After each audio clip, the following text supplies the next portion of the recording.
Chapter 1. The Resurrection. My lord, your demise is truly tragic.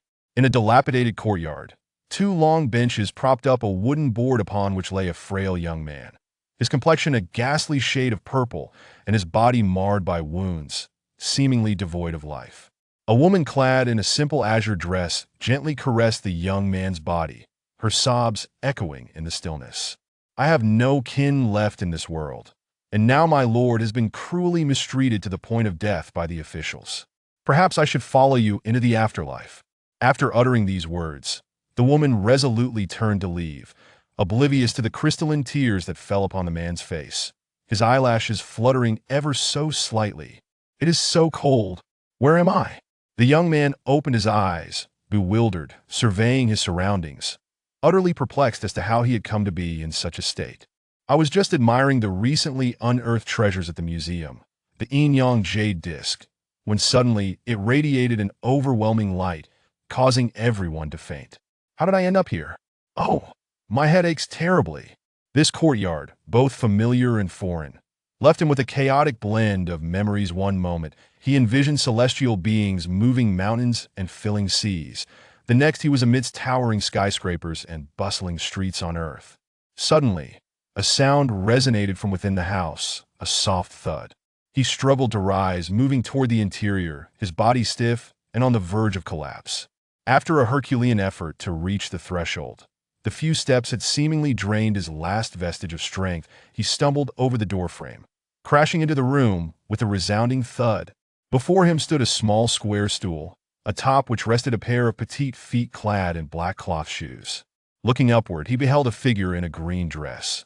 Though tightly wrapped, her silhouette was undeniably alluring, with a slender waist that could be grasped with a single Handan embodiment of divine beauty. Straining his neck to gaze higher, he noticed a woman with cascading hair that obscured much of her face, clutching a white cloth that dangled from the beam, seemingly preparing to loop it around her neck.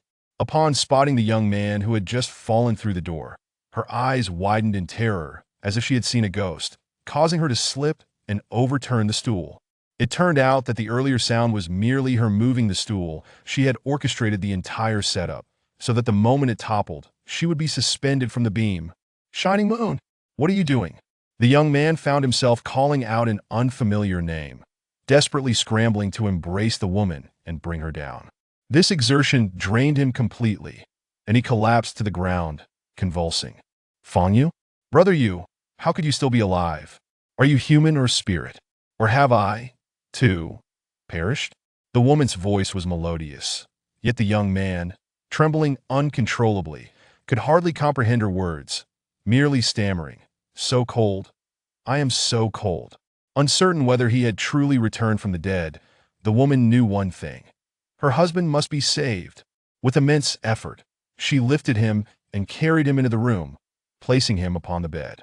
Seeing him shivering uncontrollably, she could not help but grit her teeth and strip him of his clothing. She warmed her delicate hands and began to rub his body vigorously. In his slumber, Fang Ye's thoughts were in turmoil. He was merely an ordinary person on Earth, yet due to an unremarkable visit, he found himself in this bizarre world, now inhabiting the body of a deceased youth who bore the same name. Fang Yu, who was the woman who had nearly hanged herself. He had called her by name. She was. Fang Yu drifted into unconsciousness once more. When he awakened, it was the following day. His body felt relaxed and comfortably warm. Opening his eyes, he found himself covered by a thick quilt, with a broken bowl beside his pillow containing a small portion of porridge. Turning his head, he saw the woman from yesterday lying beside him, her hair flowing like clouds, uncovered by a blanket, her hands and feet curled up in the cold. Fang Yu gently pulled the quilt over her. The woman in her dreams appeared to sense the warmth, exhaling softly, her body stretching out. Is this my wife? Qi Mingyue? His mind was a whirlwind. Fang Yu shook his head, gently brushing aside the woman's hair. Before him was a visage of breathtaking beauty, with elegantly arched brows, a finely shaped nose, and cherry-red lips. Her skin, pale and translucent, resembled exquisite jade. Fang Ye's gaze became fixed. Who am I? Where am I? How could I have married such a captivating celestial being? She surpassed all the beauties he had encountered in his past life. Was this a dream or reality? Ah! He screamed in agony as painful memories surged back into his mind. This was no longer Earth, but a place known as the Great World of Shenzhou, akin to Earth's ancient times. He had soul transmigrated into the body of the deceased youth, Feng Yu.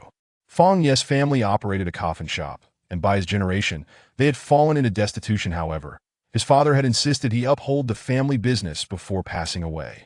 Reluctantly, Feng Yu clung to the shop. Meanwhile, Qin Mingyue was notorious in the nearby villages as a demon woman, a being of duality.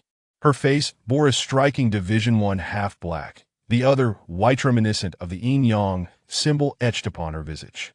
Even during daylight, encountering her could provoke a fright. Many fortune-tellers had predicted her fate, declaring her destiny was exceptionally resilient, foretelling she would bring misfortune to her parents and husband alike. Indeed, her parents had met untimely ends shortly thereafter. Qin Mingyu's family was impoverished after her father's elaborate funeral. They could scarcely afford meals. To compound matters, her mother passed away months later, leaving her destitute and desperate, ultimately seeking refuge at Feng Yu's door. Feng Yu, possessing a kind heart, not only provided a coffin, but also covered the funeral expenses, depleting his own resources. Grateful, Qin Mingyue agreed to wed Feng Yu, genuinely having developed feelings for him. At the time, Feng Yu was unaware of her background and, finding no disdain for her appearance or his own poverty, consented to marry her after a year of mourning. Only after their marriage did he uncover the legends surrounding Qin Mingyue, leading him to feel deceived, resulting in cold remarks and even physical confrontations. With nowhere to turn, Qin Mingyue endured the maltreatment, even accepting to sleep in the woodshed when Feng Yu so ordered. Recently, with news of war between two nations, chaos ensued. A few days prior, some defeated soldiers passed through their town, and several wounded perished, leading others to seize coffins from Feng Yu's shop to bury their fallen comrades. Fueled by anger, Feng Yu spoke harshly, which resulted in him being beaten by the soldiers and coerced into delivering 10 additional coffins within 3 days. Struggling to return home, overwhelmed by a mix of fury and fear, he ultimately succumbed to death from the exertion. So this is how I met my end. A torrent of hatred surged within him, though it was evident that this animosity was not his own, but inherited from the previous soul. Feng Yu clenched his teeth fiercely. Since I have taken on this identity, your vendetta shall be mine one day. I shall exact revenge.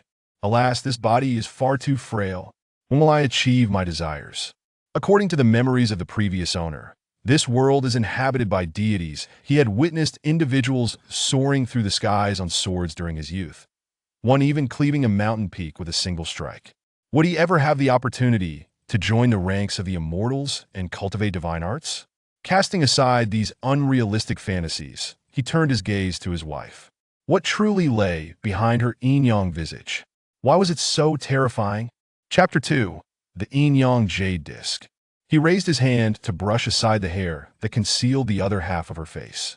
His earlier cry of agony must have startled Qin Mingyue awake. Her large, expressive eyes, filled with tenderness, blinked rapidly, her long eyelashes trembling. Suddenly, she gasped, "Ah, I'm so sorry. Brother Yu, how could I be so negligent? I fell asleep." Feng Yu was taken aback. Why should falling asleep be such a grave offense? Is it not permissible for one to sleep? Before he could contemplate further, Qin Mingyu's complexion turned pale with fright. "I apologize. I should not have called you Brother Yu. I am unworthy." Feng Yu found himself at a loss for words. Was it truly such a serious matter? Had he been so domineering in the past? He raised his hand, unsure of where to place it. Seeing his hand, Qin Mingyu's eyes brimmed with tears. "I am so sorry. I am not cold. I should not share a blanket with my lord. It was my greed, my shamelessness. Do you wish to punish me? Please feel free to do so. It is all my fault." With that, she could no longer contain her tears, which flowed like rain. Feng Yu could not bear it any longer. He gently brushed aside her hair, revealing her fearsome yin-yang face, which indeed resembled the yin-yang symbol etched upon her visage. Quite alarming. Though taken aback, Feng Yu could not tolerate her incessant apologies. How could one live with such a lack of dignity? He fixed his gaze upon her eyes, From now on, do not utter another apology. Yes, yes. Qin Mingyue trembled in fear, attempting to lift her hair to shield her darkened half of the face. Yet she hesitated to touch his hand, weeping uncontrollably. Fang Yu firmly pulled her closer, adjusting the quilt around her. It is freezing outside, and this is our only blanket. Where else would you sleep? I covered you with the quilt, so there is no need for guilt. Ah, shouldn't I be sleeping in the woodshed? I only cared for you because you were ill, rubbing your body all night, and I must have dozed off from exhaustion. Fang Yu immediately grasped the situation. Having been so frozen yesterday, it was no wonder he hadn't developed a fever. Since there is no fever, it is indeed her merit. She spent an entire night warming herself, ensuring her comfort. Yet she fell asleep from exhaustion, too afraid to cover herself with a blanket. His heart swelled with tenderness as he gently caressed her silky hair. Mingyue, it was my fault in the past. I should not have treated you that way. You are a wonderful girl. By the way, why did you foolishly contemplate ending your life? Qin Mingyue gazed at him in a daze, having never experienced such gentleness from him before. Overwhelmed, she burst into tears. My husband is dead, and I have no other relatives in this world. I am an ill-fated person. It is I who have caused your demise. I only wish to accompany you in death, but you have always despised me, refusing to let me die alongside you, leaving me to hang here. Fang Ye's heart ached as he pulled her into his embrace. Was I truly such a scoundrel? To deny her even in death? How much must I have loathed her? Be good, do not say such things again. You did not cause my death. It has nothing to do with you. It was all my fault in the past. I am still alive, and you need not die either. Let us both live. Yes, yes, let us not die. Qin Mingyue wept inconsolably. The Mingyue of his memories was virtuous and gentle, tending to him with utmost care, enduring hardships without complaint. Now, seeing her in such despair was both moving and frightening, a result of her own habitual authority. Was she truly ugly? Without the dark mark on her face, she would undoubtedly be a stunning beauty. Fang Yu tenderly caressed the dark side of her visage. Suddenly, he noticed the dark energy on her face swirling as if coming to life, flowing into his own body along his fingers. What is this? Before he could comprehend, a half-black, half-white, ancient and weathered jade tablet began to slowly rotate in his mind. The Yin-Yang jade pendant. It had actually accompanied him to this other world. He watched as the dark and light energies from Qin Mingyue's face flowed into the Yin-Yang jade pendant within his mind through his meridians. It turned out that Qin Mingyue was not two-faced. The half-black, half-white mark was energy of Yin-Yang attributes. This energy could actually activate the Yin-Yang jade pendant in his mind. What was going on? Could it be that I traversed into this world because of the Yin-Yang jade pendant? Countless questions flooded his mind, leaving him bewildered. Seeing him enchantedly caressing her face, Qin Mingyue felt her cheeks burn with embarrassment. Suddenly, she trembled. I am so sorry, my husband. Last night, I helped you wash, and I took off all your clothes. Tu did not mean to take advantage of you. Please do not be angry. Why do you keep apologizing? I am undressed. Fang Ye's face flushed as well. Though he and Qin Mingyue were now husband and wife, in his memories, they had never been intimate, aside from the incident of her beating him. Qin Mingyue gently grasped his hand. My husband, I beg you, do not speak like that again. I know you have been holding back your feelings. It is all my fault for causing you so much suffering. Let us run away. Run? Where shall we go? Why must we run? Fang Yu was momentarily stunned. Did she truly believe herself to be mad? Qin Mingyue wiped her tear-streaked face. Though my husband has returned, if we do not produce 10 coffins within 3 days, those officials will not let us go. You fainted from the pressure of it all. Now, we are still unable to provide them, and I do not wish for you to die again, but those officials will not spare us. What can we do if we do not run? Fang Yu was speechless. She had truly convinced herself she was insane. He sighed softly. We cannot leave just yet. My third uncle is still imprisoned at the inn. I cannot leave without rescuing him. How will you rescue him? Qin Mingyue began to weep again. Those soldiers are skilled fighters, capable of lifting you with one hand and smashing stones with a single punch. How do you plan to rescue him from their grasp? Fang Yu gritted his teeth. Even if it seems impossible, I must try. I cannot simply watch my third uncle perish at the hands of those chaotic soldiers. In these times of turmoil, can we truly survive by abandoning our home and fleeing? It is far more reliable to prepare 10 coffins and send them over. First, help me find some clothes to wear. Reluctantly, Qin Mingyue retrieved a patched-up blue robe for him. Once Fang Yu donned the garment, he settled Qin Mingyue and reached out to caress her cheek again. This time, the yin-yang jade pendant in his mind did not rotate, nor did it draw any energy. Fang Yu pondered thoughtfully. It worked earlier, why not now? He could not grasp the reason, so he decided to try again another day. Perhaps he would absorb more energy on some unknown day, eventually restoring his wife's beauty. Seeing him lost in thought, Qin Mingyu's eyes reddened once more. Fang Yu made no explanation and was about to grab his woodworking tools when Qin Mingyue stopped him. "My lord, are you going to gather lumber?" "Indeed." "Then, could you please avoid the woods to the north of the village?" Chapter 3. The Hunt for the Pig Demon Him. Fang Yu furrowed his brow. What is happening in the northern woods of the village? The trees there are tall and easily cut and polished, making them ideal for crafting planks. No other place offers such abundant timber. Qin Mingyue's expression was filled with concern. "However, I have heard that a pig demon has recently appeared there, possessing immense strength and ferocity. The villagers have sent people multiple times to capture it, but all have returned empty-handed, and many have been injured. I fear for my husband." "A pig demon?" Fang Yu seemed to recall something. The legend of the pig demon had been circulating for over a year. Initially, it merely roamed the outskirts of the village, destroying crops and farmland. Recently, however, it had grown bolder, occasionally intruding into the village to steal chickens and other livestock. This creature has begun to consume flesh. It is no longer just a wild boar. It is evolving into a pig demon. It is no longer satisfied with ordinary food, lurking in the northern woods of the village, waiting for an opportunity to snatch meat. The northern woods are not far from the village, posing a significant threat to the safety of its inhabitants. Fang Yu frowned. "But it's just a wild boar. It can't have attained true intelligence yet." Qin Mingyue shook her head. "I have heard the villagers discussing that if it consumes enough meat, it could attain intelligence and be capable of summoning the winds and commanding the sands." Her beautiful eyes were filled with worry. Summoning the winds? Commanding the sands? Wouldn't that make it a pig beiji? Fang Yu couldn't help but chuckle and shake his head. "What is a pig beiji?" Qin Mingyue asked curiously. "Nothing of importance, since it has not yet attained intelligence."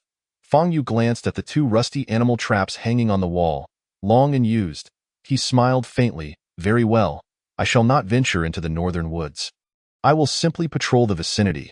The deadline given by the officials is approaching, and even if I have to dismantle the door panels, I must gather 10 coffin boards." Qin Mingyue sighed. "It is truly a great fortune that my husband can be resurrected. Yet the matters with the officials weigh heavily upon us. It is a hard road for you. If you are unwilling to leave, I shall accompany you. You go about your tasks, and I cannot remain idle. I will go out to gather some wild vegetables to prepare a meal for you." With that, she picked up a basket and headed outside. Fang Yu watched her enchanting figure, lost in thought. "What a wonderful wife. I have wronged her in the past. What can I do to improve our current situation? A pig demon? I seem to recall a certain bait that is particularly effective in attracting wild boars. It is the best lure for hunting them." He immediately sprang into action, rummaging through the house. Though the family was poor, with scant rations and no meat to speak of, there were still some seasonings available. Soon, he had gathered the ingredients to concoct a mixture with a peculiar aroma that, of course, this venture was not solely for hunting the pig demon. It was primarily for timber, a necessity he could not avoid. Yet he dared not reveal the truth to his wife. Equipped with the tools for crafting planks, 2 animal traps, and a cloth-wrapped lump of bait, Fang Yu set off towards the northern woods. He was unaware of the wild boar's lair, but it was said to frequently roam this area, and recently, few dared to venture here. Though a sense of trepidation gripped him, he pressed on for the sake of his uncle and the timber. Summoning his courage to enter the woods, before long, he found a suitable spot to set his traps. He tied the 2 animal traps together with sturdy rope, placing them between 2 large trees, perfectly accommodating them side by side. After burying the traps and covering them with dried leaves for concealment, Fang Yu took out the bait and began to scatter it, walking in 3 different directions, all leading to the trap's location. Next came the waiting game. He would wait for the pig demon to come. There was no urgency. It was akin to fishing, waiting for the scent of the bait to spread. Confident that eventually a fish would bite, perched on a large tree before the trap, he attempted to recall the soldiers from Chijia town. They had retreated from the front lines and were now stranded there due to orders from above, leaving the town in a state of despair, with the populace voicing their grievances. Yet that was not the crux of the matter. The key point was that they were all skilled fighters. Fang Yu calculated carefully. The strength of an ordinary adult could be around 100 jin. Those soldiers likely possessed at least 200 jin of strength, with the most formidable among them possibly reaching 500 jin. If any of the officers had internal energy, they could easily exceed 1,000 jin. If they were reasonable, and he delivered 10 coffin boards tomorrow, oiled and painted, they might spare his uncle. But were they reasonable people? The memory of a certain officer who had kicked him until he spat blood, forcing him to dig a grave with his injured body, only to kneel before his deceased brother's grave, filled him with rage. His jaw clenched tightly, fists balled so hard that his knuckles turned white, nails digging into his palms without him feeling a thing. Revenge. It must be avenged. He glanced down at his frail hands, unable to suppress a sigh. What can I use to save myself and my family? What can I use to exact revenge? Just as he was at a loss for a solution, he heard a rustling sound. In the dim light, a wild boar was approaching, following the trail of bait he had scattered. Fang Yu held his breath, fixated on the slowly advancing pig demon.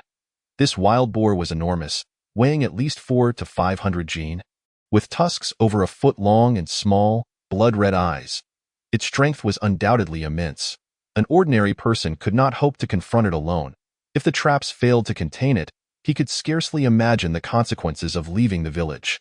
If he did not kill the pig demon today, he could not bear to leave Qin Mingyue alone in the village tomorrow. He watched the pig demon lower its head to lick the bait. It hesitated, moving slowly and staying far from the trap. Fang Yu squinted.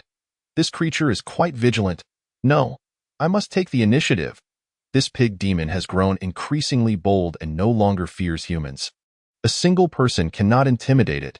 Quietly descending from the tree, he circled around the trap, hiding behind a large tree. He raised his axe, took aim, and hurled it forward with a swift motion.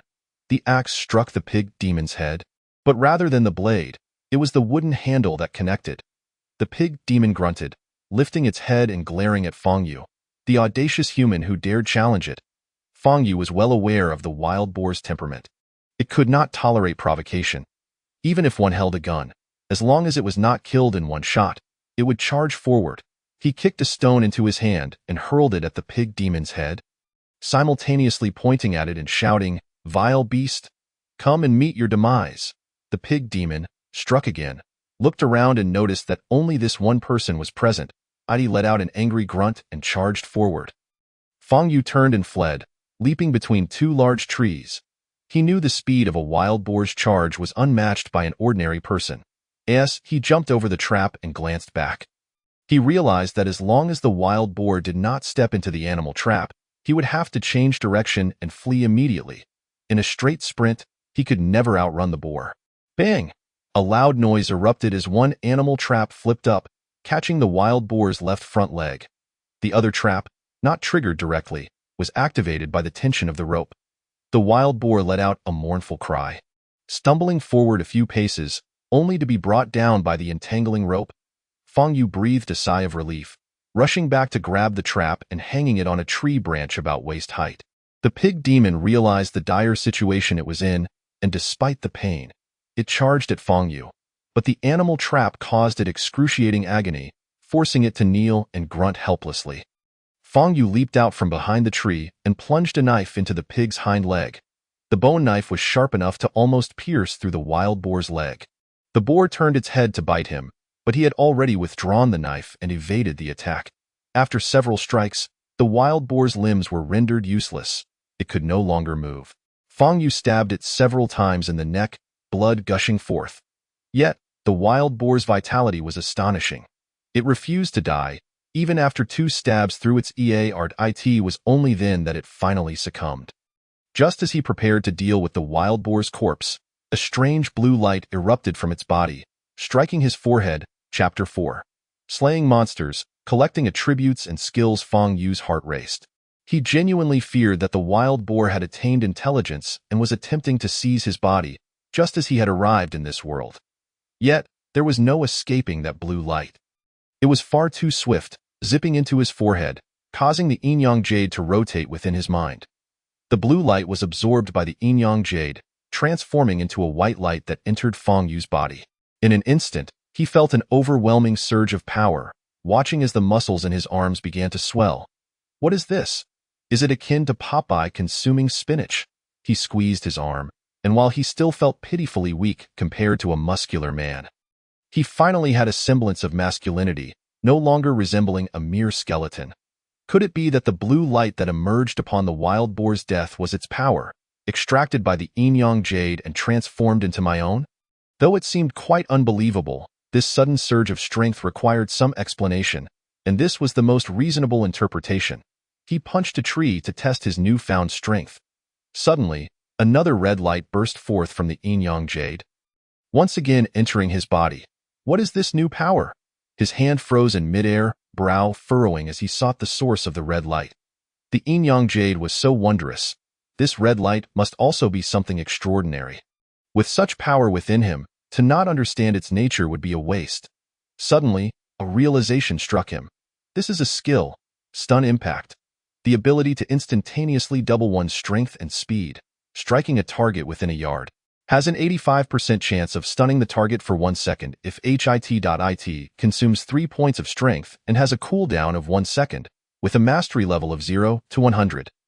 Upon reaching the next level, the strike distance will extend to 2 yards, and the stunning probability will increase to 90%. Is this not something straight out of a game? Although he had already accepted the reality of his transmigration, and even the sudden surge in his strength attributes did not leave him in a state of panic, he was genuinely astonished by the existence of such skills. What on earth is this Yin-Yang Jade pendant? It can extract monster attributes and skills. Is this truly a foray into a game world? Feng Yu forced a wry smile. Since he was here, he might as well make the best of it. He simply wondered if there were other powers that could be retrieved. After waiting for quite some time with no further changes, he nodded thoughtfully. How greedy of him. It was merely a lowly pig demon, and he wished to soar to great heights all at once. Yet, the ability of this Yin-Yang Jade pendant to harvest attributes and skills from monsters was simply marvelous. With his spirits lifted, Feng Yu gathered his belongings, took a deep breath, and hoisted the wild boar's corpse onto his back. How heavy! This wild boar truly weighed around 500 to 600 pounds, which was the limit of what Feng Yu could bear after his strength surge. After much effort, he finally carried the wild boar back home and tossed it into the yard. After a brief rest, he began the task of gutting and preparing it. Qin Mingyue, who was in the kitchen preparing dinner, heard the commotion and stepped outside, utterly startled. Husband, you actually, Feng Yu chuckled and placed a finger to his lips. Sure. Don't make a sound, why, dear. I've encountered a tremendous stroke of luck. Tonight we shall feast. Qin Mingyue had countless questions to ask. How could her usually delicate husband have slain a pig demon? How did he manage to carry it back? But Feng Yu offered no explanations. Even if she inquired, it would be futile. After toiling for a while, the two finally enjoyed a sumptuous meal together. After dinner, as it was time for bed, Feng Yu had something to share and beckoned Qin Mingyue to sit at the table. Unsure of what he wanted to say, she lowered her head anxiously. Feng Yu gently lifted her delicate chin and slowly took a seat opposite her. Mingyue, I need to tell you something, and you must listen carefully. Qin Mingyue nervously raised her head, glanced at him, then lowered it again, giving a slight nod. The reason your face appears as it does is not due to a birthmark, nor should it label you as a monster. Rather, it is the result of a very advanced power. You cannot control this power, and ordinary people cannot withstand it. Thus, you are resilient, but it has caused you to be a burden to your father, mother, and now to me. Yet, this is not your fault. One day, I will find a way to resolve this issue, and then you shall soar to greatness. For now, you must face this situation with calmness. In my eyes, you are the most beautiful woman in the world. He had thoroughly considered this matter. Perhaps as his cultivation improved, he could absorb the yin-yang attribute energy from her body multiple times until she returned to normal. But that was her inherent gift, her own destiny. Even though he possessed the yin-yang jade pendant capable of absorbing such energy, he should not seize his wife's fortune. Moreover, he could already defeat monsters to obtain attributes and skills. So there was no need to covet his wife's destiny. In the future, when his cultivation reached a sufficient level, he would surely find a way to help her embark on her own path of cultivation. That would be her true life. With a soft plop, a crystal tear fell onto the table as she lowered her head, her slender shoulders trembling slightly. Thank you, my husband, for your comfort. I do not wish to soar to greatness. Nor do I desire to become the most beautiful woman in the world. I only wish to be your woman for this lifetime. As long as you do not disdain me, Mingyue shall forever be your shadow. Fang Yu understood that without resolving the issue of the yin-yang attribute energy, no matter how much he spoke would be of no avail. He shook his head and ceased to pursue her thoughts. By the way, Mingyue, you should sleep now. I must go out for a while. Huh. So late. Where are you going? Fang Yu smiled mysteriously. Earlier, you kept asking how I killed the pig demon. Now I can tell you. It was a very powerful treasure that aided me in easily slaying the pig demon. However, the treasure was too large to carry, so I left it hidden in the woods. You must not tell anyone. Qin Mingyue looked at him with concern. I don't care what treasure it is, but it's dangerous for you to go out at this hour. Fang Yu laughed, patting his belly. The danger has already been consumed. The woods to the north of the village are quite safe. I must hurry. That treasure cannot be seen by others. I need to dig a big pit to bury it. I probably won't return tonight. So you should sleep well. Though Qin Mingyue remained worried, she could not dissuade him and could only watch him leave. However, Fang Yu was not heading to the northern woods. The true treasure lay in his mind. How could he bury it? He intended to take advantage of the night to rescue people from Qijia town and also to avenge himself. Even though he had been an ordinary person on Earth, that did not mean he would passively endure and not seek revenge for his own life and death. That was not his style. With powerful strength at his disposal and the stunning shock skill in hand, he could instantaneously double his strength and speed. Teo delay rescuing others and seeking revenge would be akin to waiting for ascension to immortality. As for submissively delivering coffin boards to the officials, nonsense. He was one to kill, not bury. Chapter 5. Killing back to Qijia town overnight in the pitch-black night, the main road was devoid of any people. Under the moonlight, he began to familiarize himself with his first skill. Stunning shock. Fang Yu had played many games in his previous life and knew that skills did not require training. They could be unleashed in critical moments. However, to increase his confidence, he decided to practice a bit more to enhance his accuracy. If he were to be easily dodged, that would be quite useless. After all, he was dealing with soldiers skilled in combat. Additionally, this skill had a mastery level, with the next level increasing the strike distance to 2 yards, which could also serve as a form of lightness skill. Stunning shock, he silently chanted, and a force erupted within him like a bomb, his figure flashing to appear 1 yard away. Wow! What a powerful skill! The glint in Fang Yu's eyes sparkled with newfound confidence for his journey. 1 yard distance felt almost like teleportation. He was certain he could not evade it, especially with an 85% chance of stunning for 1 second. He weighed the sharp bone knife in his hand and chuckled. His thoughts drifting back to the soldiers who had beaten him and the lieutenant who had ruthlessly struck him down. Through numerous trials along the way, he calculated that he could execute the stunning shock skill a maximum of 12 times consecutively. Each use consumed 3 points of strength, and after 12 times, he would be utterly exhausted, with not a shred of energy left. Thus, his current strength data stood at around 36, based on the gaming rules from his previous life. 1 point of strength equated to 2 points of attack power and 10 pounds of force. Thus, he now possessed 72 points of attack power and over 300 pounds of force. It could be inferred that after slaying the pig demon, the yin-yang jade pendant had absorbed over 20 points of strength attributes from the demon's body. The pig demon's strength must have exceeded this. But he was already quite content with this outcome. Once his strength was depleted, he would need approximately half an hour of rest to fully recover. As he walked, Fang Yu meticulously calculated. He could use the stunning shock skill a maximum of 5 to 8 times, reserving the remaining strength for escape.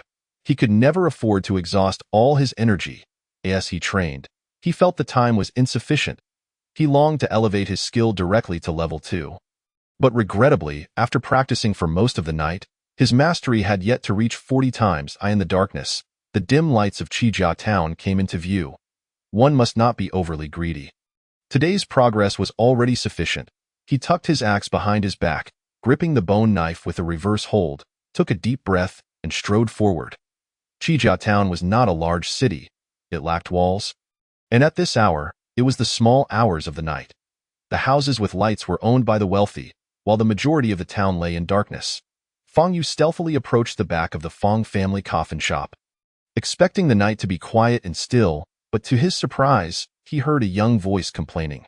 "Father, why are we so unlucky? We've been taken here by the officials as scapegoats. That Fang Yu should have died. Who told him to marry a jinx of a wife? Now our entire family is suffering because of it. Was this Fang Yutian, his uncle's son? How dare he speak ill of himself and Mingyue? Alas, what more could be said?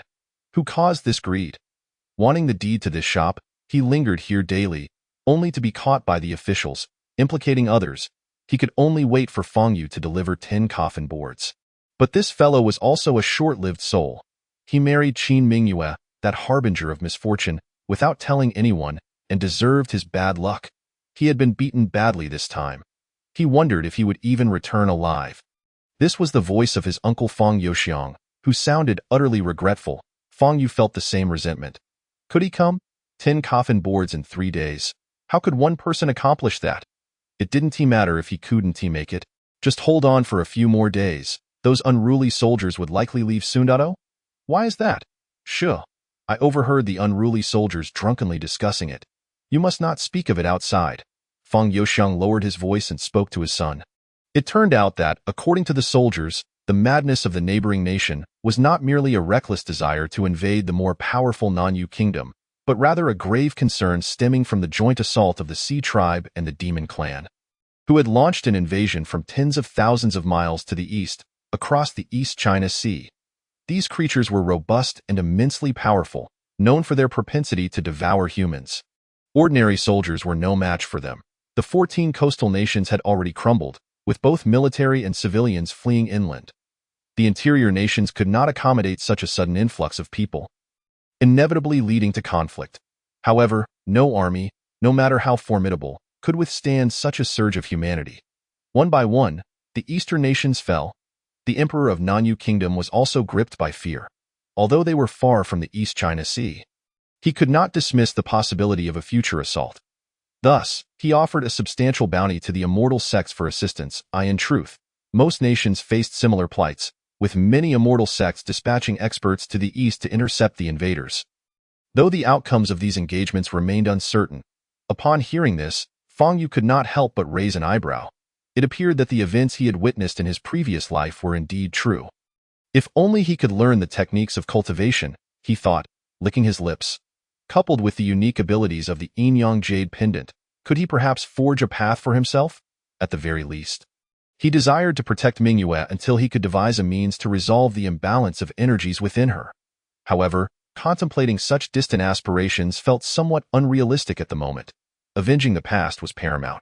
As for rescuing others, his uncle's son had cast all blame upon himself and Mingyue, while his uncle seemed preoccupied with their family business. Such relatives were hardly worth his concern. He resolved to seek vengeance first. As long as the commotion was sufficient, no one would pay heed to their whereabouts, allowing them to slip away unnoticed. A small measure of justice for the family ties. With determination, Fang Yu circumvented the shop and noticed 2 inebriated soldiers slumped over the table at the entrance. Snoring loudly and occasionally mumbling incoherently, he stealthily approached, quietly making his way towards the tavern, which stood at the heart of the street, the only 3-story building in Chijia Town.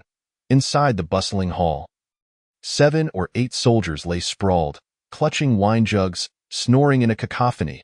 As he cautiously maneuvered past them, a heart-wrenching scream suddenly pierced the air from the 2nd floor.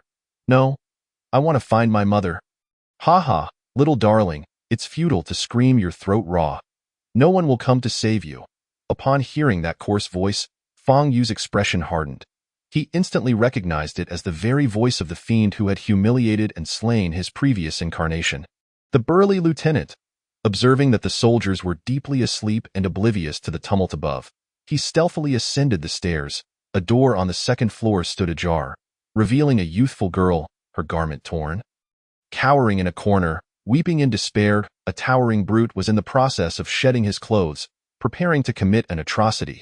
Fang Yu gauged the distance, his right hand gripping the bone knife as he pushed open the door slightly. The creak startled the brute, who turned to find Fang Yu standing there, momentarily taken aback. "Who are you? How did you get up here?" Chapter 6. The art of dislocating tendons. The sight of the lieutenant's imposing visage ignited a fierce rage within Fang Yu. He yearned to crush that face to pieces. This was undoubtedly the pent-up resentment of his past life. Failing to avenge himself would subject him to an eternity of torment from that grudge. Fang Yu had come to kill. There was no room for idle chatter. He kicked the door open and launched a stunning assault. It was only then that the lieutenant realized who he was. "Ha! You're that brat from the coffin shop. What? You're here for revenge?" With a malicious grin, he extended his claws towards Fang Yu. "Taste my dislocating tendon technique." Boom. The two collided like bulls in a ring. This was far from the lieutenant's intention. He aimed to use the technique to dislocate his opponent's shoulder joint and interrogate him thoroughly, to ascertain the courage that drove him to seek revenge. However, Fang Yu came barreling in like a cannonball, leaving no time for evasion before a brutal impact ensued. The lieutenant was unfortunate, falling outside the fortunate 15%, momentarily stunned. Fang Yu was equally affected. Reeling from the collision, his vision clouded with stars. The lieutenant's sheer strength was akin to that of a young bull. Were it not for Fang Yu's power rating of 36, augmented by the doubling effect of the stunning impact, he might have been sent flying. As the lieutenant's eyes glazed over, Fang Yu's right hand glinted coldly as it swept across his throat. He swiftly turned, positioning himself protectively in front of the girl. Knife in hand, gazing at the lieutenant. This was his first kill, and uncertainty gnawed at him about whether the bone knife would strike true. The lieutenant pivoted, his eyes wide with fury, pointing accusingly at Fang Yu. "You!" Blood erupted like a fountain, and his body collapsed as if carved from stone. Fang Yu's strike had been merciless, nearly severing his neck. Thud. The corpse crashed to the ground with an earth-shattering thud. The girl behind him let out a heart-rending scream, her voice soaring to the heavens. Fang Yu quickly turned to cover her mouth. "Miss, do not cry. My family has also suffered at the hands of the soldiers. I am here for vengeance." The young girl, in a state of panic, nodded fervently. Fang Yu released her, inquiring, "Is your home far?" The girl shook her head and pointed across the street. Just then, Fang Yu heard the ruckus of soldiers below, urgently advising, "I must break through. You get dressed and follow closely behind me." The girl hastily scrambled to her feet, adjusting her clothing. Unable to adequately cover herself, she wrapped herself in a blanket. Fang Yu hastily grabbed a piece of black cloth to obscure his face, then turned to exit, the girl trailing closely behind. As they passed the lieutenant's lifeless body, a flash of azure light emanated from the corpse and entered Fang Yu's forehead. He paused momentarily as the Yin-Yang jade pendant dissected the azure light into white and red. Infusing his being with newfound power, he felt a surge, sensing an increase beyond the threshold of 40. The red light heralded an exhilarating revelation: skill. Dislocating tendon technique, a joint manipulation technique specifically designed to incapacitate the enemy by targeting their joints and tendons, rendering them unable to fight. 16 moves in total. Each use consumes 3 power points, with a cooldown of 1 second. Proficiency 0-100. Upon reaching the next level, cooldown reduced by half a second, allowing for consecutive use of 2 moves. What Fang Yu truly coveted was not the skills derived from beasts, but the ability to acquire skills from humans. After all, the number of beasts in this world was exceedingly scant. He had only ever encountered a single pig demon. Yet, humans were abundant, including warriors and cultivators. If he could obtain skills from them without the arduous path of cultivation, merely enhancing his proficiency, who would not desire such an advantage? Now, breaking free from the encirclement seemed assured. At that moment, the drunken soldiers below had already been roused by the commotion upstairs and rushed to investigate. Upon discovering the lieutenant slain, they froze at the entrance, speechless. The lieutenant was a formidable adversary. How could they possibly compare? The masked figure before them was terrifyingly powerful.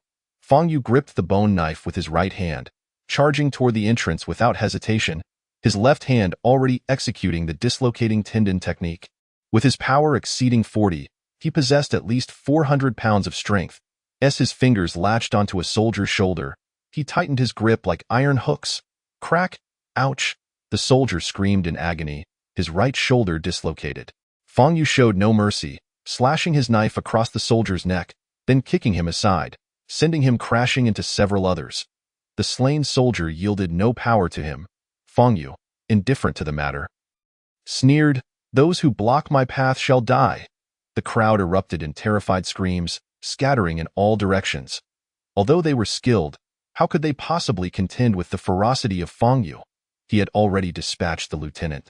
Confronting him would be akin to offering oneself up for slaughter. Fang Yu surged toward the soldiers blocking the stairway. It was not a thirst for bloodshed that drove him. This soldier obstructed his escape. Unfortunately, eliminating this soldier brought no reward. Fang Yu nodded in realization. These soldiers resembled low-level monsters from a game. Having vanquished the pig demon and the lieutenant, he had leveled up, rendering these low-tier foes devoid of any further benefit. It seemed he must now seek out higher-level opponents. The road ahead would not be easy. The soldiers fled the tavern, crying out in terror, while the young girl timidly followed Fang Yu. "Miss, you should return home. Chaos has descended upon Qijia town. You must persuade your family to leave for a safer place." The girl, emboldened by the sight of his prowess, did not faint in fear but instead, with a quivering voice, pleaded, "I am too scared to go home. Big brother, can you take me back?" Fang Yu hesitated, still intent on rescuing his uncle and fulfilling his familial duty, but the girl's earnestness tugged at his resolve. "My home is nearby, but it's too dark. I cannot return alone." "Very well, let us hurry. I fear the soldiers may return." As soon as he finished speaking, the girl grasped his hand tightly. Fang Yu smiled wryly, leading her away from the tavern. Outside, chaos reigned, with countless townsfolk rushing out in confusion, unaware of the turmoil that had unfolded. Fang Yu, using the flickering torches held by the crowd as a guide, glanced toward the distant Fang family coffin shop, its door ajar and the guards absent, likely indicating that his uncle and cousin had escaped. He removed the black cloth from his face and blended into the crowd, following the girl's directions toward her home. Along the way, he couldn't help but reflect. Indeed, killing and arson often come hand in hand with fortune. This journey has not been in vain. A path of strength has been unveiled before me, and now it is merely a question of whether I possess the courage to tread upon it.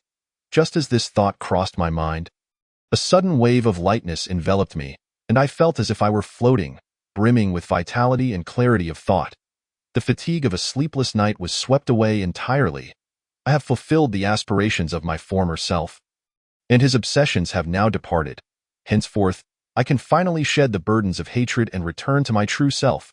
A smile of contentment radiated from Fang Yu's face. "Big brother, you look so handsome when you smile." What did you say?" Fang Yu, momentarily lost in thought, failed to catch the young girl's words. "Nothing," the girl replied, blushing. "I was just saying that we have arrived home." Chapter 7. Joining the refugee caravan, the girl's family was not impoverished. They belonged to a prominent household. The gates had already been opened, and servants were dispatched to gather information. Upon seeing the girl return, they promptly reported her arrival. Before long, a throng of people emerged, crying and shouting as they welcomed the two inside. The girl's surname was Ding, and her father, Ding Changgue, was a businessman of considerable means. Unfortunately, Ding Changgue was a man of integrity, unwilling to yield to the extortion of officials. This led to his daughter being unjustly accused of colluding with foreign powers, simply because she was a sheltered young girl, never having stepped beyond the threshold of her home. Yet, in these times, the authority of officials was paramount. Even the county magistrate dared not intervene. Who would stand up for their family? It was common knowledge that a girl captured by officials could expect no favorable outcome. The family was frantic, having faced repeated humiliations at the tavern, and having injured several servants in their desperate attempts to find help. As dawn approached, a commotion erupted at the tavern, the cause of which was unknown. But suddenly, the young girl had returned. She recounted the entire story, and the gazes of those present turned towards Fang Yu with fear and trepidation. Only Ding Changgue maintained his composure, clasping his hands in gratitude. "Thank you, valiant hero. May I inquire your esteemed name?" Fang Yu returned the gesture. "I am but a humble man named Fang. I cannot claim the title of benefactor." Ding Changgue waved his hand dismissively. "Bring me 10 gold leaves, master." A lady, presumably his wife, gasped at the request, her expression pained at the thought of such a sum. Ding Changui snorted, "Is my precious daughter's life not worth 10 gold leaves? Were it not for this hero's intervention, her purity would have been lost, and perhaps her life as well." The lady, resigned, turned to fetch the gold leaves. Fang Yu again clasped his hands in a bow. "I acted solely for my family's vengeance, not for any reward. I must take my leave. My family requires my attention." With that, he turned to depart. "Wait!" Ding Changui called out, clearly intrigued by this young man. Fang Yu maintained a dignified posture, his words measured and humble, revealing an education and worldly experience that piqued Ding Changui's interest. "I recognize that you are no ordinary man. I would not sully your reputation with mere coin. However, I must find a way to repay your kindness. If you were to leave without a word, I would be left in a state of great discomfort." Fang Yu turned back with a smile. Noting Ding Changui's eloquence was not typical, he nodded slightly. "Uncle Ding, you are being overly courteous. My actions were not trivial. Killing an official is a grave offense, one that could lead to the ruin of my family. Heed my advice. This town is no longer a safe haven. It would be wise to depart. Indeed, the scourge of demons arises from the East Sea, and calamity is imminent. Go, be candid. I too intend to head west." Recognizing Ding Changui's character was admirable, he wished to offer a warning. Ding Changui hesitated, torn between his substantial family and the looming threat. Fang Yu, having been away from home for some time, felt the weight of concern for Qin Mingyue. He could hardly afford to linger in conversation with the Ding family. Sensing Ding Changui's indecision, he clasped his hands once more. "My crime of killing an official makes it unwise for me to remain. I fear it would bring misfortune upon your esteemed household.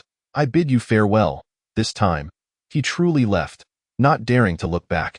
Ding Changui raised his hand, hesitating for a moment before letting it fall with a heavy sigh. At this hour, just before dawn, the town of Qijia was in chaos, with officials and citizens alike running in disarray, offering no hindrance to Fang Yu's departure. As he exited Qijia, Fang Yu felt a sense of satisfaction. Feeling his pace was too slow, he unleashed his dizzying momentum once more. His situation was not as idyllic as it appeared. Although he reveled in avenging the past and had dispelled the obsessions of his former self, the weight of taking 3 lives for the first time weighed heavily upon him. To have not retched at the sight of such carnage was commendable. To distract himself from the grim images of the 3 casualties and the splattering of blood, he repeatedly executed his dizzying charges. Despite the cost to his stamina, he could perform this maneuver only 14 times before exhaustion set in, and by the time he was panting for breath, dawn had already broken. Upon returning home, the sun was high, and his wife had prepared breakfast, eagerly awaiting his arrival. Fang Yu refrained from explaining his late return, instead devouring his meal with gusto. After finishing, he wiped his mouth and said, "Mingyue, I have something to tell you." Qin Mingyue listened attentively as Fang Yu spun a tale about receiving guidance from a treasure, compelling him to journey to Qijia to rescue someone. He explained that he dared not disobey and had set out that very night. In the end, he had rescued his uncle, but unfortunately, officials had discovered them, leading to an escape during which he accidentally killed an official. He framed it as a desperate act, hoping to assure her that he had done everything he could to save his uncle, and thus felt no guilt in their flight. Upon hearing that he had killed an official, Qin Mingyue was struck with fear, asking what they should do. "What else is there to do? We must flee." The couple immediately began to gather their belongings for the journey. In truth, there was little to pack. They left behind their carpentry tools, taking only an axe and a bone knife, a few pots and bowls, and a single blanket. They were not just poor but destitute, lacking even a change of clothes. With newfound strength, Fang Yu carried all their belongings alone. After leaving the village and heading south for several miles, they reached the main road, continuing westward. Not long after, they noticed an increasing number of people also traveling westward. And Qin Mingyue was filled with curiosity. Their own flight was driven by necessity, but why were others, with family and livestock in tow, seemingly fleeing in a panic? Fang Yu shared the news he had gleaned from Qijia. Knowing that anyone joining the refugee caravan would already be aware of the impending danger. Upon hearing of the approaching demons, Qin Mingyue's face turned pale, though her features were partially obscured by a blue cloth mask and her hair, rendering her unrecognizable to anyone but Fang Yu. Fang Yu found her appearance amusing. "Why do you find this amusing at a time like this?" she asked, perplexed. "I was merely thinking that our disguises are quite similar." She misinterpreted his words. "What? You are wearing a skirt like mine." Fang Yu was at a loss for words. The conversation had taken a strange turn. "My dear, you must be weary from carrying so much for so long. We should take a moment to rest." Though he felt no fatigue, he was mindful of his wife's limits, knowing she had already surpassed her own. "Yes, I am indeed tired. Let us rest in that grove over there. I believe there is a small stream nearby." They exchanged knowing glances and made their way toward the grove without hesitation. After taking care of their needs, they approached the stream to wash their hands. Fang Yu, feeling the weight of exhaustion, suggested, "I haven't slept all night. I'm quite tired and wish to take a short nap." In truth, he wanted his wife to rest longer. Qin Mingyue readily agreed. Gathering some dry leaves to lay down, spreading a blanket on top, Fang Yu then settled down, resting his head on her lap, comfortable and content. Chapter 8. Semi-passive skills. Fang Yu was genuinely exhausted, quickly drifting into a deep slumber in his wife's embrace. Qin Mingyue, however, was not sleepy. The daylight afforded her no need for rest. She had not anticipated such intimacy with her husband, leaning against the tree while gently stroking Fang Yu's hair. A tender smile gracing her lips, her heart filled with sweetness.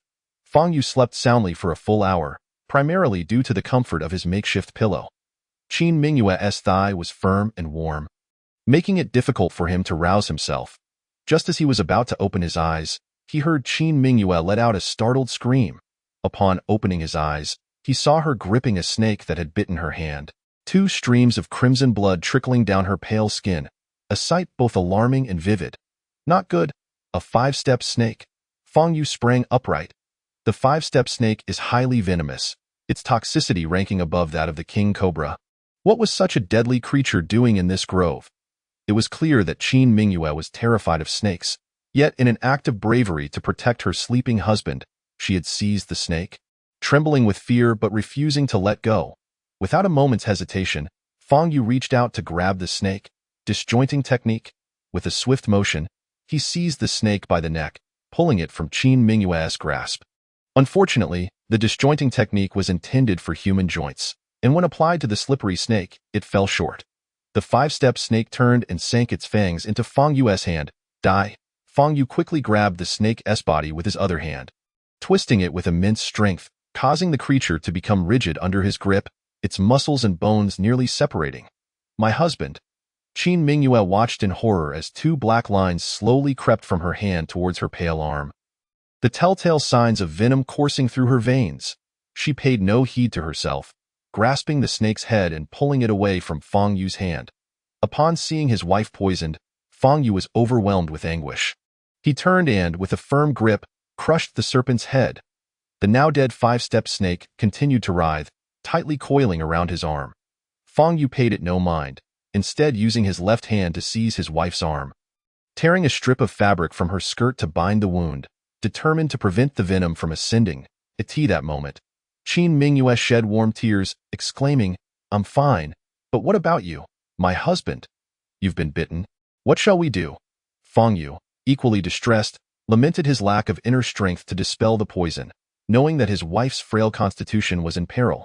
Based on his previous knowledge, he understood that within mere minutes, the snake venom would take effect, plunging the body into numbness and unconsciousness, leading to dilated pupils and, ultimately, death by respiratory failure. Anti-venom. Where could I possibly procure it now? His desperation mounted, while Qin Mingyue, in a daze, inquired, "What is anti-venom?"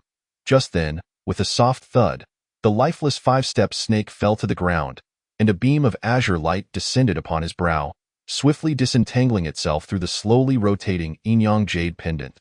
How warm! How comforting! A reddish-brown glow permeated his body, instantly granting Fang Yu a sense of ease. This was a boost to his physical attributes, enhancing his vitality and accelerating his healing by 1 point per minute. Fang Yu found himself at a loss for words to express his emotions. The 5-step snake's life force was astonishingly potent. It seemed that even in death, it could augment his physique and restore his vitality. Did this mean he would not perish? Yet, it appeared that 2 beams of light had been released. Before he could ponder further, a sudden clarity struck him. he grasped the concept of semi-passive skills.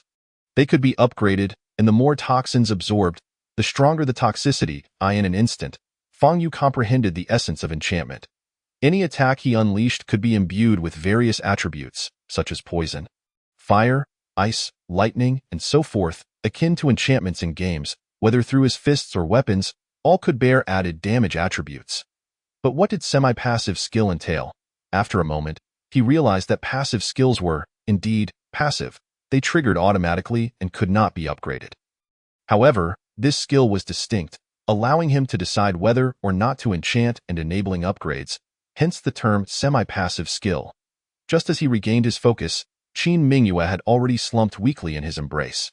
Her complexion turning pale, nearing the brink, Fang Yu hurriedly held her, lifting her hand and placing his mouth over the wound to draw out the venom.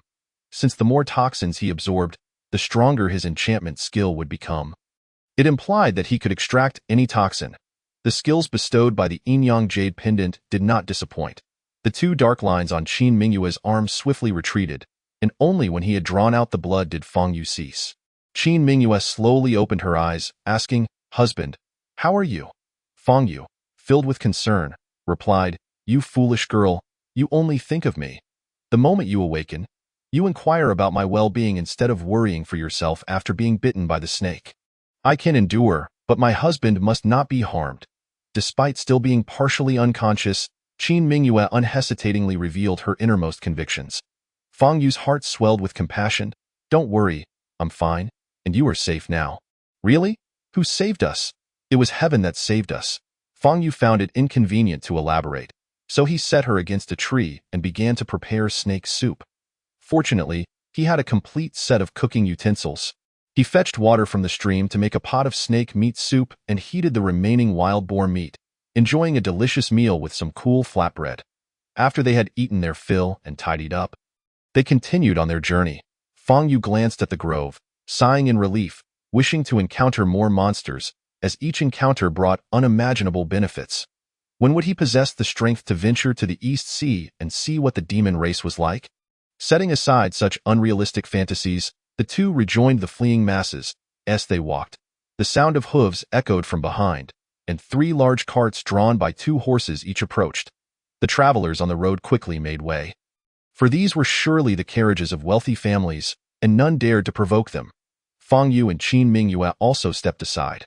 Suddenly, one of the carts opened its curtain, revealing a charming face. Brother Fang, is that me you are calling?" The voice sounded somewhat familiar to Fang Yu, and in a fleeting moment, he recognized the young girl but could not immediately recall her name. "Stop the cart! Stop! It's me, Brother Fang. I'm Lingling." The vehicle gradually came to a halt. "Lingling? Which Lingling?" Fang Yu still did not recognize her. The girl jumped down from the cart and exclaimed, "It's Ding Lingling from the Ding family." Upon her mentioning last night, Fang Yu finally remembered that she was the little girl he had saved. "So it is you. I didn't expect you to have grown so much. Truly, a girl changes greatly with age." Becoming more beautiful, he casually complimented her, eliciting a delightful giggle from the girl. After just one night, how could I have changed so much?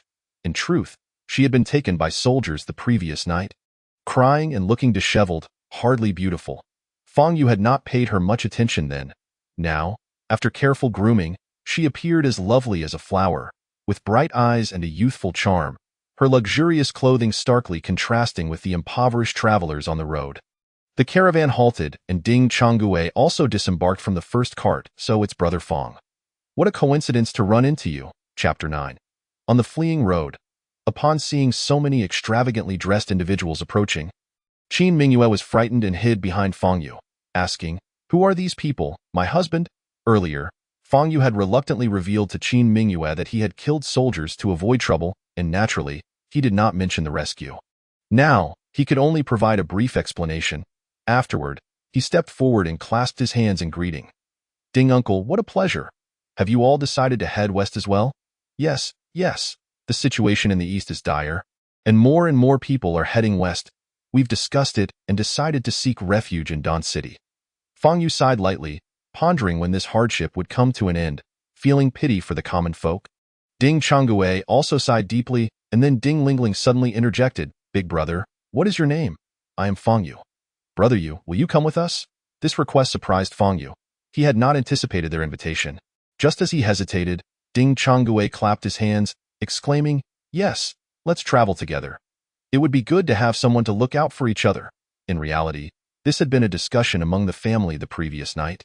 In the past, killing soldiers was a grave offense, and the Ding family was wary of getting too close to Fang Yu for fear of attracting trouble. However, the world had changed drastically, and in such chaotic times, traveling with him would ensure their safety. They did not feel indebted to Fang Yu for saving their lives. They merely sought a bodyguard. Whether they would see him again was uncertain, yet they had unexpectedly crossed paths.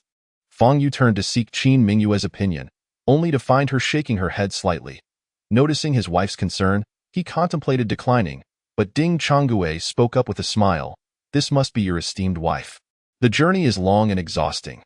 It's over 200 miles to the nearest Don city, and your wife may find it difficult to travel. Brother Fang, you are carrying so much. Why not place your belongings on the cart? You are not rejecting my hospitality, are you? I still owe you for saving my life." This was indeed a candid remark. While he could manage the 200 miles, Mingyue could not. Moreover, considering their repeated expressions of gratitude for saving their lives, refusing the offer would seem ungrateful. Fang Yu chuckled. "Since it's fate, I shall not be courteous. Thank you, Ding uncle, for your assistance." "What assistance? Don't you dare speak such polite words again." Ding Changui shot him a playful glare. And both men erupted into hearty laughter. Ding Changui instructed his men to clear the last cart for the couple. The 3 carts resumed their slow journey. The vehicle was spacious and comfortable, allowing them to lie side by side, a true paradise for Qin Mingyue. She sat anxiously on the bench, fearing she might dirty the cart. Fang Yu, grinning, pulled her close and sat down on the thick carpet. It seemed the Ding family had brought all their carpets along for this relocation. "Mingyue, I've mentioned my debt to that little girl. Why don't you want to ride with them? Surely, it's not just out of shyness that you'd rather walk over 200 miles? Qin Mingyue's cheeks flushed as she lowered her head. "They are wealthy people. I'm afraid they will look down on us. Is that the sole reason?" Fang Yu had not often engaged in deep conversations with Qin Mingyue, but now he found her little emotions intriguing instead of off-putting. Qin Mingyue's face grew even redder. "Brother Yu is what they usually call you. I don't like other girls calling you that." "Oh? Is Mingyue feeling jealous? This is truly a first." Fang Yu laughed heartily, pulling her into his embrace. Qin Mingyue shyly nestled against him, denying, "Not at all. Mingyue knows her own appearance is not pleasing, and her fate is not good. How could she be so petty?" "Ah. So Mingyue has read some books." Fang Yu's affection for her deepened as he gently caressed her face. Fang Yu, vow to love you, Qin Mingyue, for a lifetime. I will never let you feel jealousy or sorrow." He is truly enamored with Qin Mingyue. The dark mark on her face is not permanent, and once removed, it would not be an exaggeration to call her a fairy. Moreover, the activation of the Yin-Yang Jade Pendant is also due to the Yin-Yang energy within her body. One could say that without her, he would not be the person he is today.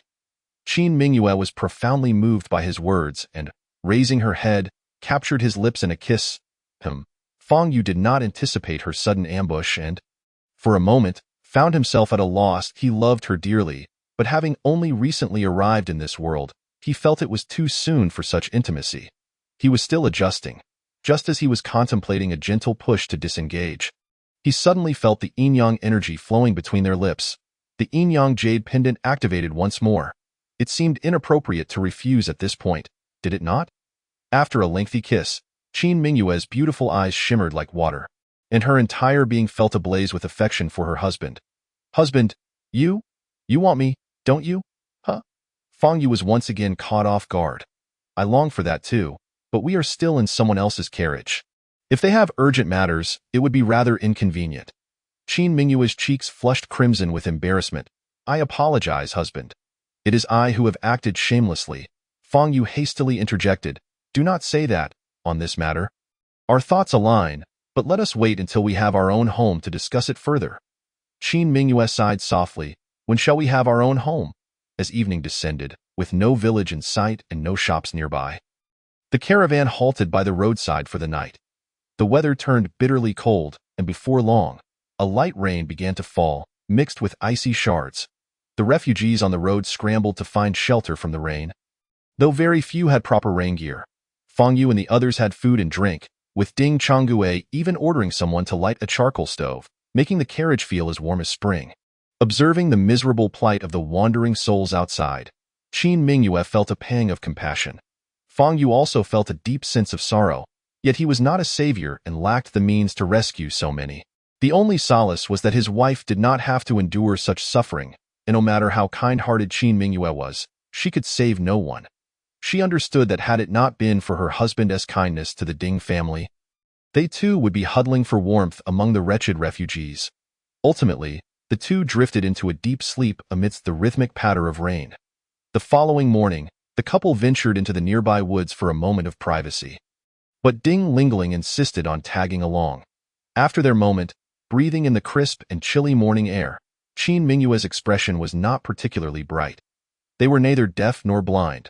Several refugees had succumbed to frostbite the previous night, with the two weakest still unresponsive despite their families' desperate cries, evidently beyond rescue.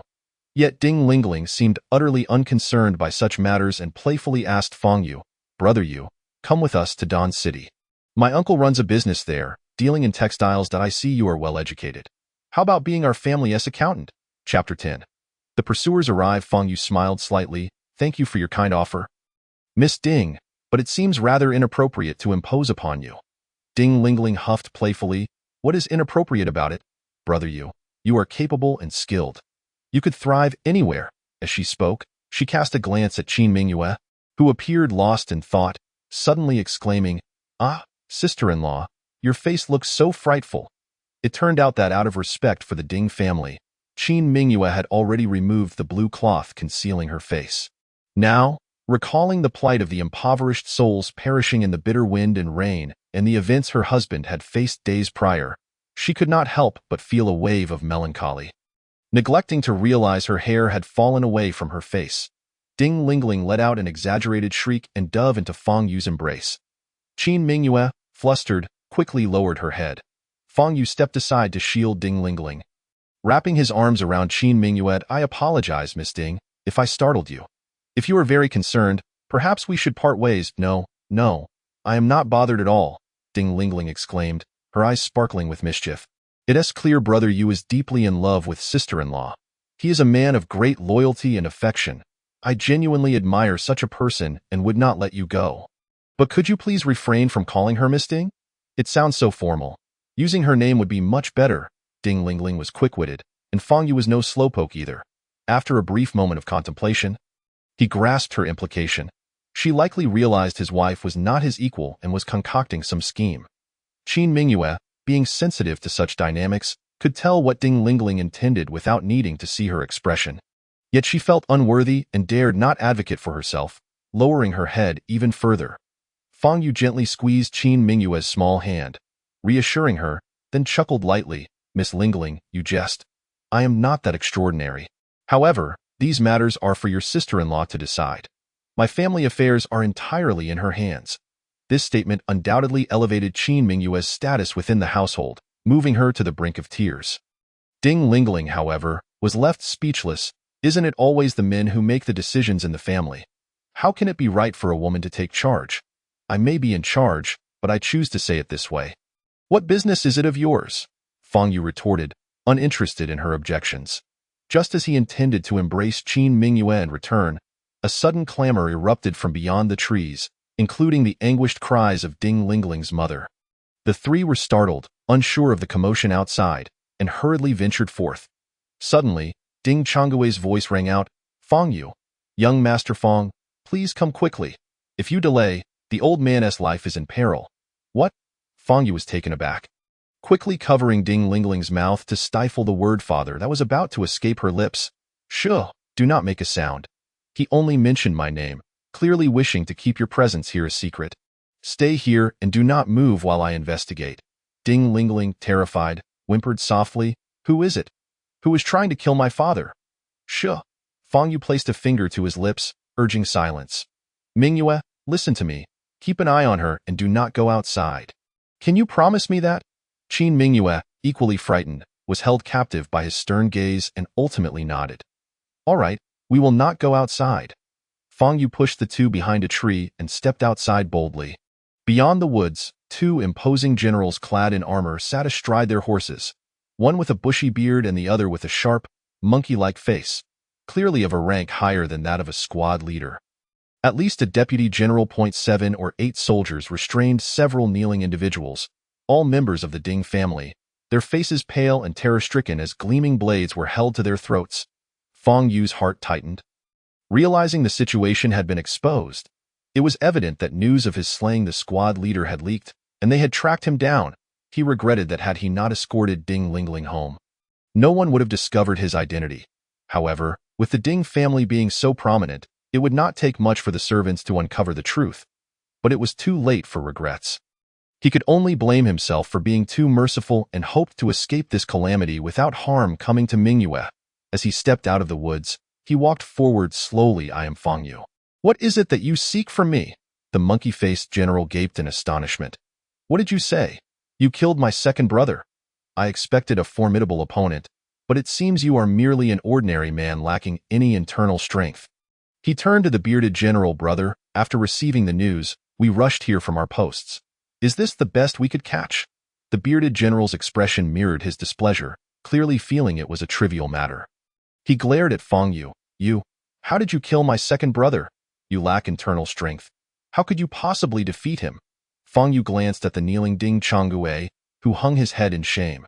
Clearly having betrayed him, there was no way to deny it now. Fang Yu shrugged. When I went to the tavern, that squad leader was too busy preying on a woman to be on guard. Thus, I ended his life with a single strike. We never even fought. He had just realized that someone who had cultivated internal strength could easily discern whether another possessed it or not. The monkey-faced general chuckled. So your second brother died in a woman's embrace. I suppose dying beneath a peony does make one a ghost of elegance. Ha ha ha. The bearded general snorted in anger. He did not die in a woman's embrace. He was merely caught off guard by this lad's sneak attack. He then pointed at Fang Yu. You? Where are you from? Who else is in your family? Fang Yu spread his hands. There is no family left. They are all gone. Otherwise, I would not have been so desperate at the tavern. Good lad. You have guts. The bearded general waved his hand. Kill them all. We must leave quickly. If the higher-ups learn of this, we will be charged with dereliction of duty, and we cannot afford that. Yes. The soldiers raised their blades, ready to strike. These men truly regarded the common people as mere expendables. Anyone associated with Fang Yu was to be eliminated. Fang Yu sighed inwardly. Since they had decided to kill him, he would not sit idle. He had to act. However, he had not anticipated that all the kneeling individuals would perish, and he would only be able to save one. He carefully gauged the distance, preparing to charge at the soldier poised to strike Ding Changgue. Suddenly, a heart-wrenching scream pierced through the woods. Father! Fang Yu's heart sank. He had warned them not to emerge. Now they had all been encircled. The bearded general, having turned his horse, glanced back. Oh, what a beautiful young lady. Third brother, go capture that person for me. Upon seeing the slender monkey dash out of the woods, the vibrant and youthful Ding Lingling, followed closely by the graceful Qin Mingyue, he couldn't help but exclaim, what a stunning young lady. She's all mine.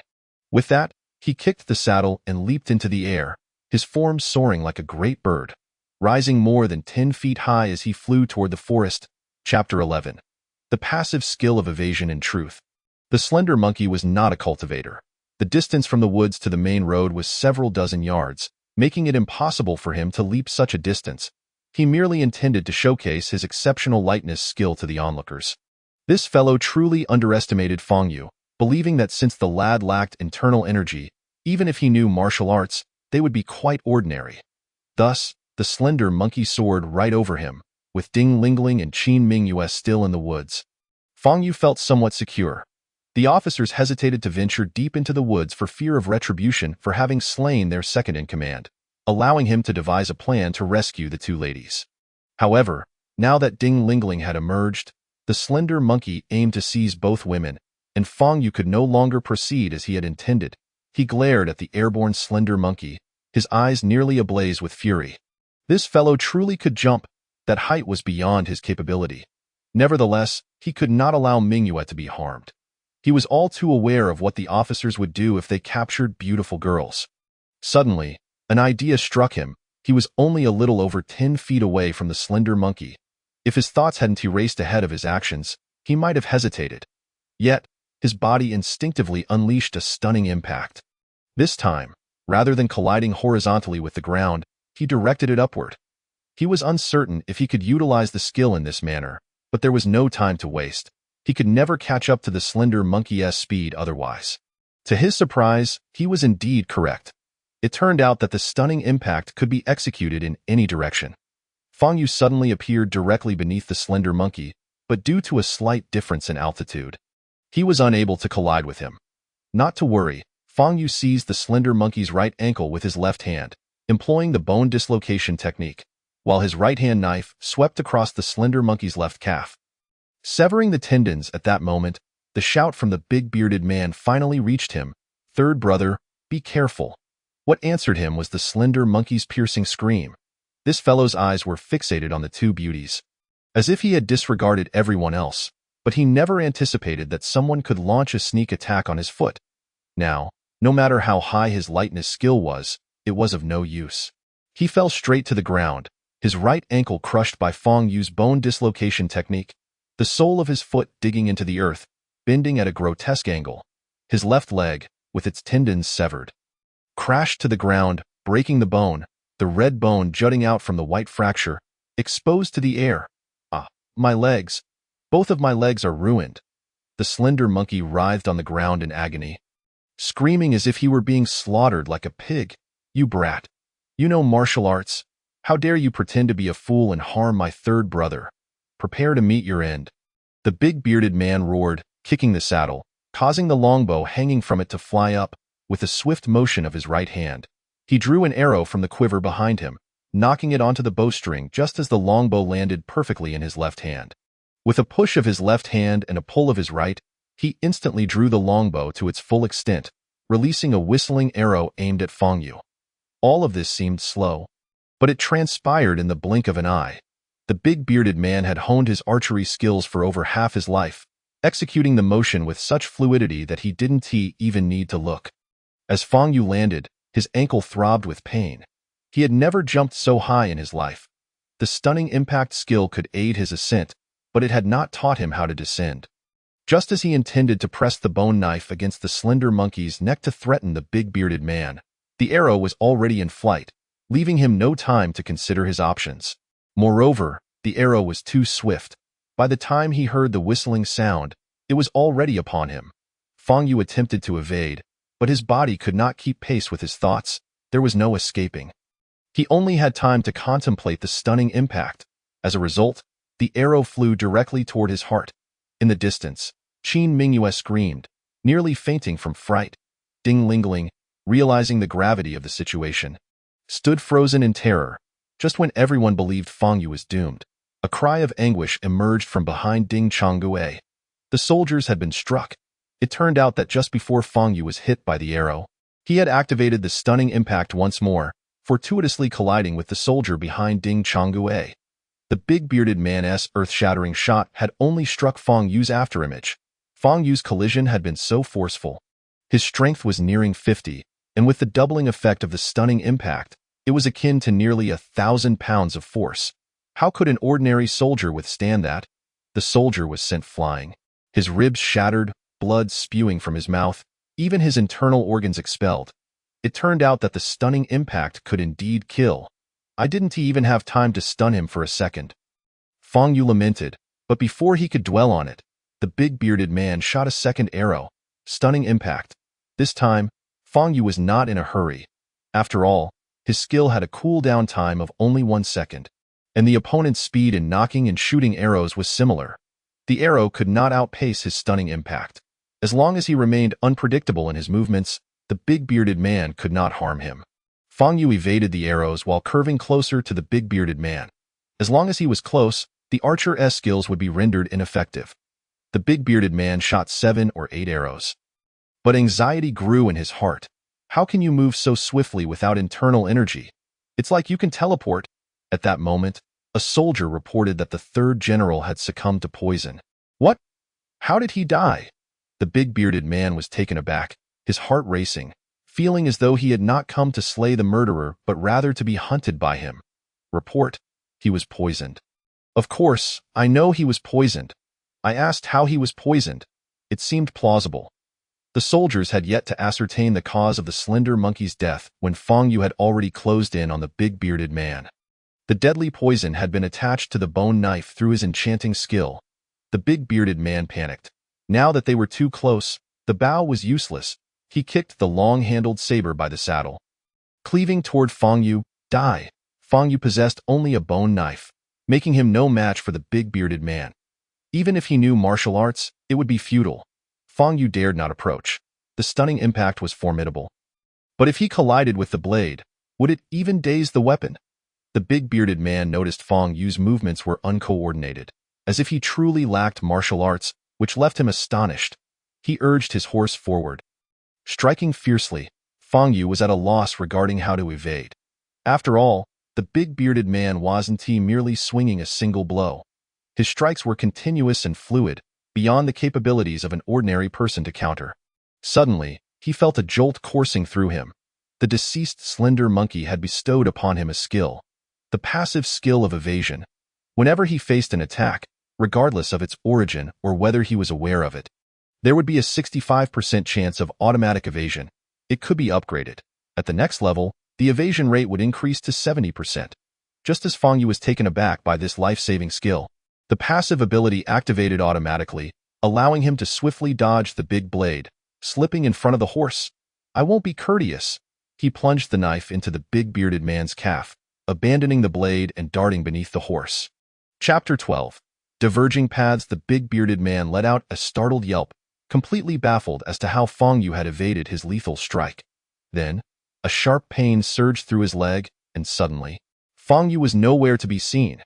He immediately sensed something was amiss and swung his blade toward the other side. Just as Fang Yu emerged from beneath the horse, his evasion skill still on cooldown. He found himself with no way to escape. However, the length of the big-bearded man's blade, designed for battle, made it difficult for Fang Yu to be reached while pressed against the horse. Seeing an opportunity, Fang Yu raised his hand to seize it. He did not know martial arts and could not engage in hand-to-hand combat, but he did possess the bone dislocation technique. Placing his fingers on the big-bearded man's, he grabbed and twisted. Ah! The big-bearded man screamed in agony as four of his fingers bent grotesquely. Bone dislocation. The big-bearded man was both astonished and enraged. How had this brat learned his second brother's signature move? Lacking internal energy, how could he possibly execute the bone dislocation technique? He relinquished the long knife, reaching out to grasp Fang Yu. However, with his right hand incapacitated and seated on his horse, extending his left hand was no easy feat. Fang Yu, recognizing the impending danger from the big-bearded man's clawing hand, wisely chose to retreat. The big-bearded man found himself at a loss. Unable to wield his knife or draw his bow, his legs felt numb and itchy. He surmised his brother had likely succumbed to poison in this manner and dared not pursue further. With a thunderous roar, he commanded, "Kill them all!" This man was truly ruthless. Even at such a moment, he still called for bloodshed, clearly unwilling to relent until his brother was avenged. Fang Yu, at that moment, could not save so many people. He too bellowed, "Lay down your weapons, spare their lives. Otherwise, the two generals shall serve as your warning." The toxin from the Yin-Yang Jade was evidently more potent than that of the five-step snake. Acting swiftly, the big-bearded man's complexion turned pale, and he swayed unsteadily. The soldiers, witnessing the general's impending demise, shouted in unison and scattered in all directions. The fear Fang Yu instilled in them was too terrifying. To ordinary eyes, his stunning impact skill resembled instantaneous teleportation. Realizing the tide had turned against him, the big-bearded man immediately turned his horse and fled. Fang Yu shouted from behind, "Leave your life behind to escape." To his surprise, the big-bearded man complied, collapsing under his horse as the poison took effect. As Fang Yu reached the warhorse, he was rewarded with a significant amount of power points and the skill aiming with precision. Aiming with precision? This was an archery skill. Originally, Fang Yu killed to save himself, yet he refrained from taking the soldiers' belongings for fear of future repercussions from other soldiers. Now, with his remarkable archery skills, he finds it impossible not to take anything. Setting aside other matters, he must take the bow and arrows with him. He drew a bone knife from the leg of a large bearded man, strapped the bow and arrows to his back, and led 2 horses back. At this moment, Ding Lingling had already rushed over, sobbing with her parents, as the earlier events had been too perilous, nearly resulting in their family's annihilation. Qin Mingyue too, disregarding everything, dashed into his embrace, and Fang Yu comforted her gently. After a while, Ding Changgue approached with Ding Lingling. Brother Fang, I truly apologize for what happened just now. It is of no consequence. Fang Yu raised a hand. It is only human nature. Had I been in your place, I would have prioritized the safety of my family as well. Ding Changgue bowed his head, his face full of shame. Ding Lingling playfully huffed, Brother Yu, I was so worried for your safety that I rushed out without a second thought. You wouldn't hold that against me, would you? Fang Yu smiled knowingly. How could I? You are such an innocent girl. Who would ever blame you? Ding Lingling blinked, momentarily taken aback. She was clever, and Fang Yu's choice of words, neither praising her beauty nor her charm, but instead calling her innocent, made her ponder. Was she truly as innocent as he suggested? Ding Changgue, still apprehensive, urged everyone to speak on the carriage instead. We must hurry. If the soldiers pursue us again, it will be a great trouble. Brother Fang, please. Fang Yu smiled faintly. Thank you for your kindness, Uncle Ding. But my wife and I have decided to take a different route and will not be going to Dawn City. What? Where are you going? Where we go is unimportant. What matters is that we do not wish to trouble Uncle Ding any further. That cannot be considered a trouble. Ding Changgue attempted to persuade again, but his wife subtly tugged at his sleeve, evidently frightened by the earlier events, and deeply wished not to travel with Fang Yu any longer. Ding Lingling understood her parents' thoughts, but lamented the loss of such a handsome and capable friend as Fang Yu. Realizing that finding another like him would not be easy, Brother Yu, I still have so much to say to you. Can't you stay a little longer? Though she was still quite young, not yet 16, she had already developed a modest figure and unconsciously brushed against Fang Yu's arm. Fang Yu took a slight step back, embracing Qin Mingyue instead. I'm truly sorry, but we have urgent matters to attend to. If fortune allows, we shall visit you in Dawn City in the future. After saying this, he instructed the Ding family servants to retrieve his belongings from the carriage and load them onto the warhorse. He assisted Qin Mingyue onto another warhorse, holding the reins as they made their way into the woods, never looking back. Ding Lingling watched their retreating figures, biting her lip. Humph. What is so special about him? Always doting on a monster like that. Her voice was soft, yet it was just loud enough for the couple to hear. Qin Mingyue lowered her head in embarrassment, afraid to speak. Fang Yu turned to glance at her. Smiling tenderly, you speak the truth. You are my eternal treasure. Qin Mingyue, overwhelmed with emotion, didn't know what to say, and leaned down to plant a fervent kiss on his cheek. I in the distance, Ding Changgue sighed. Let us not linger. Such a person is destined to be extraordinary, far beyond those like us. Ding Lingling snorted and turned away, yet she understood her father's words were true. Perhaps she would never cross paths with Brother Yu again in her lifetime. Meanwhile, the couple had not walked far before emerging from the woods. Qin Mingyue curiously inquired, Husband, where are we headed? Fang Yu shrugged. I do not know where we are going, but we must distance ourselves from the Ding family. Otherwise, my dear wife will be displeased. What? I wouldn't. Qin Mingyue blushed, yet she knew her husband was very indulgent towards her. Playfully, she asked, Are you truly willing to leave the young and beautiful Lingling? Fang Yu turned to look at her. Truth be told, I do feel a slight reluctance. Qin Mingyue pouted. Then there's no need for you to go. If you prefer her, I wouldn't mind at all. Oh. Can you explain why you feel this way? Her expression dimmed as she replied, Because I am not beautiful, my fate is ill-favored, and it would bring misfortune to you. Just like how we were pursued by soldiers. It is all because of me. Fang Yu waved his hand dismissively. What do you mean by that? This entire situation was orchestrated by me. It has nothing to do with you and my eyes. You are the most beautiful woman in the world. Henceforth, do not speak of your appearance or your fate. Superstitions are to be dismissed. Chapter 13. The colorful wand-bird Qin Mingyue paused. What do you mean by superstition? Nothing of consequence, merely that one should not believe in strange forces or the notion of being fated to bring misfortune to their spouse. Such ideas are merely ploys to deceive the ignorant populace. You must have faith in yourself, as well as in me. One day, I shall find a way to remove the dark mark from your face and transform you into a great beauty. I naturally believe in you, my husband. Qin Mingyue's voice was soft, but she then asked, could you tell me how you transformed from a frail scholar into your current self? Since your resurrection, you seem like a different person. Fang Yu hesitated, unsure how to explain, and redirected the conversation. Do you prefer the current me or the previous me? Naturally, I prefer the current husband. I can feel your heart is with me. I shall no longer inquire about your past. As long as you do not disdain me, I am willing to serve you as long as I live. Her words were heartfelt, overflowing with emotion, and her love was evident on her face. Fang Yu nodded. Indeed, that is how it should be. Thus, we must not bring any further trouble to the Ding family. Wandering together as husband and wife, even if the journey is arduous, it remains sweet. Your words are truly delightful, husband. They sound like poetry. Fang Yu chuckled. Is it really that pleasing? Indeed. But I must ask, why are you not riding? It must be tiresome to walk. If I said I cannot ride, would you believe me? What? You cannot ride? Then why did you steal someone else's horse? Qin Mingyue covered her mouth, giggling. The horse's owner is already dead. It would be a waste not to take it. Even if sold, it would fetch a decent price.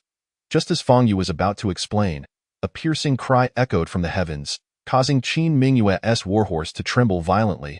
Fang Yu's warhorse grew restless, almost rearing, but he used his divine power to keep it steady.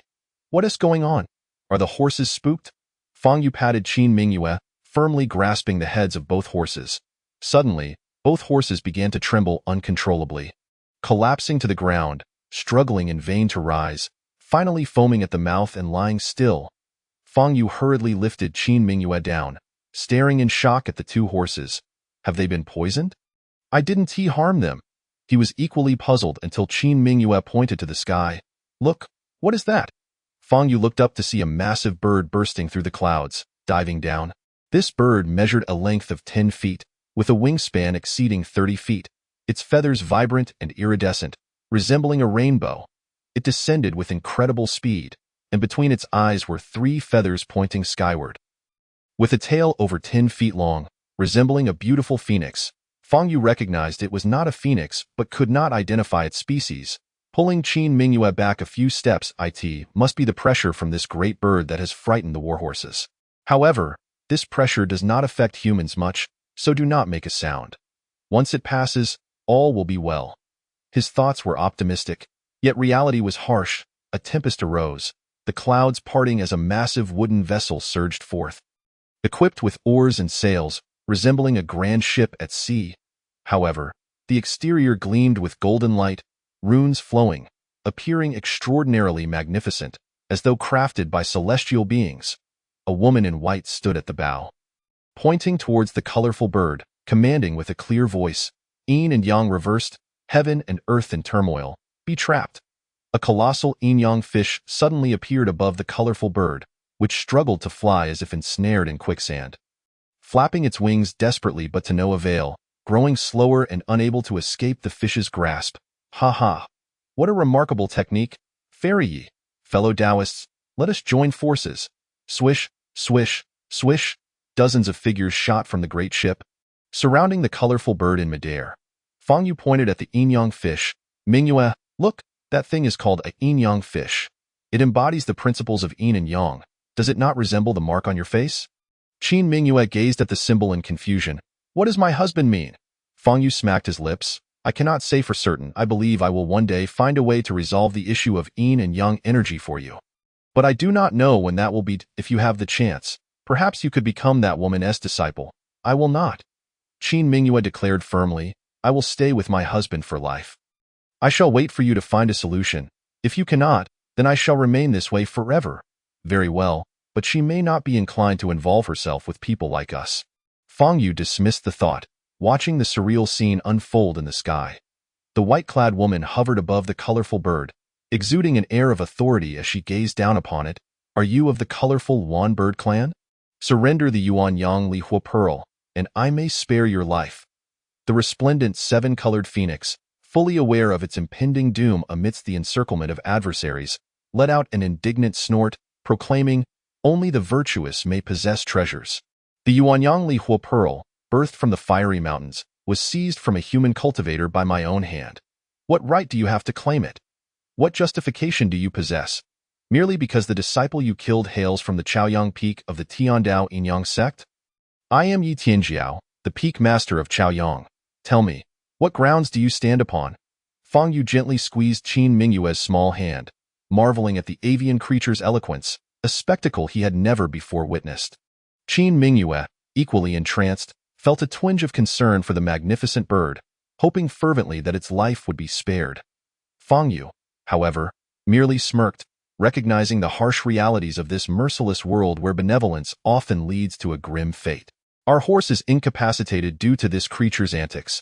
Once it recovers, we shall make our swift exit. At that moment, the seven-colored phoenix disdainfully spat. Bah! What vengeance for a disciple! Is a mere ordinary disciple of the transformation realm worthy of your intervention? Yi Tianjiao, you covet the Yuanyangli Huo Pearl for its potential to enhance your cultivation, do you not? Humph! Had it not been for you, I would have evaded capture regardless of the number of pursuers. A white-haired elder clad in a green robe stepped forward, delivering a cold snort. I am Zhao Qingfeng of the Tianzi Shenmu sect. Had I not possessed the divine sight to discern your theft of the Yuanyangli Huo Pearl, you would have succeeded in your deceit. Ye fairy, you must not let this creature escape. It harbors the remains of your Chaoyang Peak disciple within its belly. Such a man-eating beast is an irreconcilable enemy of our human race. Yi Tianjiao bowed respectfully, expressing gratitude to Elder Zhao for his warning. Rest assured, I shall not allow this monster to elude us. Zhao Qingfeng waved his hand, urging, what are we waiting for? Ye fairy, maintain the yin-yang formation. Do not allow this vile creature to flee. Fellow cultivators, let us act in unison, disregarding any notions of chivalry. Let us slaughter it alive.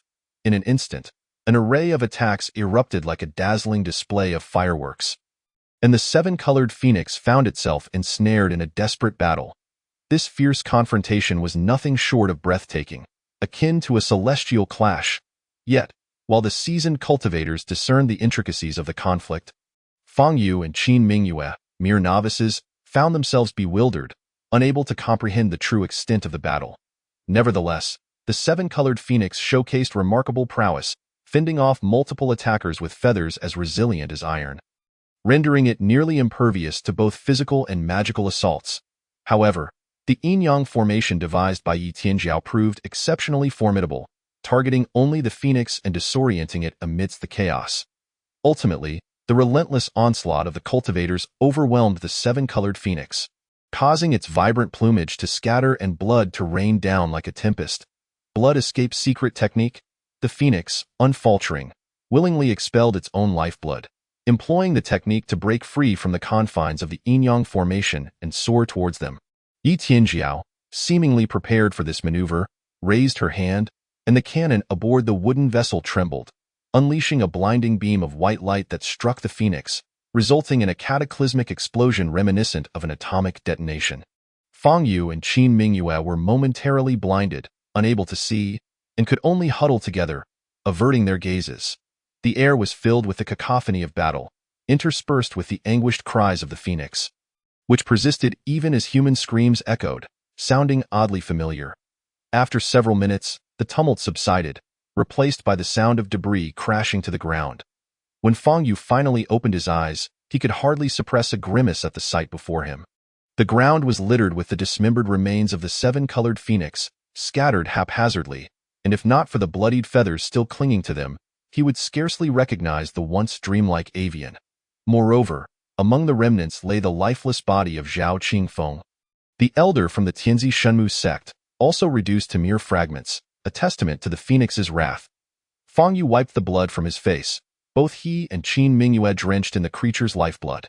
Resembling two unfortunate souls caught in a downpour, he longed to voice his discontent, to remind them of basic decency amidst their conflict, but fear silenced him, leaving him to tremble as he gazed at the figures descending from the sky. These individuals, having the ability to claim the phoenix's remains mid-air, were not here for mere sport. Their motives were driven by gain. Suddenly, a figure clad in the garb of a blacksmith descended, his leather apron stained with oil.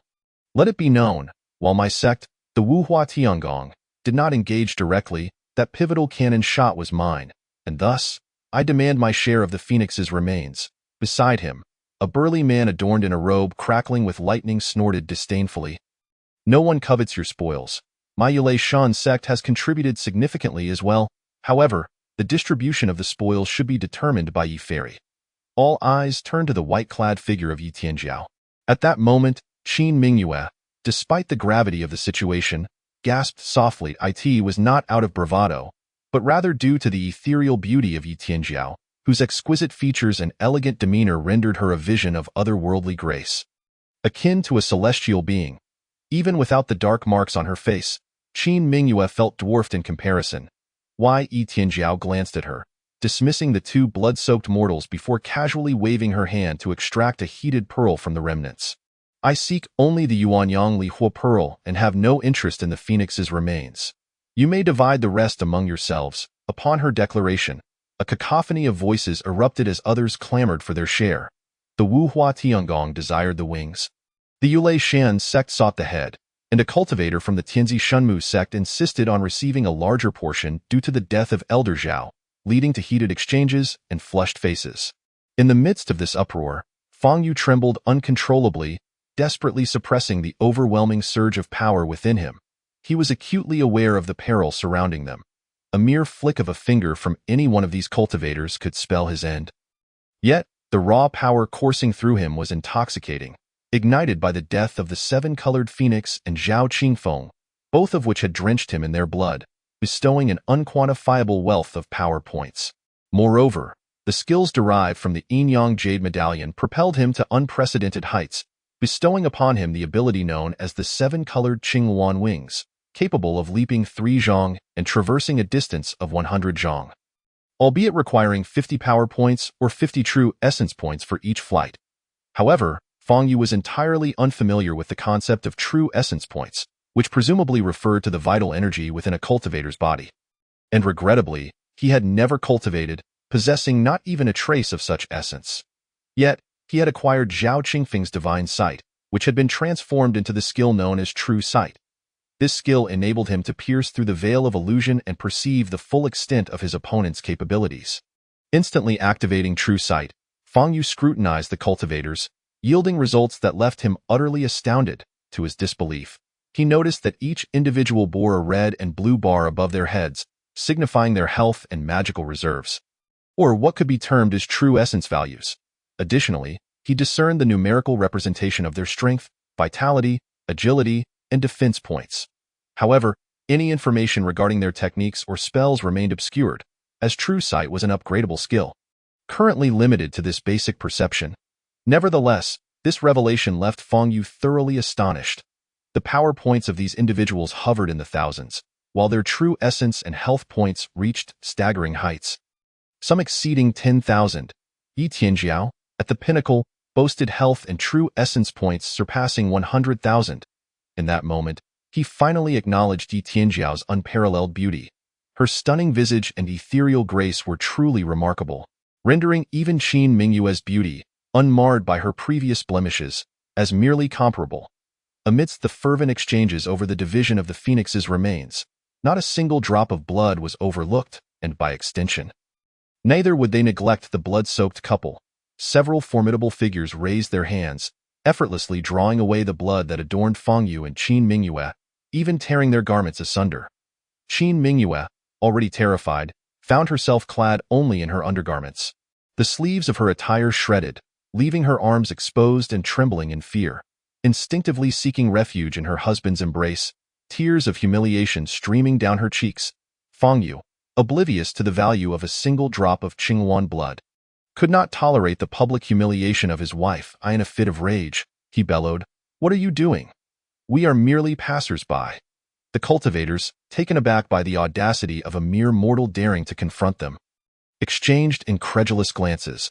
The burly man from the Yulei Shan sect, crackling with electricity, declared, "While we eradicate the demon race, champions of justice, it would be prudent to keep this matter from the ears of ordinary folk. Should you fail to heed my warning, I shall take action myself." As the tension escalated, the crowd seemed indifferent, regarding the two insignificant mortals as inconsequential. Just then, Yi Tianjiao exclaimed, "Stop!" turning to face the commotion. She observed the Yuanyang Li Hua pearl ascending gracefully from her palm, drifting towards Qin Mingyue. What is the meaning of this? She pondered, realizing the gravity of the situation unfolding before her. The crowd scrutinized Qin Mingyue once more, only to discover that she was but an ordinary mortal, devoid of any true essence or internal power. How could she possibly seize the treasure from Yi Tianjiao's grasp? Yi Tianjiao waved her hand, signaling to hold back for the moment. It seemed that Qin Mingyue was not attempting to snatch the Yuanyang Li Hua pearl, but rather that the pearl was drawn towards her by some unseen force. As she had yet to refine it with that, she gracefully stepped closer to the couple. Upon noticing that all eyes were on her, Qin Mingyue, her outer garment in tatters, dared not raise her head. Ignoring the pearl that floated nearby, the orb danced above her, neither descending nor departing, capturing the fascination of the onlookers. "Young lady, please lift your head so I may behold your visage," Yi Tianjiao urged gently.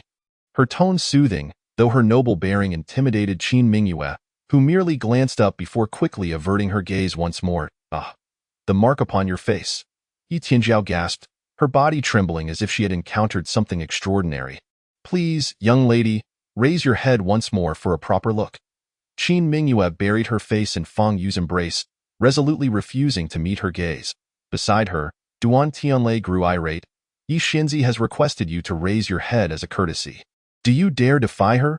Believe me, I could make you suffer for your disobedience." As he spoke, arcs of electricity crackled ominously in his hands. Terrified, Qin Mingyue's pallor deepened, and she reluctantly lifted her gaze. Fang Yu seethed with resentment, feeling invisible as these individuals harassed Mingyue. They were all loathsome creatures.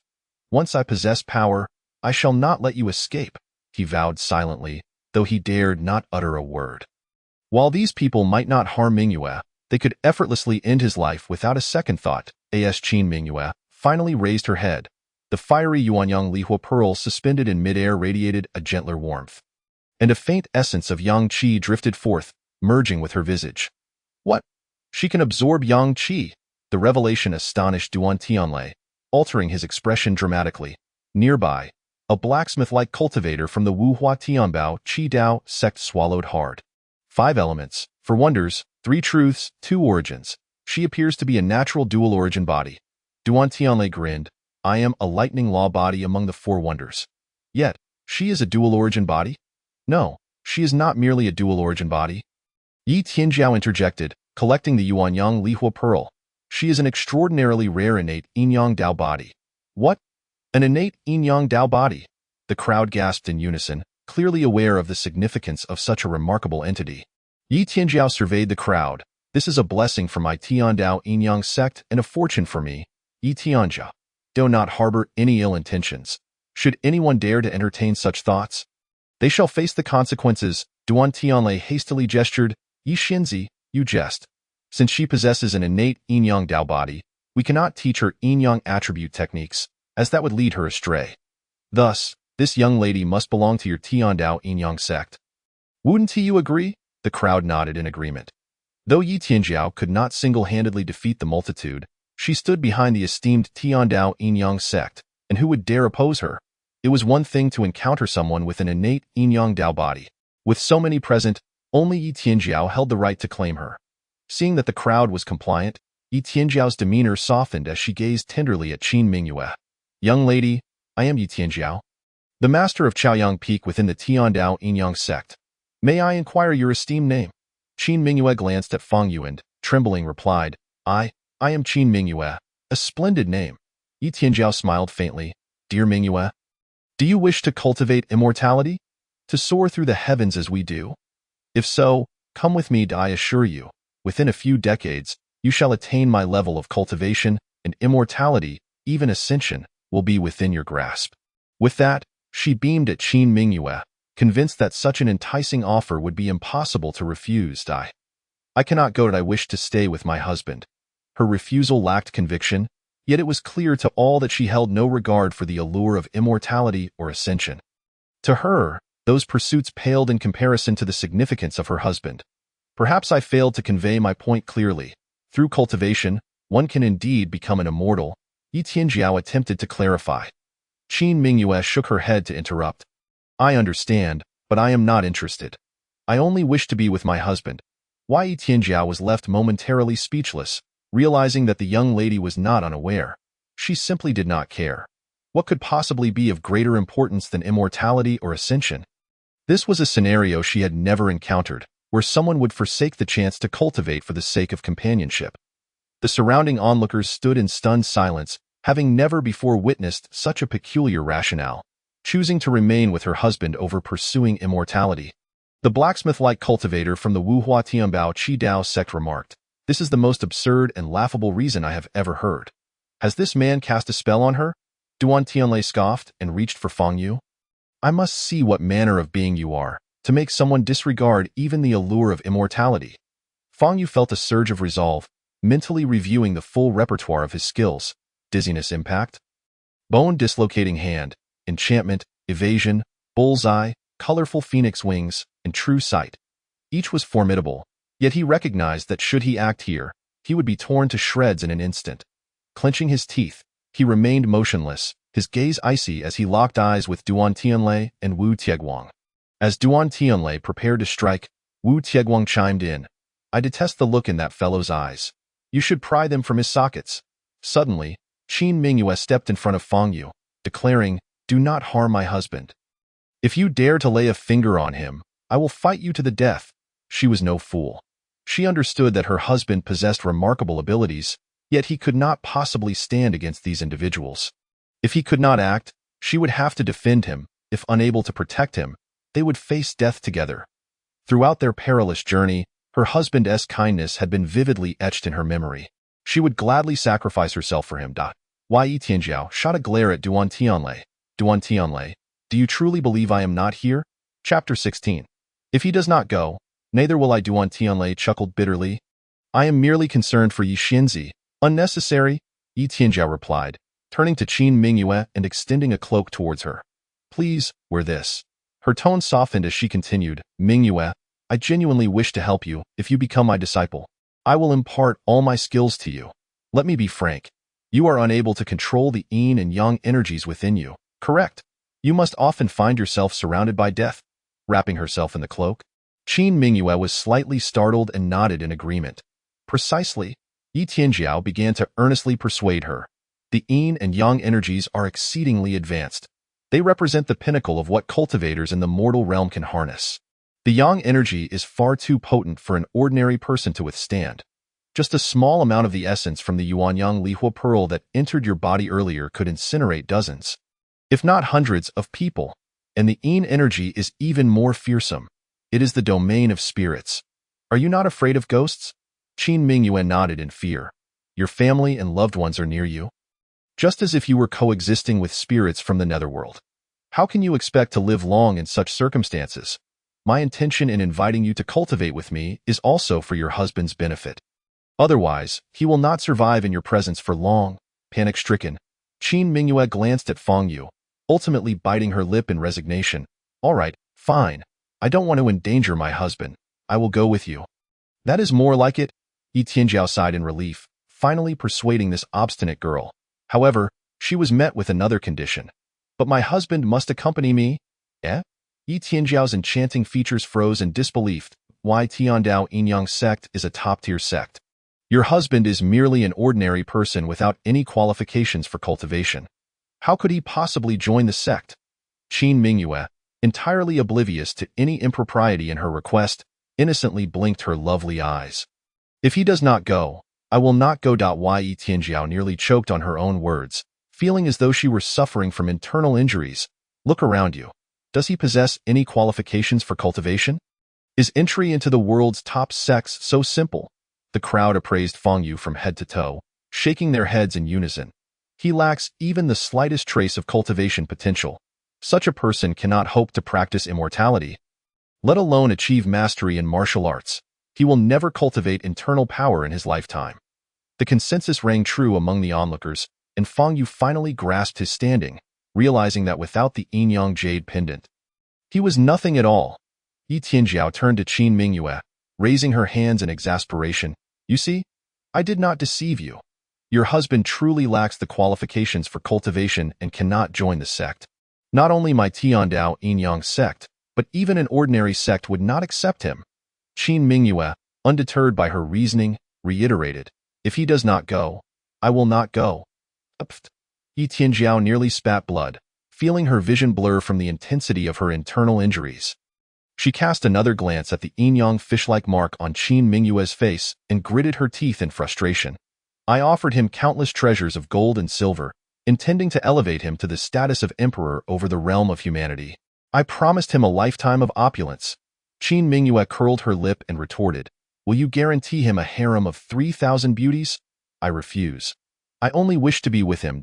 Yi Tianjiao trembled in indignation, yet found herself utterly helpless against her.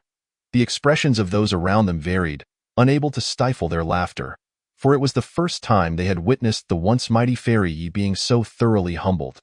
Had this transpired a few days prior, perhaps Qin Mingyue would not have been so resolute. However, after these days of companionship, she had devoted her entire being to her husband. What were riches and longevity to her? Even if it meant sacrificing herself for him, she would embrace it with joy. After a prolonged exchange of stubbornness, Yi Tianjiao eventually relented, conceding to Qin Mingyue's terms, allowing Fang Yu to join the Tiandao Yin-yang sect. Throughout this entire time, Fang Yu remained silent, finally speaking up for the first time. "Mingyue, I have long told you that the mark on your face is not unattractive. It is something unique. Now, do you finally believe me? You can accompany Fairy Yi to the Tiandao Yin-yang sect to resolve the issues within you, and I am genuinely pleased for you. Honestly, I could choose not to go. With my abilities, I can thrive anywhere. Once I achieve success in my cultivation, I will come to see you." Lu Tieguang scoffed, "You? Dream on. You wouldn't even qualify to be a mere servant." The onlookers also rolled their eyes, remarking that with his aptitude, he should wait for the next life. Indeed, Fang Yu harbored such thoughts. Joining a sect came with numerous restrictions, and his cultivation differed from others, requiring secrecy. Thus, he was disinclined to join the Tiandao Yin-yang sect but felt compelled to explain himself to Mingyue to honor her goodwill. Yet today, Qin Mingyue was impervious to reason, merely smiling softly, "I won't agree. Wherever you go, I shall follow." Fang Yu had never witnessed Qin Mingyue exhibit such stubbornness, leaving him both amused and exasperated. If it were just the two of them, he could surely persuade her to change her mind, but in front of so many witnesses, certain words were simply unspeakable. Ultimately, both Fang Yu and Yi Tianjiao found themselves bested by Qin Mingyue. Compelled to comply with her wishes, Yi Tianjiao summoned her escape light, carrying the two into the skies. Those below gazed at the trio's retreating figures, shaking their heads in disbelief. Today's events had truly defied expectations and shattered preconceived notions. It was Qin Mingyue's first experience soaring through the skies. Though she refrained from exclaiming in awe, her exhilarated expression betrayed her inner thoughts. Fang Yu had flown on an airplane in his past life. Yet this sensation was entirely different. It was far more thrilling that, of course, if he could fly on his own, that would have been even more exhilarating. In truth, he was not incapable of flight. After acquiring the power points from the seven-colored Luan bird and utilizing his true sight to assess his abilities, his data became clear. Fang Yu, human race level, 1 health, 108 true essence, 0 strength, 103 agility, 22 constitution, 47 health regeneration, 1 defense, 18 skills, stunning impact, bone dislocation, enchantment, evasion, bullseye, 7-colored Q-ing Wan wings. True sight.at present. He could indeed use his power points to activate the 7-colored Q-ing Wan wings to leap 100 zhong, but it was incomparable to the flight of Yi Tianjiao. Thus, he had no intention of using his power points to activate the 7-colored Q-ing Wan wings. Instead, he was determined to learn the cultivation techniques, to cultivate true essence, and to utilize all of his skills powered by it, reserving his strength solely for self-preservation. Just because I lack cultivation aptitude doesn't mean I can't practice cultivation. Let us wait and see. Throughout the journey, Yi Tianjiao tirelessly implored Qin Mingyue. Originally, she was not one to wear her heart on her sleeve, maintaining an icy demeanor with everyone, yet when faced with Qin Mingyue, she found herself utterly powerless. After a lengthy discourse, the gist of her argument was that she was neither the most accomplished individual in the Tiandao Yin-yang sect nor the sect leader.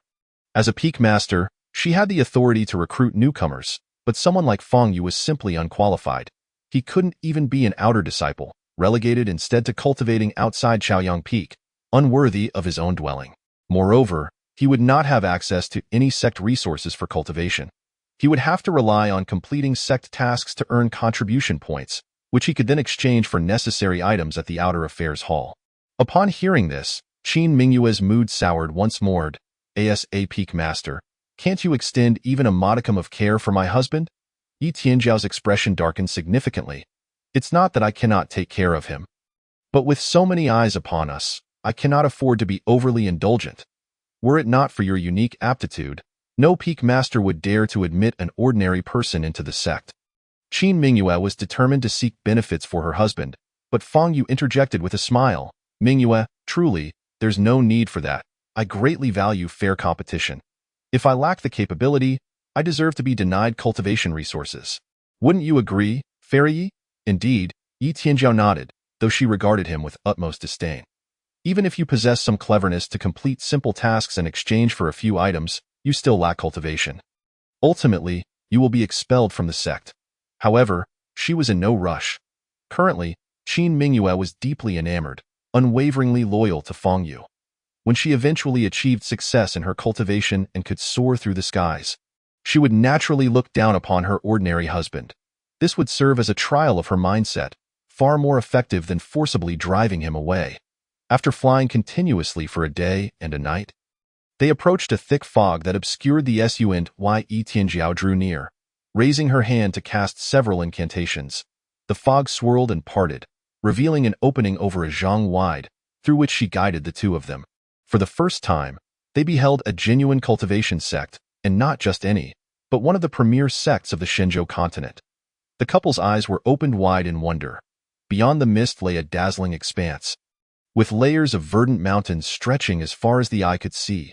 Scattered across the mountains were pavilions and towers, and one could often see individuals soaring through the air on swords. Various rare birds and beasts roamed freely among the hills, while exotic flowers and plants flourished everywhere, exuding an aura of the celestial. Yi Tianjiao, observing the couple's expressions, recognized their naivety and slowed her flight. Patiently explaining, the Tiandao Yinyang sect is the foremost sect in the world, with 36 main peaks and 72 secondary peaks, totaling 108 peaks and approximately 350,000 disciples. Our Chaoyang Peak is one of the 36 main peaks, situated at the center of the innate Yinyang Grand Formation, making it the most spiritually enriched area, perfect for cultivation. The further out you go, the thinner the spiritual energy becomes. She glanced at Fang Yu, adding, "Allowing you to cultivate at the foot of Chaoyang Peak is already a considerable exception. Were it not for Mingyue, I would never have done so." Fang Yu gratefully smiled. "Thank you, Fairy Yi, for your consideration. I'll receive such a grand opportunity, and to cultivate in a celestial realm, I shall certainly seize this rare chance and see how far I can progress. However, lacking any cultivation, I find it somewhat challenging to complete sect tasks. I wonder if Fairy Yi might have any foundational cultivation techniques I could use?" Yi Tianjiao rolled her eyes in exasperation. She had just stated that everything should rely on oneself, using contribution points to exchange for cultivation resources. How could he now dare to ask for something? His audacity was remarkable. Yet, seeing Qin Mingyue's eager gaze upon her, she knew that if she did not find him a basic technique today, it would likely end in her disfavor. Thus, she cast a talisman at the foot of Chaoyang Peak. Before long, 5 or 6 individuals descended from the peak and, upon seeing Yi Tianjiao, bowed deeply from afar. "We greet you, Master Ant Yi." Yi Tianjiao ignored them, turning to glare at Fang Yu. "I have no foundational techniques. You should ask them." Fang Yu approached without hesitation, clasping his fists in greeting. "I am Fang Yu. Greetings to all the brothers here. May I inquire if any of you possess the most basic cultivation techniques?" The group exchanged puzzled glances, uncertain of what had transpired. Fang Yu, sharp-eyed, noticed that Yi Tianjiao's lips were moving, likely communicating something to them, though he could not discern the content. Moments later, one of the long-faced individuals produced a paper book and handed it to Fang Yu. "Brother Fang, this is the foremost foundational cultivation technique of our Tiandao Yinyang sect. Were it not for Master Ant Ye's command, I would never have brought it out." Fang Yu accepted it without even glancing. "Thank you, brother. May I ask your esteemed name?" "I am Ah Changkong." Fang Yu nodded, noting that indeed, his face was quite long. rivaling that of a horse. Observing that the group had begun to introduce themselves, Yi Tianjiao turned to Qin Mingyue. Mingyue, your husband truly cannot ascend the peak. This is all I can do for now. Let us go up the mountain. With that, she tossed Fang Yu a token. This is my token for Chaoyang Peak. With this token, you can go to the Outer Affairs Hall and obtain the identity of an outer sect servant disciple, thereby qualifying to undertake sect tasks in the 100 Refinements Hall. Qin Mingyue, reluctant to part from Fang Yu, asked, when will you come to see me? Before Fang Yu could respond, Yi Tianjiao interjected. Once his cultivation reaches a sufficient level, allowing him to break through the formation of Chaoyang Peak, he will be able to visit you. She glanced at the others. Wouldn't you agree? Everyone nodded in agreement. Indeed. We also managed to break through the formation of Chaoyang Peak after just a few months of cultivation. Within the sect, our own formations are not particularly formidable. They merely serve as portals between the peaks.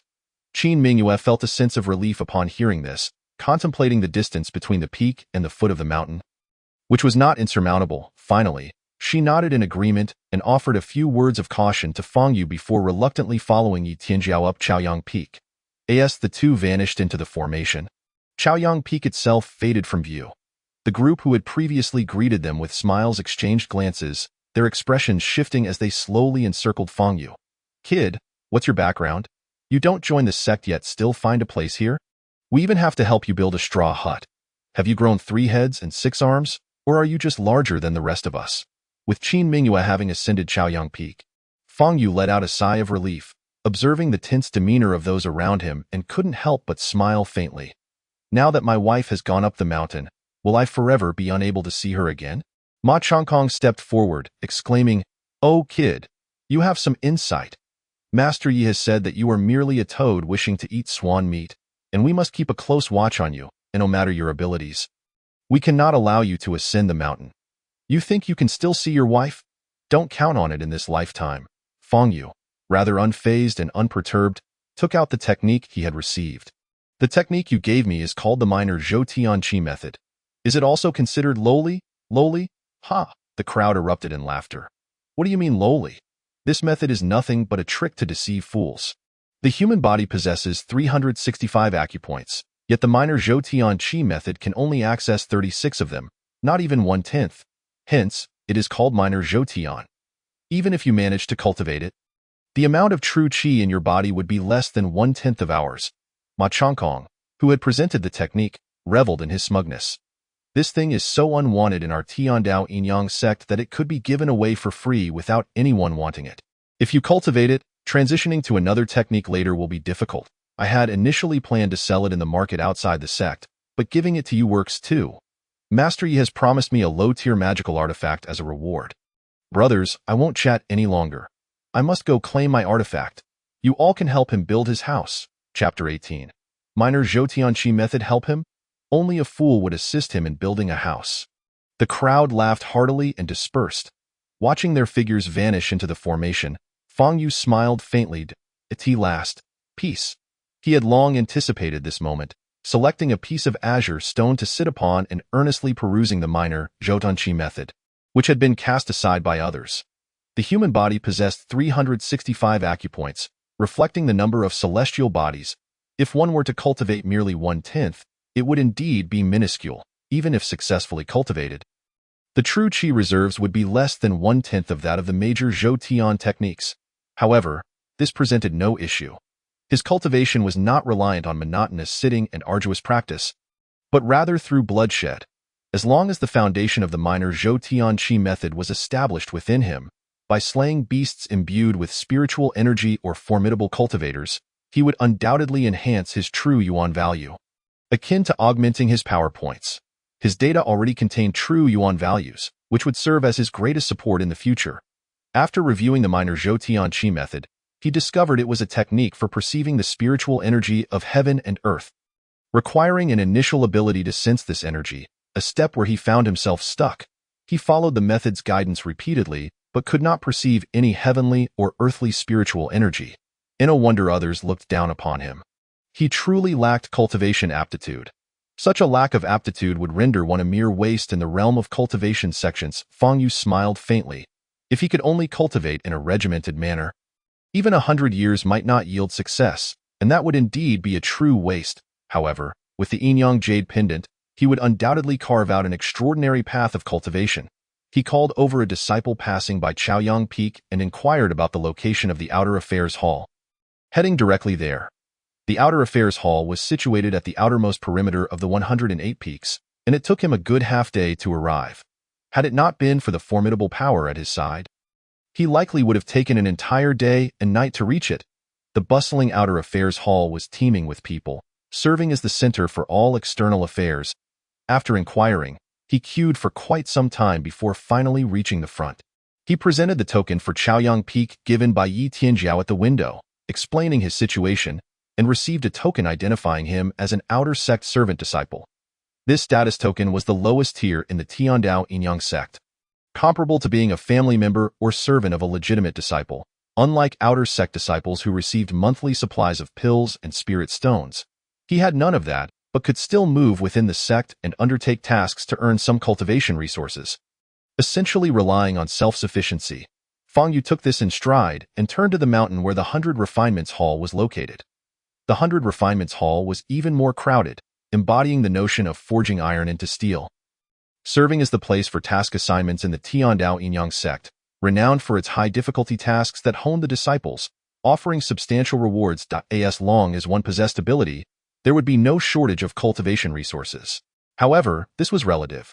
If cultivators spent all their time on tasks, they would have no time left for cultivation, leaving many in a dilemma between choosing cultivation resources and cultivation time. The 100 Refinements Hall was quite grand, with formation screens on all four walls displaying numerous tasks categorized by difficulty. Based on the disciples' cultivation levels, they could select appropriate tasks. Fang Yu naturally began his search with the lowest level tasks. The western wall was filled with low-level tasks such as delivering messages, transporting goods, and gathering materials for alchemy and artifact forging, with meager rewards amounting to only a few sect contribution points. Fang Yu did not come for the contribution points. He came to hunt beasts and gain attribute enhancements and true yuan values. Since he could not cultivate, he placed all his hopes on slaying beasts. True beasts possessed heavenly and earthly spiritual energy within them. Only those capable of absorbing this spiritual energy to cultivate and elevate their levels could be deemed true beasts. The pig demon he had slain earlier had not yet reached that level. He believed that once he killed a genuine beast, his true yuan value data would increase, a far swifter path than arduous cultivation. After searching for some time, he finally found a suitable task: hunt down the pangolin, a first-tier Earth-type beast, social in nature, adept at burrowing and possessing formidable defenses, residing in the wild mountains 1,000 miles southeast of the sect. Reward: 30 sect contribution points for a mature pangolin Earth-type core. With no upper limit, Fang Yu queued to accept this task. His identity token would record it, allowing him to exchange a mature pangolin Earth-type core for 30 contribution points, with no limit to how many could be recorded. Once the task was accepted, it was time to form a team. Nearby, many individuals held up large signs seeking team members for various tasks. Fang Yu did not think he could complete the task alone. First-tier beasts were not something ordinary cultivators could handle, and he was not even a cultivator himself. 3 teams were holding signs for the first-tier pangolin task, and Fang Yu approached the one with the most members. "Excuse me, brother, what are the requirements to join the team?" The person holding the sign sized him up. "What is your status? Which level of outer sect disciple are you? What cultivation level do you possess?" It turned out outer sect disciples were also graded into 4 levels: A, B, C, and D. Yet Fang Yu was nothing at all. "I just entered the sect. I am an outer sect servant disciple. Without any cultivation. Get lost. What are you doing here? Causing trouble when you're nothing?" The other disciples in the team looked at Fang Yu with contempt, some even snickering aloud. Fang Yu remained indifferent, retreating to seek another team. However, when asked about his background, he was met with headshakes once more. Fang Yu, feeling helpless, turned to the smallest team, consisting of only 5 individuals. Observing through the eye of true sight, he found their data rather mediocre. A small group of individuals with very low cultivation. Seeing Fang Yu rejected by 2 teams in succession, they realized he was unlikely to succeed, and their expressions darkened.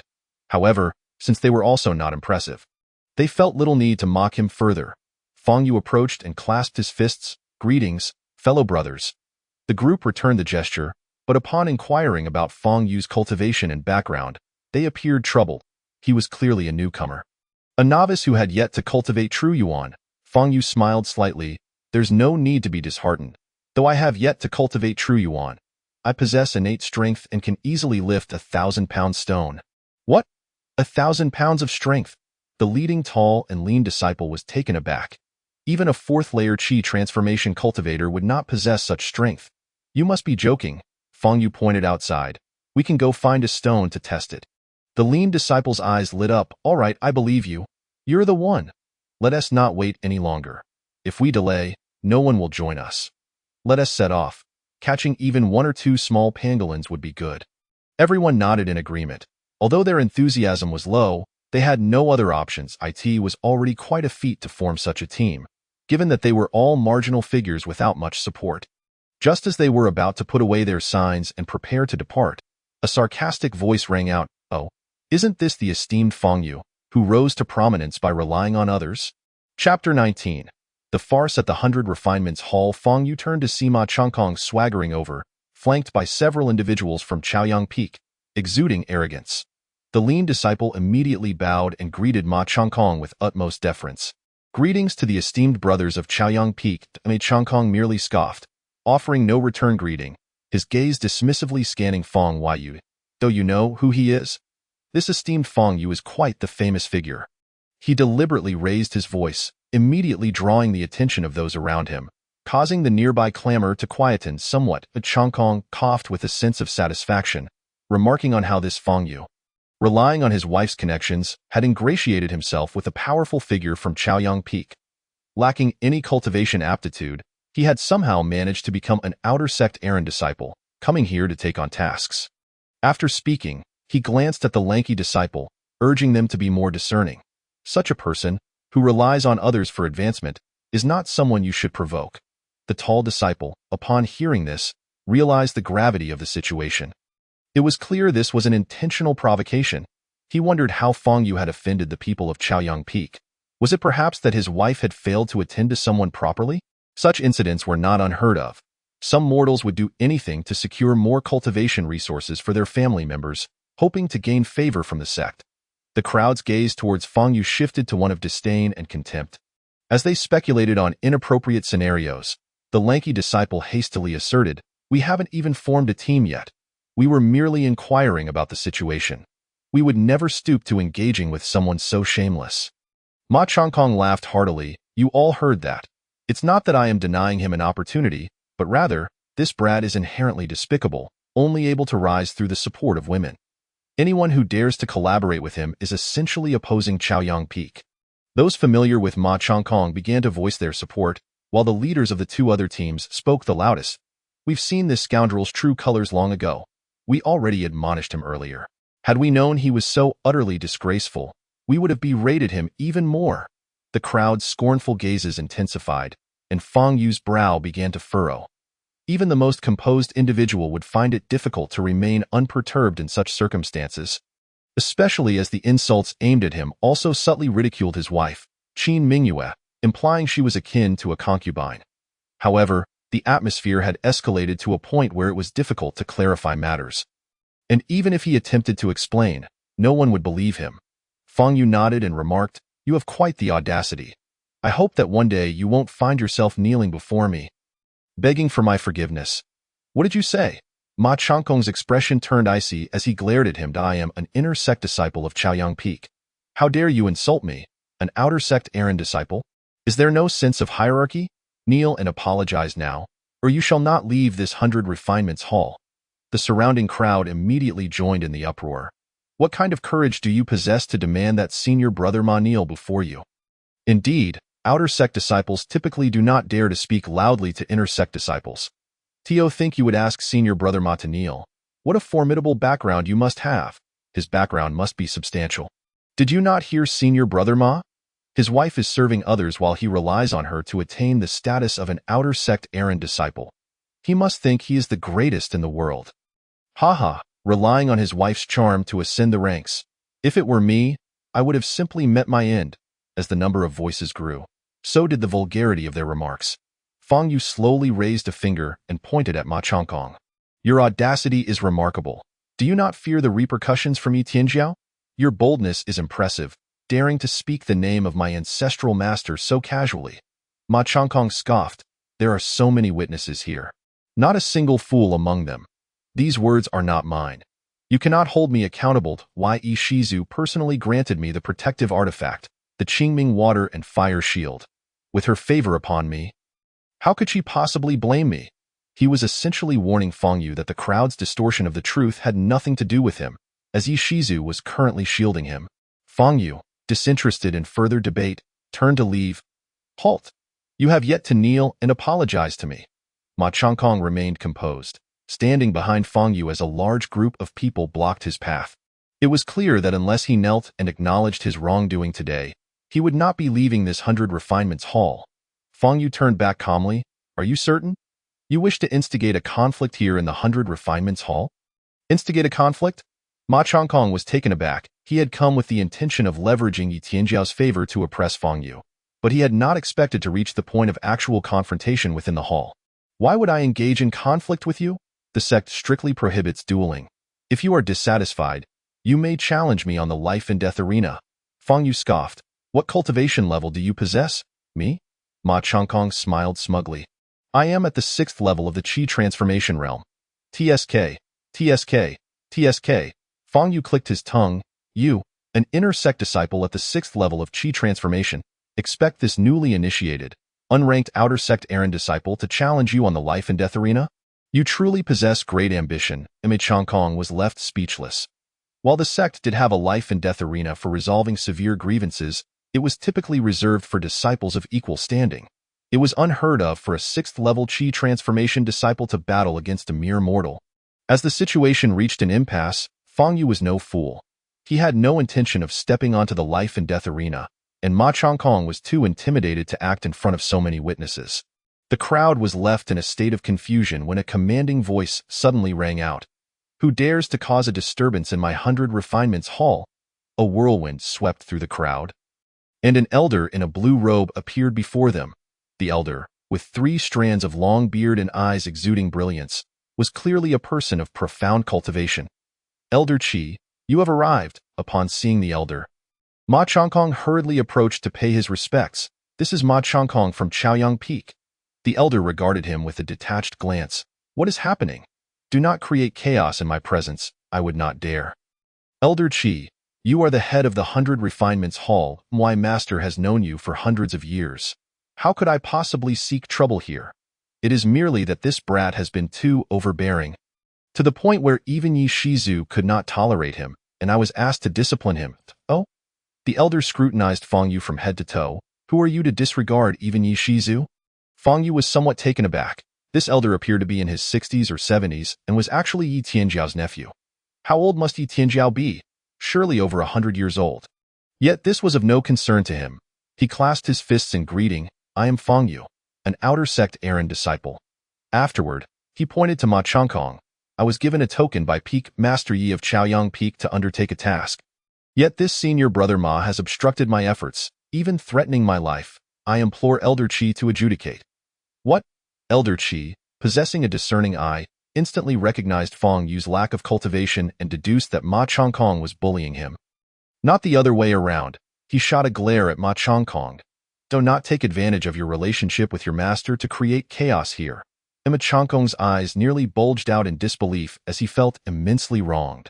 I never threatened to kill you. You are slandering me. Fang Yu surveyed the crowd, eyes wide in astonishment. Did you not just say so? Many people heard it.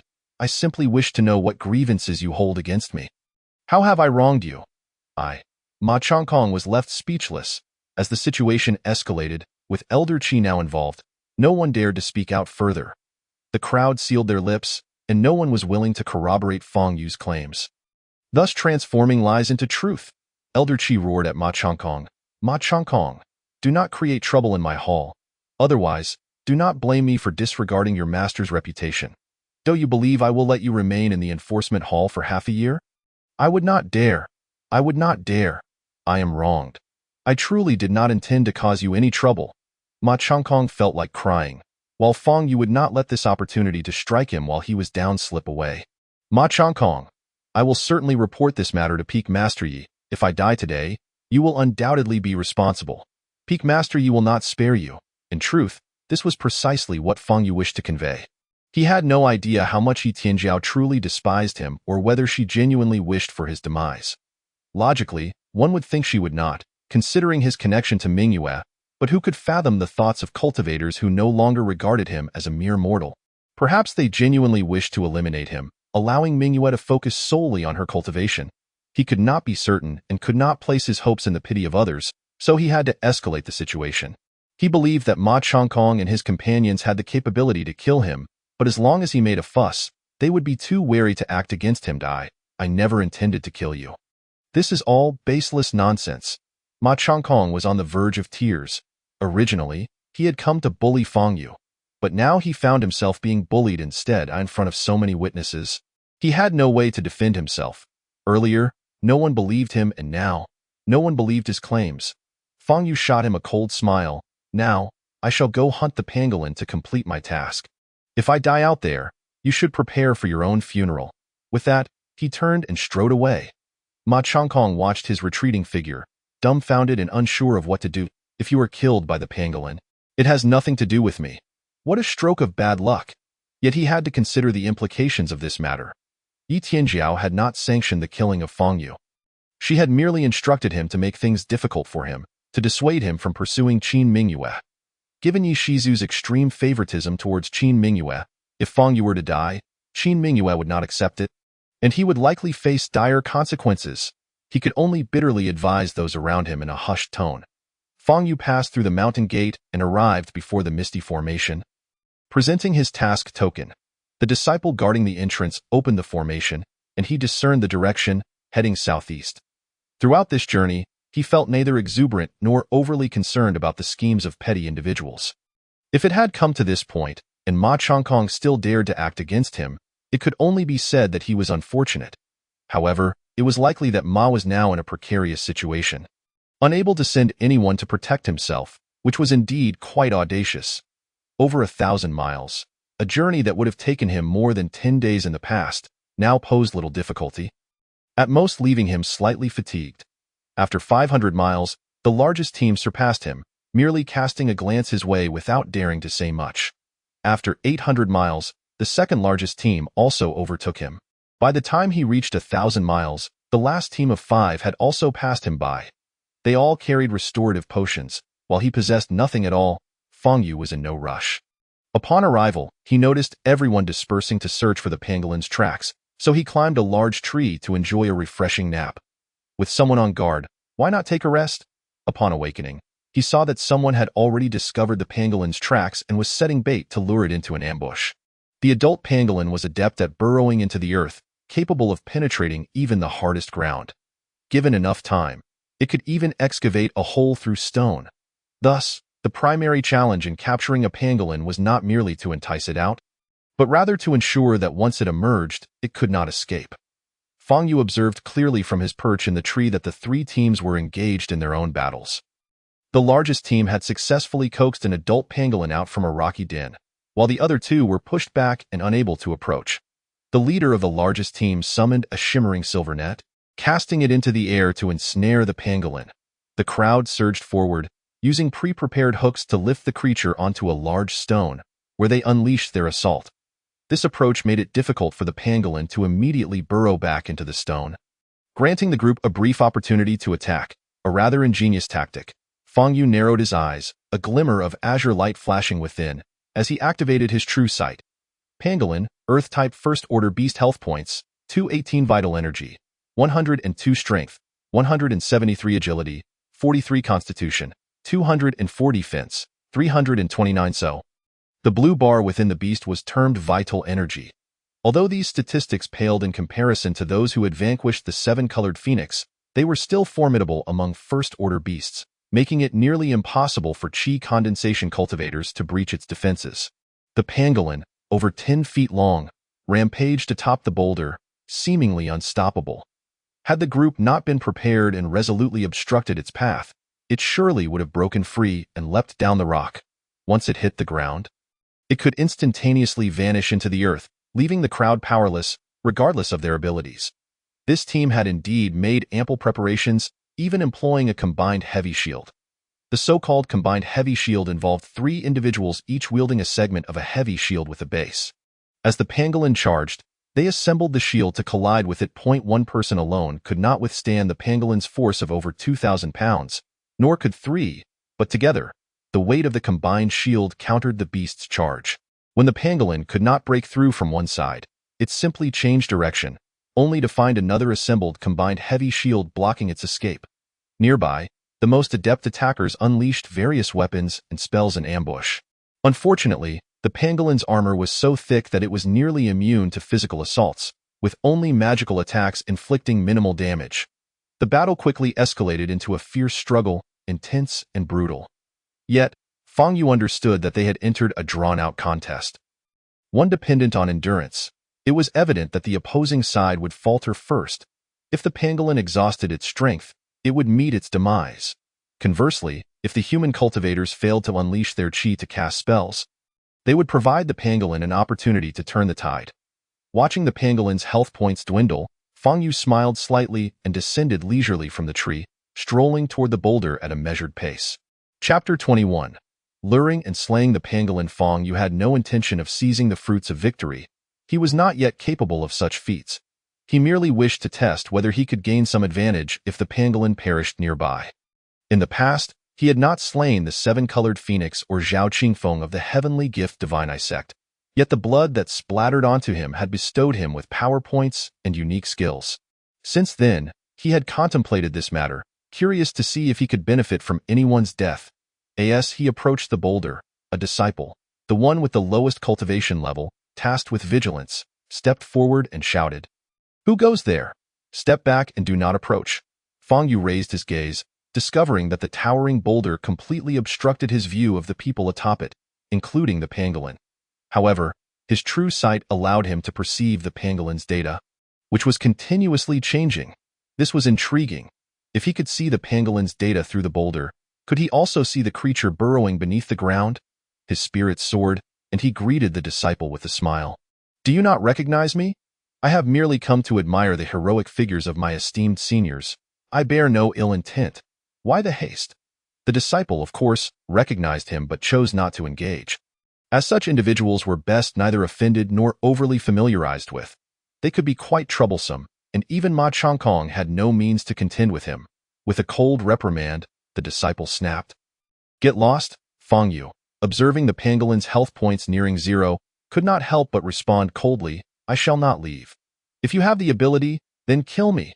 The disciple, naturally, dared not act against him, as Ma Chongkong had given strict orders to prevent him from acquiring the pangolin's core, but absolutely forbade any harm against him. If everyone had been present, he would have felt no fear, but with everyone preoccupied and himself alone, he did not wish to attract trouble. He merely snorted dismissively and chose to ignore Fang Yu. Finally, the pangolin let out a mournful cry and met its end. Fang Yu watched as a beam of light soared into his brow, granting him 1 point of strength, raising his power points to 104. This, he gradually realized, if a creature was not slain by his own hands, or if no blood splattered upon him. Like now, where he had no direct connection to the kill, he could only receive 1 point of strength by being in close proximity. So it seemed that in this world, there were no gains without effort. Everything still required personal endeavor. Turning away, he walked off into the distance, leaving the disciple staring at him in confusion. No wonder Ma Shixiang found him difficult to deal with. He was a fool. Yet Fang Yu was no fool. He was merely contemplating how he could single-handedly capture an adult pangolin. His steps were deliberate, as he kept his true sight activated, scanning the ground. Though he was unfamiliar with the pangolin's habits and nesting methods, with true sight, nothing posed a challenge. Half an hour later, he had traversed several dozen miles. Entering a rocky outcrop where he stood atop a boulder and activated a full map scan. Effort bore fruit. After a quarter of an hour, he indeed detected the presence of a pangolin. Health points, 56, strength, 9. This was a juvenile. Fang Yu felt somewhat disheartened. Juvenile pangolins lacked cores, rendering them utterly devoid of hunting value. He could only venture elsewhere in search of fortune. Taking a deep breath, he proceeded cautiously. Among a pile of rocks, he spotted a small, pointed head cautiously sniffing the air. After a while, sensing safety, it slowly emerged. This little creature, over a foot long, was adorably furry, its scales not yet prominent. Resembling a large-tailed hamster, upon emerging, it seemed to feel immensely relaxed. Frolicking amid the rocks, it appeared that this little fellow was not in search of food. It was purely out to play. Just as it leapt joyfully from one rock to another, a hand suddenly appeared mid-air, tightly grasping its neck. "Apologies, little one. Your allure surpasses even the most delectable meat and fruits. Fear not, I shall not harm you." The one capturing it was, of course, the ever-patient Fang Yu, who had an ingenious idea. Using the juvenile pangolin as bait was far more effective than anything else. Even knowing it would be a certain death, an adult pangolin would still come. The little pangolin squeaked pitifully in his grasp, and Fang Yu wrapped it in cloth to prevent it from clawing or biting him, securing it against his thigh. Just as he finished tidying up, an adult pangolin appeared before him, glaring menacingly, repeatedly lunging forward in a clear display of threat. "Last, success." Fang Yu chuckled, drawing the large bow from his back. Activating his true sight, he was suddenly taken aback. His astonishment did not stem from the data of the pangolin opposite him, but rather from the appearance of another pangolin's health bar beneath his feet. It turned out that the pangolin across from him was merely feigning an attack to divert his attention. The real threat came from below. It was the primary attacker. These pangolins were intelligent. Fang Yu took a step back, knocking an arrow, feigning to aim at the pangolin in front, while his 100 steps through Yang skill was already locked onto the one poised to strike from beneath. The pangolin across from him seemed to be acutely aware of the peril posed by the bow and arrow. It chirped and flailed about, making it nearly impossible for him to aim. Given the thickness of its scales, even if struck by an arrow, it would likely sustain little harm. With a disdainful hum, Fang Yu pulled the bowstring taut, propelling the arrow with remarkable precision. However, with limited arrows in his quiver and having never practiced this skill, he was uncertain whether he could hit his target, especially with the earth between them. Yet, he possessed two significant advantages. First, his strength was sufficient to draw the bow fully, and second, the arrow had been enchanted by him. Should it pierce even the slightest layer of skin, its potent venom would be irreparable. Ultimately, the efficacy of the 100 steps to hit the target skill hinged on accuracy. He needed to strike the eye for a direct hit to the brain. A shot to the back would likely be ineffective. Skills are skills. They are independent of one's archery prowess, and whether practiced or not, 100 steps to hit the target guarantees a hit. With a swift whoosh, the arrow pierced the ground, nearly fully embedded, leaving only the fletching exposed. Soon after, the arrow's tip began to tremble, and the pangolin's life force diminished rapidly. Such remarkable effectiveness from 100 steps to hit the target. Fang Yu felt a surge of joy as he reached for the arrow's fletching. The pangolin, sensing impending doom, abruptly stood upright and unleashed a ferocious shriek towards Fang Yu. A stunning impact. Fang Yu had no intention of retrieving the deceased pangolin. All his actions were aimed at inciting the creature's wrath. Seeing it rise, he seized the opportunity to charge forward. Chapter 22. The skill of burrowing. Had the pangolin remained on the ground, he would have hesitated to charge, for its defensive capabilities far exceeded his own modest strength, risking serious injury. However, with the pangolin now upright, all its vulnerabilities were laid bare before him. What was there to hesitate for? With a fierce collision, he sent the pangolin sprawling onto its back. With a swift flick of his bone-cutting knife, he plunged it into the creature's throat. To dispatch two adult pangolins so effortlessly was truly beyond his expectations. He earned a total of 38 points in strength and acquired the skill of burrowing. Utilizing this skill, he deftly unearthed the pangolin concealed beneath the soil with astonishing speed. He estimated he could dig a hole deep enough to entomb himself within 10 seconds. Yet, this was not the most exhilarating aspect of his encounter. The true thrill came when he witnessed the Yin-Yang Jade Orb decompose the pangolin's carcass into blue essence energy. His insightful eye self-checked, revealing the blue essence energy had surged from 0 to 58. This was what truly mattered to him. He realized he could ascend in cultivation not through arduous practice, but rather through the art of slaughter. He felt immense gratitude towards his wife for her unwavering insistence. Had she not insisted on accompanying him, he would never have obtained the cultivation technique of the minor celestial circulation, regardless of its perceived inadequacy. As long as his essence energy continued to rise, he would find contentment. His path of cultivation would undoubtedly differ from that of ordinary practitioners. There would be no golden core or nascent soul stages. The quality of techniques was irrelevant, as long as his essence energy was sufficient to activate his skills. Feeling satisfied, he released the small pangolin from his grasp, watching as it disappeared into the crevices of the rocks before using his knife to dissect the two adult pangolins in search of the demon cores. He was entirely ignorant of what a demon core entailed, his knowledge of cultivation woefully inadequate. Spending some time in a sect would surely be beneficial, for his wilderness survival experience was still lacking. While rummaging through the carcasses for the demon cores, he suddenly heard footsteps approaching. A large group had arrived behind him. Turning to look, he saw it was the second largest team. He ignored them.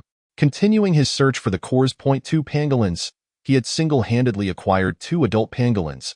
The leader of the group glanced at his companions and exchanged glances. "Kid, this area is already claimed by us. Leave quickly if you know what's good for you. Otherwise, don't blame us for being rude." Feng Yue's mood was already sour. Having slain 2 pangolins yet unable to find the demon cores was perplexing.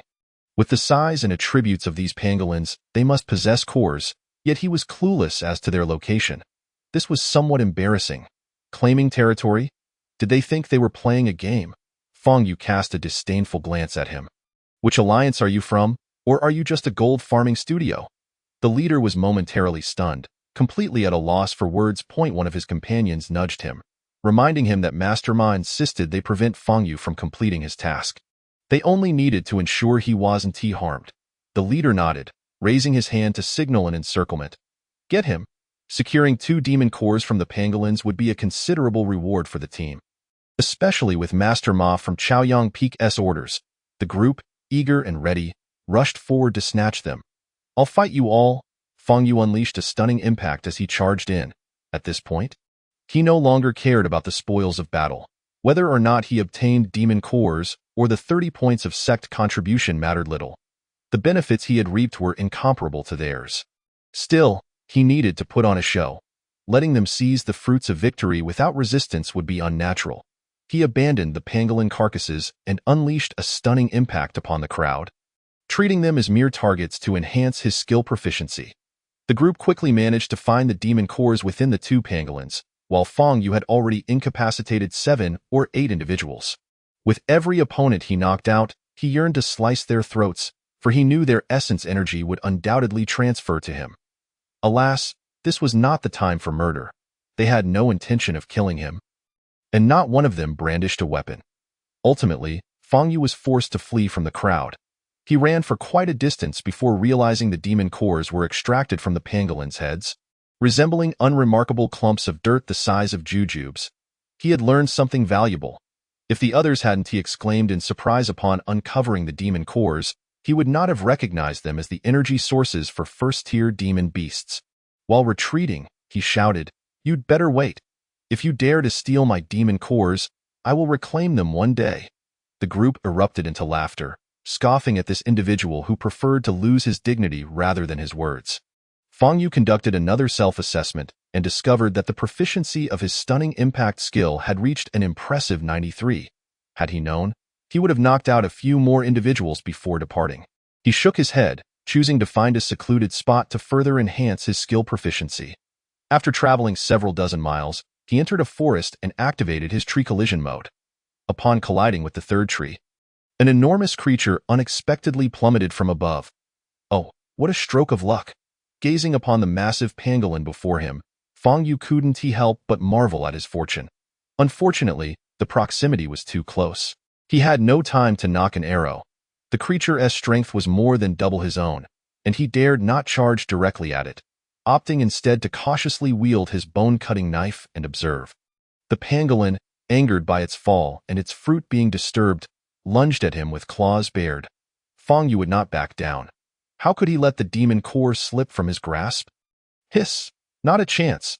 As the pangolin's claws drew near, he recognized the familiar motion. Without a moment's hesitation, he activated his newly acquired skill, burrowing. Their claws collided with a thunderous crash, neither yielding an inch. Burrowing was a continuous skill that consumed essence energy, allowing him to dig downwards until his energy was depleted. It was a different concept entirely from the joint locking technique. This skill was particularly suited for battling the untrained pangolin. It would become a contest of speed. As Fang Yu employed the burrowing skill, his hands were shielded by essence energy, enabling him to dig through the earth and even stone without fear of the pangolin's sharp claws. Ultimately, the pangolin faltered, and he seized the opportunity to blind it. With a swift thrust of his knife into its throat, he gained additional strength points and essence energy. Just as he began to slice open the pangolin's head in search of the demon core, a loud shout erupted from behind him. That creature had managed to catch yet another pangolin. His luck was truly remarkable. It was the team that had previously secured 2 pangolins, now trailing him in search of more. This time, Fang Yu was unwilling to comply. He extracted the demon core and took off running. The crowd shouted and scattered in frantic pursuit. Chapter 23. The first cultivation utilizing the terrain to his advantage. Fang Yu darted left and right, and when he encountered individuals blocking his path, he unleashed a stunning impact to forge ahead. He had not fled far when his stunning impact skill upgraded to level 2. While the 90 stunning probability was not particularly noteworthy, the distance he could now traverse in a single burst had increased to 2 zhong. Such speed rivaled that of high-level practitioners. His chances of survival had significantly improved. Fang Yu reached his destination, feeling an exhilarating rush. Did they truly think he feared them? He could easily deal with them if he so desired. After a moment's contemplation, he shook his head. It was far more enjoyable to play the role of the underdog. Revealing his true strength too early would be detrimental to his interests. If Ma Chongkong had prepared, it would be he who faced misfortune. Bursting from the woods, he sprinted towards the sect.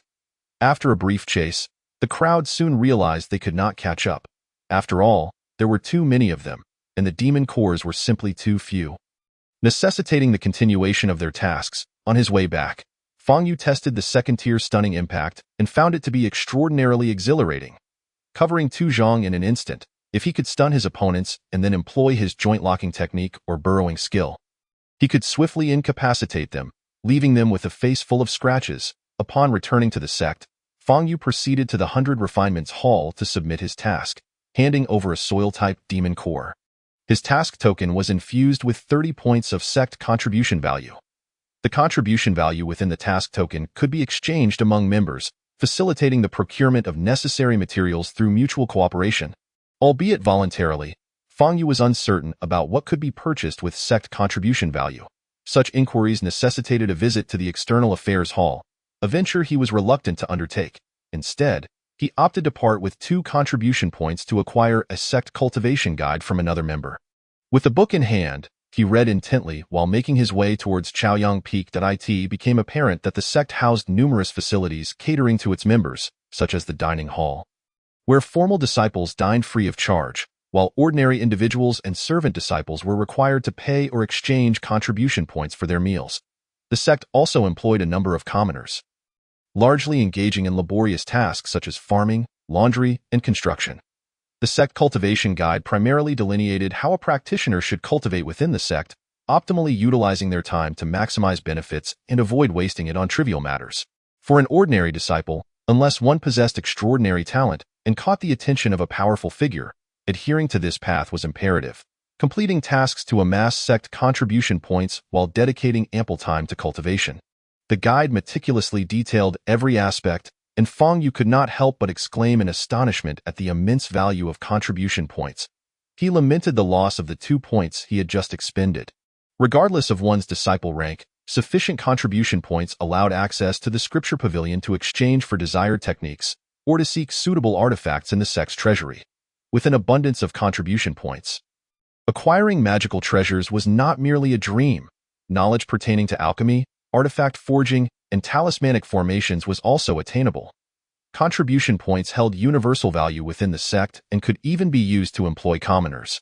Reflecting on this, Fang Yu decided to visit the servant quarters to enlist 5 workers to construct a house for him at the foot of Chaoyang Peak. He considered himself relatively affluent now. With 28 contribution points, a sum not insignificant, particularly when a single point could secure a house from these commoners, highlighting its considerable worth. The house he desired was quite simple, a basic wooden structure that offered shelter from wind and rain, sufficient for habitation. Here, within the realm of the Tiandao Inyang sect, the climate was as warm as spring, with only the mornings and evenings devoid of storms. Sleeping outdoors was feasible without the risk of illness. Yet, since Yi Tianjiao had promised him a house, it would be built without hesitation. The construction was completed swiftly, complete with bedding. Fang Yu set aside the sect cultivation guide and revisited the small Zhou Tianqi technique, embarking on his inaugural cultivation experience. Initially, with a true essence value of 0, he was incapable of cultivating, devoid of any true energy coursing through his meridians. However, after slaying 3 pangolins, his true essence value had risen to 65.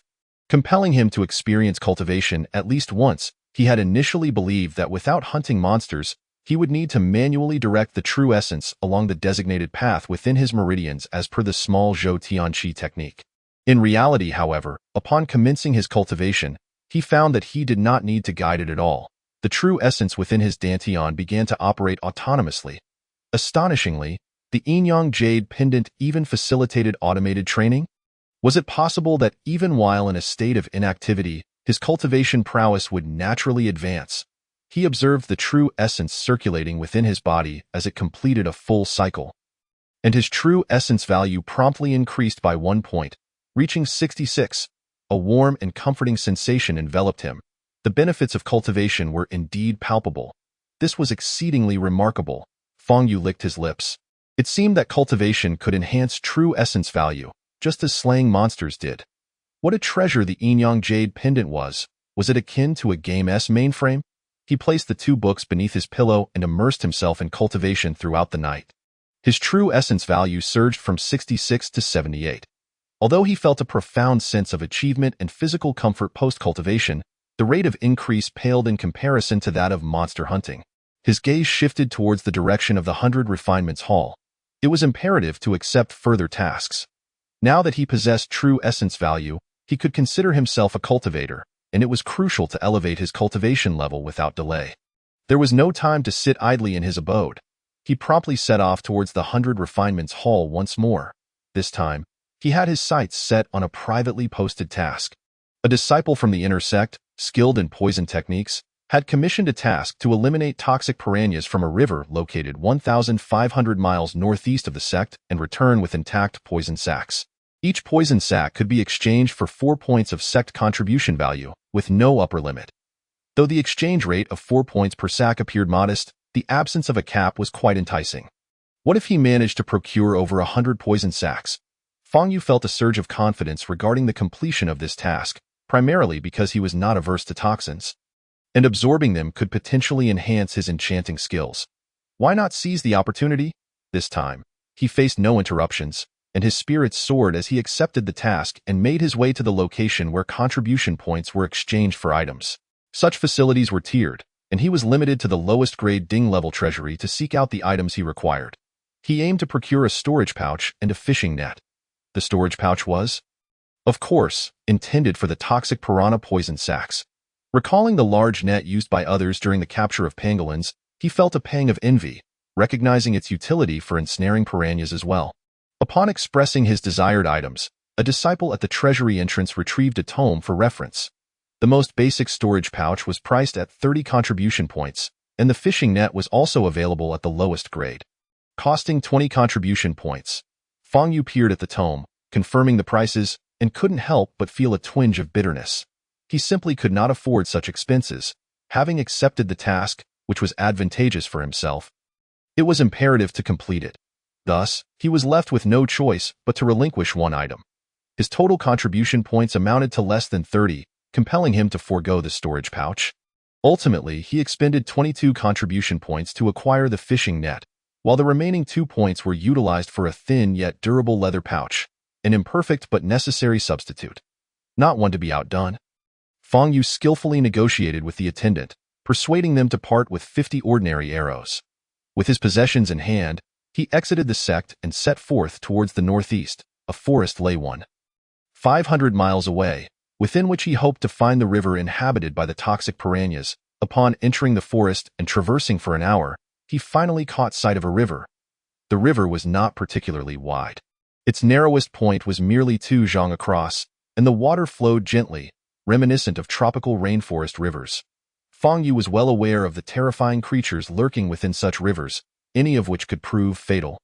This time, he remained unhurried, activating his hunting mode and preparing to seek his target with bow and arrow. In the forest, visibility was limited, yet with his true sight, he encountered no challenges. True sight was indeed an impressive ability. Capable of reading data on ordinary insects, snakes, and small birds, though none warranted his attention, it was only upon spotting a deer that his interest was piqued. Cautiously approaching the deer, he made every effort to remain silent. Positioned behind several trees, he aimed carefully and executed his 100 steps piercing skill. As the arrow was released, the deer became alert and leapt away, but alas, it could not outpace the skill and was struck in the hind leg. Injured, the deer fled in a frenzied panic, but Fang Yu pursued relentlessly. Before long, the deer succumbed to the poison coursing through its veins, and Fang Yu retrieved his arrow, dragging the deer to the riverbank to begin skinning it. He did not intend to roast it here. His only goal was to capture the piranhas. After skillfully removing the deer hide, he placed the carcass within the fishing net, securing the net to trees on either side while holding the ropes in hand. This fishing net, a low-tier artifact, could be swiftly retracted upon inputting true essence and was remarkably sturdy, impervious even to the sharpest piranha teeth. Gradually lowering the net and the deer into the water, he pierced the deer's abdomen with a knife, allowing a torrent of blood and entrails to flow forth, instantly staining a substantial area of the water's surface crimson. Only then did he fully submerge the net. Next came the waiting game. A patient angler is a successful hunter, and no sooner had 2 minutes passed than the water's surface began to bubble, not boiling, but rather roiling as if it were. Through his true sight, he beheld countless piranhas rushing forth to feast upon the deer. The data was overwhelming, and Fang Yu mused on how many poison sacs he could possibly retrieve. Delighted, he watched as the piranhas swarmed into the net.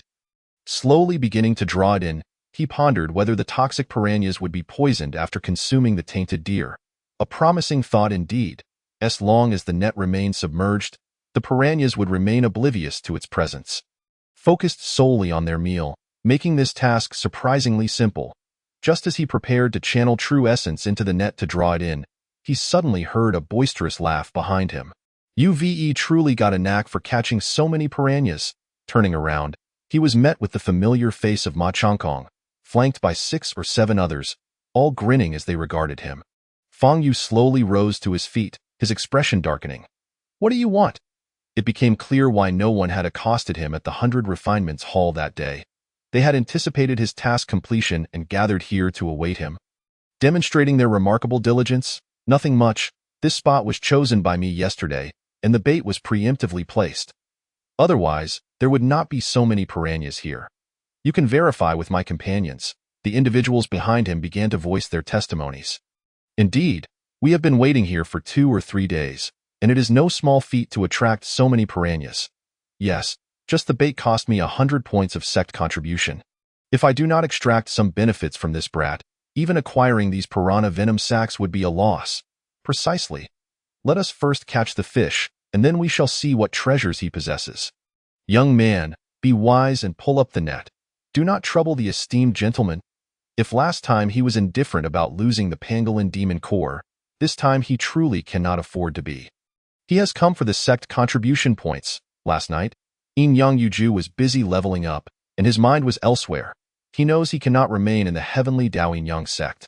This is not a place for prolonged stay, and he will never become an official disciple. Before he leaves, he must see Mingyue. Figures like Ma Chongkong and Yi Tianjiao will surely find ways to obstruct him, and at the very least, the formation to ascend the mountain is beyond his ability to decipher. Hence, he must study formations. The sect's cultivation guide states that techniques, formations, and alchemical formulas are the most costly within the sect, requiring the highest amount of contribution points. Previously, he was unaware of the benefits of sect contribution points, but now that he knows and is in urgent need of a substantial amount, he cannot allow others to seize them. He nodded, saying, "All right, step back a bit. I will pull up the net, and let us hope it does not bite you." Upon seeing him about to retrieve the net, everyone immediately stepped back a few paces. In case this brat played tricks and scattered the piranhas among the crowd, even if they were not bitten to death, they would still suffer several wounds and have to find a way to detoxify, which would be a loss. Moreover, with this fellow carrying so many piranhas, escape would be impossible. so there was no need for concern. Seeing everyone retreat to a safe distance, Fang Yu promptly infused his true essence into the net and bellowed. "Gather!" The fishing net shimmered and tightened. Even the 2 ropes tied to the tree automatically loosened and fell into Fang Yu's hands. This is the advantage of a magical artifact. Command flows from the heart. "Young man, it seems you are sensible. Once we have gathered enough piranha venom sacs, perhaps we can let you off lightly." Chang Kong laughed heartily, stepping forward to take the fishing net. Fang Yu sneered. "Dream on if you wish for the venom sacs." With that, he turned and vanished, executing a stunning burst of speed. He actually flew over the more than 2 zhang wide river, landing on the opposite bank. As for his feet landing in the water, soaking his shoes and trousers, he paid it no mind. This was a method he had devised upon suddenly encountering Ma Chang Kong and the others. Although carrying so many piranhas might not allow him to escape far, he should be able to reach the other side, lest he fall into the river. Without an indestructible body, who would dare to enter the waters infested with venomous piranhas? "Hey, brat, do you dare to play tricks? Come back here, or I swear I will make it so you cannot return to the sect today." Ma Chang Kong shouted angrily, but with his low cultivation. He was unable to fly and did not possess any flying talismans, as those were too expensive. For a time, he truly could not think of a way to cross the river. The venomous piranhas were over a foot long, and there were hundreds of them in the net. Fang Yu could not take them all, and he could not help but hesitate, both sides confronting each other across the river. Chapter 25. Zhang Mingli and the ironclad crocodile. Fang Yu understood the urgency of the situation. Opportunities slip away swiftly. Chang Kong and the others were ultimately cultivators, and though they dared not enter the river, they would inevitably devise a way to come over. He had to act quickly to dispose of the piranhas. It was akin to being pursued by a ferocious tiger while being unwilling to part with several hundred pounds of gold. He would eventually be caught. However, it seemed impractical to open the net and kill the fish for their venom sacs right here. What to do? As he hesitated, across the river, Ma Chang Kong was already laughing heartily. "Young man, you truly have skill. Uncle Yi said you lacked aptitude and could not cultivate, yet you have trained quite well, managing to cultivate the small Zhou Tian circulation technique to this extent. I cannot help but admire you." Then his expression turned cold. "However, should you dare to oppose me, your good days will be over. Under the orders of Uncle Yi, I cannot kill you, but should you accidentally fall into the river and be devoured by the piranhas, that is none of my concern. We are all witnesses." Fang Yu was taken aback. "Why would I fall into the river? I have the stunning burst of speed. How could I possibly fall in?"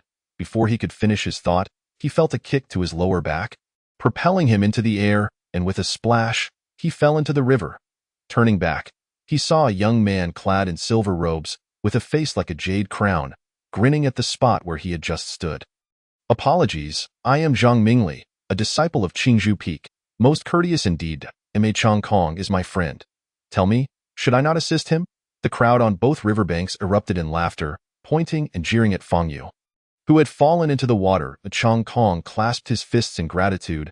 "Thank you, Brother Zhang, for your assistance. Your lightness skill is truly formidable. You approached him without him even noticing. This fellow truly believes himself to be remarkable." The crowd laughed heartily once more. Fang Yu, now submerged in the water, finally understood that Ma Chang Kong had intentionally drawn him into conversation to create an opportunity for Zhang Mingli to approach him.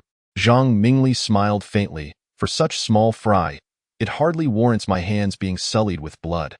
Have you thought this through?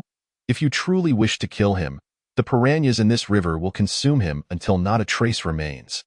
Ma Chang Kong shrugged. "I dare not kill him, but his eagerness for merit may lead him to be consumed by the piranhas, and we are all witnesses to that. Indeed, our hearts ache, but we can only express our deep condolences."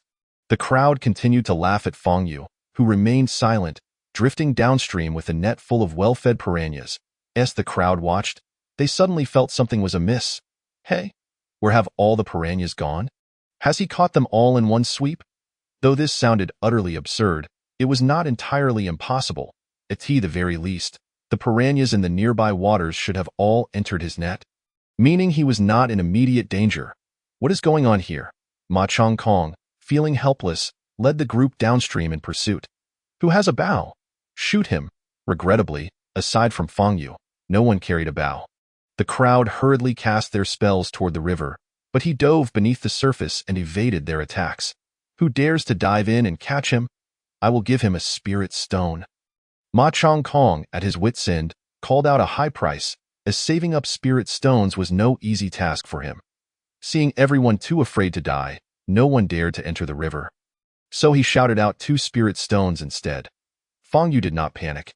He understood that the piranhas nearby should all be in his net, but he could not afford to be careless. Keeping his true sight activated to observe, not missing any potential dangers.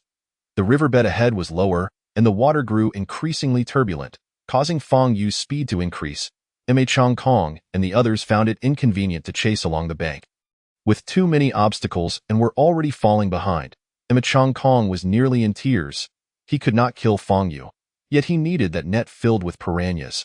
That represented hundreds, if not thousands, of sect contribution points. Young man, I will not kill you. Just send the piranhas up to me. Seeing Fang Yu remain silent, only raising a middle finger at him, Ma Chong Kong was perplexed, but felt something was off. Gritting his teeth, he raised the reward to 5 spirit stones. These outer sect disciples only received half a spirit stone as monthly allowance. Managing to save 5 was truly no easy feat, and many were tempted. Yet, no amount of spirit stones was worth a life. If one were to die in the river, even a proper burial would be impossible. Across the river, Zhang Mingli snorted softly. 5 spirit stones. This is what you said. Ma Chong Kong hurriedly nodded. Yes, I said it, Brother Zhang. Do you have any good ideas? Those hundreds of piranhas are worth over 100 spirit stones. Well, recently, I have tamed a new pet. Zhang Mingli said, then whistled.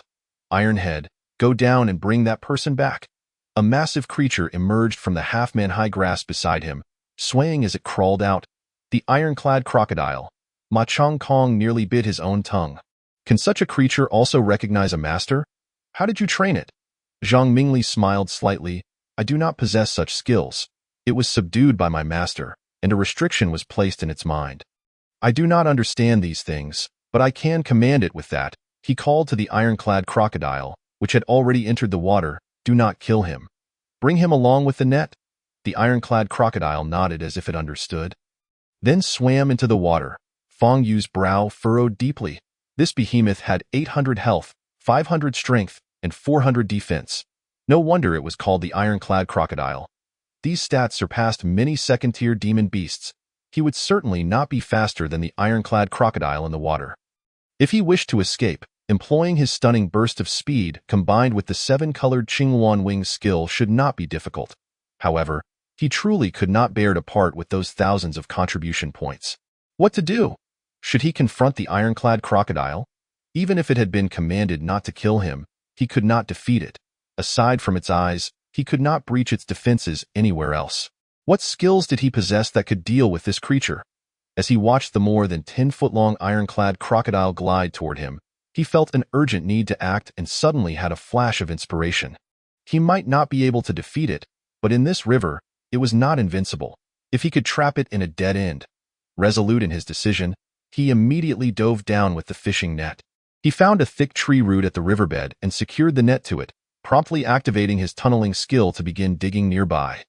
The mud by the riverbank is quite easy to excavate, especially since he employed his skills, quickly unearthing a deep hole sufficient for a single individual to take refuge. Glancing back, he noticed that the armored crocodile had drawn near, prompting him to leap into the hole. Using both hands and feet to continue digging, the armored crocodile, having received orders to capture him alive, would naturally refrain from disturbing the piranhas. Any attempt to open its net would only spell trouble for itself. It thrashed its tail, pursuing Fang Yu into the entrance of the hole. Its size was considerably larger than Fang Yu's, rendering it unable to squeeze inside. With Fang Yu's feet tantalizingly close, it resorted to clawing at the entrance to widen the hole. Desperately trying to burrow in, Chapter 26, Driving the Tiger and Consuming the Wolf. In truth, crocodiles are quite adept at digging, particularly when it comes to creating a nest in the soft earth for a comfortable slumber. However, when faced with Fang Yu's skill of tunneling through the ground, it fell short. Though it could see Fang Yu's feet swaying just before its jaws, it simply could not catch up. Fang Yu's method of digging was anything but haphazard. He meticulously crafted a U-shaped tunnel slanting from below to above, eventually resurfacing at the riverbed on the opposite side. He dared not create an entrance directly on the shore, wary of the treacherous Zhang Mingli. And this U-shaped tunnel would serve as the armored crocodile's grave. As he continued to excavate, the river water began to flood into the tunnel, while the armored crocodile relentlessly pursued him, digging behind. Fang Yu dug until he reached dry ground, even encountering a large rock. Only when no river water could seep in did he take several deep breaths before turning to excavate downward at an angle once more. At this point, the armored crocodile found itself in dire straits. Its initial digging had gone smoothly, but upon reaching the large stone, it was effectively trapped. Its massive size hindered its ability to maneuver like Fang Yu. And with the immovable rock above, retreat was not an option. It found itself ensnared. Descending to the riverbed, Fang Yu swam back to the piranhas, which were just beginning to gnaw at the fishing net. Had he delayed a few minutes longer, they might have broken through. He promptly untangled the net and guided the piranhas toward the hole he had dug.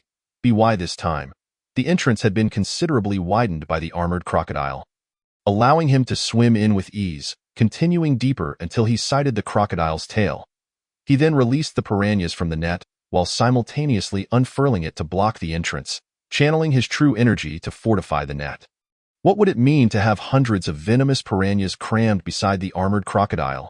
Unless one were made of steel, who could withstand the piranha's teeth? The armored crocodile's shell was incredibly hard. But that was only true for its back. Its belly was notably more vulnerable. With no escape route, the piranhas could only press forward, and eventually, a few managed to bite into the crocodile's underbelly. The scent of blood sent the recently sated piranhas into a frenzy, launching themselves at the armored crocodile in a desperate frenzy of gnashing teeth. The armored crocodile, in excruciating pain, was utterly immobilized within the tunnel, left with no option but to thrash its tail in a futile attempt to escape the relentless assault. The blood and swirling mud obscured Fang Yu's vision, forcing him to inch forward. Pushing the net little by little, if his assumptions were correct, these piranhas would ultimately devour the armored crocodile entirely.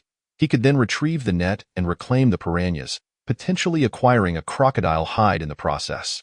He planned to remain in this tunnel to dissect all the piranhas and extract their venom sacs. Of course, this was merely an ideal scenario. While the armored crocodile was bound to perish, many of the piranhas might escape. Even a few would suffice, as those lurking outside would be too intimidated to enter the river. The entire scheme had been a spur-of-the-moment design and was certainly fraught with flaws. Yet it was the best outcome he could hope for. Indeed, events unfolded as he had anticipated. As he pressed onward, the armored crocodile was indeed consumed. He also received points for power and defense in return. By the time he reached a drier area, hundreds of piranhas had already fled through the other entrance. Fortunately, over 100 remained trapped in the net, and he retrieved a bone knife to methodically dissect the venom sacs of each piranha. Thankfully, the sacs were quite small, only slightly larger than snake gall bladders, and the skin pouches he had purchased for 2 contribution points were sufficient for storage. Moreover, he had true energy coursing through him. Had he been an ordinary person, he would have long since lost consciousness in such an oxygen-deprived tunnel. As he dissected the 100th fish, he suddenly felt a jolt, and another skill manifested: water escape technique. This was a beginner-level skill that allowed one to traverse 3 zhang through water, consuming 3 points of true energy each time, with a cooldown of 1 second. Although the water escape technique allowed for greater distance than the stun impact escape, it lacked additional effects and was purely for fleeing. After finally completing the dissection of all the venom sacs, he gathered his belongings and swam back out. This time, he held his breath, utilizing the inner breathing technique of the small Zhou Tian and the newly acquired water escape technique, swimming along the riverbed for several dozen li before surfacing. Even then, he did not dare linger. Activating the stun impact skill to propel himself forward rapidly, it was not that he wished to use the 7-colored Qinghuan wings to fly away, but rather that his true energy was running low, and he was concerned about being seen, thus refraining from flight. His ultimate means of survival. He only breathed a sigh of relief upon returning to the sect. The strategy he employed today, the drive the tiger and consume the wolf, had been perilously risky. He resolved to learn from this experience and never again allow himself to fall into such dire straits. Upon arriving at the 100 Refinement Hall, He submitted his task and received 300 points of sect contribution. He only handed over 100 piranha venom sacs, consuming the remaining amount himself. Indeed, he swallowed them directly to enhance the toxicity of his enchantment skills. Although he desperately needed sect contribution points, personal strength was also of utmost urgency. Next, he visited the D-Class treasury, purchasing the cheapest storage pouch and 2 sets of clothing, for his garments were now caked in dried mud and utterly unwearable. Upon returning to the foot of Chaoyang Peak, he paused momentarily, taken aback. The wooden house he had newly constructed had been dismantled, but rather than being completely removed, it lay in ruins, scattered across the ground. With not a single intact plank remaining, his 2 books, the small Zhou Tian inner breathing technique and the sect training manual, had also been shredded to pieces and discarded atop the debris. It was clear that a strong wind had not toppled the wooden house. This had to be a deliberate act of destruction, a show of force aimed directly at him. Feng Yu narrowed his eyes.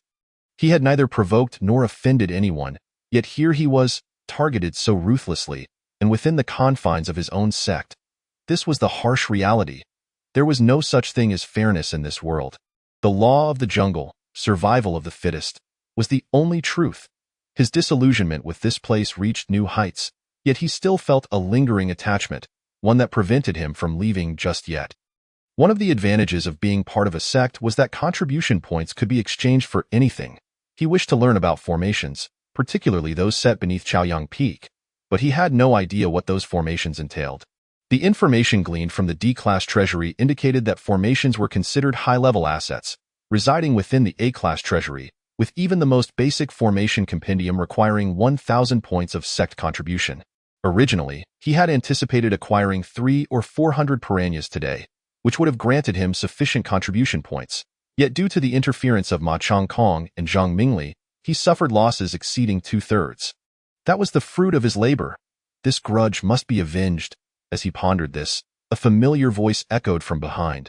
"Kid, is this your doghouse? It has already been torn down. I wonder where this stray dog will go now." It was Zhang Mingli. Feng Yu slowly turned around, feigning surprise. "Oh, this senior brother looks quite familiar. May I ask for your esteemed name?" "You." Zhang Mingli's face flushed with anger, his previously refined demeanor now appearing somewhat grotesque. Chapter 27. We shall see. Beside him, Ma Changkong scoffed disdainfully. "Kid, you've gone too far today. You actually incited the piranhas to devour Brother Zhang's armored crocodile, leaving him unable to report to his master. How do you intend to die?" So this was the source of their ire. Feng Yu chuckled lightly. "Brother Ma, your words lack substance. If I were to claim that you instigated the piranhas to harm me, you would undoubtedly deny it. You would argue that no one can command piranhas, so I shall employ the same reasoning. Please refrain from spouting nonsense here, if you would." You, Ma Changkong, much like Zhang Mingli, found himself at a loss for words, his face reddening with frustration. Indeed, it was a rather far-fetched claim to assert that anyone could command piranhas. Feng Yu leaned closer, a subtle smile gracing his lips. "Who, may I ask, was responsible for the destruction of my house? Surely Brother Ma has a clear understanding of the matter. It was none other than sect leader Yi who permitted me to construct my dwelling here. And you were present to hear it yourself. If I were to report this incident, sect leader Yi would undoubtedly impose severe punishment on the one responsible. Wouldn't you agree?" Ma Changkong appeared somewhat apprehensive.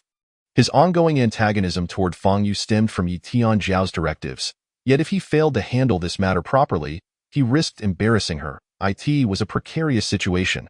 Without evidence, he could not implicate her. And in the end, he would be the one to suffer. With a forced chuckle, he stammered. "Perhaps there was a whirlwind here that knocked your house down. Truly, it has nothing to do with me." "Oh, is that so?" Feng Yu nodded thoughtfully. "The whirlwind capable of placing torn pages upon the wooden planks. Indeed a rather peculiar whirlwind." Yes, just a whirlwind, a whirlwind." Ma Changkong seized the opportunity, hastily agreeing, disregarding the underlying sarcasm. While he may have backed down, Zhang Mingli could not swallow his pride. "Kid, my armored crocodile was undoubtedly killed by you. If you do not compensate me with 1,000 spirit stones, this matter shall not be resolved." Feng Yu smirked. "Which of your eyes witnessed me slaying the armored crocodile? It seems as though I possess such capabilities, yet I must say, Neither of you combined can measure up to this competence. If you insist on placing the blame upon me, so be it. I have ample time at my disposal. Let us proceed to the law enforcement hall to deliberate in this day and age. Fang Yu is no longer an ignorant novice. He has thoroughly perused the sect's cultivation guide. Should there be irreconcilable disputes among disciples, one may file a case in the law enforcement hall to seek a fair resolution, albeit at the cost of substantial investigation fees and an exceedingly lengthy process. No one can afford such delays, and as a rule, few engage in such thankless endeavors. Zhang Mingli borrowed the ironclad crocodile from his master, and with its remains shattered and unrecognizable, he dares not let his master know, let alone make it public. He can only endure this silent humiliation. With a huff of indignation, his eyes reddening, he mutters, "You wait, young one. There will come a day when you fall into my hands, and I shall ensure that you find neither life nor death a solace." A contemptuous smile graces Fang Yu's face as he retorts, "How terrifying! I am utterly afraid. We shall see." With a flourish of his sleeve, Zhang Mingli turns and departs. Fang Yu looks on with a grin, amused at Ma Changkong's fruitless loss of 5 spirit stones, and suggests, "How about coming to my room for a chat?" "Come to your room. Do you even have a room?" Ma Changkong's face contorts in irritation, fully aware that Fang Yu's mention of his lost spirit stones is merely salt poured into his wounds. He hastily waves his hand, saying, "No need for such pleasantries. I have matters to attend to and must take my leave." Without a moment's hesitation, Ma Changkong darts away towards Chaoyang Peak. Fang Yu watches his retreating figure vanish into the formation. Chuckling to himself, next time I take on a task, he should think twice before causing any trouble. He sits upon a nearby bluestone for half an hour, clearing his thoughts and reflecting on the gains and losses of his recent days within the sect. The pressing concern is to elevate his cultivation. The higher his true essence value, the better. The recent danger was averted thanks to the newly acquired skills of tunneling and water evasion. It appears that the more skills one possesses, the more advantageous it is, particularly if they are novel and unexpected. For the sake of skills and sect contribution value, he must undertake more tasks. The sect has its own advantages, and once this opportunity passes, it may not return. With a clear mind, he rushes towards the 100 Refinements Hall. The task he receives this time is to exterminate the fire crows and obtain the flame crystal cores within them, each valued at 2 sect contribution points with no upper limit.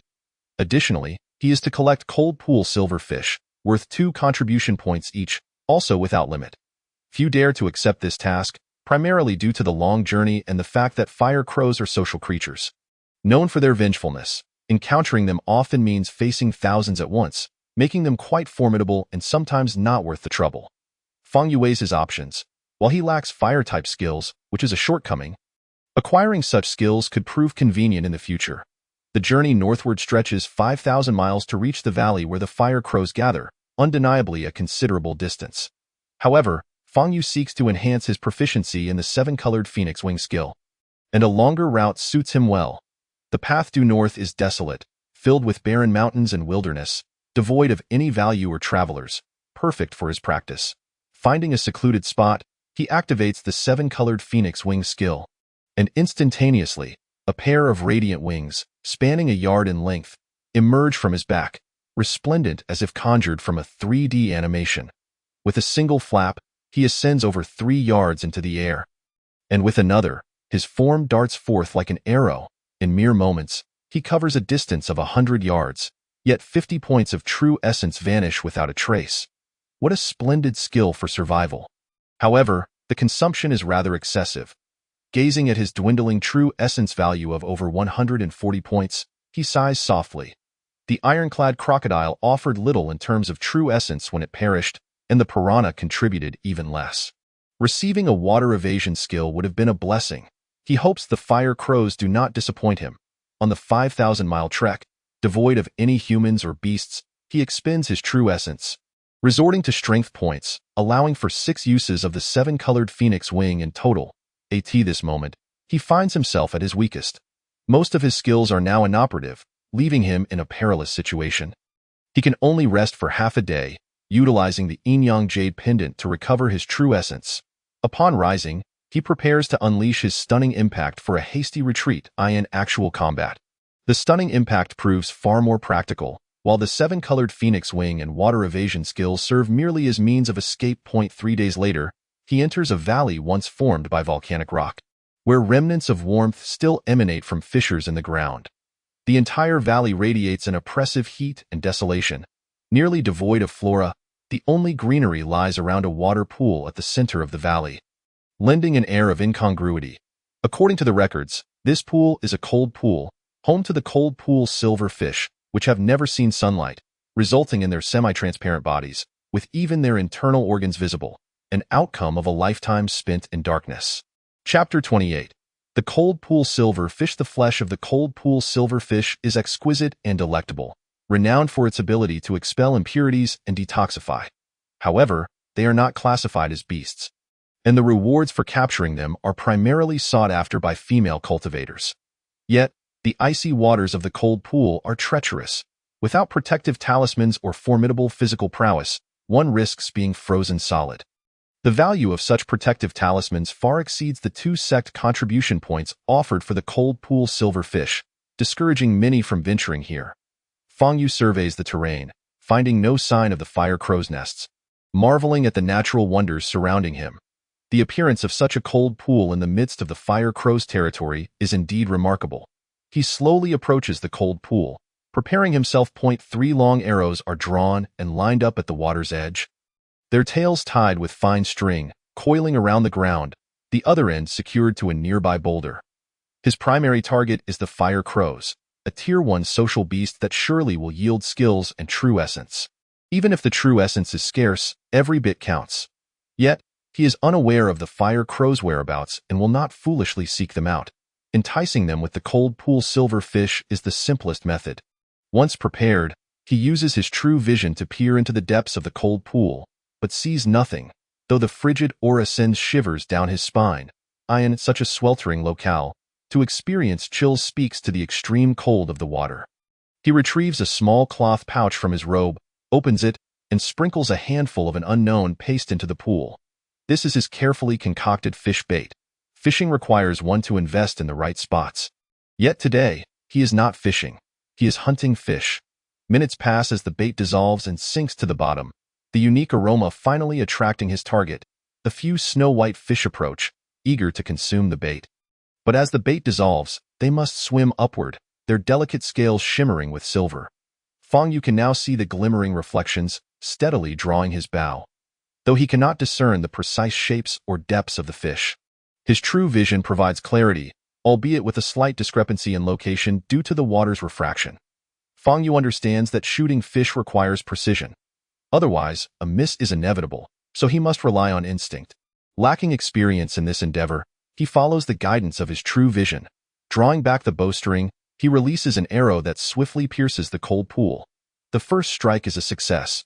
The arrow easily penetrates a cold pool silverfish over a foot long, and despite its frantic struggles, it spirals downward, tethered to the arrow, only to be pulled back up by Fang Yu. Setting the flopping cold pool silverfish aside, he readies another arrow. Startled by the commotion, the remaining fish scatter, and after a prolonged wait, a greedy one finally resurfaces, falling into his grasp. After that, not a single fish dares to show itself. Fang Yu, feeling exasperated, retracts all 3 arrows, having secured but one cold pool silverfish in his pouch, while another is gutted and rinsed in the water, ready to be roasted over a fire on the shore. He carries minimal seasonings, not for indulgence, but to maximize the aroma, as the tender fish flesh chars. An enticing scent wafts through the air, and he diligently fans the smoke away. His efforts bear fruit as the distinctive calls of large crows echo from the surrounding peaks. Countless fire crows, 2 to 3 feet in length with wingspans of nearly a meter, flock towards the aroma. The delicate flesh of the cold pool silverfish is irresistible to any beast, and though they seldom encounter such a treat, today they are drawn by the scent, awakening their appetites. Hundreds of fire crows blot out the sun as they converge, their singular focus on the fish roasting above the flames. Yet the presence of this young man proves a nuisance. Several of the crows unleash fireballs the size of fists, hurtling toward Fang Yu. Originally, Fang Yu had intended to lure the fire crows in order to take them down with his marksmanship. However, plans swiftly unraveled. As fireballs rained down, he felt the temperature rise sharply, even the oxygen evaporating, turning normal breathing into a luxury. This area around the cold pool is so confined that he has no space to flee. Gritting his teeth, he leaps into the icy waters. Hiss! How cold! Though he has temporarily evaded the flames, the water is unbearably frigid. He swiftly nocked an arrow and unleashed his skill, aiming for 100 steps. The sky was teeming with low-flying crows, so numerous that it could be described as a dense swarm, rendering precise aim unnecessary for success. Fang Yu released arrow after arrow in rapid succession, each fire crow plummeting to the ground. Each crow yielded a reward of 12 points of true essence. Even the tiniest morsel is still sustenance. Fang Yu gritted his teeth and unleashed a barrage of arrows. As a first-tier demon beast, the fire crow possessed formidable resilience, and its feathers offered substantial defense. Ordinarily, a single arrow would not suffice to slay one, and even a mere wound would be inconsequential. However, Fang Yu's arrows were laced with poison, a deadly concoction derived from the five-step snake and the venomous piranha, further enhanced by the processing of the yin-yang jade. Any crow that came into contact with it was doomed. The flock erupted into chaos. They held grudges and, abandoning their fishy prey, charged towards Fang Yu. As countless small fireballs converged toward his head, Fang Yu executed a water escape technique, submerging himself beneath the surface. The water above erupted with explosions, roiling as if it were boiling. Below the surface, Fang Yu trembled, clenching his teeth as he witnessed this terrifying scene, desperately wishing for the explosions to cease so he could surface. As he was on the verge of succumbing to the cold, after a furious bombardment, the fire crows, unable to reach him, reluctantly retreated. Fang Yu hastily emerged from the icy pool, his quiver now emptied of arrows. He retrieved arrows from the carcasses of the fire crows and shot them skyward once more. Skills are skills. Regardless of his stamina or aiming capability, within 100 steps, he would hit every target. Downing yet another fire crow. The flock was enraged again, cawing loudly as they turned back. Fang Yu had no time to extract more arrows. He hastily snatched a few crows and arrows, diving back into the pool before the small fireballs could strike him. Underwater, he retrieved arrows and shot them forth again. This method of hunting fire crows was not only safe but also yielded high returns, though it was exceedingly cold, truly unbearably so. The fire crows pressed their assault once more, losing dozens in the process, and could only depart in defeat. Fang Yu climbed ashore again, shivering uncontrollably, collapsing to the ground, unwilling to rise. His true essence points had now exceeded 200, a considerable gain, yet without skills. It could not be deemed a success. Taking a deep breath, he retrieved his bone-picking knife and commenced the dissection of the fire crows. The flame crystal cores were readily identifiable, whether red, orange-red, or golden yellow. As long as they radiated heat, they were correct, akin to the energy cores of pangolins. Fang Yu tossed one into his mouth, the scorching sensation searing his esophagus, yet once it settled in his stomach, warmth enveloped him. Chapter 29. The lightning flying squirrel. With a single flame crystal core consumed, the chill dissipated, and if he were to ingest 3, it was likely he would feel no cold even upon re-entering the icy pool. Fang Yu continued dissecting the fire crows. Upon reaching the 60th, he unlocked the skill Explosive Fireball.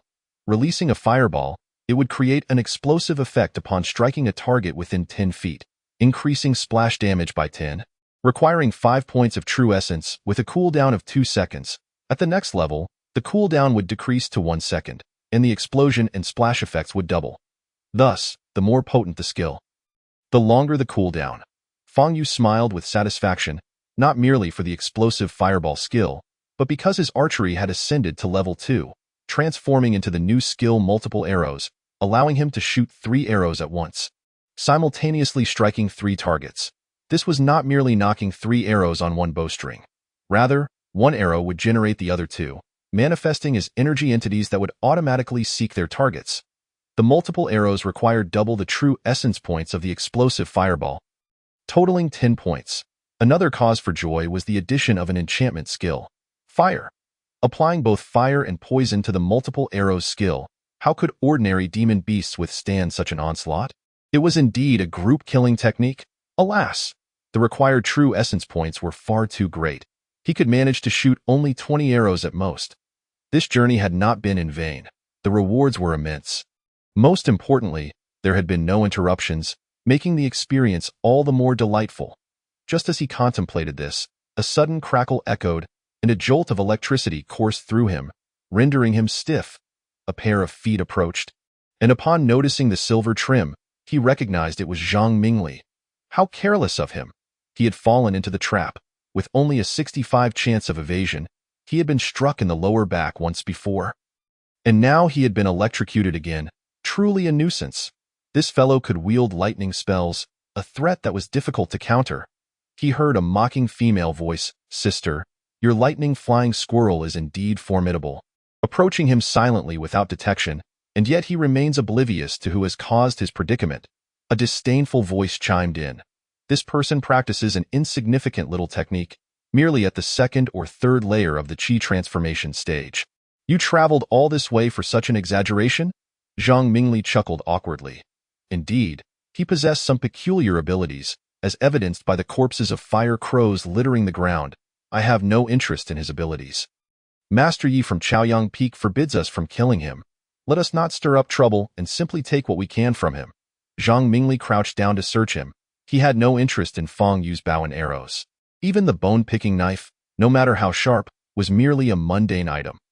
Ultimately, only the storage bag piqued his interest, which contained a silver fish from the icy pool and nearly 100 flame crystal cores. Ah, the silver fish from the icy pool. I adore this, the woman exclaimed with evident delight. The silver fish is yours, and the flame crystal cores can be exchanged for sect contribution points. You shall receive 80%. Are you satisfied now? It was not a wasted trip.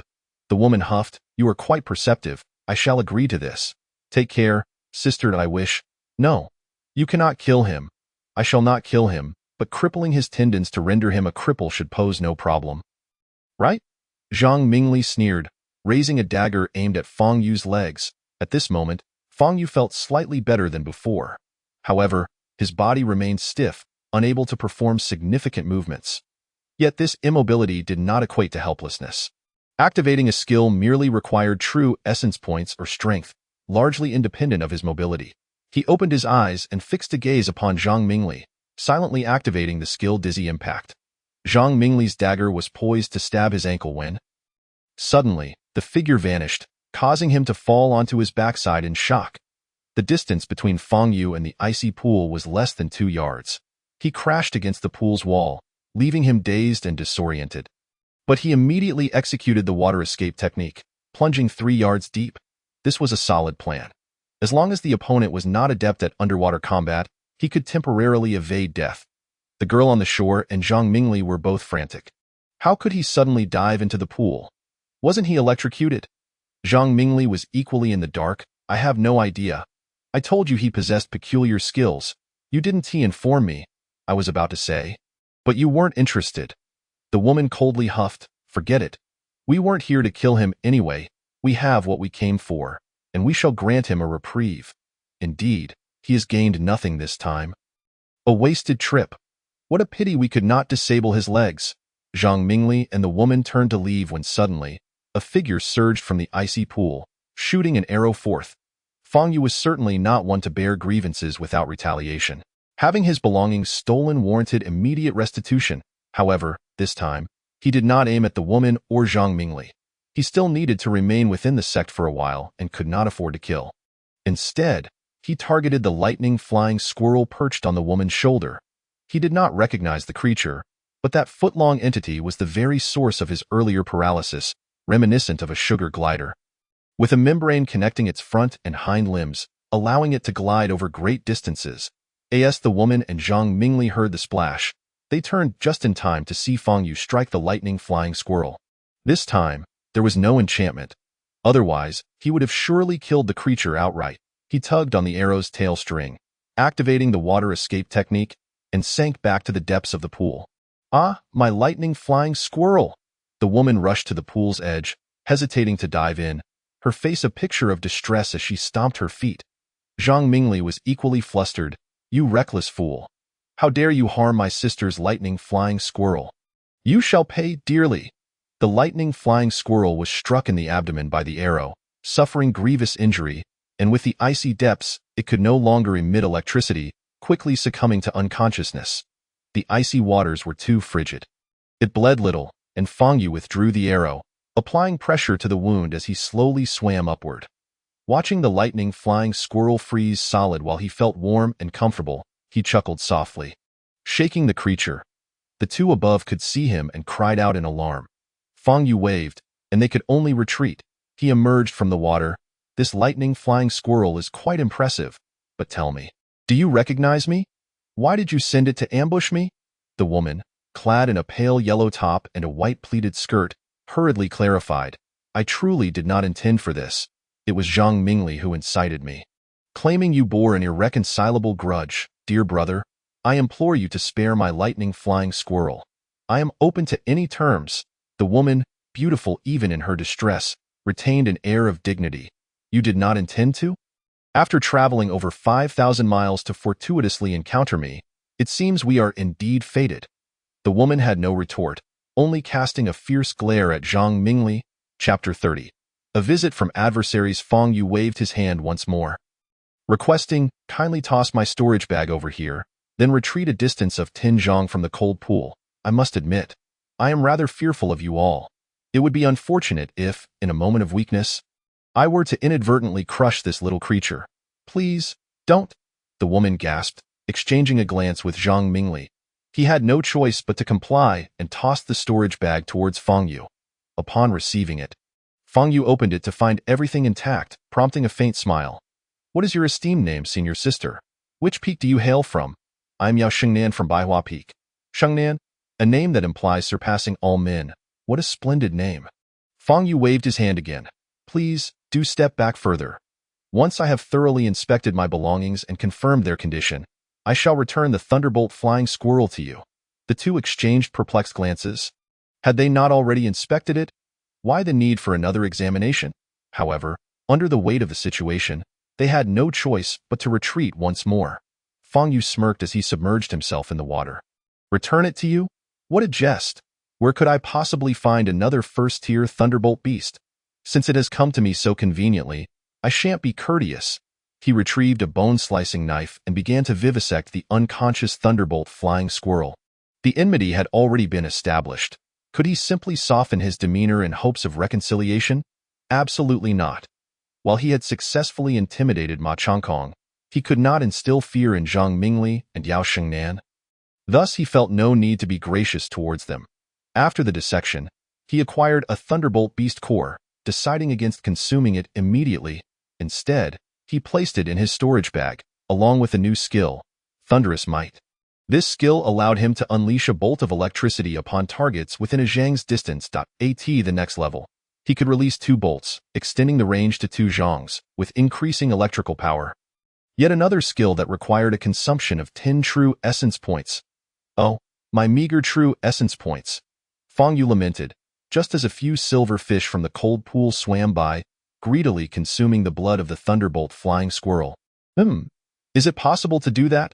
Fang Yu reached out to catch one but failed to grasp even a single fish.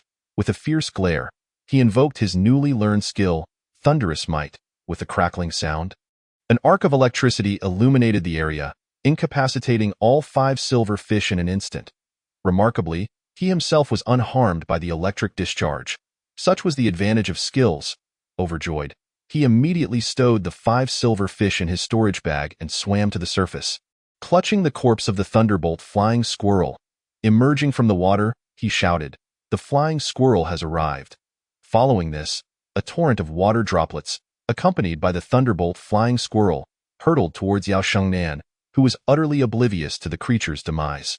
Fang Yu raised his left hand to cast a fiery fireball while simultaneously unleashing Thunderous Might with his right, not bothering to watch the outcome as he propelled himself off the edge of the pool with a stunning impact. He had no desire for a fierce battle. Rather, he aimed to launch a stunning charge up the mountain, soaring 2 zhangs high, landing on the rocky ledge for a brief moment before executing another stunning strike. Meanwhile, the 2 below were thrown into disarray, barely managing to fend off his deadly skill. Yao Shengnan screamed, "Ah, my thunderbolt flying squirrel! I will settle this with you." Standing atop the mountain, Fang Yu laughed heartily. "Come, pursue me with that," He leapt off the cliff. In midair, he summoned the seven-colored Qun glue in wings and darted away 100 zhong in an instant. By the time the two reached the mountaintop, he had already vanished into the distant woods. The pair stood atop the peak, searching in vain for any trace of him. He had traversed the air, leaving no footprints behind. I will kill him. I must kill him. Yao Shengnan was seething with rage, her head nearly smoking with fury. Zhang Mingli's expression darkened considerably. They had undoubtedly offended the senior sister gravely. Fang Yu refrained from returning directly to the sect, instead circling around for nearly half a month until he had elevated the seven-colored Qun glue in wings to level 2. Each day, he diligently practiced the minor Zhou Tianqi circulation technique.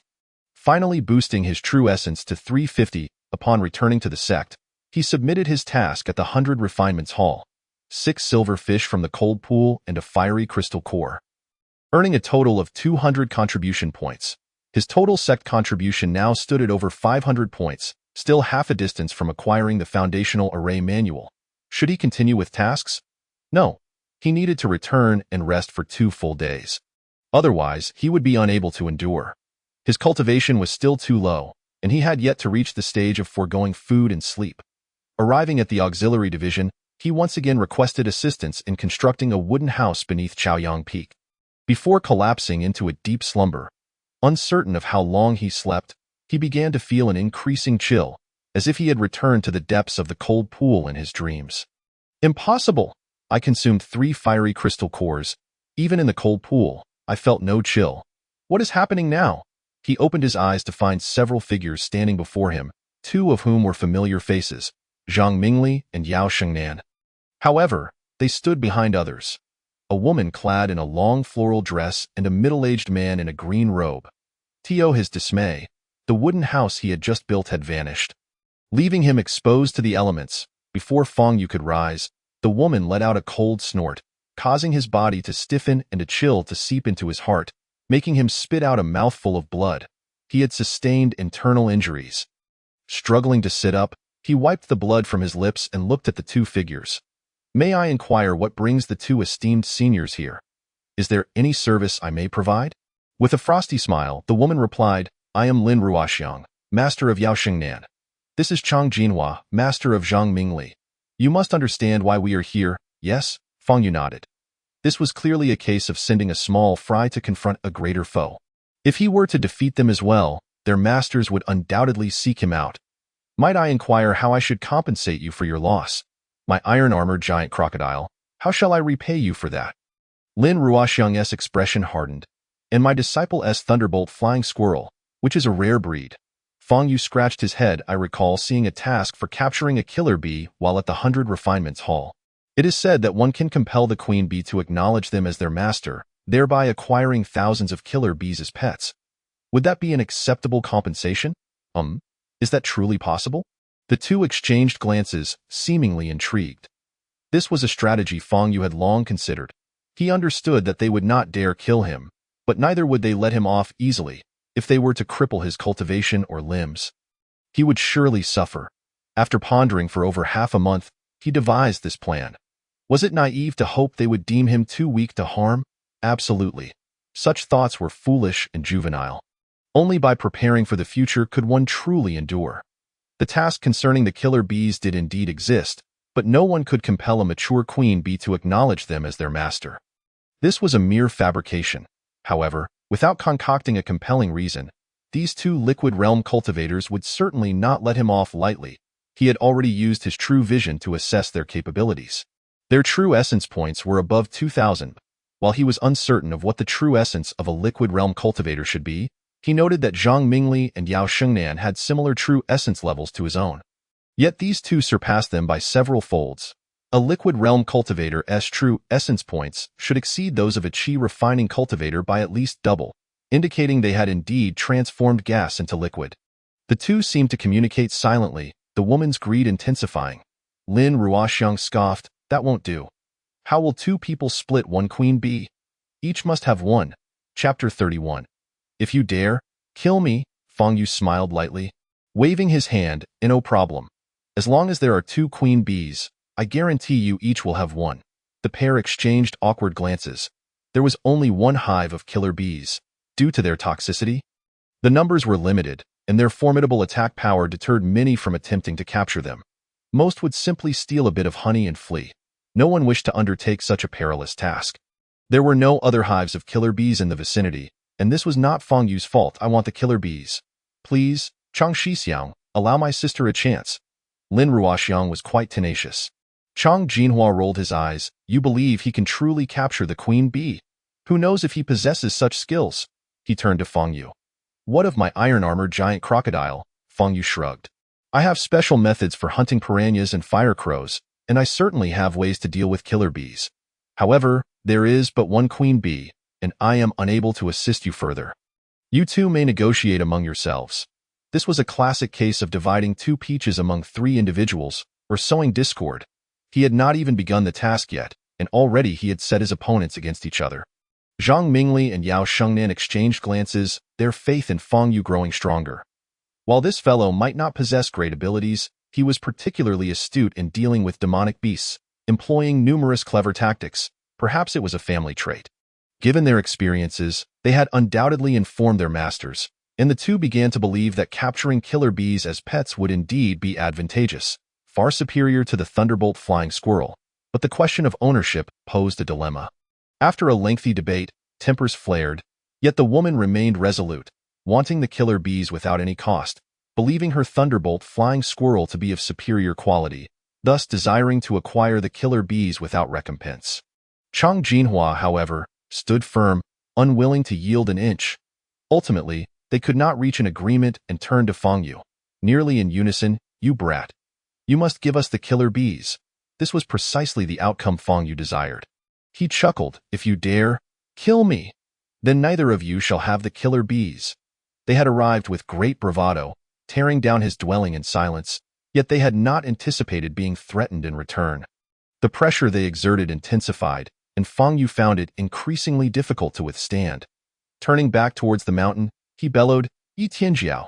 Someone seeks to kill me. Bring Qin Mingyue down. I wish to see her one last time before I meet my end. The volume of his voice was nothing short of thunderous, reverberating through the valley as if summoned from the very depths of his being. In truth, the various peaks within the heavenly Dao Yin-Yang sect were not originally imbued with formations. For such measures were only employed when the sect faced annihilation.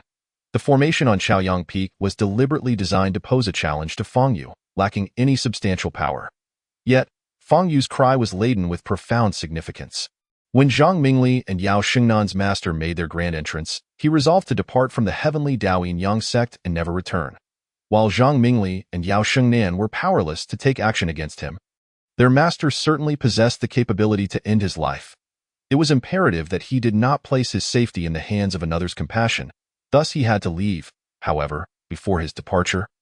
He earnestly wished to see Mingyue once more, wondering how her cultivation was faring. As soon as Yi Tianjiao descended the mountain, he was determined to meet Qin Mingyue at all costs.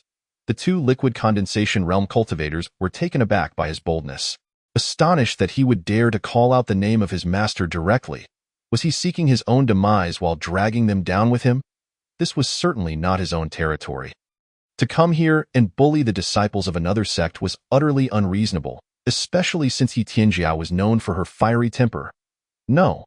Just as they were about to raise their hands to intervene, Yi Tianjiao's enchanting figure appeared before the crowd. What is the matter? Why are you causing such a ruckus here? Is this any way to conduct oneself? Upon seeing her, Feng Yu felt a weight lift from his heart, immediately opting to cast blame on the wrongdoers. His words were not mere fabrications but rather the unvarnished truth, leaving no room for counterarguments. Why Yi Tianjiao was left speechless. You've entered the transformation realm? All thanks to the minor Zhou Tian Qi manipulation technique. How on earth did you manage that? Feng Yu exhaled in relief. It seemed even Yi Tianjiao could not discern his true strength, which was a relief.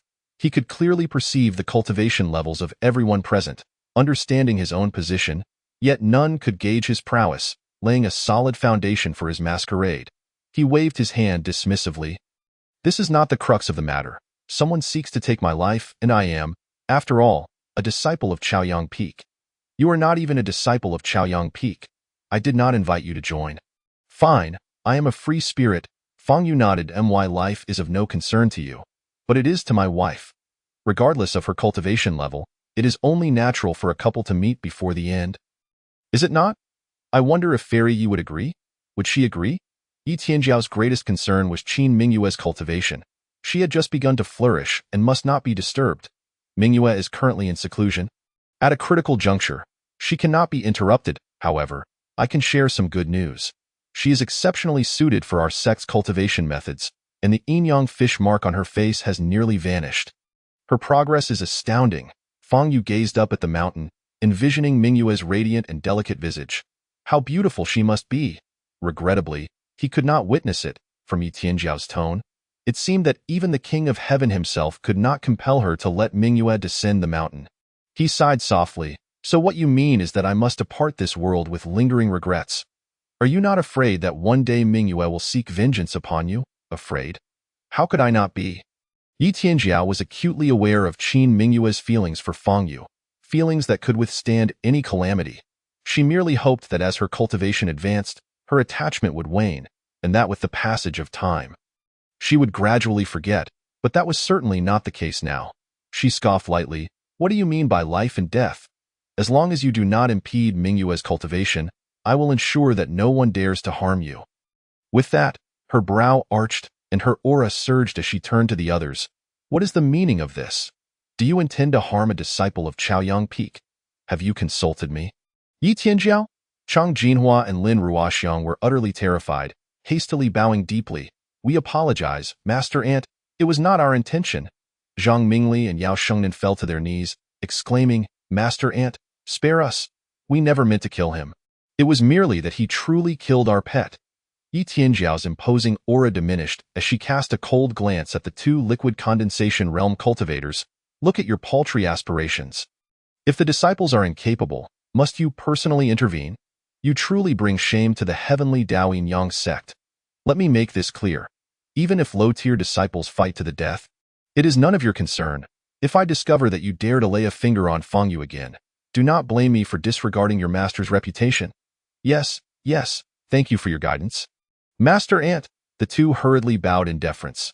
Now, begone. Yes, the two fled in haste, scarcely daring to fly away. Chapter 32. A pact sealed by a handclap. Yi Tianjiao turned her gaze towards the kneeling Zhang Mingli and Yao Shengnan. If you possess any ability, go seize Fang Yu's killer bees. That is what disciples of the same rank ought to do, and I shall not interfere. The two exchanged glances, daunted and uncertain, failing to grasp her true intent.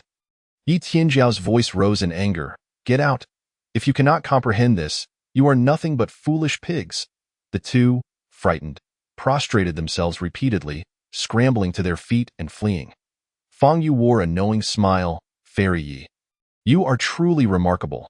You are pushing me to take the initiative to sever ties with the heavenly Dao Yin Yang sect, yet you are justified in doing so. You truly possess skill in this matter. Yi Tianjiao offered a faint smile, unperturbed by his equal standing. I have said nothing. I simply do not favor anyone and uphold the fairness and justice of the sect. Is that not right?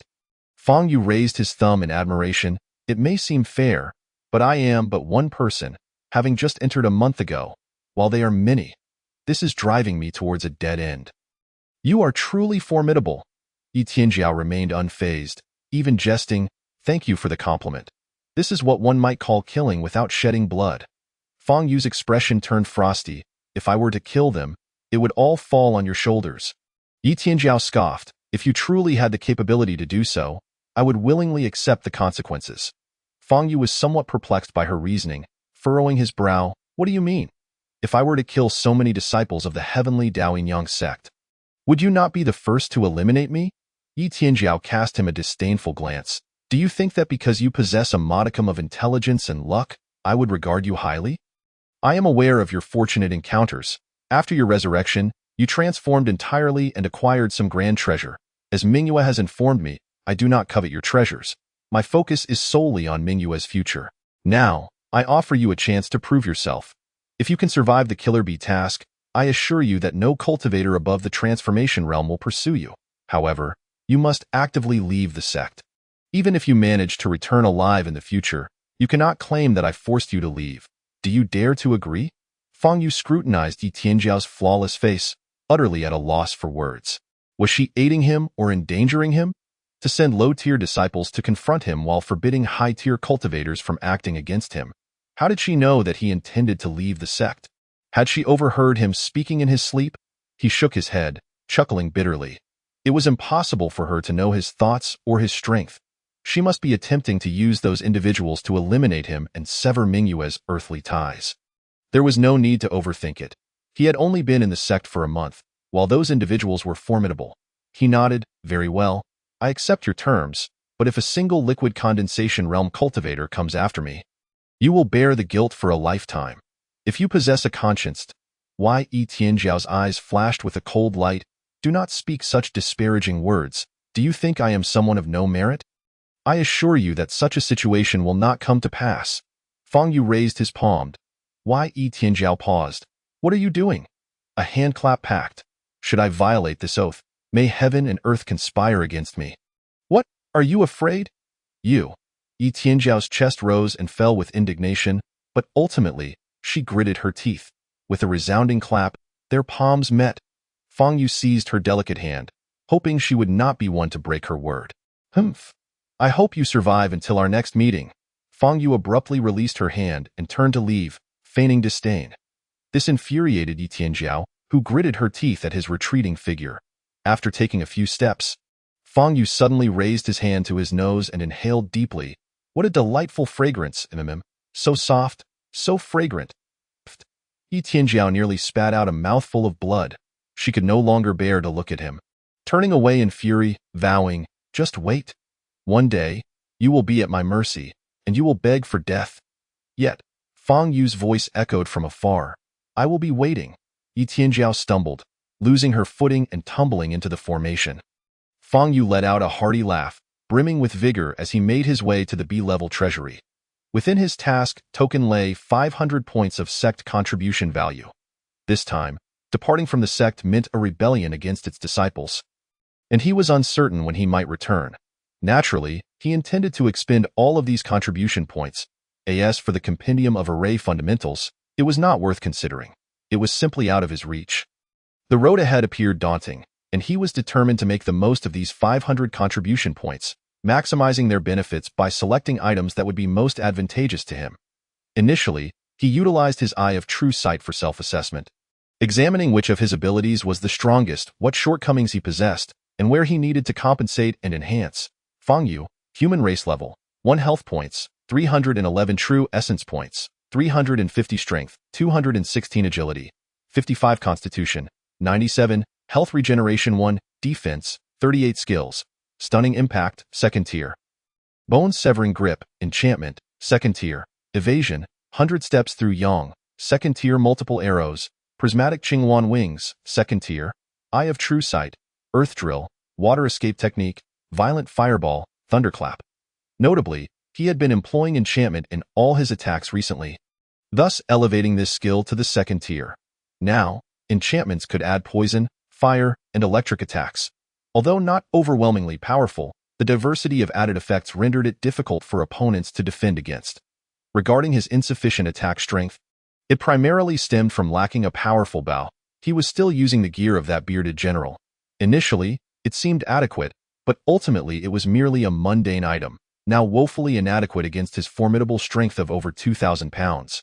He needed to acquire a bow with additional attributes to significantly enhance his offensive capabilities. As for other magical skills, he was not concerned. For instance, the violent fireball could also incorporate poison and lightning attacks, while thunderclap could add poison and fire attributes. This exemplified the prowess of enchantment skills. Ordinary spells could not cultivate such extraordinary effects. With the goal of obtaining a magical bow, he arrived at the B-level treasury. Armed with 500 points of sect contribution value, he looked down upon the D-level treasury, which held nothing of worth. He offered the guarding disciple 2 contribution points to personally enter the treasury and select his desired treasures. To his delight, he indeed discovered a magical bow. This bow was a 3rd-tier magical artifact, crafted from bronze for the body and dragon sinew for the string, requiring a strength of over 2,000 pounds. With an effective range of 1,000 zhang, it was inscribed with speed and ice array formations, named the Icequake Bow. Once fired, the arrows would reach a distance of 1,000 zhong in 3 breaths, and the ice array would automatically activate, capable of freezing foes or at the very least slowing their movements. Fang Yu immediately fell in love with the Icequake Bao, however, upon glancing at the price. Darkness clouded his vision. Chapter 33.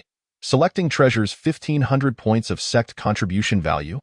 Fang Yu gritted his teeth as he glanced at the disciple attending to the esteemed customers nearby. Was the pricing in the B-level treasury truly so exorbitant? The compendium of array fundamentals in the A-level treasury only required 1,000 points. The disciple scoffed. You cannot say that. The B, C, and D treasuries correspond to third, second, and first-tier treasures respectively. There are indeed valuable items among third-tier treasures, such as this Icequake Bao. The compendium of array fundamentals is a treatise on arrays, distinct from magical artifacts and cannot be compared. Fang Yu found himself at a loss. This place was not a wholesale market where one could recklessly haggle down prices tenfold. If he dared to do so, he would undoubtedly be thrown out. Alas, it was regrettable that with only 500 points, he lacked the confidence to pose as a big spender. Yet, he had no choice but to expend all these points. Leaving even a single point unused would be a disservice to himself, a crime. After searching for an extended period, he found no other suitable magical bows and had to abandon that option. What should he choose? As he was about to venture out to seek a livelihood, should he opt for spirit stones? Inquiring with the attending disciple, he learned that 500 points of sect contribution value could only be exchanged for 800 spirit stones. A significant loss, and he was advised against it. Passing by a row of bookshelves, he noticed several tomes with impressive titles. Did he need a martial arts manual? He shook his head. As long as he continued to slay monsters, his true essence points would steadily increase, and the minor Zhou Tianqi technique was sufficient. Next, he spotted books on arrays. He chuckled to himself. Even if he were to become a master of arrays, he could not ascend Chaoyang Peak to meet the moon. So what was the point of learning? Yet, the attending disciple pointed to an introductory book on arrays, extolling its virtues. Easy to understand, good value for money, practical and simple, and so on.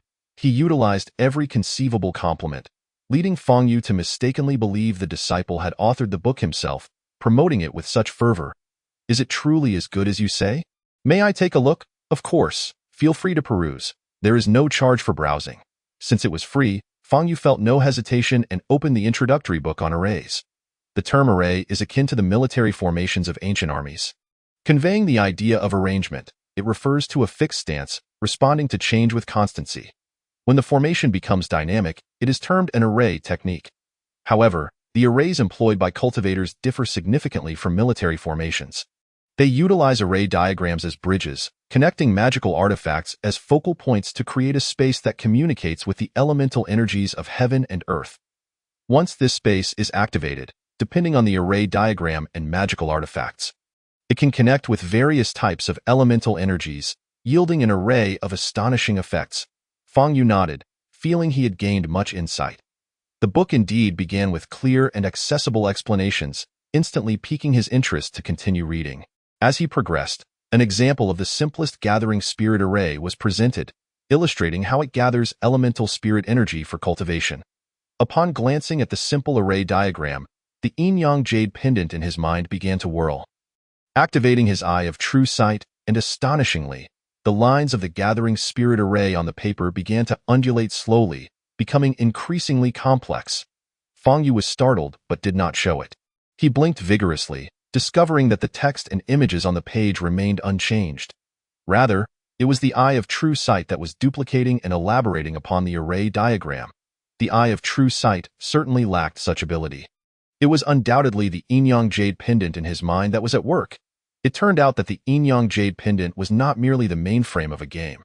It had now transformed into a master of array derivation.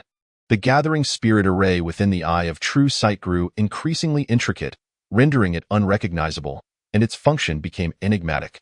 Fang Yu flipped through the remaining pages and closed the book. Since the yin-yang jade pendant could transform such a simple gathering spirit array into something so complex, why could it not elevate the widely dismissed minor Zhou Tianqi technique into a top-tier martial art? I toil for an entire night of meditation just to gain a few points of true essence. If it were a top-tier technique, I could gain several hundreds or thousands in a single night, and in a year or so, I would catch up to Yi Tianjiao. Of course, such thoughts were excessively unrealistic and fanciful. It would be akin to claiming one could directly ascend to immortality. However, what had the Yin-Yang Jade Pendant turned the low-tier Gathering Spirit Array into? This was beyond his expertise, and he could not comprehend it. So he returned the book to the attending disciple. You made a compelling introduction. This book is indeed good value for money, but its level is too low. Oh, you have anything more expensive? Upon hearing his request for something pricier, the attending disciple's face lit up with a smile. Ah, so you have an interest in arrays? Yes, we have. Although it may not be as systematic as the Compendium of Array Fundamentals in the A-level treasury, we do have various niche arrays. Please follow me. Feng Yu followed him deeper into the library. Originally, he had not intended to select array texts, but having found no bows, not needing martial arts, and lacking interest in spirit stones, he ultimately chose array texts that would be utterly useless in the short term, a development he had not anticipated. It was akin to a woman who loves shopping being swayed by a salesperson, completely forgetting her original purpose and returning home with a heap of useless items, oblivious to what she had intended to buy. Feng Yu was now in such a state. Having been unable to acquire a magical bow, he at least ought to purchase some defensive artifacts to enhance his survival odds. Yet, he became completely engrossed in the ocean of array texts due to the newly revealed capabilities of the Yin-Yang Jade Pendant. Arrays truly spanned a vast expanse. There were no limits to what one could conceive, and arrays could accomplish anything. Feng Yu beheld arrays of bewildering variety. Maze arrays, confinement arrays, illusion arrays, killing arrays, protective arrays, gathering spirit arrays, teleportation arrays, summoning arrays, refining arrays, alchemical arrays, enhancement arrays, weakening arrays, and many more. There were also many astonishing arrays. For instance, an array for healing wounds could restore a person to full health after just 3 days within it, as long as they still had a breath. Additionally, there were curse arrays. By placing a single hair of the target within the array, one could invoke a curse that would cause them excruciating agony. There were arrays for childbirth as well. Whether human or beast, a pregnant being could give birth after just 3 days within the array. Feng Yu stared wide-eyed and dazzled. The Yin-Yang Jade Pendant did not disappoint. It could delve deeply into any array it encountered. Feng Yu pondered for quite some time before selecting the confinement array. He harbored a keen interest in all formations, but it was likely that he would encounter the confinement array most frequently in the future. If he could thoroughly comprehend it, he would be able to dismantle formations with ease, rendering most arrays incapable of containing him. Additionally, the price of the confinement array tome was reasonable at 550. After some negotiation, he managed to acquire it for 498. He also chose a detailed map of the Shenzhou continent, expending the sect contribution points on his task token, which left him feeling remarkably liberated. Subsequently, he departed from the sect and headed northwest, dismissing any notion of collecting tasks from the 100 Refinement Hall. He intended to leave the sect for an extended period and had no desire for further sect contribution points. Chapter 34. The terrifying murder hornets 3,000 miles northwest of the Tiandao Yin-Yang sect lies the Wulong Mountain Range. At the foot of the mountain stretches a vast plain, overgrown with wild grass and dense shrubs. As winter approaches, many resilient plants continue to thrive. The nest of the murder hornets is situated halfway up a mountain on the periphery of the Wulong Mountain Range. Spanning tens of thousands of miles, the Wulong Mountain Range undulates with numerous magical beasts inhabiting its depths. However, the outer areas see little activity from these beasts due to the overwhelming terror of the murder hornets, which have established themselves as the absolute dominators of the vicinity. While first-tier murder hornets may not possess the lethality of third-tier magical beasts, their sheer numbers, potent venom, and fearless demeanor deter most magical beasts from confronting them. Even the honey-loving bear demons seldom venture into this territory. Under the cover of night, Feng Yu entered the plain, resting 100 miles from the mountain's base before ascending early the next morning. Not long after setting off, he encountered the signs of the murder hornets. Murder hornet, first-tier magical insect health, 189 vitality, 150 strength, 26 agility, 55 constitution, 37 defense, 28. Although the statistics are not particularly impressive, their numbers are overwhelming. If he were to attack one, thousands would soon swarm to its aid. Each murder hornet measures over 4 inches, roughly the size of a sparrow, With a black and yellow striped abdomen reminiscent of a tiger, they do not require venom. The stings of thousands can inflict excruciating pain. Fang Yu assessed his skills and arrows. A standard arrow possesses a physical attack power of 100, supplemented by an additional 10 points of fire damage, 10 points of poison damage, and 10 points of lightning damage from enchantments, totaling a mere 130, insufficient to instantly slay an ordinary murder hornet. His current arrows were inadequate. If only he could obtain the ice-quaking bow. Its synergy with his skills would be devastating. However, there was no use dwelling on such thoughts. He needed to calculate precisely. Assuming the murder hornets had health values around 200, his enchanted multi-arrow could deal 130 damage. Leaving them with 70, a violent fireball would inflict about 50 damage, plus 10 points of splash damage. 2 skills would likely suffice to eliminate 3 murder hornets, with a maximum of 1 additional thunderbolt. Thus, to completely eradicate 3 murder hornets, 30 units of true essence would be required, and with his total of 350, he could potentially slay over 30. That said, such an effort would barely scratch the surface, perhaps wiping out just over 1% of the horde. Furthermore, his recovery time for true essence was half an hour. To annihilate the entire swarm would take a month or 2. And no wonder no one was eager to undertake this task. Regardless of the challenges, he must press on. This was akin to knowingly heading into a den of tigers. He sensed that he was being watched. Attempting to flee from this mission would be no simple feat. Completing the task before considering escape would likely prove even more difficult. For now, he could only take it one step at a time. He closed his eyes in contemplation, then opened them, taking a deep breath, and stealthily maneuvered around the buzzing murder hornets, advancing quietly at the foot of the mountain. 7 or 8 familiar faces emerged from behind the trees.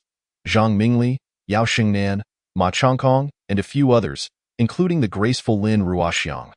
Had Fang Yu known that the liquid condensation realm cultivator Lin Ruoxiang had also arrived, he would have surely cursed Yi Tianjiao. Ma Chongkong and a few from Chaoyang Peak were all beaming with excitement. This time, Master Yi had bestowed several magical artifacts upon them, instructing them to teach that brat Fang Yu a lesson. Initially, he had thought that, out of respect for Fang Yu's wife, they should refrain from further antagonizing him. However, upon receiving instructions from Master Yi, it was now imperative they dealt with him appropriately. Lin Ruoxiang huffed lightly, stating that she was not there to punish him, but rather to capture the murder hornet queen as a pet. Chang Jinhua feared Yi Tianjiao and dared not approach, but she felt no such trepidation. After glancing at Zhang Mingli, she asked, "Zhang Shidi, you have no objections, do you?" Zhang Mingli hurriedly bowed, affirming, "I will fully comply with master's orders. My master has stated that he cannot come, so the murder hornet queen is yours. I only desire the nest and honey." Lin Ruoxiang nodded in satisfaction. This was more like it. "I want half of the honey, and the rest is yours." The group clasped their fists in gratitude. "Thank you, master." The personal involvement of a liquid condensation realm cultivator in the distribution of rewards was an enormous boon. Lin Ruoxiang glanced up the mountain, contemplating that she could not disregard Master Ye's warning. Under normal circumstances, she would not reveal her whereabouts or confront Fang Yu. However, lacking the ability to tame the queen, she would have to see what means he possessed. Ultimately, the murder hornet must belong to her. "You all head up the mountain and keep a close watch on him." "Yes, master." The group bid farewell to Lin Ruoxiang and ascended the mountain. Lin Ruoxiang fixed her gaze upon the distant hillside, thinking, "You better not attempt any tricks, or I will ensure you suffer a fate worse than death." At that moment, Fang Yu had ventured deep into dangerous territory, surrounded by murder hornets. They were not the type to ignore you if you left them alone. They would actively attack. He moved cautiously, nearly crawling on the ground, ultimately selecting a suitable spot and activating his earth escape skill to burrow down. Since he could not withstand the wrath of the murder hornet swarm, he needed to devise a means of self-protection, making it essential to find an escape route in advance. In the midst of the forest, he located a large rock, certain that there were no roots or other obstacles beneath it that would hinder his digging.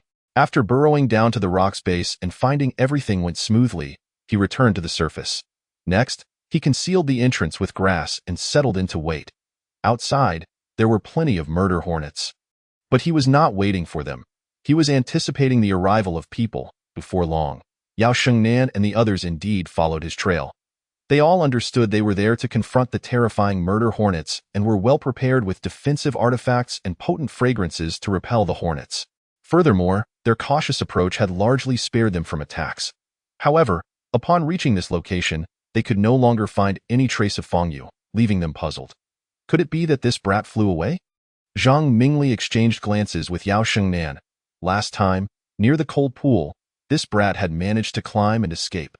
They had ascended the mountain swiftly, yet there was not a trace of him in the vast flatland below. Is it possible that he can actually fly? Surely not. Even I cannot afford a flying talisman. Without reaching the liquid condensation realm, one cannot fly on a sword. Could it be that this brat knows an invisibility technique? Ma Chongkong scoffed. Elementary invisibility techniques are useless. They still emit a scent and cannot escape the murder hornet's keen sense of smell. We should continue searching upwards. We cannot linger in one spot for too long, as the potion cannot mask our scent and the murder hornets will detect us. Just as they were about to move, 3 sharp arrows whistled through the air, striking 3 murder hornets. This was like throwing cold water into a hot oil pan, instantly causing chaos. None of them saw where the arrows came from. They only witnessed the murder hornets buzzing angrily towards them. They had applied the repellent potion, but that was only effective during peaceful times. Now, with the murder hornets provoked, they were in an uproar, rendering any potion useless. Chapter 35. Let us set aside our grievances originally. Fang Yu's plan was to use multi-arrow attacks against the murder hornets and then hide in the burrow, holding his ground. Regardless of how low his damage output was, defending a small burrow should be manageable. However, with so many people sharing the burden, why not take advantage of it? Seeing the crowd preparing to leave, he immediately unleashed a multi-arrow attack, simultaneously striking 3 murder hornets and inciting the wrath of all nearby hornets. Now, the situation was dire. At least dozens of murder hornets converged upon them, presenting an unforeseen calamity. Yet, there was no choice. The potions had become utterly ineffective, and they could only resort to their skills. The group activated various defensive artifacts to shield themselves, and in an instant, radiant shields appeared, temporarily safeguarding their lives. However, the number of murder hornets called forth from a distance continued to rise. At first, they managed to cope, focusing on the 3 murder hornets that had been ambushed. Suddenly, the hornets darted towards the ground, where a fireball erupted, striking the murder hornets and causing them to scatter in panic. Hey, it's Fang Yu. Ma Chongkong's keen eyes spotted Fang Yu launching the fireball spell from his burrow. Kill him. Ma Chongkong's hand moved in a flurry of gestures, conjuring another fireball aimed at the burrow's entrance. An arrow flew from the burrow, colliding with the fireball. Fang Yu's voice echoed from within the burrow. Ma Chongkong, have you lost your mind? Why are you trying to kill me? Heh, you don't know, do you? Master Yi bestowed us with magical artifacts, instructing us to teach you a lesson. Otherwise, I would not dare to come to such a place. What? Yi Tianjiao had truly not anticipated that Fang Yu would resort to such measures. He had believed that he would only have to contend with Zhang Mingli and Yao Shengnan as adversaries, never expecting that a practitioner of the liquid condensation realm would arrive. To his astonishment, Yi Tianjiao had promised substantial rewards and even dispatched personnel from Chaoyang Peak. This was an indication that their intentions to eliminate him were far from extinguished. Just as he was seething with rage, Zhang Mingli bellowed, Fang Yu, you scoundrel! How dare you dig a rat hole and ambush us here? If you do not deserve death, then who does? Everyone, attack! Let us bury him here. Hold on, Fang Yu shouted in response. I did not lie in wait for you. I was preparing to deal with the killer bees. I was unaware of your arrival. This is merely a coincidence. Yao Shengnan scoffed. Who would believe you? Let us all attack together. Come if you dare. I fear no one. Fang Yu retorted with a cold smirk. You have forced my hand. Do not blame me if I take flight with the bee queen. Cease this at once. Yao Shengnan urgently intervened, halting the others who were ready to strike. Earlier, she had felt wronged by Fang Yu and was consumed by anger, but now she remembered that her master was still behind them. Their primary objective today was the bee queen, and they could not harm Fang Yu without securing her allegiance first. Do you truly have a method to subdue the bee queen? Of course. I have been preparing for this for quite some time. Otherwise, why would I have come here? Yao Shengnan had no choice but to believe him. Even if she remained skeptical, her master was present. And this was not her decision to make. Very well, I shall take your word for it. Let us go find the Bee Queen. Fang Yu chuckled. Find the Bee Queen? Certainly, but first, you must deal with the killer bees before we proceed. At that moment, the 3 killer bees that had initially attacked lay dead at the cave entrance, granting Fang Yu a meager reward of 3 true essence points. Although it was a paltry sum, he mused, if he could eliminate thousands of killer bees, would he not gain thousands of true essence points? He cared little for the well-being of those around him and once again drew his bow, aiming at the killer bees. The individuals present were all at the Qi transformation realm, with the lowest being at the 4th tier and the highest, Yao Xingnan, at the 7th tier. Their true essence was limited, primarily utilized to sustain the protective shield of their defensive artifacts. It was not long before they found themselves in dire straits. Those with the weakest cultivation began to scream in despair. I can't hold on any longer, Fang Shixiang. Can you enlarge the hole a bit so I can fit inside too? Fang Yu scoffed. Do you truly think I am a rat? Just because you say to dig a hole. I can? This was excavated by a pangolin. I have only just found this advantageous position, and I lack the ability to enlarge it. The disciple was on the verge of tears. He knew that if he ceased to output his true essence, death would be imminent. Yao Shiji, please think of something quickly. I truly cannot endure this. Yao Shengnan was equally anxious. Her true essence had already depleted by half, and she could hardly last for a short while longer. The issue lay in the group's inefficiency in dealing with the killer bees. Collectively, they could not match Fang Yu's pace in eliminating them. If this continued, they would surely falter. Fang Yu, can we set aside our grievances for the moment? Join us in confronting the Bee Queen. Set aside our grievances? Very well. Yao Shengnan's expression brightened at his agreement, only to hear him continue. However, if I emerge, I will be beset on all sides just like you. That would be unwise. It would be better to eliminate all the killer bees first before venturing out. If you cannot wait, you may leave first, and I will follow shortly. This infuriated Yao Xingnan to no end. Yet, with no means to combat the killer bees and unable to attack Fang Yu, she could only wave her hand. Let us retreat. We shall regroup on the mountain. She yearned to assure them that her master would protect them. But she could not guarantee that. She knew her master's temperament. For the sake of the Bee Queen, he might even sacrifice his beloved disciple. Moreover, she dared not let Fang Yu know that her master had arrived. After all, Yi Tianjiao had guaranteed that no practitioner of the liquid condensation realm would trouble Fang Yu. If he reported this to her master, she would surely face dire consequences. The group, shielding themselves, split paths and charged towards the mountain. Before long, a wretched scream echoed, clearly from the disciple with the lowest cultivation who had succumbed to the killer bees. The agonized cries were haunting, akin to the slaughter of livestock. Eventually, silence fell, confirming that he had been slain by the killer bees. With someone clearing a path ahead, Fang Yu remained unperturbed, blocking the cave entrance and employing various tactics to dispatch the killer bees with glee. As he surveyed the ground littered with the corpses of the killer bees, amounting to 300 or 400, he noted his true essence had reached 500, an increase of merely 150. So, there was indeed a limit. This rendered the endeavor rather pointless. Continuing would be a futile exercise. Bored, he crawled out of the cave and ascended the mountain, muttering, killing monsters without gaining experience points for leveling up. What kind of game is this? A 5-star review would be too generous. Yao Xingnan and the others had been lured up the mountain, and he contemplated abandoning the task entirely. With his abilities, he could defeat monsters anywhere. There was no need to be bound to this mission. Yet, he sensed something amiss. As if someone were watching him, he dared not glance back but steeled himself to continue upward. The number of killer bees along the path had significantly diminished, evidently drawn away by Yao Shengnan and her companions.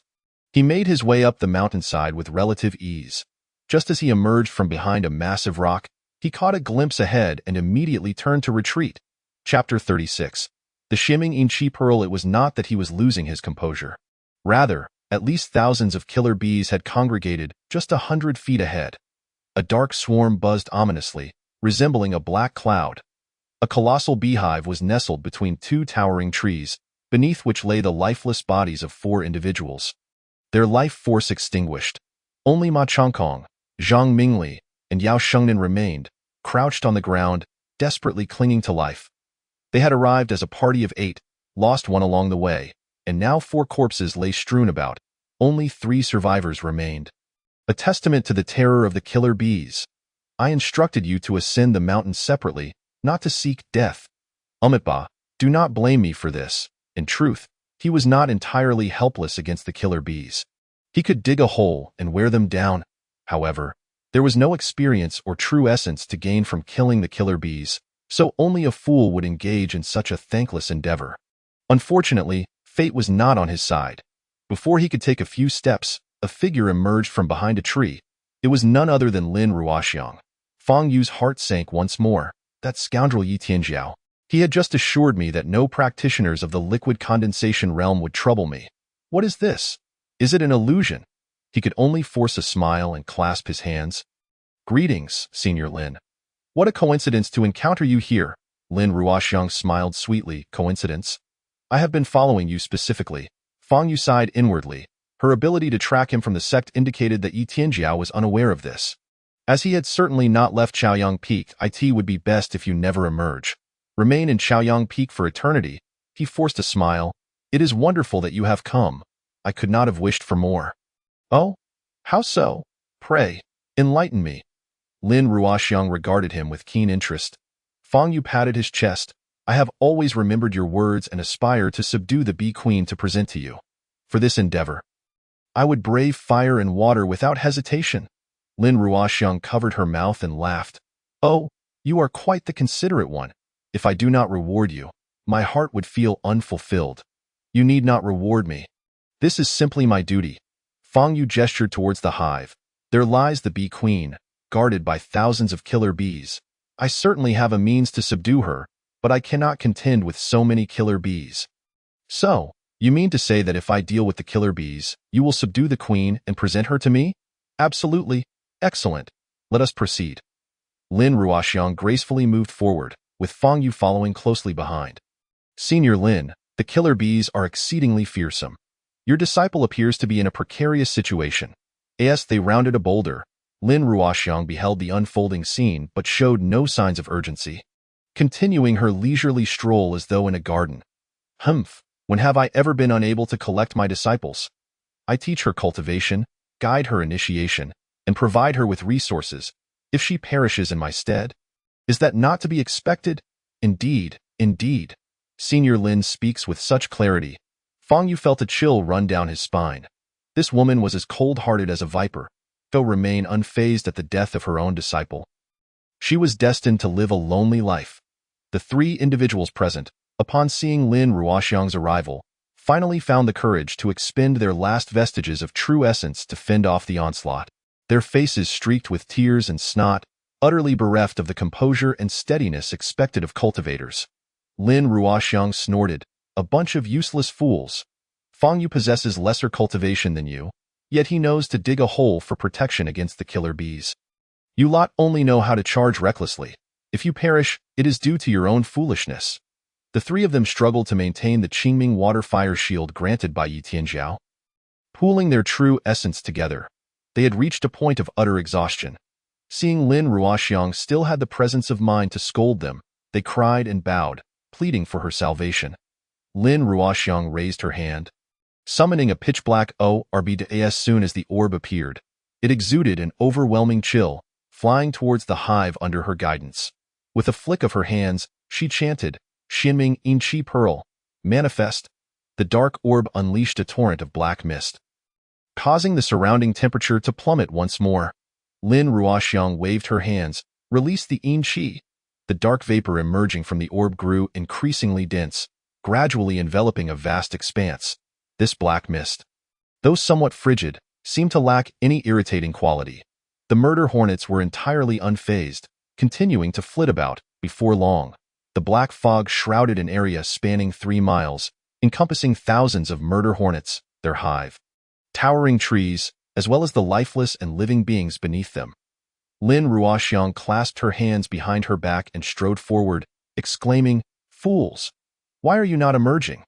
Are you waiting to be corroded by the Xianing energy until you decay within? The black mist roiled, and 3 individuals tumbled out, indeed without any murder hornets in pursuit. However, they lay on the ground, utterly spent, unable to move. Fang Yu clenched his teeth in silent frustration. If he found himself trapped within, he would, Before he could finish that thought, Lin Ruoxiang cast him a faint, knowing smile and inquired, "Are you not going in? Ah? You truly want me to enter?" Fang Yu's face paled. "But what is this Xianin energy? Did you not say it is corrosive?" Lin Ruoxiang curled her lip, her disdain evident. Such ignorance comes from lacking a formal inheritance. That black mist is known as Xianin Qi, an energy of the Xin level in the 5 elements.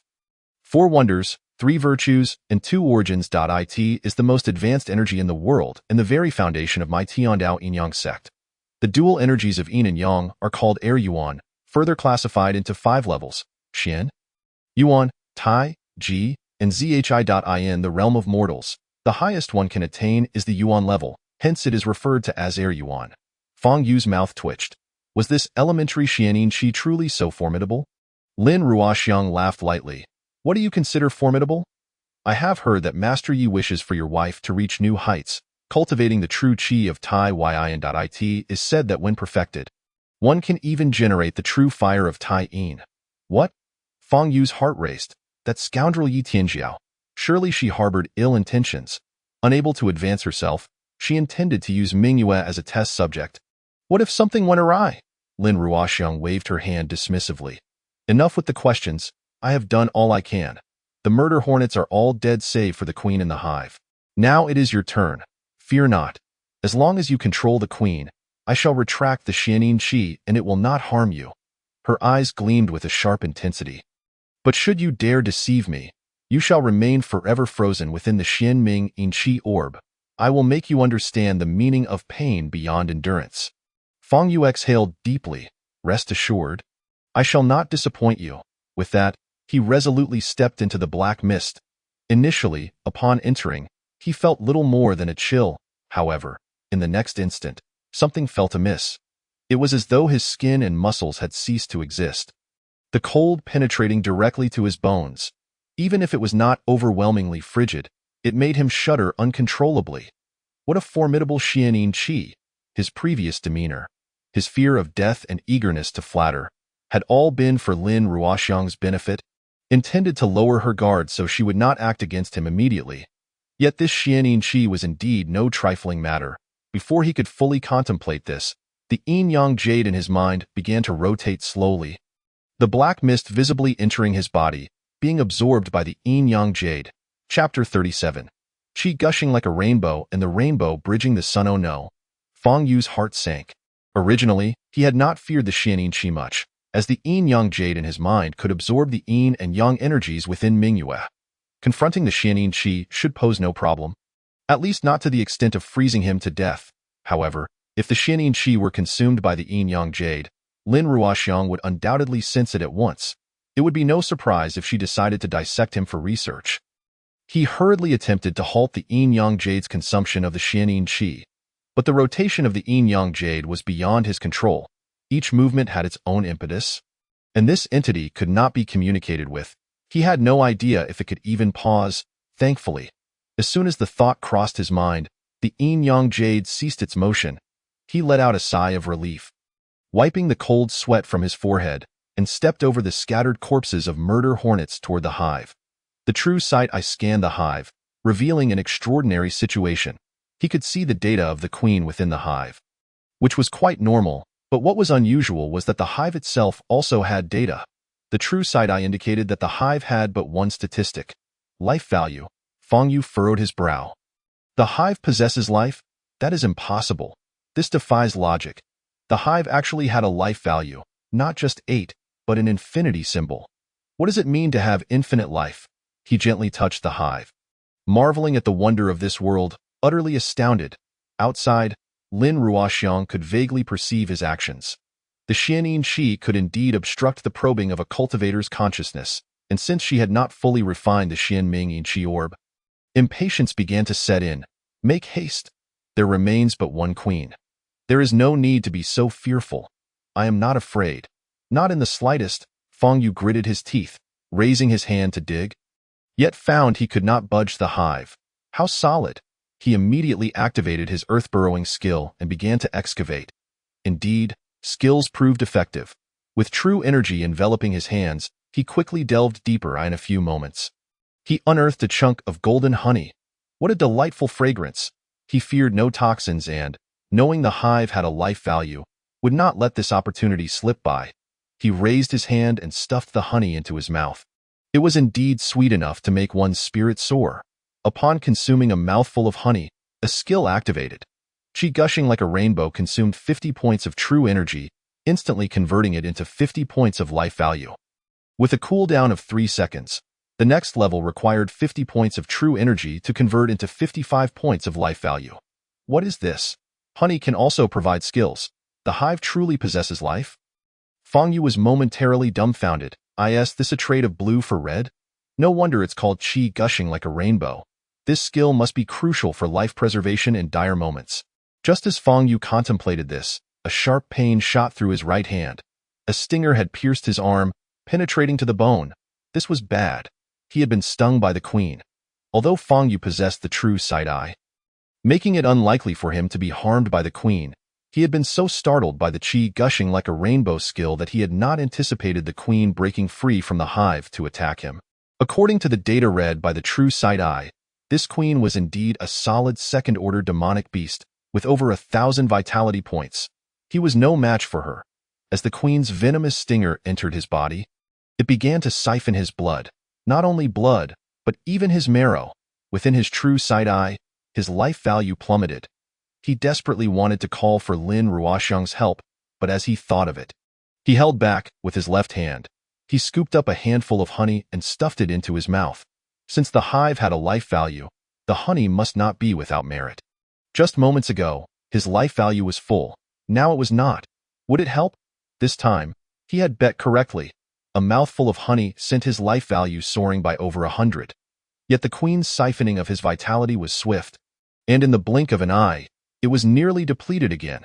He continued to hastily consume honey, the numbers of his life value fluctuating wildly within his true sight eye, a dizzying display of changing figures.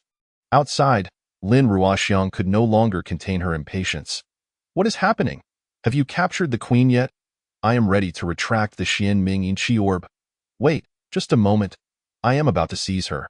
Fang Yu paused for just a second, nearly letting his life value drop to 0. He directly enlarged the opening of the hive and leaned over, consuming hungrily. Simultaneously, he used the true sight eye to observe the queen. Her data was considerably superior to that of ordinary murder hornets, but most intriguingly, the last line indicated she possessed a skill.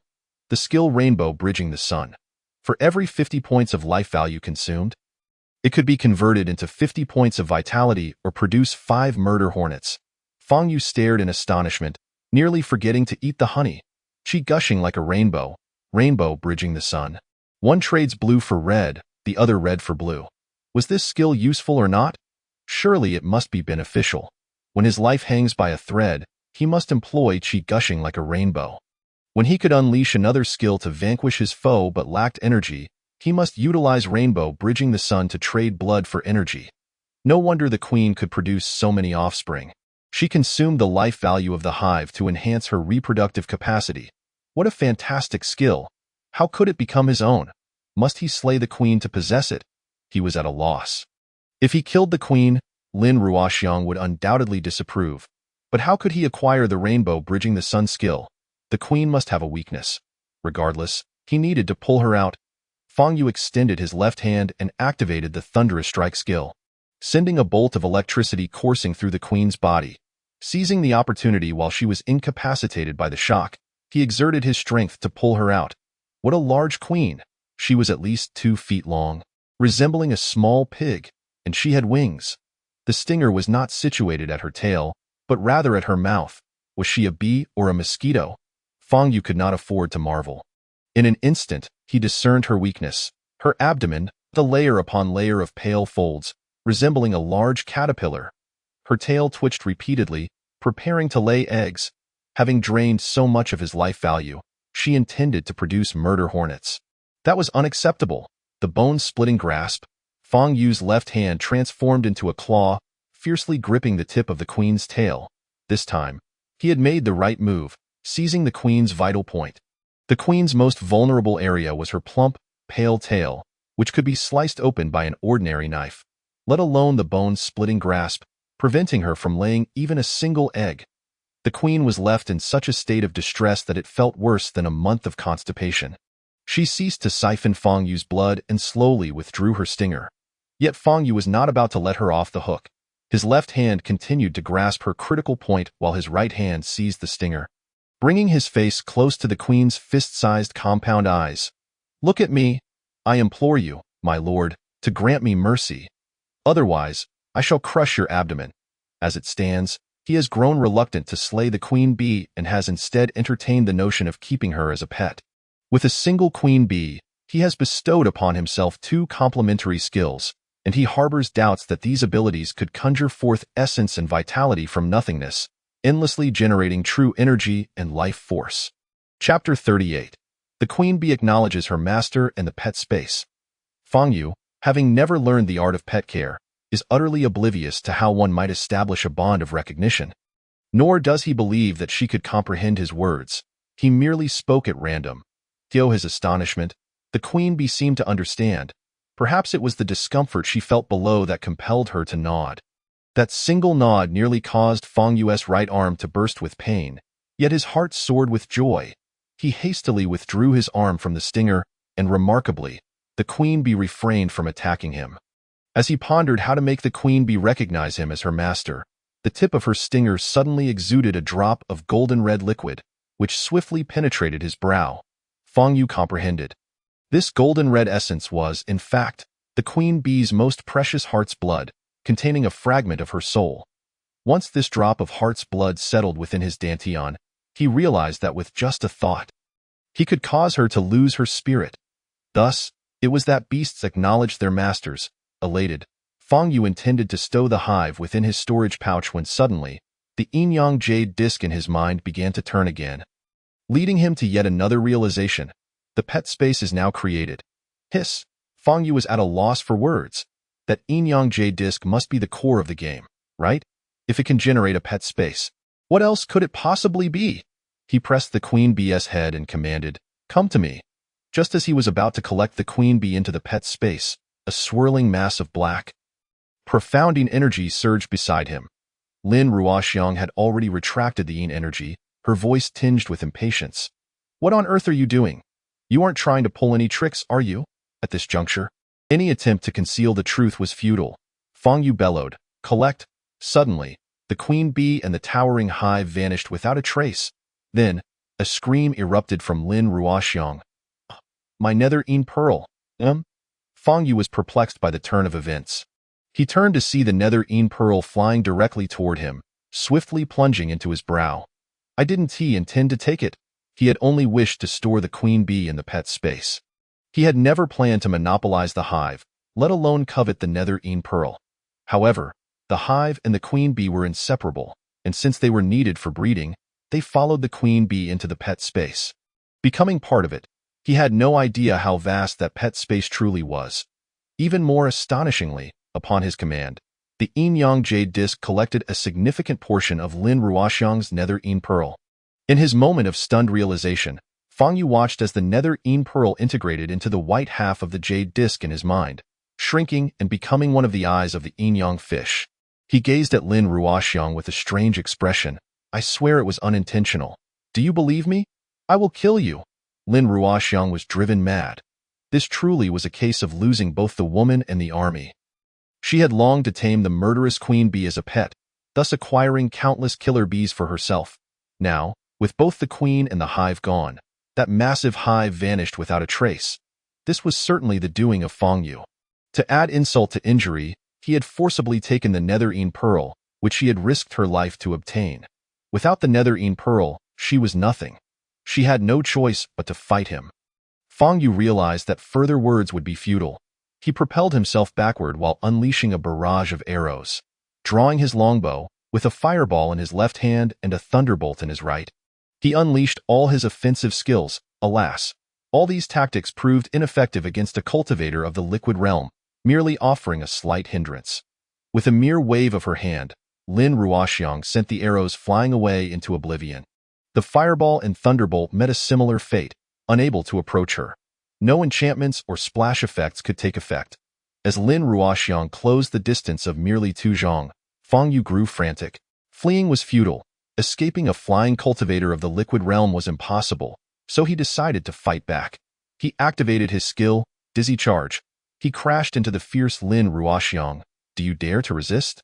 Lin Ruoxiang waved her hand, summoning the flower-killing array. The previously barren ground within a radius of dozens of zhong suddenly blossomed with vibrant flowers, as if transitioning from early winter to the height of summer. However, these beautiful blossoms were not true flowers. They were manifestations crafted by a cultivator's true energy combined with a formation. Each bloom aimed its entrancing pollen at Fang Yu. Moreover, thick vines suddenly sprouted from the ground, writhing like venomous snakes as they coiled around his ankles. Fang Yu, witnessing this bizarre transformation, was left astonished by Lin Ruoxiang's abilities.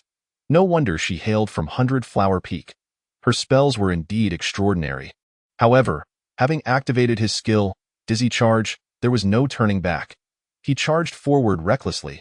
The skill was overwhelmingly potent, tearing through countless resilient vines along the way.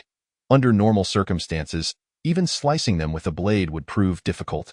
Unfortunately, even the might of Dizzy Charge was no match for the flower-killing array, and he could barely reach Lin Ruoxiang before he was utterly spent, never even grazing the hem of her garment.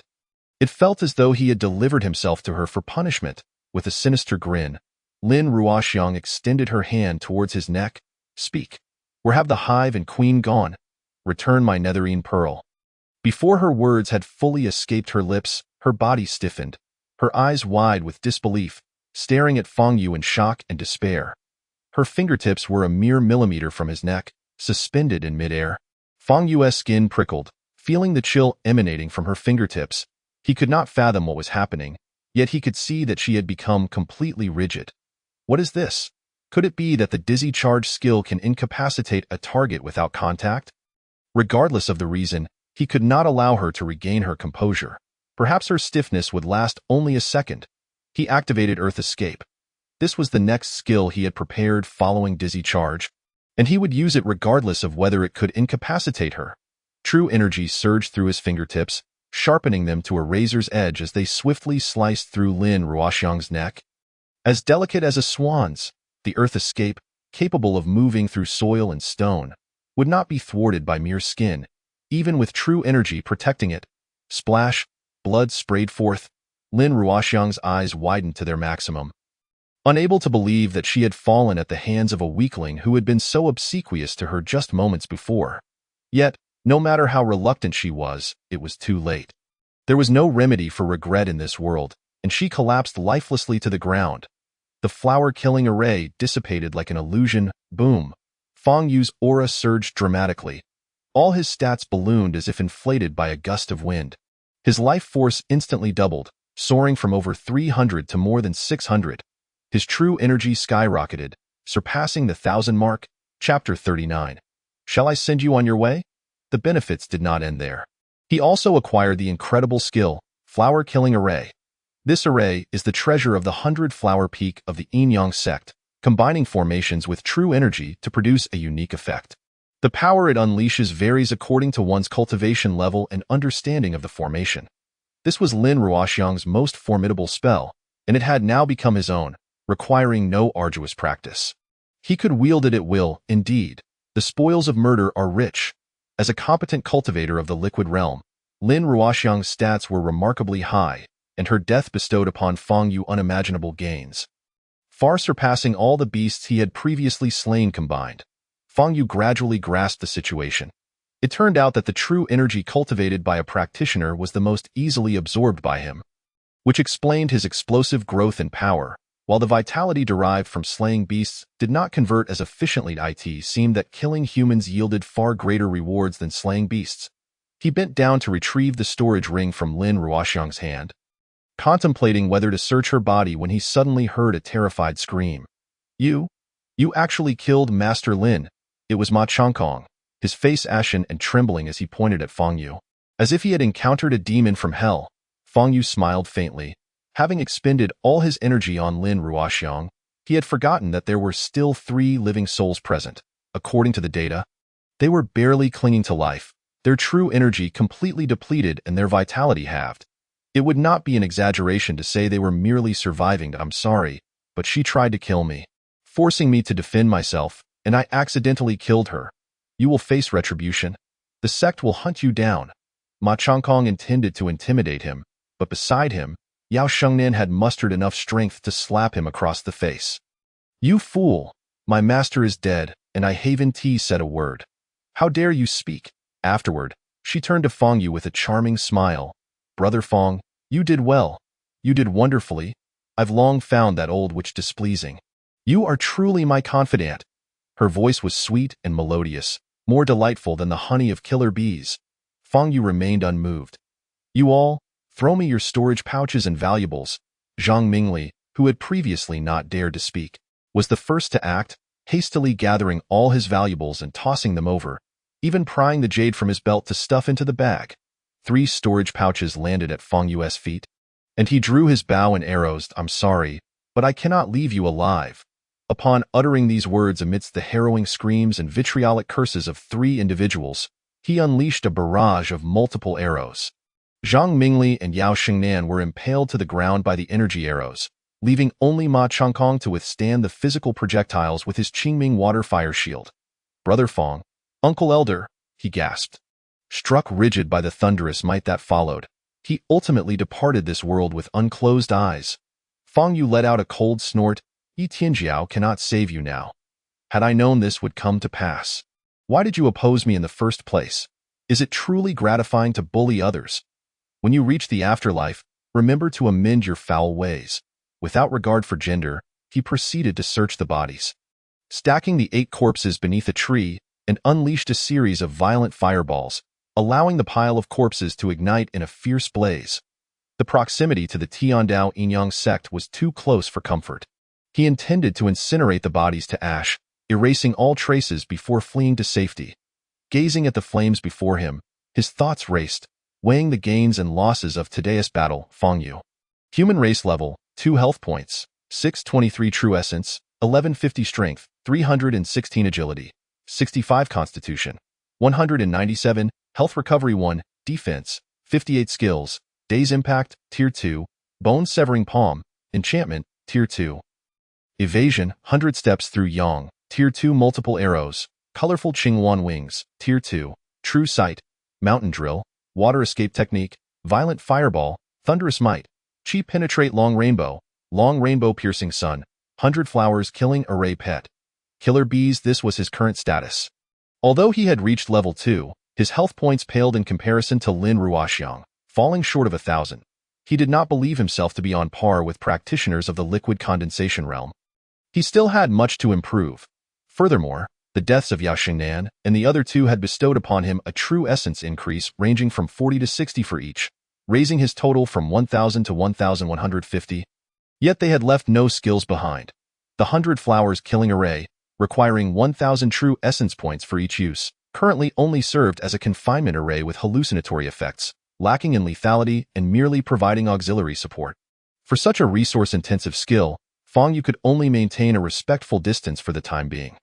What he valued most were the skills Chi Penetrate Long Rainbow and Long Rainbow Piercing Sun, both of which, upon advancement, would grant him an additional 5 points in health and true essence.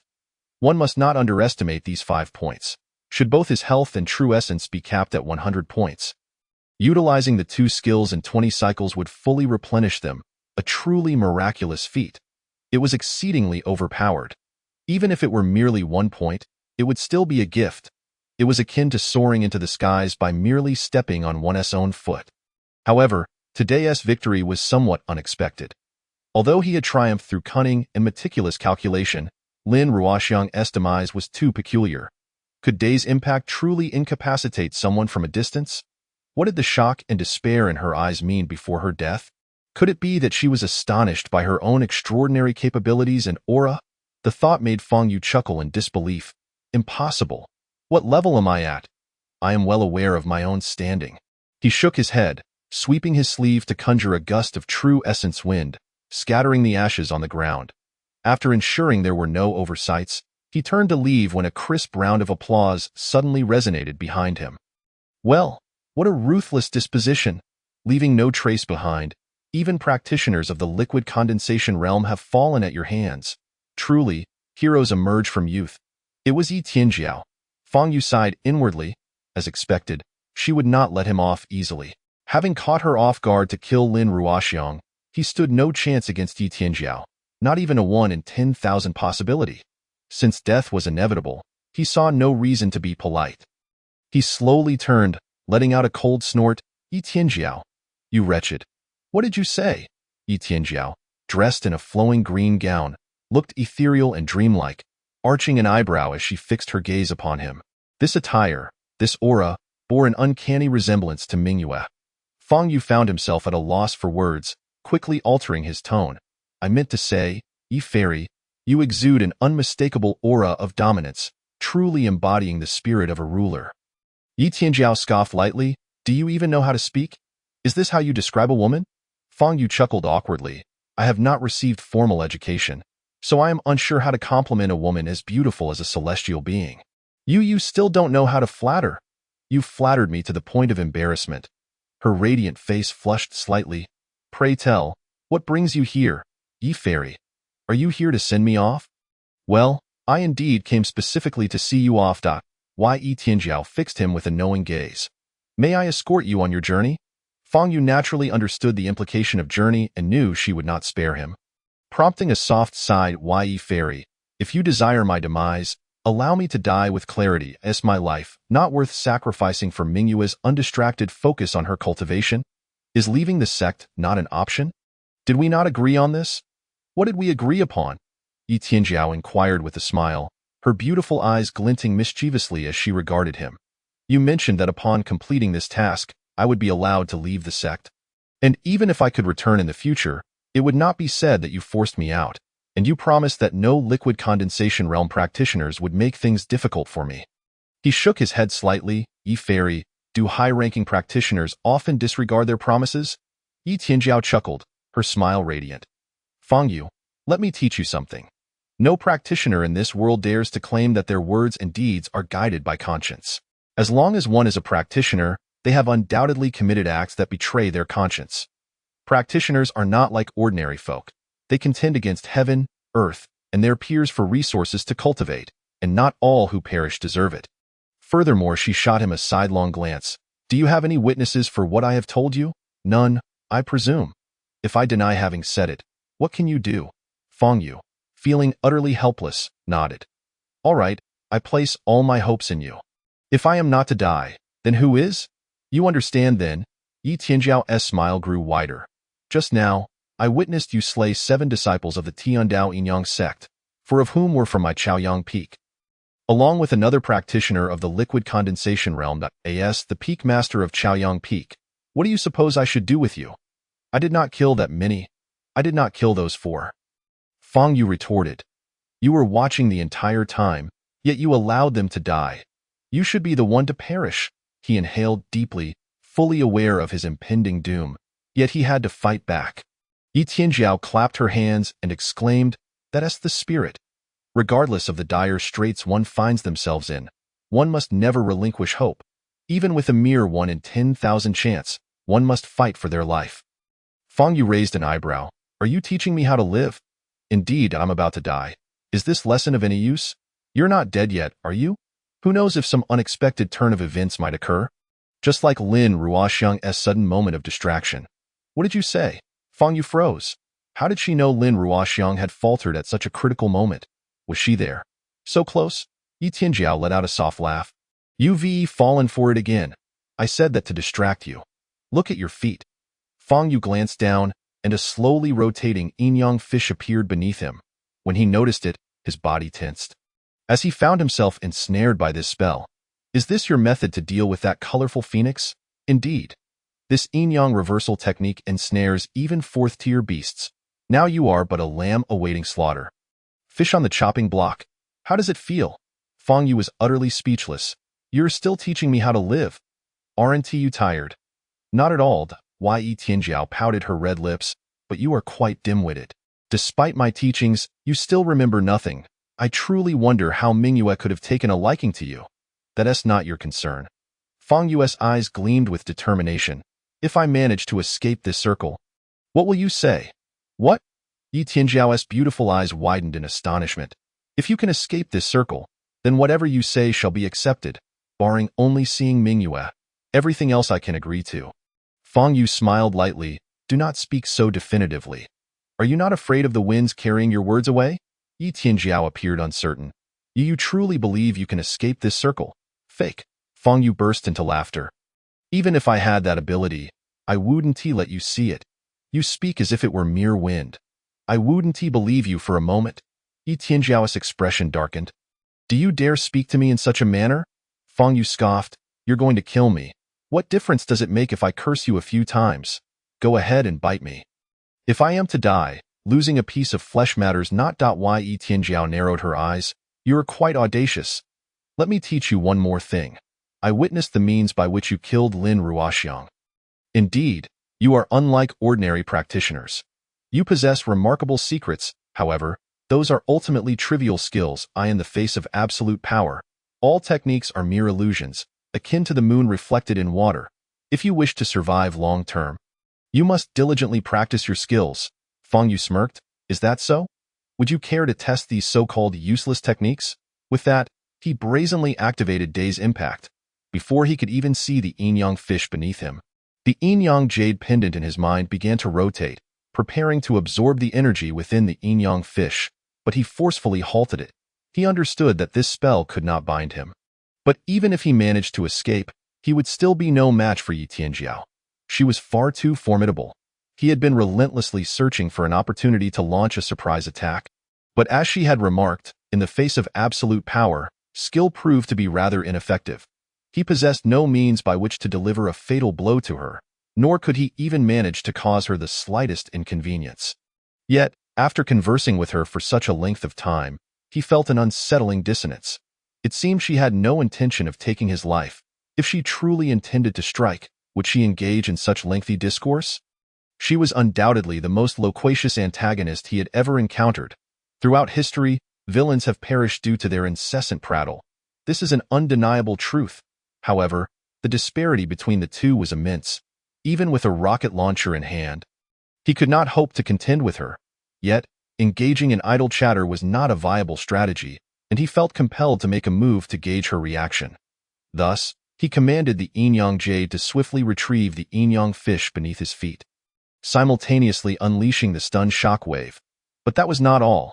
Yi Tianjiao, having witnessed all his attacks, understood that the stun shockwave could not succeed. He simultaneously unleashed a volley of arrows, relinquished his bow, conjured a wrathful fireball in his left hand, and summoned thunderous might in his right. Furthermore, he invoked the killer bee queen, which was in the midst of laying eggs. Wow! You have truly managed to break through the yin-yang reversal. You have actually tamed the killer bee queen as a pet. Remarkable. Even more impressive was her own prowess. With a mere clasp of her hands, she halted all of Fang Yu's attacks, which seemed to freeze in midair as if captured on canvas. Not only did physical assaults and summoned creatures come to a standstill, but even the energy arrows and the wrathful fireball, along with the thunderous might, were suspended as if they had been etched in time. Fang Yu rushed before Yi Tianjiao, abruptly halting his advance. Their eyes met, noses almost touching, their lips nearly grazing. Fang Yu awkwardly smiled. Fairy, standing so close, I must say your skin is exceptionally well cared for. What cosmetics do you use? My admiration for you is as boundless as the flowing river. Biffed. Yi Tianjiao could no longer restrain her laughter. Are you not going to kill me? Chapter 41. The deep affection of the bright moon. Fang Yu licked his lips. When did I ever say I wanted to harm the fairy? If anyone dares to bring harm upon you in the future, I shall fight them to the bitter end. Oh? Why are you being so kind to me? Fang Yu scratched his head. If I were still unaware that Lin Ruoxiang was subdued by you, I would be the biggest fool in the world now. He finally understood why his stun shockwave did not affect Lin Ruoxiang. She had been immobilized by Yi Tianjiao's intervention. As for the shock and despair evident in Lin Ruoxiang's eyes, that became far easier to explain. She recognized that she lacked the capability to immobilize her from a distance. It could only have been Yi Tianjiao. She immediately comprehended that Yi Tianjiao intended to eliminate witnesses, ensuring that she would not survive, and despair was only natural. It turned out that luck was a non-existent concept in this world. The stun shockwave could not incapacitate someone from afar. It was entirely Yi Tianjiao's doing. Yi Tianjiao pouted, "Do not slander me. I would never harm a fellow disciple. Do not mention it again. If anyone were to find out, it would be your words." Fang Yu immediately raised his hand in oath. "These people were all slain by me. It has nothing to do with Fairy Yi." Yi Tianjiao nodded. "Now, that is more like it. Since you have acknowledged this, prepare for the sect's bounty and relentless pursuit. I will not assist you further." Fang Yu was not afraid of being hunted down, nor did he expect Yi Tianjiao to turn against him for his sake. Rather, he found certain matters perplexing. Since the fairy was treating him so well, why had she behaved so ominously before? It had frightened him to the core, and it would be terribly unfortunate to harm their rapport. "You brought this upon yourself?" Yi Tianjiao glared at him. "Who told you to speak so flirtatiously beneath Chaoyang Peak yesterday?" Fang Yu was at a loss for words. He had indeed taken advantage of the opportunity to pledge an oath, uttering a few unflattering remarks, and it appeared she was deliberately seeking revenge. Truly, one cannot fathom a woman's thoughts. Even among mighty cultivators, she was surprisingly petty, which caught him off guard. Yi Tianjiao scrutinized him with curiosity. "How did you break my yin-yang reversal?" "No, it was not a break. It was an absorption." Fang Yu awkwardly grinned. "Fairy, can we not bring that up? You already stated you were not interested in my little technique." "Is that a little technique?" She exaggeratedly widened her beautiful eyes, absorbing the yin and yang energies, the highest grade of energy in the world. "This hardly qualifies as a little technique." "Never mind. I shall not inquire further." The bright moon's discerning I was indeed correct. "You are truly an extraordinary individual. Even my suppression of you proves futile." Upon mentioning the bright moon, Fang Yu felt a warm surge in his heart.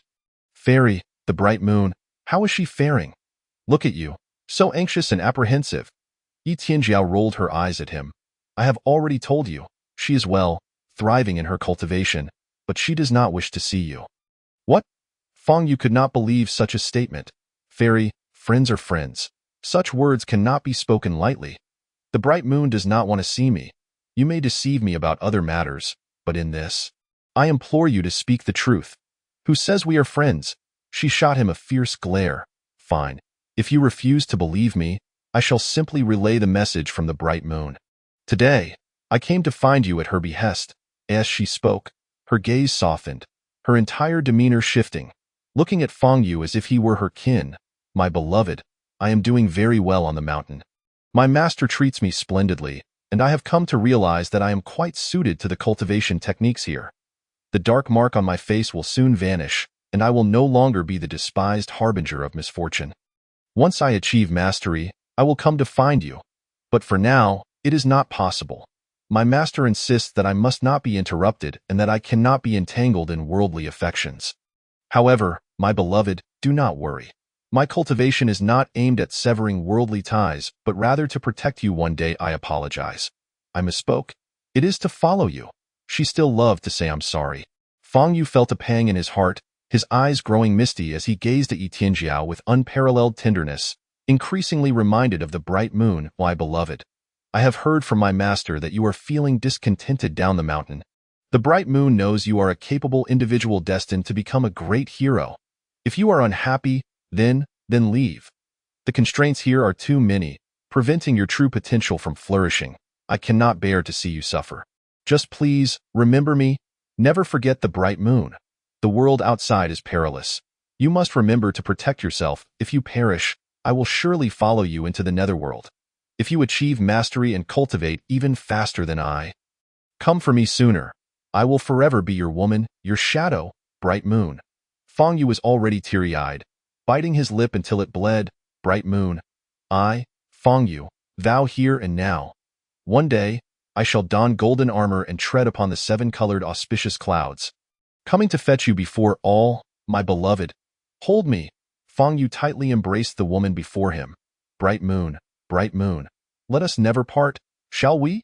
The woman sighed softly. "So this is love." Fang Yu's heart raced. Realizing that the woman before him was not Qin Mingyue but Yi Tianjiao, he quickly released her, fearing that she might become enraged. He noticed her eyes were also tinged with red, but she pointed at him. "Mocking, big man, crying and whimpering. How unbecoming." Fang Yu sniffed. "Aren't you the same?" "I am different. I am not as ugly as you." Yi Tianjiao took a deep breath, her entire demeanor transforming. She was no longer the sentimental girl but had reverted to the lofty cultivator. Fang Yu observed her. This must be a form of magic, right? It feels as though the scene is replaying, allowing me to fully immerse myself, believing I am facing the bright moon. She let out a proud hum. How about that? Impressive, isn't it? Look at your naive expression. Fang Yu smirked. Let me ask you a small question. What? That last line, my beloved, hold me, was it said by her or by you? Are you seeking death? As the words reached his ears, Yi Tianjiao's figure had already vanished. Fang Yu waved vigorously at the sky. Hey, I haven't finished speaking yet. A faint voice echoed back. If you dare to speak of this matter, I will pursue you to the ends of the earth. Fang Yu laughed, genuinely delighted. The bright moon was safe, and everything was fine. As for the increasing number of pursuers, the more, the merrier. Killing humans yields greater rewards than slaying monsters. Thus, it was imperative to devise a solid plan. Climbing to the highest peak, he stood atop the summit, discerning the direction before leaping down, unfurling his colorful Qun glue-in wings as he soared westward. Chapter 42. The beginning of the escape. The Wulong mountain range was home to demonic beasts. However, it was still too close to the Tiandao Yinyang sect to linger, though he wished for someone to pursue him. Should a ruthless individual like Yi Tianjiao come after him, he could only lament helplessly at his fate. Thus, it was prudent to flee as far as possible. Nevertheless, as a top-tier sect, the Tiandao Yinyang sect would not relinquish their pursuit so easily after losing so many disciples, including the hard-earned Liquid Realm cultivators. For the sake of their reputation, they would undoubtedly seek retribution. Worrying and fearing were of no use. This mess was not of his making, and he would face it with composure. As for what to do now, that was clear. He needed to find a place to forge a powerful bow as a magical weapon. Ever since he had seen the ice-breaking bow in the Class B treasure vault, he had become utterly enchanted, unable to forget it day and night. He speculated that if the initial physical attack power of the Icequake bow was a staggering 1,000 points, combined with his own enchantments, then slaying a Liquid Realm cultivator with a single arrow would not merely be a fantasy. He firmly believed that the physical attack of the Icequake bow must exceed 1,000. Alas, fate had not favored him. If not for the disruptions caused by Ma Chongkong and his companions during several missions, he might have truly accumulated enough contributions, 1,500 points to be precise. If it were not for their meddling, his overall lethality would have multiplied several times. According to the lore of the game, the Icequake bow possessed abilities of freezing and slowing, and with its formidable attack power, it would undoubtedly be classified as blue-tier equipment. What a pity to lose such an opportunity due to a few bothersome insects. Of course, the instigator was Yi Tianjiao. Taking advantage of him brought her a sense of satisfaction. Presently, his destination lay 50,000 miles to the west, at the renowned Dao sect of material treasures, a place celebrated for its mastery in crafting magical artifacts. If he sought a bow that would meet his desires, they were the ones to consult. As he soared through the skies, he scrutinized his gains. Each of the 7 outer disciples bore storage bags, but their contents were meager, totaling less than 100 spirit stones, each one poorer than the last. Conversely, Lin Ruoxiang's storage ring held numerous valuable items. Upon a person's death, the restrictions on their storage ring gradually dissolved, much to his benefit. He amassed over 400 spirit stones, bringing his total beyond 500. Along with a fair share of elixirs and women's garments, though regrettably, there were no cultivation techniques. Fang Yu felt that his cultivation method, the minor heavenly circulation technique, had flaws, yet he lacked evidence. If he could acquire a superior technique, he could at least gain more true essence during his training with the Yinyang Jade Ju. However, this was not an immediate concern. Opportunities to obtain better techniques would arise in due time. Within the storage ring, he also discovered a formation, specifically a single 100 flowers killing formation, which he planned to refine with the help of the Yinyang Jade Ju to enhance its capabilities. Upon exiting the Wulong mountain range, he landed and began to run. Flying was merely a means to gain proficiency. Although his true essence exceeded 1,000, it could not sustain continuous flight, and many tasks awaited him. Namely, he aimed to increase his proficiency in the skills Qigua Changhong and Changhongguan Ri. This paired set of auxiliary skills was indeed a game-changer. Once cultivated to an advanced level, 50 points of true essence could yield 100 points of vitality, which could then be converted back into true essence. He found it almost embarrassing to contemplate further. Such a miraculous skill could not possibly be inherent to the queen bee. It must have originated from the Enyang Jade Ju. The earlier question resurfaced. What exactly was the Enyang Jade Ju? It had created a pet space and bestowed such extraordinary skills, offering one surprise after another. Could it be anything other than the game's central intelligence? Yet it could absorb both yin and yang energies and even devoured the shimming yin chi pearl, suggesting it was akin to a treasure of the yin-yang variety. Unfortunately, communication was impossible, and Fang Yu could not fathom its true nature. He could only take each step as it came. After a day of running, he sought refuge in a secluded ravine, retrieving the beehive and the queen bee from his pet space. He propped the hive against a tree, allowing the killer bees to forage for food and repair their home.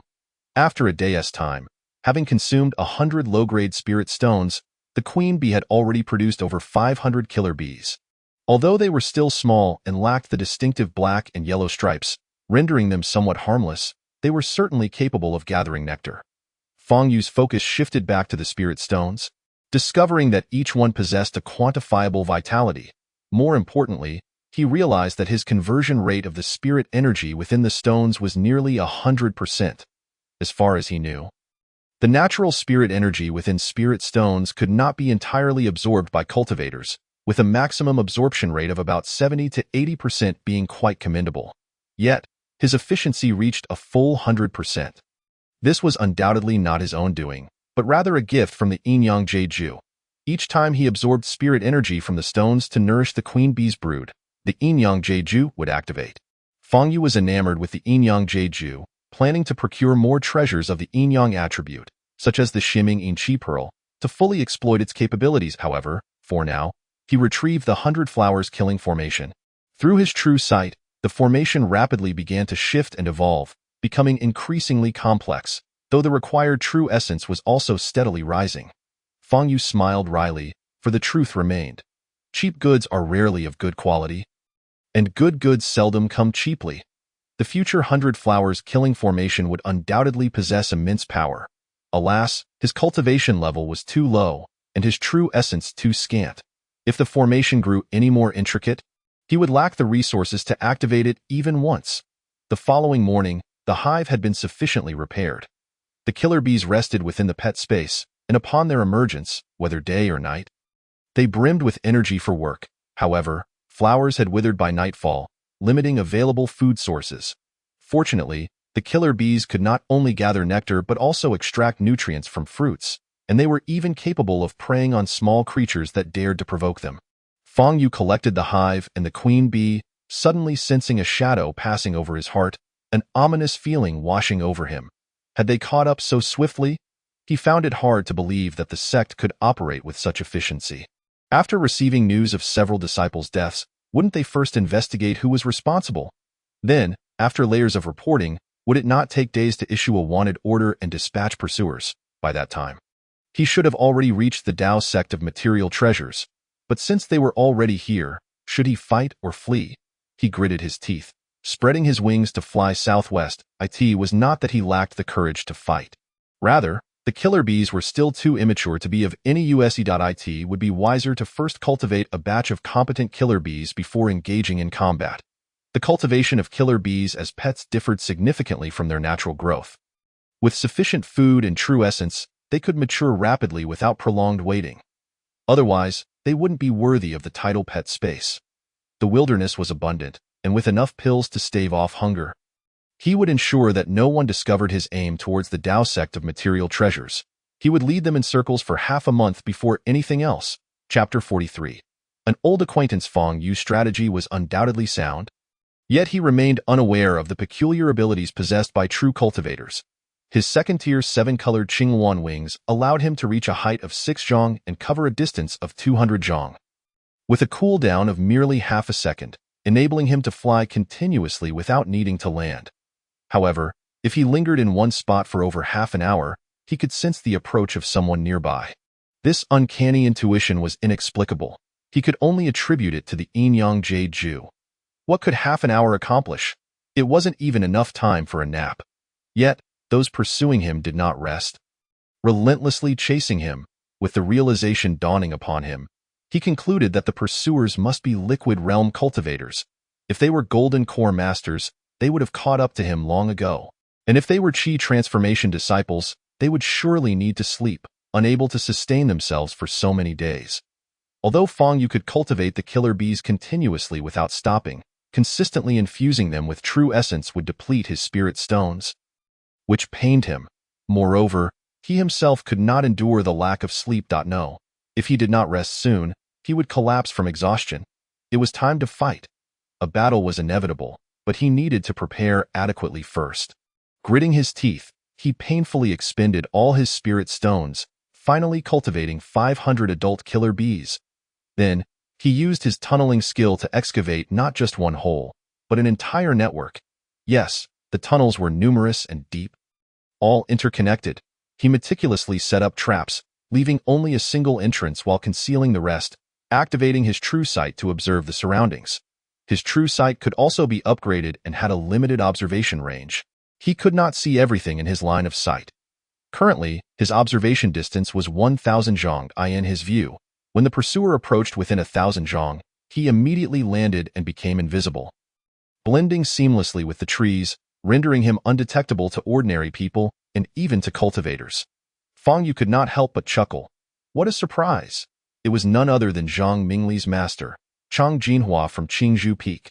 This fellow had cultivated wood-based techniques, enabling him to merge with the trees. Without true sight, even Fang Yu, a liquid realm cultivator, would have been unable to discern his whereabouts. Unfortunately, through his true sight, Chang Jinhua's data was crystal clear. His attempts to hide now seemed somewhat ludicrous. Was it just him? Then he was not here to pursue Fang Yu. Rather, what was the meaning of this chase after so many days? Fang Yu ceased watching him and instead sat down to meditate and restore his true essence. Surrounding him were his eyes and ears. 500 adult killer bees had dispersed throughout the area. They were perched in trees, nestled beneath grass, and hidden behind rocks. Everywhere. Without Fang Yu's command, they neither gathered nectar nor attacked anything, remaining still and silent as they observed Chang Jinhua. Chang Jinhua, indeed cautious, remained within 1,000 zhong, darting between the trees, camouflaging himself with the bark of the ancient trees, taking a whole incense stick's time to approach Fang Yu's position. He likely feared that after days of pursuit, Fang Yu possessed a formidable evasion ability and that he could not catch up, so he sought to seize this fleeting opportunity to capture him. Finally reaching the tree closest to Fang Yu, he let out a sigh of relief. To avoid alarming Fang Yu and risking immediate flight, he refrained from moving further. Instead, he extended his hands. His hands transformed to match the color of old tree bark, and his fingers elongated like vines, slithering towards Fang Yu. This was not a unique ability of his. Rather, it was a wood-based spell capable of silently ensnaring opponents, as long as the target's power was inferior to his own. They would find it impossible to break free from the bindings and would undoubtedly be captured. As the tendrils were about to brush against Fang Yu's back, Chang Jinhua raised his hands, and the vines surged violently, instantaneously binding him tightly. 2 zhong away, Fang Yu turned his head and exclaimed, "Oh, isn't this Senior Chang? What brings you here?" Hadn't his own vines already ensnared him? Why were they retreating now? Chang Jinhua looked down and realized that the vines had merely entangled themselves, binding him in a tight knot. Fang Yu had simply executed a stunning strike at a critical moment. All around, murderous bees served as his eyes and ears. Although they could not share vision, they were more than capable of alerting him to any ambush. Even if he were to always turn his back to Chang Jinhua, he would remain unscathed. "You?" Chang Jinhua gritted his teeth. "Such a cunning lad. You truly elude capture." Fang Yu chuckled. "If you could enlighten me as to why you must pursue me, perhaps I would be inclined to surrender willingly." "Very well." Chang Jinhua nodded. "Though I am unaware of your peculiar evasion techniques that elude even me, I assure you that at this distance, attempting to flee would be futile. You would find it impossible to escape." Fang Yu spread his hands. "How can a person sprout wings? I have no intention of fleeing. Please, speak your mind." "All right. Let us speak plainly. Lin Ruoxiang of Baihua Peak is dead. Where is her Xinming Yinchi pearl? Is it in your possession?" "Oh, you have pursued me for that Xinming Yinchi pearl? Enough with the idle chatter. Surely you are aware of your own cultivation level? You cannot possibly wield the Xinming Yinchi pearl. If you were to hand it over to me, I would ensure you receive ample benefits in return."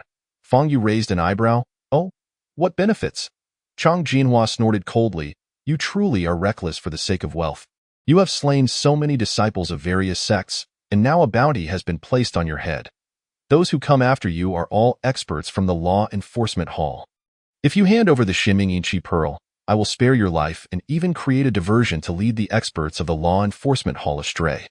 What do you say? Granting you a life is the greatest benefit I can offer. Oh, Fang Yu suddenly understood. So my life is a gift from you? Are you of the Feng family? Are you my father or something? You! Chang Jinhua was infuriated. This brat was utterly unyielding. Had he not feared a sudden escape, he would have acted long ago. Fang Yu smiled and waved his hand. No need to be angry. No need to be angry. How about this? I will present the Shimming Inchi Pearl, and you can first retract the tendrils from underground. Then we can negotiate the price properly. What do you say? What? Chang Jinhua was taken aback. As a liquid condensation realm cultivator, he should not have needed to negotiate with a mere Qi refinement realm disciple so cautiously. He should have simply seized him. Yet, he remained cautious, sending tendrils to emerge from the ground. Hoping for a quick capture, only to find that Fang Yu had seen through his plan, however. The allure of the Shimming Inchi Pearl was too great, and he licked his lips. Show it to me. Is it real or fake? Fang Yu scoffed, extending his fist. Nonsense. Do you think I have the ability to replicate a counterfeit in such a short time? With that, he slowly turned his arm and opened his hand, revealing the genuine Shimming Inchi Pearl. Its authenticity was beyond doubt. Any liquid condensation realm cultivator would recognize its true nature upon contact with its cold aura. Quick, hand it over to me. Chang Jinhua's eyes gleamed with greed. Chapter 44. The pearl acquired in truth.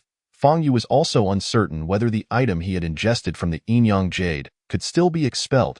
If he could not retrieve it, he would have to confront Chang Jinhua head-on. If he could obtain it, the outcome would be entirely different. Fang Yu did not believe himself to be a match for a liquid condensation realm cultivator. Just like his encounter with Lin Ruoxiang, even if he had managed to seize the Shimming Inchi Pearl by surprise, he was still no match for her. Had it not been for Yi Tianjiao's covert assistance, he would surely have been among those reduced to ashes. Therefore, he did not wish to engage in direct combat with Chang Jinhua. Unexpectedly, the Yin-Yang Jade was quite accommodating. As soon as he requested it, it provided. This caught Fang Yu off guard. He had hoped to converse further with the Yin-Yang Jade, but there was no time. He needed to deal with Chang Jinhua first. Fang Yu withdrew his right hand and interjected. Hold on. We agreed to discuss the price first. Are you trying to backtrack? Backtrack? I have no intention of doing so. Feel free to name your price. Chang Jinhua was brimming with excitement. The Shimming Inchi Pearl was of such high caliber that it was beyond the means of a mere Qi refinement disciple to destroy. Whether by burning it or smashing it with magical artifacts, it would prove futile. The notion of negotiating was merely a facade. Name your price. I desire a magical artifact. Do you have one? Fang Yu scoffed dismissively. Let us speak candidly. What valuable items do you possess? Speak up and I shall choose. Chang Jinhua was not at all angered. In fact, he complied with Fang Yu's request. How about spirit stones? How many? 100. Fang Yu waved his hand dismissively. You need to reconsider. Why? I wouldn't suddenly turn on you. Why should I step back? Fang Yu pointed behind him. Because there's shade over there. Shade? What do you mean? What is it for? Chang Jinhua pondered for a moment before realizing he was being told to seek comfort elsewhere. You brat. If you think the price is unsatisfactory, we can negotiate again. Why speak such cold words? Fang Yu lightly huffed. Forget about the spirit stones. Do you have anything else of value? What about my cultivation technique? It's the withered wood returning to spring technique, ranked in the Xian tier among wood attribute techniques. Not interested. Fang Yu was aware that cultivation techniques were classified into 4 tiers: heaven, earth, Xian, and yellow, and his own small Zhou Tian cultivation technique did not even rank. However, he favored non-attribute techniques. Those with attributes posed significant challenges in training and came with numerous limitations, not to mention limited power. For instance, Chang Jinhua's wood attribute technique would undoubtedly struggle against a fire attribute cultivator. What else do you wish to acquire? Aside from this, I truly have nothing else. Fang Yu shrugged nonchalantly. Then there is nothing to discuss. What a pity. What a pity. My foot. Hand it over. Chang Jinhua was growing impatient. After playing this game for so long, it was time to conclude. If he could escape, he would have done so already. Clearly, the The distance was too close for him to flee, so he could not afford to be polite. He raised his hand to seize Fang Yu, intending to show him his true capabilities. To his surprise, Fang Yu did not evade at all. He simply tossed the shimmering Inchi pearl away. Hey, don't throw it. Chang Jianhua had to slightly alter his course. Brushing past Fang Yu, he could forego killing Fang Yu. That was of little consequence, but the shimmering Inchi pearl must be his. He needed to secure it before dealing with Fang Yu. Ultimately, he watched as the shimmering Inchi pearl tumbled into the grass and vanished from sight. Where did it go?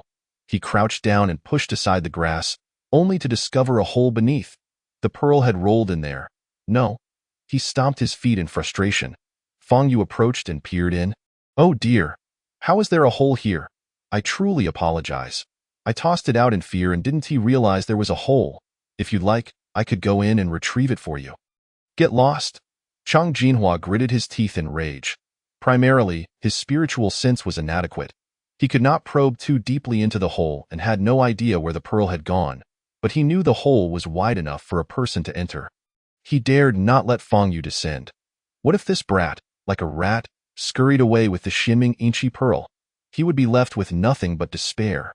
Yet, he guessed correctly. Fang Yu indeed possessed the ability to burrow. Hey, I'm leaving. Fang Yu complied, promptly distancing himself. Chang Jianhua cast him a glance, contemplating the shimmering Inchi pearl, and quickly made a decision. Killing Fang Yu would be troublesome. It was better to secure the shimmering Inchi pearl first. He swiftly dove into the hole, and as soon as his figure vanished, layers of vines sprouted to seal the entrance tightly. This was to prevent Fang Yu from launching a surprise attack. As long as he moved those vines, Chang Jianhua would be alerted, and these vines could withstand even magical artifacts without being severed, holding out for at least the duration of a tea break. Fang Yu did not approach at all. Instead, he sank down and vanished from another opening. Chang Jianhua, brave and skilled, protected his body with true essence and climbed swiftly along the cave walls. He could sense the chilling aura of the shimmering Inchi pearl not far ahead. The cave was dark, almost devoid of light, yet for a liquid condensation realm cultivator, this posed little challenge. Even in the absence of sight, one could still rely on their spiritual sense. However, as he climbed, something felt amiss. A dead end suddenly appeared. A dead end refers to an exceptionally narrow passage, barely allowing a person to crawl through, with a sharp bend smaller than 90 degrees ahead. While a person's upper body could pass, their lower half would become stuck, and without widening the tunnel, passage was impossible. Chang Jianhua was unconcerned, with his true essence protecting him and the tunnel being merely dirt rather than solid rock. He believed that even if he got stuck, he could free himself, but he failed to consider that the shimmering Inchi pearl was not alive. How could it navigate such bends? The shimmering Inchi pearl might not be alive. But the murderous bees certainly were. 4 of them carried the shimmering Inchi pearl, flying effortlessly to their destination. As Chang Jianhua maneuvered through the dead end, his lower half indeed became stuck, yet the shimmering Inchi pearl lay just ahead, tantalizingly out of reach. He felt no urgency, changing his hand gestures as he transformed them into tendrils, quickly retrieving the shimmering Inchi pearl. Ha ha. Ha ha ha. The shimmering Inchi pearl is finally in my possession. It is no wonder he is elated. His cultivation level surpasses that of Lin Ruoxiang by a considerable margin. For his entire life, he has been overshadowed simply because he lacked such a treasure of the shimmering Inchi pearl's caliber. Now that the cunning and sharp-tongued Lin Ruoxiang is dead and her famed treasure is now his, how could he not be delighted? He must return and indulge in a few hearty drinks. Just as his laughter faded, a sudden buzzing sound echoed through the cave. What is that noise? The sound is too loud and chaotic for him to see or hear clearly. He quickly secured the shimmering Inchi pearl and strained to extend his consciousness to investigate. My goodness! Killer bees! Chang Jianhua screamed in terror and turned to flee. Chapter 45. The most humiliating death in history. What nonsense is this? In his panic, he completely forgot that he was stuck in a tight bend. Let alone running, even crawling afoot would be a feat worthy of a pangolin. With his liquid condensation level cultivation, he would ordinarily never fear a first-tier monster like the killer bee. However, circumstances have changed. Trapped in a pit several zhang deep, he found himself utterly immobilized. He exerted all his strength to struggle, but this required patience and finesse. Brute force would not suffice. The problem is, The killer bees buzzing ahead would not wait for him to finish his work. Desperation clawed at him, and he let out a wail. How can there be killer bees in such a deep cave? To his knowledge, aside from bats, there were no flying creatures that would venture into underground caverns. Alas, no one would answer his profound query, and even if Feng Yu nearby heard him, he would remain silent. "Ah, open up! Open for me!" He used both hands and feet, desperately kicking at the cave walls, and finally managed to break free from the tight bend. After much effort, he turned himself around to crawl back. Behind him, countless killer bees buzzed relentlessly at his rear, but thankfully, they were held at bay by his protective true essence. Yet, there were too many killer bees. On average, he was stung dozens of times on his legs and backside each second. No matter how robust his true essence, it could not withstand such an onslaught. He could only hope to endure long enough to crawl out of the other side of the cave. Buzz! An even stranger and more nerve-wracking sound emerged from ahead. He raised his head to look. Oh my heavens! The killer bee queen, that gigantic queen bee, resembling a small pig, completely obstructed his path. Hadn't Ti blocked the way with vines? Where did this queen come from? Chang Jinhua was once again left questioning his fate, but regrettably, no one would respond. This was, of course, due to Feng Yu funneling the queen from another entrance. Chang Jinhua was encircled, unable to advance or retreat. All he could do was muster his strength to resist. How utterly frustrating! If he were outside, despite being merely a wood element cultivator, he possessed numerous spells and would not fear these small creatures at all. But now, lying in the cave, even a tiger or a dragon would be rendered powerless. Meanwhile, Feng Yu sat nearby, watching the spectacle unfold. When he noticed Chang Jinhua's true essence plummeting by more than half, he waved his hand to disperse the killer bees and began his assault in the cave.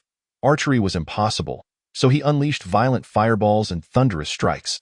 These two skills consumed the opponent's protective true essence far more efficiently than the killer bees. Chang Jinhua let out another anguished scream. How can there still be spells? Feng Yu, you are a dual attribute cultivator of thunder and fire. May you meet a wretched end. Feng Yu remained silent, deftly alternating between attacks with both hands, making it seem as if the cooldowns of his skills were non-existent. He watched as the opponent's true essence plummeted, while his own remained consistently 100 higher. Ah, you beast! I will fight you to the end. Still, he reiterated, were he outside, he could indeed threaten to perish alongside Feng Yu. But not here. Ultimately, Chang Jinhua's shield flickered and extinguished, his true essence utterly depleted. Feng Yu withdrew, and the killer bees buzzed fiercely as they surged forward. Chang Jinhua met a truly tragic end, his body unrecognizable, scarcely describable in words. To say it was the most humiliating death in history would not be an exaggeration. Feng Yu searched his belongings, retrieving the storage ring and the Xianying Inchi pearl, and leisurely crawled out. Chang Jinhua's death granted him 400 true essence points and a skill, Would Escape. This Would Escape skill does not merely allow one to traverse through trees. Rather, it enables one to meld into the trees, moving silently and discreetly. While the speed is not particularly swift and the distance not extensive, its advantage lies in its concealment, making it difficult to detect.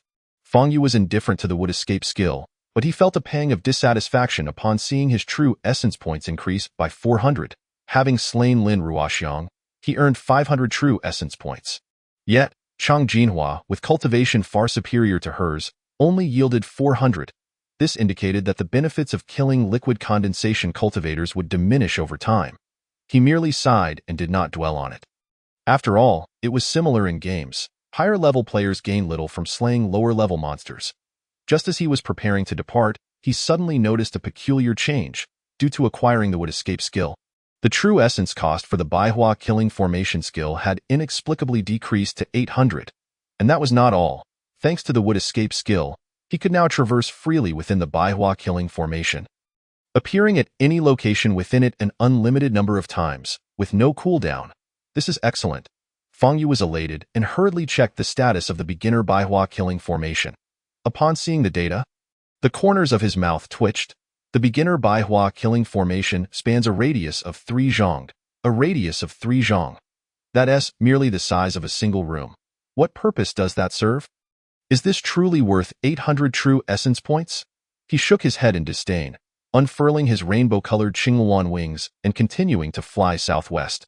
Directly heading to the Wuhua Tiangong sect was unwise, especially with the experts from the Tiandao Yinyang sect in pursuit. He decided to linger outside for a while longer, waiting to shake off his pursuers before proceeding. Upon opening Chang Jinhua's storage ring, he discovered over 900 spirit stones, far more than Lin Ruoxiang had possessed, which alleviated his immediate financial concerns. Spirit stones are incredibly versatile, suitable for any purpose. If he intended to cultivate thousands of killer bees, he would require at least that many spirit stones. In the future, when refining powerful bows, he might also need a substantial quantity of spirit stones, at the very least for fees and wages. However, the materials for the powerful bows must be provided by himself, and naturally, the higher the quality, the better. Unfortunately, he lacked such resources. He continued rummaging through Chang Jinhua's storage ring. This dark wood. He certainly recognized what dark wood was. It is an exceptionally heavy and dense type of wood, boasting a density and hardness comparable to steel. This is splendid material for arrow crafting. To call it merely good would be an understatement. It is practically exquisite. In addition to the dark wood, he found a segment of purple bamboo, about the thickness of a calf and over a zhang long, impressively heavy and highly resilient. He was unsure of its variety, but presumed it to be a specialty of the Qingzhou Peak. Truly, what a lucrative endeavor. Fang Yu calculated with his fingers, by slaying a liquid condensation cultivator.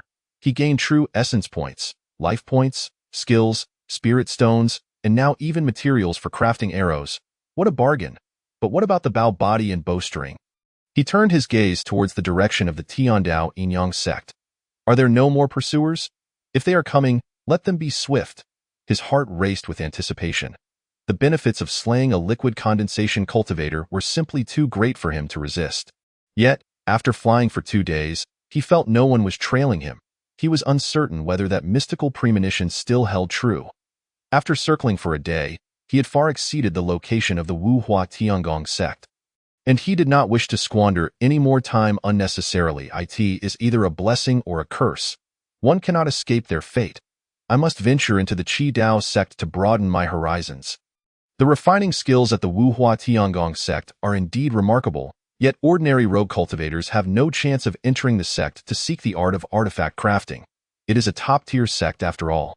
Hence, he could only settle for the subordinate market of the sect, North Iron Forge.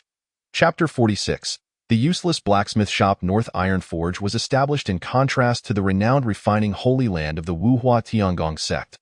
South Iron Forge. Many disciples from various sects set up stalls in the North Iron Forge market. Their sect's unique cultivation methods relied on refining, where the more one practiced, the more insights gained, resulting in faster cultivation advancement. This bears a striking resemblance to Fang Yu's skill proficiency enhancement. Fang Yu only donned the largest storage ring from Chang Jinhua, discarding everything else marked with the Tiandao Yinyang sect emblem that might expose his whereabouts. Upon entering the largest tavern in North Iron Forge, he requested a street-facing spot on the second floor, leaning against the railing, sipping fragrant tea, and eavesdropping on others' discussions. In a new place, seeking information, visiting a tavern is the most suitable approach. There is no need to inquire directly to obtain the desired information.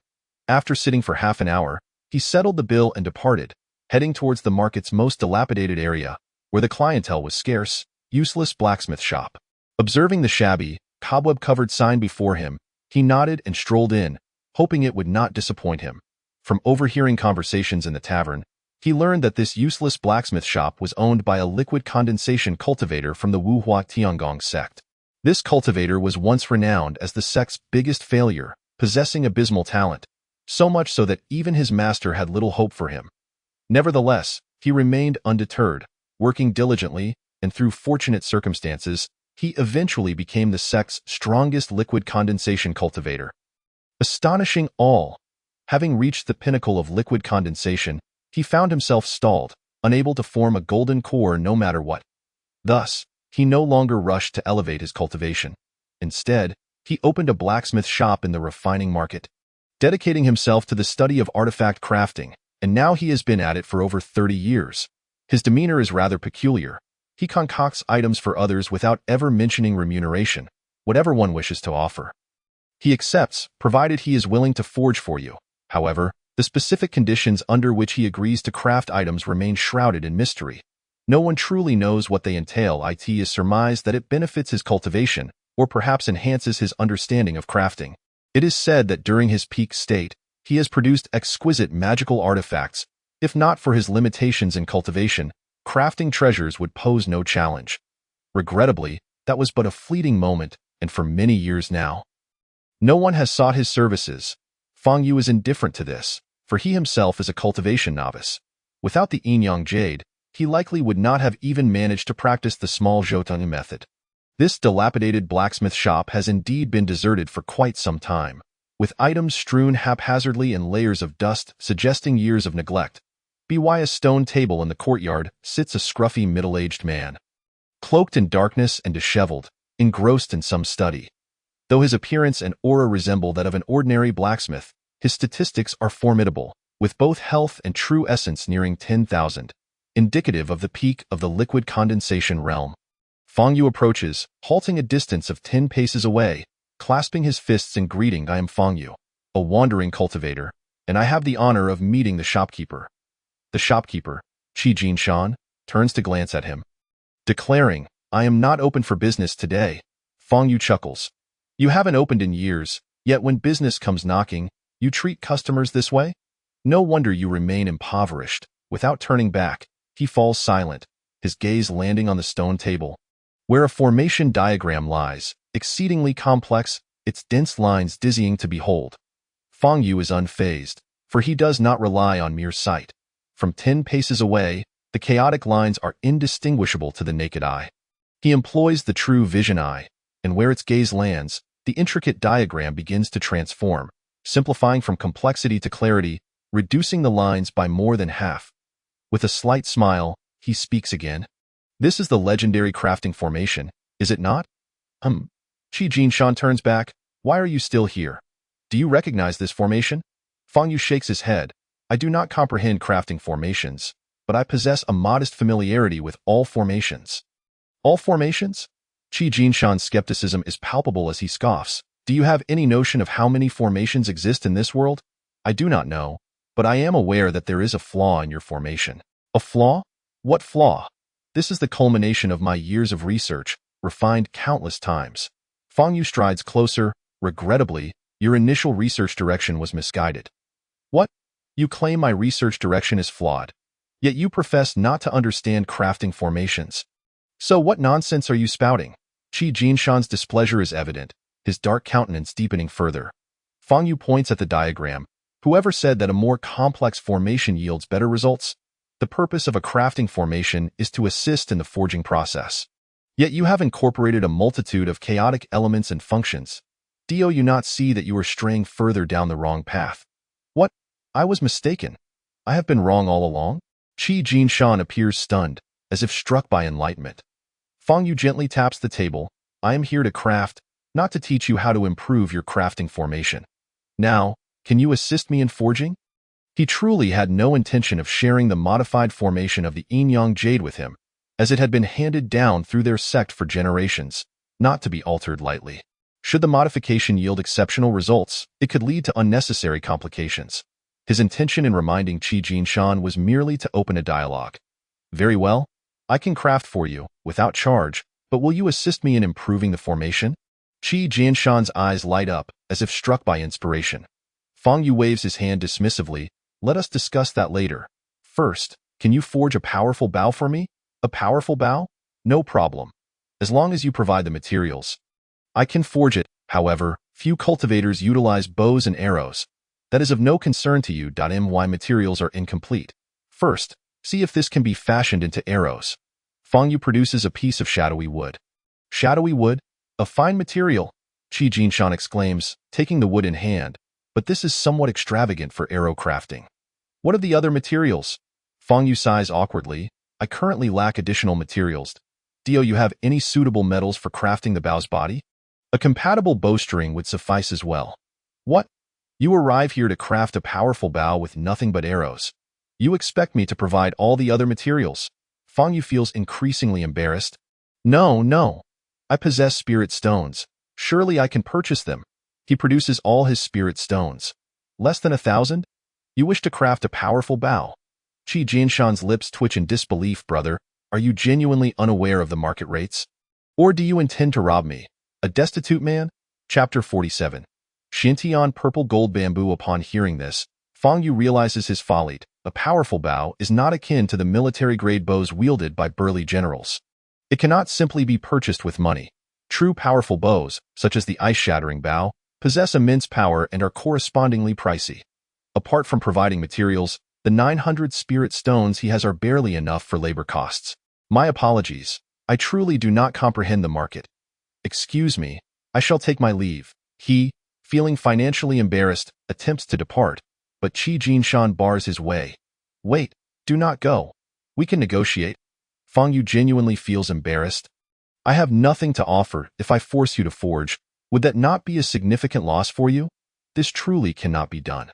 Loss depends on perspective. If you desire the finest materials for your arrows, naturally, I would incur a considerable loss.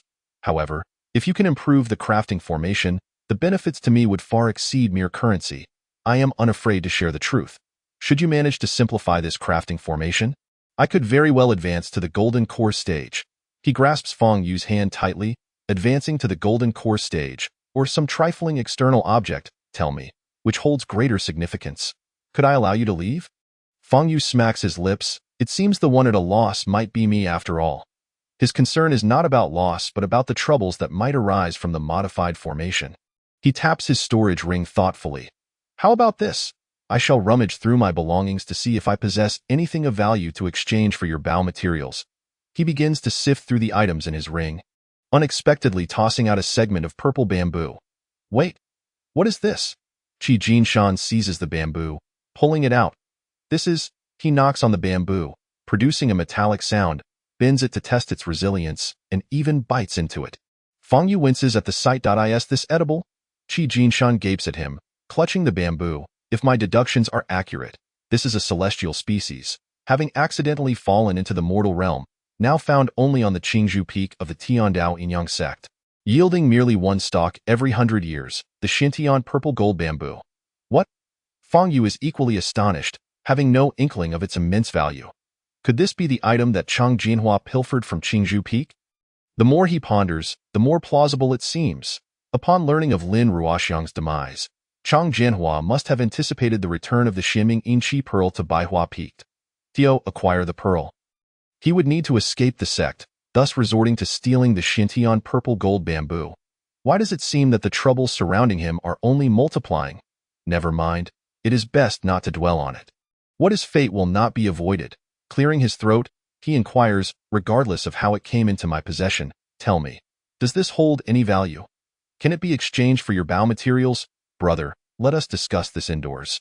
Qi Jinshan waves his hand, stowing the Xintian Purple Gold Bamboo and ushering Fang Yu inside. Although the room is dimly lit and sparsely furnished, it possesses a formation that Qi Jinshan activates with a wave, ensuring that no one outside can overhear their conversation. Seeing him take such precautions, Fang Yu's heart sinks. Could this man be tempted by greed, intending to harm him for his treasure? Qi Jinshan seems to sense his thoughts and offers a reassuring smile. Do not worry. I am not the sort you suspect. Even if I were today, I would not act against you, Dado. Why is that?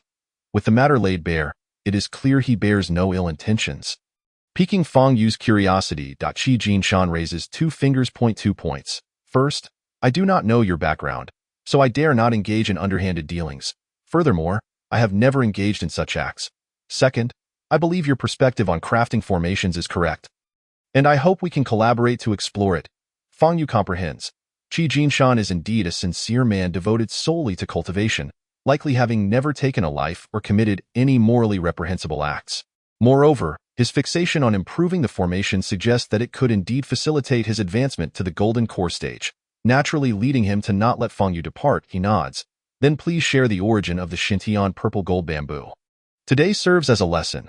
One should refrain from carelessly displaying unknown items.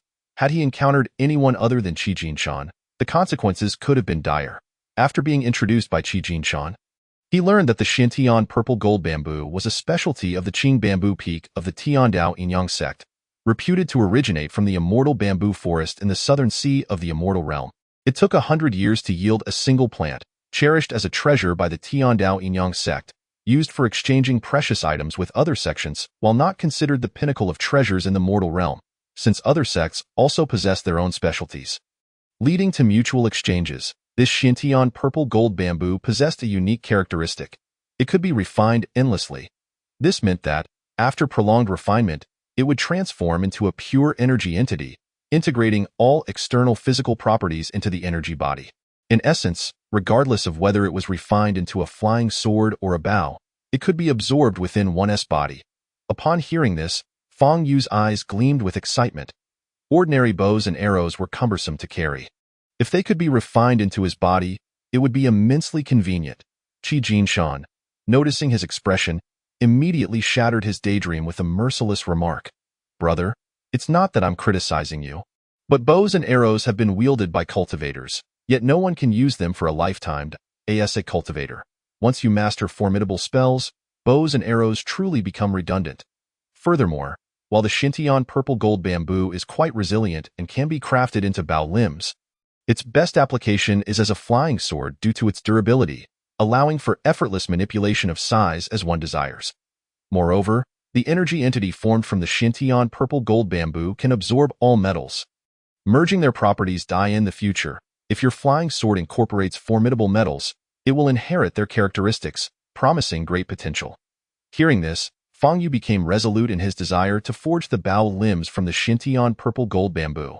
Intending to gradually merge it with other metals, thereby amplifying the bow's power, as for the flying sword, he truly had no aptitude for it. He had yet to cultivate his divine sense and was uncertain when he would be able to fly with the sword. After several rounds of discussion, Qi Jinshan, observing Fang Yu's determination, ultimately acquiesced to his wishes, as the materials were provided by Fang Yu. Even if he wished to forge a table, it was ultimately Fang Yu's prerogative. Qi Jinshan was no fool. His words were not without purpose. Fully refine the Xintian purple gold bamboo into an energy entity. A specialized refining formation was necessary. Ordinary flames could not accomplish such a task. Fang Yu realized he had been duped, yet there was no way to refuse Qi Jinshan's enticing proposal. He took a piece of white paper and began sketching the formation as seen through his true vision eye. But he halted after completing only half. Qi Jinshan understood his intent. Modifying the formation was acceptable, but he needed something tangible first. He retrieved the Xintian purple gold bamboo from his storage ring, carefully producing a bundle of jade-colored silk threads. This is my most treasured possession, the Jiuqian Xuanyu silk, remarkably elastic, capable of being refined into a pure energy entity, making it a perfect match for the Xintian purple gold bamboo. Kid, once you perfect the refining formation, this will be yours. It's a steal. By this point, Fang Yu truly comprehended the significance of refining formations to Qi Jinshan, who seemed almost desperate. He did not intend to shortchange him. Even if he would not provide the entire refining formation, assisting Qi Jinshan would surely be no issue. However, only a little over half of the Xintian purple gold bamboo would be used, with the remainder reserved for crafting the flying sword. The initial refinement of the Xintian purple gold bamboo and Jiuqian Xuanyu silk did not require a refining formation. Qi Jinshan's skills were commendable, and he possessed a small Wuxiang Luyin flame, allowing for rapid refinement of the two treasures. In the cultivation world, flames were categorized into 7 levels: red, orange, yellow, green, cyan, blue, and purple, with orange flames being of the second tier, considered a minor premium, even coveted by golden core true persons. While working at the dilapidated blacksmith shop, Fang Yu learned much about refining techniques from Qi Jinshan, greatly benefiting from the experience. After half a month, the refinement was nearly complete. The impurities in the Xintian purple gold bamboo and Jiuqian Xuanyu silk had been eliminated, leaving them in a semi-transparent state, necessitating the use of a refining formation. Only by placing both items into the refining formation could they ultimately be refined into pure energy entities. By this time, Fang Yu and Qi Jinshan had become friends, and Qi Jinshan generously provided an improved version of the refining formation. Qi Jinshan, overjoyed, spent 3 days studying the formation. Eventually, the way he looked at Fang Yu changed significantly. Brother, I'm not exaggerating. With your expertise in formations, anyone who claims you're not a master of the formation path, I would gladly argue with them. Fang Yu felt a bit embarrassed. This was not his true skill. Yet he found it difficult to explain. 3 days later, Qi Jinshan established the refining formation and placed several semi-finished products within it to undergo further refinement, while Fang Yu was sent out to procure materials. Qi Jinshan's intention was to ensure that these two treasures capable of becoming pure energy entities remained a secret from outsiders, necessitating the use of ordinary metals and other materials for concealment. However, given that the Xintian purple gold bamboo inherently possessed the ability to absorb metals, it could not be masked with metals that it would assimilate, as that would diminish their quality. To prevent the Xintian purple gold bamboo from absorbing metals, a special coating was required, which Qi Jinshan did not have, thus sending Fang Yu to purchase it. To gain Fang Yu's trust and to avoid inciting envy over the bow and arrow. Qi Jinshan went to great lengths, even drafting a counterfeit contract. Most of the blacksmiths in the North Iron Forge were disciples of the Wuhua Tiangong sect, openly pricing their services and signing contracts. Should a crafted item be ruined, compensation would be provided. Their counterfeit contract was designed to deceive others, stating it was for an ordinary iron bow and arrow. This moment, if Qi Jinshan presented the contract, offering Fang Yu a common bow and arrow, he would be left without recourse. Any legal dispute would inevitably end in his defeat. However, Qi Jinshan had vowed by the heavenly path that upon acquiring the refining formation, he must forge the energy bow and arrow for Fang Yu. Fang Yu felt assured. After scouring the market, he finally acquired the special coating. Elated, he was on his way back when suddenly a few individuals turned the corner. These individuals walked side by side, and Fang Yu, momentarily caught off guard, collided with one of them. The individual immediately erupted in anger, exclaiming, "Are you blind? You dare bump into me? Do you know who I am?" Fang Yu, preoccupied with thoughts of his formidable bow, naturally did not wish to engage with such a person and hurriedly apologized. "I'm sorry, I didn't see you. Is that all you have to say? You bumped into me on my turf. How do you expect others to perceive me? Kneel and apologize." Huh? Fang Yu furrowed his brow. This was rather excessive, was it not? It was quite normal to bump into someone when walking side by side. There was no need for such arrogance. Among the group, the oldest individual chuckled. "Calm down, Fei Xiao. Why get angry with someone unrelated? Wait a moment, I actually recognize this guy." Fang Yu had not given these individuals more than a passing glance. But upon hearing that familiar voice, he looked up. Indeed, it was an old acquaintance. Wasn't he at Wu Tieguang, the golden core true person of the Wuhua Tiangong sect, who had once captured the seven-colored phoenix? This was the same individual who, alongside Duan Tianlei of the Yulei God sect, had attempted to seize the blood of the seven-colored phoenix from him and Mingyue, even tearing their garments apart. This had caused Mingyue to be left in a mere undergarment, her sleeves torn off, exposing her bare arms. At that moment, he had vowed to reclaim his honor one day. Wu Tieguang disdainfully sneered at him. "Kid, your expression seems off. Are you reminiscing about some unpleasant memories?" Fang Yu took a deep breath, forcing a smile. "Not at all. What a coincidence to encounter you here, senior. Your prowess in subduing the fourth-tier phoenix is still awe-inspiring. A memory that continues to resonate with admiration." Wu Tieguang chuckled. "Ah, you're quite the charmer. Come, let me introduce you to everyone." With that, he pointed at Fang Yu.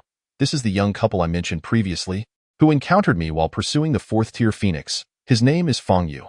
His wife, endowed with an innate Yin-Yang Dao body, caught the attention of Fairy Yi Tianjiao of the Tiandao Yin-Yang sect, who desires to take her for cultivation. This kid clung on stubbornly, pestering her to the point of exasperation.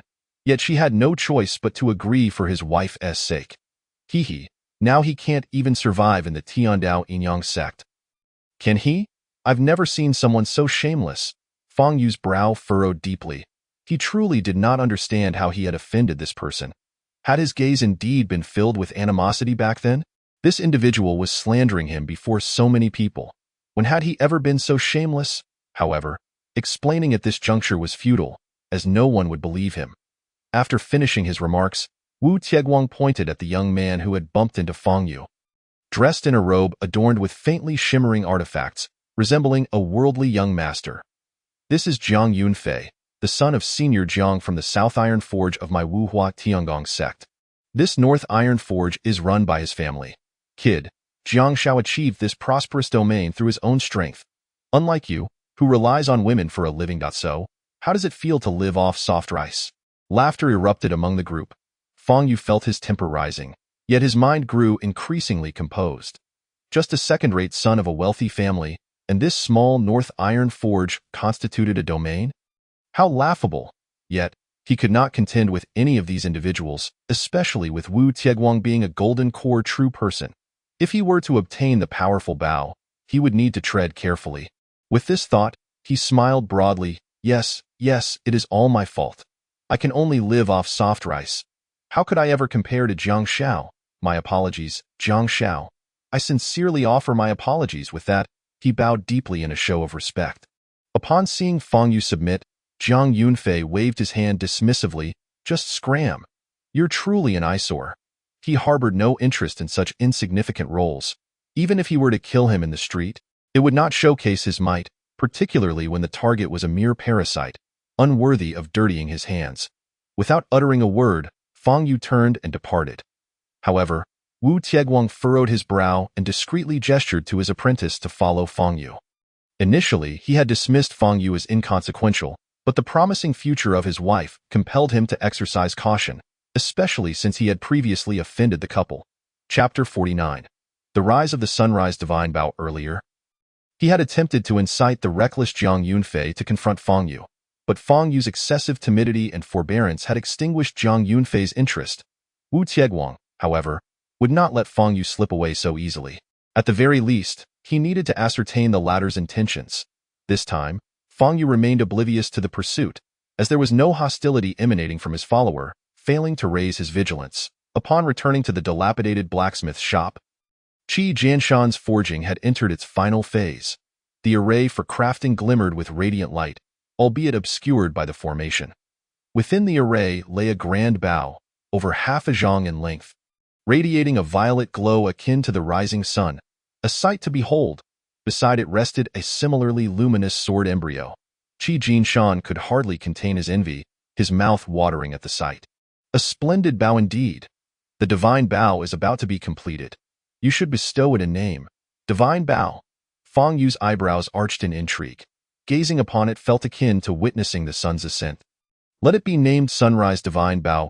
No sooner had he uttered the words than the crafting array activated autonomously, causing the Sunrise Divine Bao to soar gracefully into his hands. You haven't even dripped blood to acknowledge your mastery. How could it? Qi Jianshan stared incredulously at Fang Yu and the bao, which resembled a miniature sun. Fang Yu smiled faintly. I am uncertain about the mechanics. What of the shadowy wooden arrows? I shall retrieve them for you. As Qi Jianshan entered the building, the Sunrise Divine Bao vanished from Fang Yu's grasp, only to reappear moments later, devoid of any radiance. With the presence of the Yin-Yang Jade pendant, the need for a blood oath was rendered unnecessary. The Sunrise Divine Bao merely circled within his body, receiving its mark from the pendant. From that moment forth, no one could refine it, nor discern its origins or exceptional qualities. The sword embryo followed suit, absorbed into his being. Upon Qi Jianshan's return, he placed a collection of arrows into the crafting array. These arrows are not yet complete. They require an additional 3 days within the array. And what of the paint you procured? I'll disguise the Sunrise Divine Bao first. After acquiring the bao and the paint, he busied himself, needing to refine some ordinary metals to enhance its features. It would take half a day to complete the work. Fang Yu furrowed his brow. Seated nearby, he had already glimpsed the data on the Sunrise Divine Bao and the sword embryo. The former ordinary arrows had no such data, and he wondered if this was due to their nature as pure energy entities. The destructive power of both the Sunrise Divine Bao and the sword embryo was recorded as 500. This revelation left Fang Yu somewhat disheartened. Yet, realizing they were capable of growth, he found solace. He inquired of Qi Jianshan, will the arrow's lethality increase after modification? Absolutely. The same bao can yield vastly different results with varying arrows. Do you wish to forge the mightiest arrows? Then you will require Qinggu iron. That material, when fashioned into arrowheads, possesses exceptional penetrative power. Why did you not mention this earlier, causing me to make another trip? Fang Yu grimaced, compelled to seek out Qinggu iron once more. It is no wonder that the blacksmithing industry in Beitaiwu was thriving. One could find anything below the level of magical artifacts. Despite the steep prices, Fang Yu resolutely purchased 500 jin, sufficient for crafting thousands of arrowheads. He returned to the dilapidated blacksmith's shop, elated, only to sense something amiss. Upon entering the courtyard, he discovered the crafting array had vanished. Along with the arrows, activating his true sight, he peered into the building, only to find no trace of Qi Jinshan. With the absence of the man, where was the sunrise divine bow?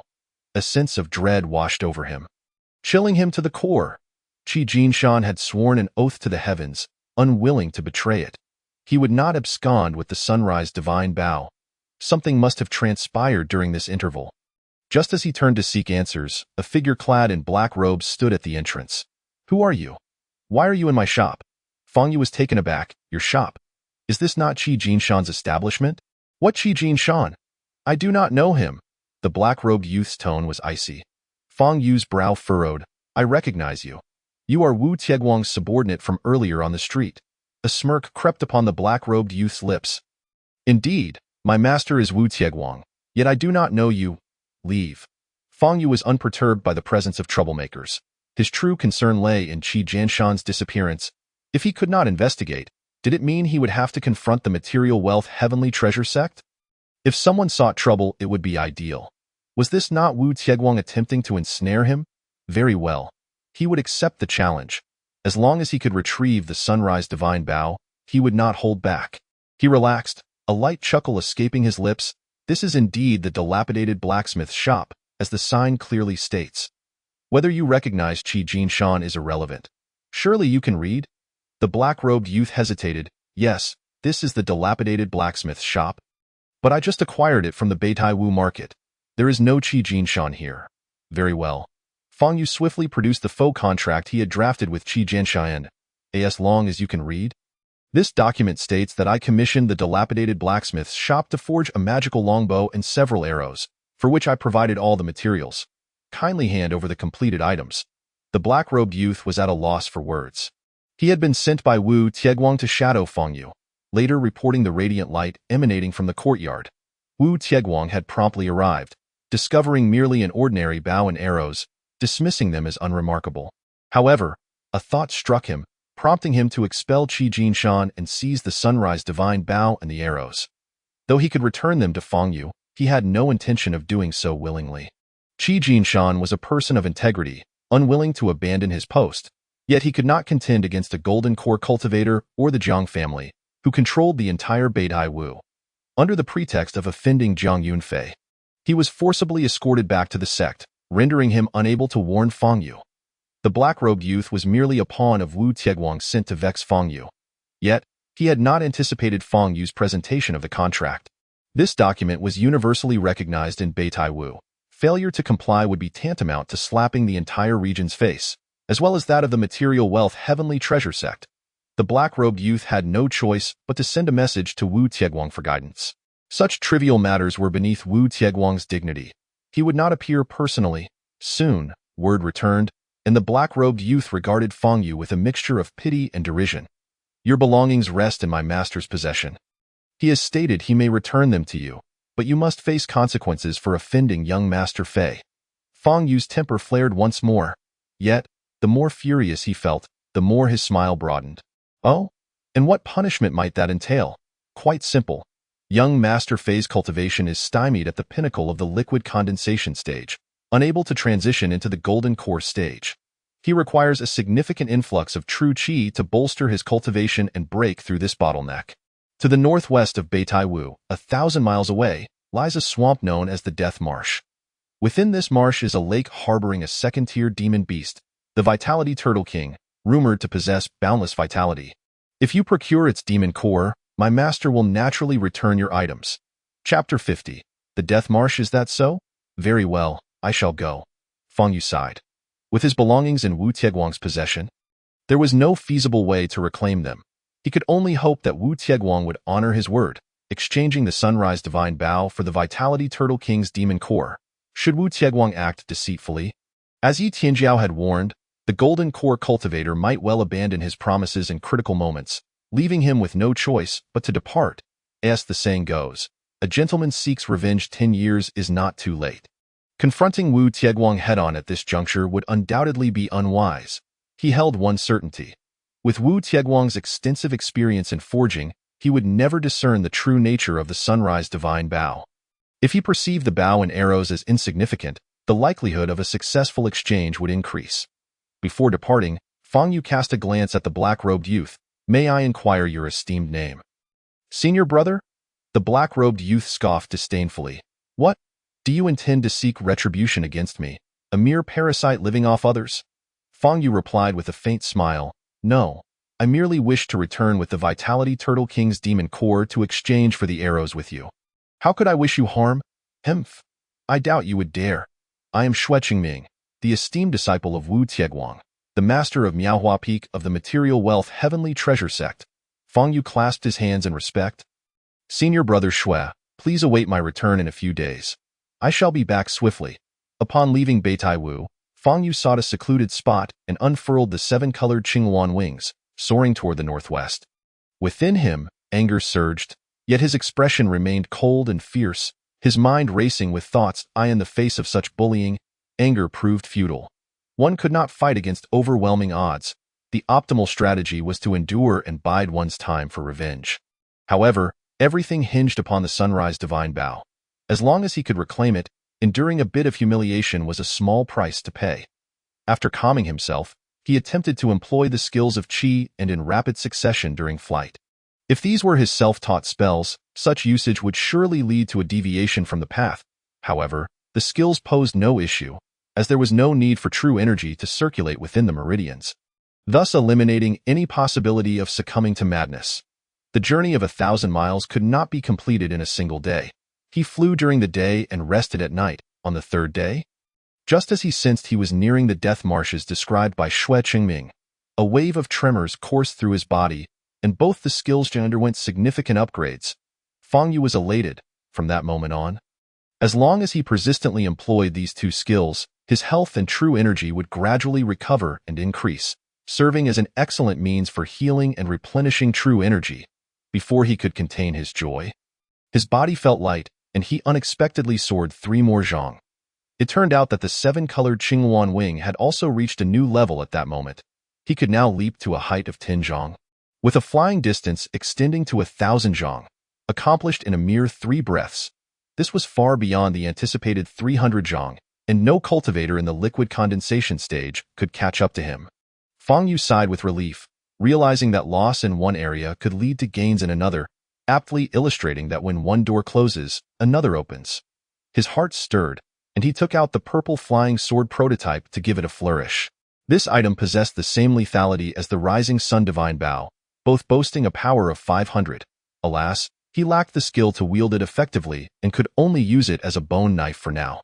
Stowing the flying sword prototype away, he spotted a dense mist in the distance, seemingly accompanied by human voices. Fang Yu retracted the 7-colored Qinghuan wing and descended, gliding toward the source of the commotion. Upon reaching the mist, he beheld a multitude of people engaged in trade and forming teams, creating an atmosphere of extraordinary liveliness. Initially, when he heard the name Death Marsh, he presumed it would be desolate and devoid of life. To his surprise, the area was thriving with activity. Upon inquiring, he learned that a natural formation produced the mist, which was toxic, a rather peculiar miasma. This miasma possessed a rather comical characteristic. It only allowed cultivators below the Golden Core stage to enter. Cultivators at the Golden Core level were protected by their true energy or defensive artifacts and thus were not afraid of the miasma. However, once inside, their true energy would deplete at an alarming rate, forcing them out within the time it takes to brew a cup of tea. Lest they perish within, liquid condensation stage cultivators could remain for several hours, while those in the Qi transformation stage faced no restrictions on duration. Thus, the toxicity of the miasma was not lethal but rather a means to weaken cultivations. Ordinary individuals could sleep within without issue. Nevertheless, it was exceedingly perilous inside, teeming with first-tier demonic beasts, and the innermost region harbored numerous second-tier demonic beasts, far from a place suitable for ordinary folk. Most of those forming teams here were Qi transformation stage cultivators, with few from the liquid condensation stage, for prolonged exposure would diminish their cultivation to some degree. The stalls nearby primarily sold miasma-repelling pills and various concoctions specifically designed to combat the demonic beast within. Given that it was a marsh, most of the demonic beasts were water-dwelling creatures such as toads, crocodiles, and venomous snakes. along with lighter-bodied wild animals like weasels and foxes, for which medicinal remedies proved effective. Fang Yu then understood why Wu Tieguang sought to curry favor with Jiang Yunfei without personally undertaking the task of slaying the Vitality Turtle King and bringing it back. It was because he could not enter. Not only him, but even cultivators in the liquid condensation stage were reluctant to enter, and no matter how numerous the Qi transformation stage cultivators were, they could not venture into the territory of second-tier demonic beasts. That old rascal! How cunning! Is he attempting to use me? This is akin to pushing me into a pit of fire. If I were to perish, he would bear no loss. If I were to bring back the Vitality Turtle King's core, he would effortlessly win favor with Jiang Yunfei. Truly a master schemer. Fang Yu shook his head, taking a step into the mist, disregarding the calls of those forming teams around him. If he were to shy away from facing first- and second-tier demonic beasts alone, he might as well return home to tend the fields. Moreover, it was time for the killer bees to stretch their wings. The mist indeed carried a peculiar odor that was quite unpleasant. Yet it bore no toxicity. His enchanting skills showed no signs of reaction, indicating the natural formation was the true source of the cultivation suppression. Upon entering the mist, he summoned all 500 killer bees, sending them forth to scour for sustenance, while the queen bee in his pet space had bred over 1,000 killer bees during these days and was still in the process of growing. The Death Marsh lived up to its name, serving as a graveyard for both humans and large animals, littered with various bones and relics, exuding a putrid stench that was hard to bear. Yet, it was a paradise for scavengers and insects, with an inexhaustible supply of food and nutrients. Fang Yu endured the foul odor as he advanced toward the marsh's center, as for the first-tier demonic beasts he encountered along the way. He would kill if possible, but would not pursue those that fled. Having slain a few first-tier demonic beasts, the rewards were meager, yielding no skills, akin to the paltry returns of bending down to pick up a coin, merely a waste of time. It was only then that he deeply comprehended what his character level of 2 signified. It meant he had essentially severed ties with first-tier demonic beasts, making any effort to slay them futile. Reflecting on the numerous first-tier tasks he had completed at the Tiandao Yinyang sect, reaping countless benefits, felt like a distant memory, and he could not help but express some sentiment. Chapter 51. The terrifying mind illusion. His pace was remarkably swift, and even when encountering teams engaged in battle, he did not linger. Fighting was not his goal and held little allure for him now. His foremost priority was to obtain the Vitality Turtle King's core to exchange for the Rising Sun Divine Bow. Naturally, should any unwise individuals seek to take advantage of him, they would meet a swift end. After all, the benefits of killing a person far outweighed those of slaying a beast. Fortunately, these teams were resolute in their objectives and generally reluctant to cause unnecessary complications, allowing him to proceed with minimal hindrance. After traversing over 100 miles, the signs of first-tier demonic beasts grew increasingly sparse, and second-tier demonic beasts were nowhere to be seen. Uncertain of his current location, he noticed an increasing number of lakes of various sizes. Ahead lay a modest stone mountain. Beyond it, he should arrive at the legendary territory of second-tier demonic beasts. He leaped upon the stone mountain and gazed ahead. Suddenly, mist began to rise, obscuring his vision entirely. Just moments ago, there had been no mist. Where had it come from? Even with his true vision eye activated, he could see nothing, and an overwhelming sensation of dizziness and weightlessness enveloped him. As if he had been transported elsewhere, yes, he prepared to draw the purple flying sword in anticipation of a possible ambush. A melodious voice echoed through the AI, "Art, my lord. What brings you here?" What? Fang Yu's entire being jolted, astonished as he turned to face the source of the voice. The mist swirled, and a figure of enchanting grace emerged slowly from the haze, her captivating eyes sparkling. Who else could it be but his dearly missed wife? Qin Mingyue? How could this be possible? Had I been transported from the Death Marsh to Chaoyang Peak? Fang Yu was bewildered by the situation before him, yet he was entranced by Qin Mingyue's breathtaking beauty. "Mingyue, your face has healed," he exclaimed. "Wow, you are stunning, just as I had envisioned. I told you long ago that once the marks on your face disappeared, you would be more beautiful than a celestial being." Qin Mingyue smiled, her excitement palpable, tears glistening in her beautiful eyes. I know, my lord, you were right. So, have you come to retrieve me after your cultivation success?" Fang Yu chuckled awkwardly. This time, it truly isn't the case. I haven't cultivated any skills yet. There perhaps a teleportation array on Chaoyang Peak. I was suddenly transported here. I don't know. Perhaps there is, she replied. Why, Lord, please take me away. I have missed you. I miss you too. Fang Yu tenderly caressed her smooth, delicate face. This is the life I desire, to roam the world together, experiencing joys and sorrows, traversing every beautiful place, never to part. Yes, my lord, kiss me. Qin Mingyue softly closed her enchanting eyes, her long eyelashes fluttering, and her luscious red lips moved toward him. Fang Yu's heart raced with excitement as he leaned in for a passionate kiss. Yet, in a swift motion, Qin Mingyue's head darted away. Redirecting her kiss toward his neck, Fang Yu was momentarily stunned, feeling a mix of amusement and bewilderment. After so long apart, how had Mingyue become so mischievous? Before he could fully process the thought, a sharp pain shot through his neck. This was no kiss at all. It was clearly a bite. Fang Yu was horrified, focusing his gaze to discover that it was not Qin Mingyue at all biting his neck, but a fox. He raised his hand, intending to plunge the purple flying sword into the creature, but his body felt utterly powerless, his mind clouded and heavy, rendering him incapable of even moving a finger. This was dire. He had fallen into the fox's trap. What a terrifying mind illusion now. His spirit was entirely under the fox's control. Not only could he not attack, but he was also unable to summon any offensive skills. This was the fox's innate supernatural ability. Everything he had seen of Qin Mingyue prior was an illusion, for it was his longing for her that the fox had exploited, manifesting his imagination to present her without the marks on her face. Fang Yu's spirit was compromised, wholly under the fox's dominion, unable to harbor any harmful thoughts toward the fox, which was to say, toward Qin Mingyue. This was the true essence of a deadlock, deep within his heart. He could never harm Qin Mingyue, hence he was currently unable to employ any skills that would inflict damage upon the fox. In such circumstances, not even a golden core master would have a solution. Yet Fang Yu was Fang Yu. Even without attacking the fox, he was not without means. He possessed numerous non-offensive auxiliary skills. Qi, he promptly activated his healing skill, prioritizing his survival, ensuring the fox would not drain his blood completely. Would escape technique? He swiftly shifted his form, vanishing beside a bare tree, half of his body blending into its trunk. As long as he fully entered the tree, the fox, which could not utilize the wood escape technique, would be forced to remain outside, and then he could manipulate it at will. Regrettably, fate did not favor him.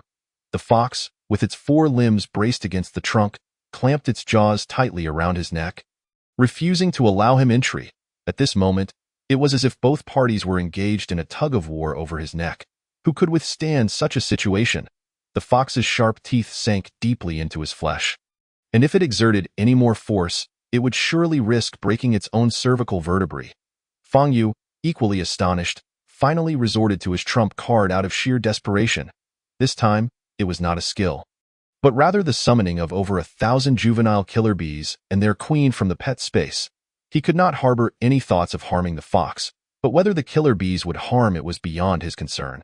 The outcome, as one might expect, was swift. Though the 1,000 or so killer bees were still in their juvenile stage, they would not permit any creature to harm their master, fiercely swarming the fox in a frenzy of biting. Moreover, the second-tier demon beast, the bee queen, with her foot-long stinger piercing into the fox's body and delivering venom, elicited a pained howl from it, causing it to release Fang Yu at this moment, without Fang Yu's command. 500 adult killer bees from a distance swiftly converged, enveloping the fox in an instant like a meat dumpling. Fang Yu exhaled a sigh of relief. Under the operation of his skills, the wounds on his neck began to heal gradually. Alas, if you had not harmed me, I truly would not have the heart to kill you. Being able to witness the illusion of the moon at all times is a blessing in itself. Why must you bite me? Now, he felt a lingering fear regarding the fox's prowess, so formidable. Previously, the mental illusion specifically targeted human psychological weaknesses. After all, who in this world does not have someone they care about? Was this spell not a guaranteed hit? Moreover, the cruelest aspect was that once one fell under the influence of the spell, they could no longer harbor any thoughts of harming the caster. Without the killer bees, he might have found it difficult to escape calamity today. Fortunately, The killer bees protected their master. Without needing to command them, even if he wished to direct them, he could not do so under the constraints of the spell. He truly did not wish to kill this fox, but this skill was indispensable. In the end, without him lifting a finger, the fox perished beneath the multitude of killer bee stings. These killer bees were his pets. Thus he achieved his desire to obtain the skill of the mental illusion. The primary mental illusion could only confuse demon beasts of the same level. It was ineffective against humans due to their stronger self-control, and Feng Yu's spiritual power was not yet formidable enough. Should he dare to use this skill against someone with greater spiritual power, it would surely backfire. The solution was to strengthen his spiritual power or enhance his proficiency in the skill. Chapter 52. The Vitality Turtle King Feng Yu was quite fond of this skill, but this was not what brought him the greatest joy. What truly delighted him was that upon acquiring this skill, an additional data point labeled Spiritual Power appeared on his character panel. Feng Yu, Human Race Level, 2 Health Points, 858 True Essence, 1670 Spiritual Power, 217 Strength, 416 Agility, 85 Constitution, 237 Health Regeneration 1, Defense, 78 Skills, Stunning Impact, 2nd Tier. Bone Severing Hand, Enchantment, 2nd Tier. Evasion, 100 Steps Through Yang, 2nd Tier. Multiple Arrows, Colorful Qingwan Wing, 3rd Tier. Eye of True Sight, Mountain Drilling Escape, Water Escape Technique, Violent Fireball, Thunderbolt, Chi Penetrating the Rainbow, 2nd Tier. Rainbow Piercing the Sun, 2nd Tier. 100 Flower Killing Array, Wood Escape Technique, Mental Illusion Pets. Killer bees. This constituted all of his current data. It appeared that his spiritual power had always existed but had simply not been displayed until now. Activated by the mental illusion. However, the spiritual power data was rather low, equivalent to that of 2 ordinary individuals, and it fell far short compared to his true essence. Nevertheless, the smile at the corner of Feng Yu's mouth did not fade. With the spiritual power data, he could now wield flying swords. This was akin to a liquid condensation realm cultivator developing their divine consciousness. His character level 2 was comparable to that of a liquid condensation realm cultivator, merely lacking in overall physical data strength. With the purple flying sword floating before him, capable of flying up to 3 zhang away, although its speed and attack power were lacking, it nonetheless represented a qualitative leap. The sight of the purple flying sword reminded him of the sunrise divine bow that had fallen into Wu Tieguang's hands. He must retrieve it. Gathering his belongings, he pressed onward, determined to remain vigilant and keep the Eye of True Sight activated, unwilling to repeat past mistakes. After a day of searching, he discovered the traces of the Vitality Turtle King in the largest lake. This creature dwelled deep beneath the water's surface. Without the Eye of True Sight skill, he would never have detected it. Seeing its health points exceeding 4,000 and its vitality points exceeding 18,000, Feng Yu could not help but gasp in astonishment. A 2nd-tier demon beast being referred to as the Vitality Turtle King truly lived up to its name. If its health points were any higher, it would no longer be classified as a 2nd-tier beast. It could very well be a 3rd tier. He had to lure it to the surface to defeat it, as he likely stood no chance against it underwater. Feng Yu sat by the shore, deep in thought. Would it come ashore in search of food when it grew hungry? He chuckled wryly, shaking his head. That was impossible. The Vitality Turtle King could potentially live for thousands or tens of thousands of years, and it could remain submerged for half a year or even a year before surfacing. He could not afford to wait. Thus, he had to take the initiative. Even if he could not defeat it, he must lure it to the shore. Once on land, using his skills, defeating it would not be difficult. Resolute in his decision, Feng Yu rose and leaped into the water. The lake was surprisingly clear. Apart from the Vitality Turtle King and some ordinary fish, there were no other demon beasts, indicating that it was indeed the lord of this domain. Quickly approaching the Vitality Turtle King, he noticed that this creature was larger than an 8-immortal table, lazily resting on the lake bottom with no awareness of any impending danger. Feng Yu gazed at its shell, which resembled a small mountain, and marveled at its formidable defense. Could he even inflict damage while it lay there? Regardless of whether he could or could not, he had to try. He would not recklessly charge in for a melee. He had no idea what tricks this creature possessed, and any injury to himself would be undesirable. At a distance of approximately 1 zhang, he raised his hand and activated the Thunderbolt skill. He had previously employed this skill while hunting the cold pool silverfish. It would not shock him, and it was perfectly suited for the invulnerable Vitality Turtle King. Its physical defense was impervious, but it would surely fear electric shocks while submerged. A dazzling bolt of lightning shot towards the Vitality Turtle King. Its small eyes finally opened, and its neck stretched out, albeit with a sluggish motion. Fang Yu felt a surge of joy. Was this its speed? Just a jolt would show it what true exhilaration felt like. Unfortunately, while the Vitality Turtle King moved slowly, the Thunderbolt skill failed to strike it.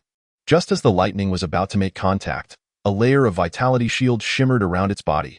Water and flesh are both conductive, but the Vitality Shield does not conduct electricity, effectively blocking the Thunderbolt skill. What a surprise! This was a passive skill. In that moment, the Vitality Turtle King had no time to react. It had merely passively defended against the attack. The violent fireball was ineffective underwater, so Fang Yu unleashed bolt after bolt of Thunderbolt. It was utterly futile. The Vitality Shield on the Vitality Turtle King flickered, absorbing only a few points of vitality with each attack, completely unaffected. This was far from adequate. Fang Yu glanced at his true essence points, unable to suppress his incredulity.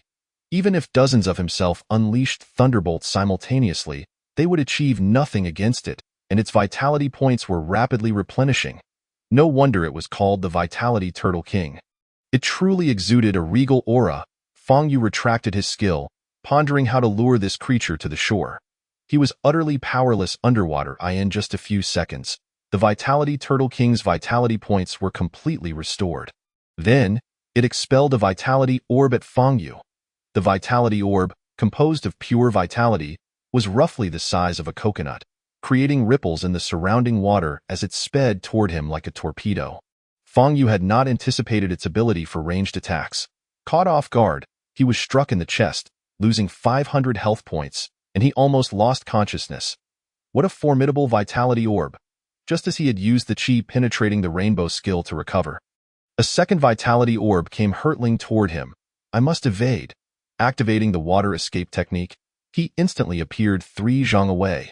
The Vitality Turtle King merely glanced at him, disdainfully choosing not to pursue.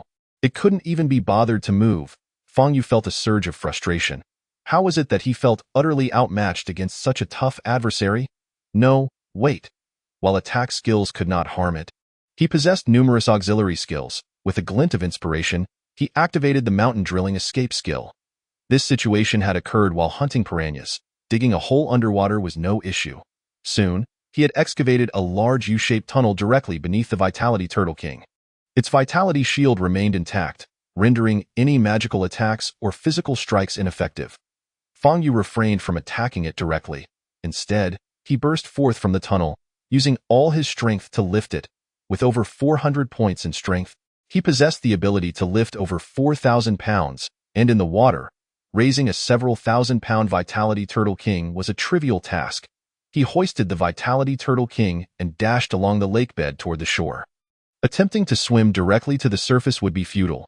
The currents created by his movements could not surpass those of the Vitality Turtle King, and it would surely escape. However, running along the lakebed posed no such problem.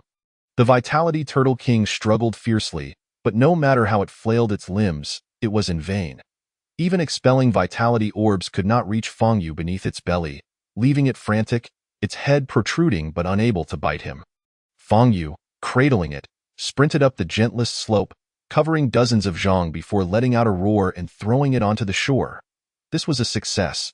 He immediately activated the 100-flower killing array. This was his first time employing the 100-flower killing array skill. The 3 zhang radius was relatively small, yet it ensnared the Vitality Turtle King without fail. Chapter 53. The demise of the Chi Turtle King. The defensive capabilities and vitality of the Chi Turtle King are nothing short of terrifying. Even a Golden Core cultivator would find it difficult to vanquish it. It regards individuals below the Golden Core stage with utter disdain, unleashing fierce assaults with its energy projectiles. Fang Yu, unperturbed by its attacks, fears only its escape, knowing well that he may not be able to intercept it. Its form flickers like a phantom, darting within a radius of 3 zhang to evade the energy blasts. This is the remarkable advantage of the wood escape technique combined with the 100 flowers killing array, allowing for effortless and boundless teleportation. The Chi Turtle King, dizzy from the relentless evasion, sensed the shift in its surroundings and began to crawl towards freedom.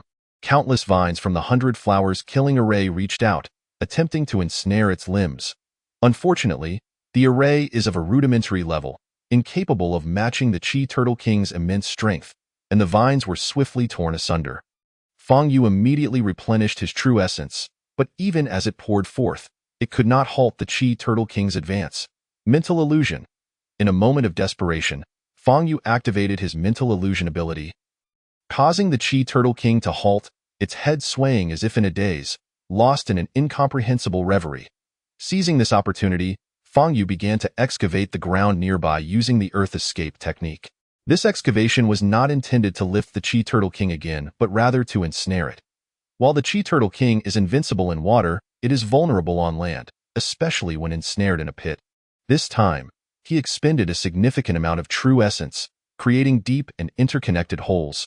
Suddenly, with a thunderous crash, the Chi Turtle King's considerable bulk collapsed the cavern, tumbling into the pit, dirt cascading over it, nearly burying it alive. This incited a panic within the Chi Turtle King.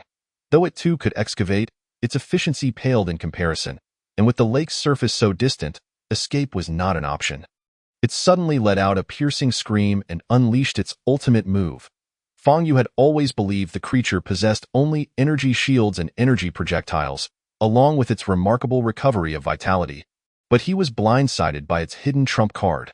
With a furious glare directed at Fang Yu, the Chi Turtle King opened its eyes wide, drawing Fang Yu's true essence from within him, siphoning it directly into its own form. This attack was overwhelmingly domineering, the ability to absorb an opponent's true essence from a distance. What worth does a cultivator have without true essence? Rendering them weaker than an ordinary person? Having just executed a series of energy-draining techniques, 100-flowers-killing array, mental illusion, and Earth Escape, Fang Yu's true essence had dwindled considerably, leaving him vulnerable to the Chi Turtle King's onslaught. With its opponent's vitality depleted, the Chi Turtle King ceased its assaults, now seeking an avenue of escape. However, the pit Fang Yu had dug was too profound, and it was not adept at climbing, leaving it momentarily trapped. While other cultivators would meet their end without true essence, Fang Yu remained unfazed. He swiftly employed the long rainbow through the sun skill, exchanging red for blue, and as his true essence replenished beyond 300, he began to cycle through his skills, gradually restoring both his life force and true essence. With a flourish, he summoned the killer bees once again. These buzzing creatures swarmed toward the Chi Turtle King's energy shield, attacking with fervor. After only a few strikes, they began to emit jubilant sounds. Through the eye of true vision, Fang Yu observed that the various statistics of these killer bees were gradually increasing.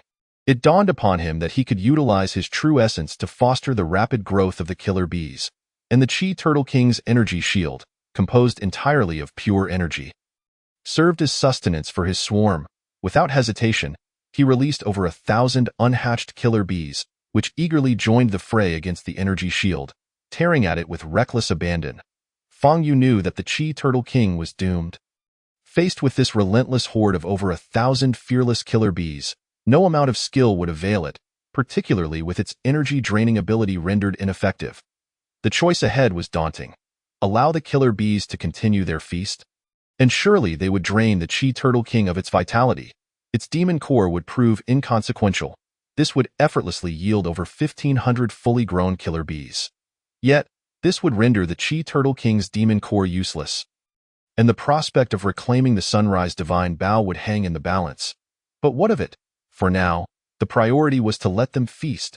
After all, the killer bees were his pets, and unleashing over 1,500 formidable adult bees would be tantamount to sweeping through the ranks of liquid condensation stage cultivators.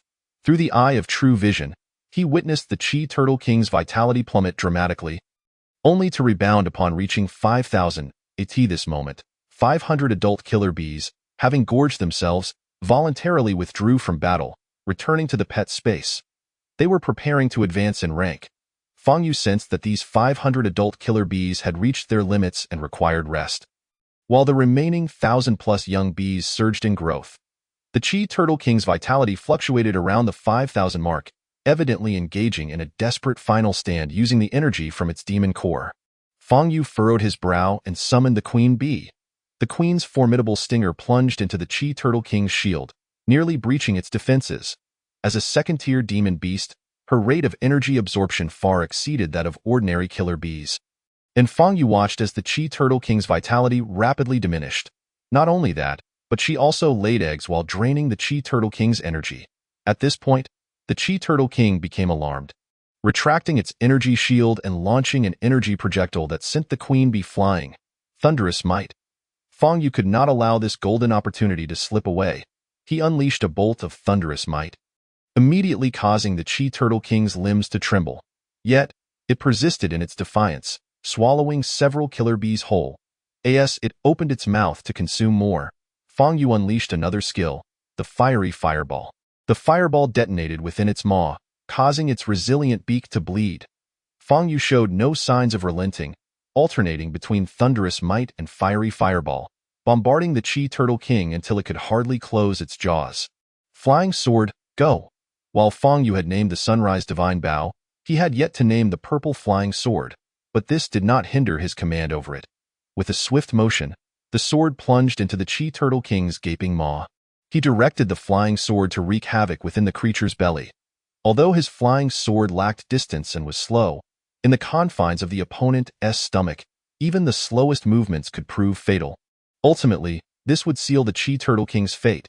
Fang Yu's true essence surged past the 2,000 mark. His life force also exceeded 1,000, and he gained not one, but two skills.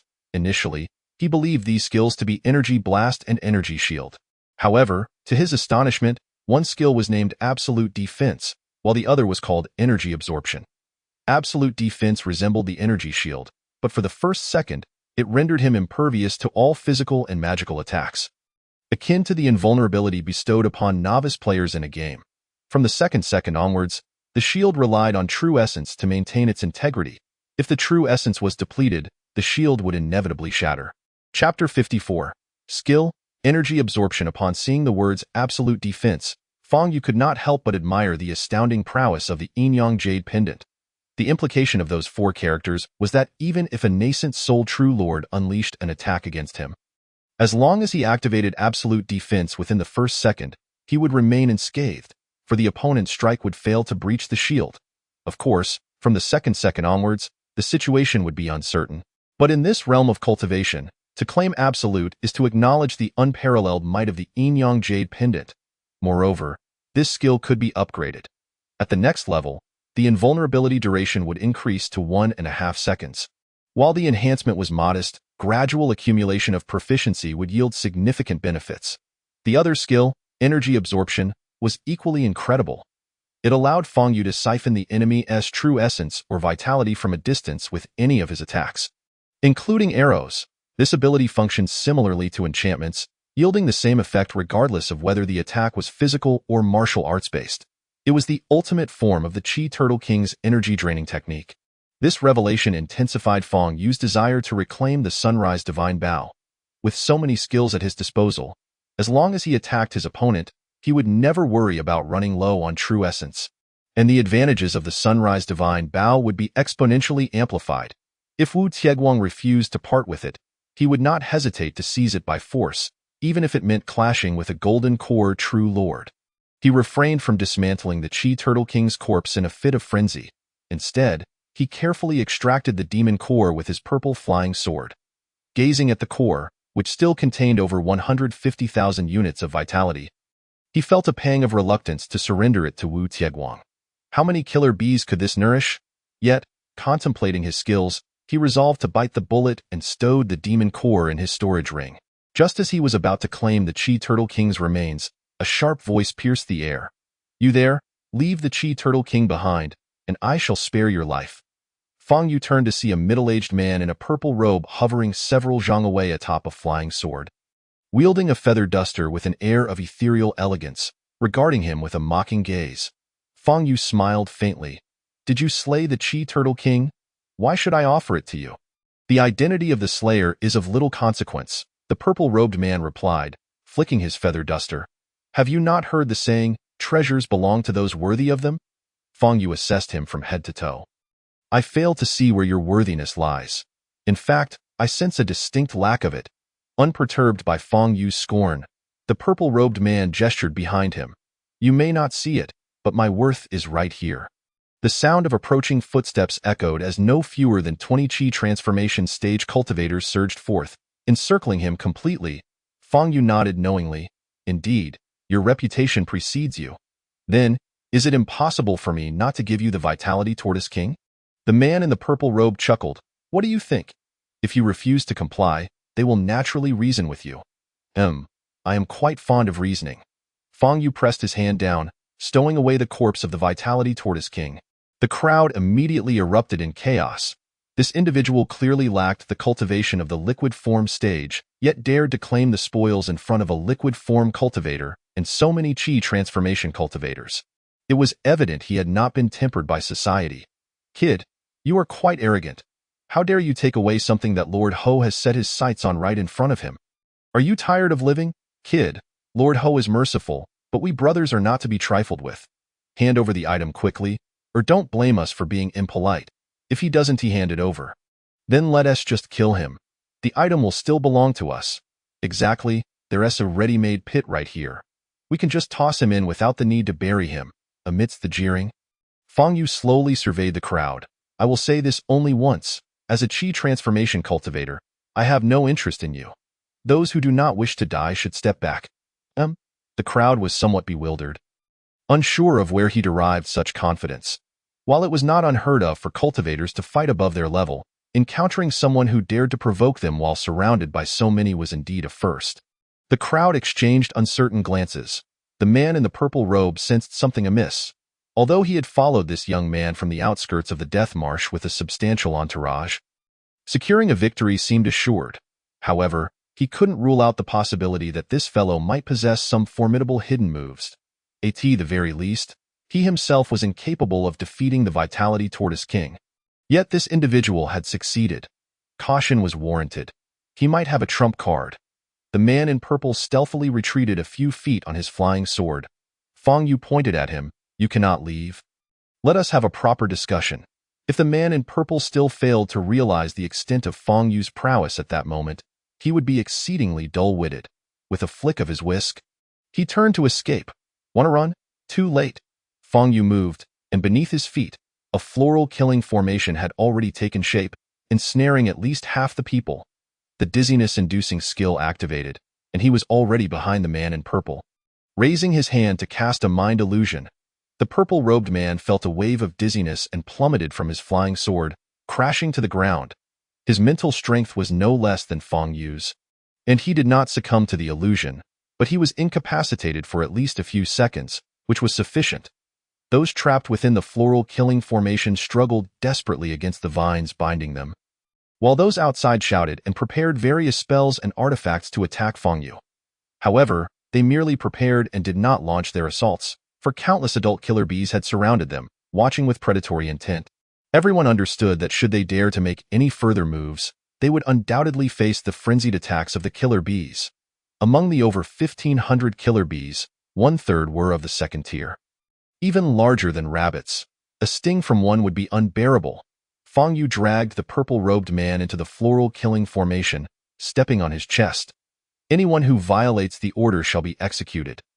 All 20 or so individuals turned pale, frightened into silence, and crowded into the formation. Even those who did not wish to enter had no choice. The encirclement of the killer bees was tightening, and failing to comply would lead to being stung. Fang Yu activated the formation, and the vines ensnared everyone, extracting their true essence. He had no interest in killing these individuals. He merely wished to experiment with the vitality extraction skill to see if it could be employed within the floral killing formation. The results were gratifying. The true essence from the crowd surged into him through the formation, which he then sent into his pet space to nourish the bee queen. The purple-robed man, having a profound cultivation level, quickly dispelled the mind illusion and regained his senses, but his true essence had been completely drained. You, who exactly are you? How do you possess so many mystical techniques? He had lost all semblance of the lofty authority he once held, now gazing at Fang Yu with the fear of an ordinary person confronted by a monster. That is not for you to know. I only ask you this. Why are you targeting me? Which noble house do you belong to? I am not a noble. I merely bear the surname Hou. My ignoble name is Ho Jingkue. a disciple of the outer sect of the Golden Sword Flying Spirit sect. I have incurred the ire of others within the sect, and due to unpopularity, I specifically came to the Death Marsh to seek fortune. Chapter 55. The crisis of humanity. This so-called noble was thoroughly frightened by Feng Yu's methods and spilled all his secrets. In truth, there was nothing extraordinary. It was merely the internal strife among disciples within sects, a common occurrence in any sect. Just like Feng Yu in the Celestial Path Yin-Yang sect, if one lacked ability, they could only engage in menial tasks and complete missions outside every day. In any case, Hou Jiankui lacked the means to leave the sect and had managed to thrive in the Death Marsh, seizing opportunities to advance from Qi transformation to liquid form with the help of the local resources. However, the sect had recently been pressing him hard, sending him to the front lines. The so-called front lines meant heading east to join the army of cultivators from the Divine State to intercept the allied forces of demons and sea creatures. As time passed, the demon coalition showed no signs of waning. Instead, they grew more fervent and reckless. The human race was losing more territory and nations, with many coastal cultivation sects uprooted, their legacies severed. For someone like Hou Jiankui, who was disregarded, going meant being cannon fodder, a certain path to death. He dared not leave the sect, yet was unwilling to resign himself to death, so he sought to rapidly enhance his strength, scouring the Death Marsh for opportunities. This was when he set his sights on Feng Yu. A person with modest cultivation daring to enter the Death Marsh alone was inherently abnormal, and it was evident he had a strong sense of purpose. Seemingly heading straight for a specific target, that target was surely some kind of special treasure, prompting Hou Jiankui to follow him. Given his years of experience navigating the Death Marsh, he would not lose track. No matter how far, however, he did not anticipate that Feng Yu's target was not a treasure but the ultimate boss of the Death Marsh, the Vitality Tortoise King. He did not witness how Feng Yu defeated the Vitality Tortoise King. Yet he knew it was a treasure trove, and thus could not let the opportunity slip. The final result was Feng Yu capturing him effortlessly. Feng Yu furrowed his brow. Was the situation truly this dire? Indeed, it is far more severe than you can imagine. It is fundamentally a crisis for the entire human race on the Divine State. Upon seeing Feng Yu's interest in the matter, Hou Jiankui promptly began to speak incessantly, hoping to dissuade him from annihilating himself. Currently, humans had assembled an army of cultivators at Qinglong Pass, utilizing the terrain to intercept the demon coalition, with the battles being exceptionally brutal and casualties severe. Therefore, all sects on the Divine State united to establish rules. Regardless of any sect, as long as they resided on the Divine State, they must dispatch 1/10 of their members to fight. Those who refuse will face extermination, and this is merely the present. In the future, they may be required to send 1/5 or even half of their members. However, this situation varies depending on the individual. Someone like Hou Jiankui would be cannon fodder, while those with higher cultivation or connections would reap countless benefits. For instance, materials from demon beasts are excellent for crafting artifacts and treasures. Additionally, there are various reward policies and battlefield merit points issued by the army of cultivators, which can be exchanged for exceptionally rare and coveted treasures. The premise being, your cultivation must be sufficiently high, or you must have protection to avoid dying on the battlefield.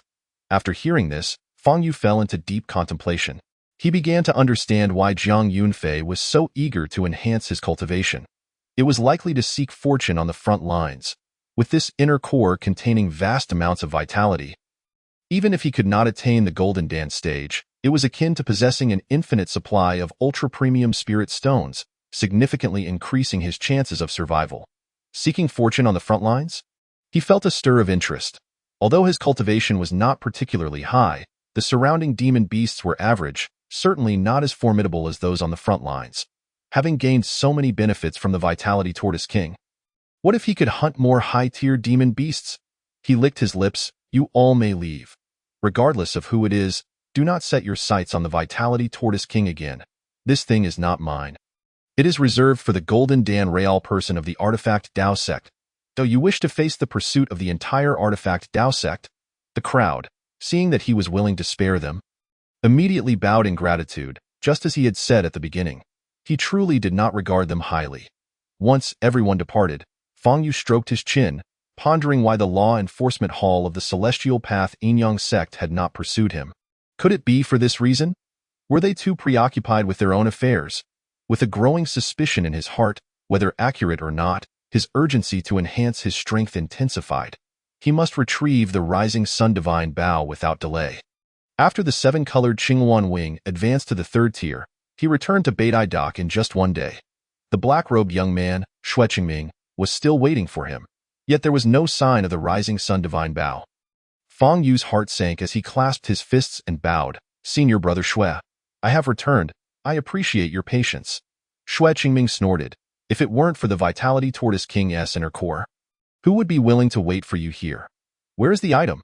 Fang Yu produced the inner core. "Here it is. Thankfully, I did not disappoint senior brother Xue." Xue Qingming took the inner core and immediately sensed the overwhelming vitality within, his eyes shining with excitement. "What a treasure! Truly a remarkable treasure!" After exclaiming, he narrowed his eyes and scrutinized Fang Yu. "Since you obtained the inner core, it implies you have slain the Vitality Tortoise King. You wouldn't have just taken the inner core without bringing back the corpse, would you? That condition was not part of our initial agreement." Xue Qingming curled his lip. "That was an agreement between you and my master, and has nothing to do with me. Now that your bow and arrows are in my possession, if you want them back, you must hand over the corpse of the Vitality Tortoise King." Fang Yu seethed with rage within, yet wore an innocuous smile upon his visage. "No problem, but I wonder if Brother Xue has been selected for the front lines? Alas, do not mention it. I am equally unfortunate. Compelled to accompany Zhang Yunfei? How do you know of this matter?" Xue Qingming suddenly became alert, gazing at him with suspicion. Fang Yu chuckled nonchalantly. "How many in the world are unaware of this? Which sect is not bustling with activity?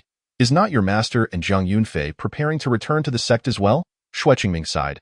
"I am aware this is no secret. Many are indeed accompanying Zhang Yunfei to the front lines.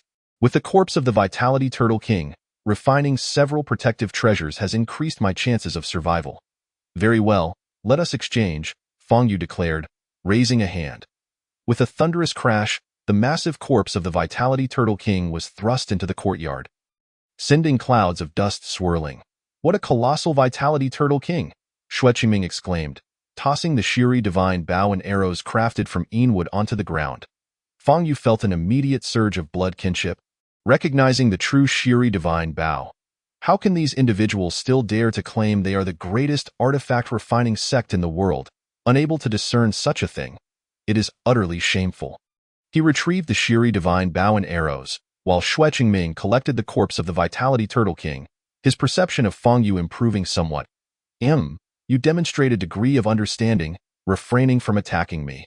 Should anything happen to me, you have seen my master's spaceship. There would be no escape for you." Fang Yu nodded. "I am aware. I am certainly no match for your master. I possess a clear self-awareness. Hence I will not take your life." Chapter 56. The Skyward Annihilation Cannon. What did you say? Xue Qingming momentarily failed to comprehend. They had previously exchanged pleasantries, and everything was in order. The main concern was the proximity to the Wuhua Tiangong sect, where a golden core real person could arrive in an instant. He could not believe Fang Yu would dare to act foolishly, yet foolishness it was indeed. A mere mental illusion left Xue Qingming dazed, and by the time he regained his wits, his inner true essence had been completely drained. Fang Yu embraced him and walked outward, his hand pressing against the heart meridian on Xue Qingming's back. "Brother Xue, you wish to swiftly elevate your cultivation, and so do I. If you were a person of conscience and did not covet my Vitality Turtle King, I would not harm you. But your greed is your downfall. Thus, I kindly ask you to accompany me. You must maintain a smile. Do not even think of shouting. Should your voice rise even slightly, it would be a command to send you to the gates of hell. And I would execute it without hesitation." Xue Qingming forced a smile, which looked hardly better than tears. "Fang, brother, where are we headed?" "I shall take you to a certain location, where I would appreciate your assistance. If you perform well, you may yet return to your sect alive." "Brother Fang, I was wrong. I will return the Vitality Turtle King to you." Fang Yu chuckled softly. "No need to rush. Once we arrive at our destination, what ought to be returned will be returned." Xue Qingming was already despondent. He possessed not a lack of useful artifacts, nor did he wish to resist, but Fang Yu was incessantly draining his true essence. What could a condensation realm cultivator do without a shred of true essence? Xue Qingming was unaware of other circumstances. He himself was utterly powerless. Along the way, they encountered numerous acquaintances. Under Fang Yu's threat, Xue Qingming smiled and greeted them, daring not to reveal even the slightest hint of abnormality. Upon exiting the Northern Iron Dock, they sought an isolated spot, where Fang Yu summoned the seven-colored Qinghuan wings and soared towards the Death Marsh. Now that he possessed the Shiri Divine Bow and Enwood arrows, he only lacked sufficiently sharp arrowheads. With Xue Qingming as a free laborer, who else could he burden if not him? Fang Yu understood that this matter would eventually come to light. Delaying the delivery of the Vitality Turtle King's demon core would inevitably raise Wu Tiegong's suspicions, especially after he had captured his eldest disciple. This was no trivial matter. He would certainly pursue personally. Given the speed of his spaceship, no distance would be far enough to escape. Thus, survival did not depend on how far he fled. The Death Marsh was indeed close to the Wu Hua Tiangong sect. But the more perilous the place, the safer it was, for Wu Taigong could not enter.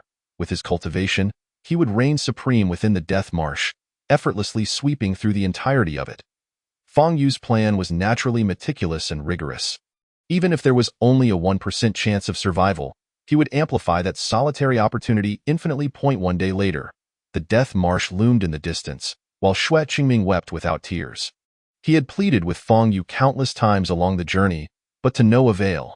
Fang Yu paid him no heed, and even if he cried until his eyes ran dry, it would be futile. As they neared the edge of the Death Marsh, Fang Yu wished to conceal the seven-colored Qinghuan wings from sight and intended to land and walk in, just as before. Suddenly, a piercing whistle sounded from behind. Turning around, he beheld a spaceship racing toward them. From its bow, a figure leapt forth, shooting toward them like lightning. It was none other than Xue Qingming's master, Wu Taigong. Master, save me, Xue Qingming cried, his voice hoarse from weeping. Now seeing Wu Taigong arrive, he was so overwhelmed with emotion he nearly fainted. Boldly, Fang Yu, leave the Vitality Turtle King's demon core and set my disciple free, and I may consider sparing your life. Fang Yu gathered his true essence, furiously flapping his wings, and turned back with a cold snort. Take your time to consider. I am in no hurry, seeking death. Those wings are from the seven-colored Luan bird. Are they not? Do you truly believe you can escape with them? I possess them as well. Wu Tiegong's shoulders trembled, and a pair of seven-colored wings sprouted from his back, spanning 30 feet. Indeed, the wings of the seven-colored Luan bird. These wings were authentic, having been detached from the corpse of the seven-colored Luan bird and refined by him. Unlike Fang Yu's energy wings that spanned just over 10 feet, with a single flap, he could shoot forth like a stream of light. Fang Yu suddenly recalled that during the allocation of the seven-colored Luan bird's corpse, Duan Tianlei of the Yulei sect had taken the bird's head, while Wu Taigong had claimed a pair of wings. It turned out he had intended to use them for this. Wu Tiegong's wings had been infused with countless heavenly materials, transformed into a flying magical treasure, making them incomparable to Fang Yu's abilities, allowing him to catch up in an instant. Fang Yu was taken aback. Yet he truly could not outrun the man, and thus could only shout, if you dare to make a move, I will crush Xue Qingming. Wu Taigong snorted coldly. Previously, someone reported Qingming had been abducted by you. I did not believe it, but it appears to be true. Qingming, you have been too careless. For the sake of the Vitality Turtle King's demon core, Fei Xiao has personally pursued you. Qingming, it is time for you to make a sacrifice. With that, he bellowed, skyward annihilation cannon. Before them, he produced an object over 5 feet long and as thick as a thigh. Hoisting it and aiming it at the two, the cannon's muzzle emitted a blinding white light, exuding an aura capable of annihilating the heavens and the earth as it shot toward them. No, master, please spare me. Xue Qingming, terrified, nearly wet his pants. Fang Yu squinted. This old fool was foregoing spells and grappling techniques, opting instead for such a lethal weapon. Unconcerned about damaging the Vitality Turtle King's demon core, he was intent on eliminating him, even showing no mercy to Xue Qingming. He immediately realized this was due to Mingyue. It was likely that he feared retribution from Fang Yu and his wife after having offended them. And with Qin Mingyue being the rising star of the Tiandao Yinyang sect, he was afraid of Fang Yu's revenge or of speaking ill of him in front of Mingyue. Thus he sought to exterminate them. Fang Yu retracted his wings and dove low into the mist ahead, but the skyward annihilation cannon's blast was surprisingly tracking. It slightly adjusted its course and continued its pursuit. Fang Yu turned back to Wu Taigong and pointed. I remember you. One day, I shall pay a visit to your sect." Wu Taigong was momentarily stunned. He had employed the Skyward Annihilation Cannon intending to kill in silence, reasoning that should Qin Mingyue inquire later, he could blame it on Jiang Yunfei, thereby absolving himself. But what did Fang Yu mean by that? As though he could escape beneath the Skyward Annihilation Cannon? Absolutely impossible. Even he would find it difficult to escape once targeted. He watched helplessly as the streak of light closed in on Fang Yu. Mere moments from impact it seemed he heard Fang Yu utter 4 words before an earth-shattering explosion erupted. The violent detonation sent the mist of the distant death marsh swirling. However, a scene that left all astonished unfolded. Fang Yu, accompanied by Xue Qingming, vanished into the mist, unscathed. Just before entering the mist, he even raised his middle finger at Wu Taigong. Pooh! Wu Taigong nearly spat out a mouthful of old blood. Even after the spaceship landed behind him, he was still muttering to himself, "How could this be? How is this possible?" Chapter 57. Recruiting a temporary worker on board the spaceship, Jiang Yunfei was beside himself with rage. What is happening? How could they have escaped? Wu Taigong was rendered speechless. "I even deployed the Skyward Annihilation Cannon. Do you think I wish to let them go?" Jiang Yunfei had witnessed the entire sequence of events firsthand and knew Wu Taigong had not held back. The issue was that no one understood how Fang Yu could emerge unscathed from the Skyward Annihilation Cannon's blast. What now? I have already signed up. I must reach Qinglong Pass within a month.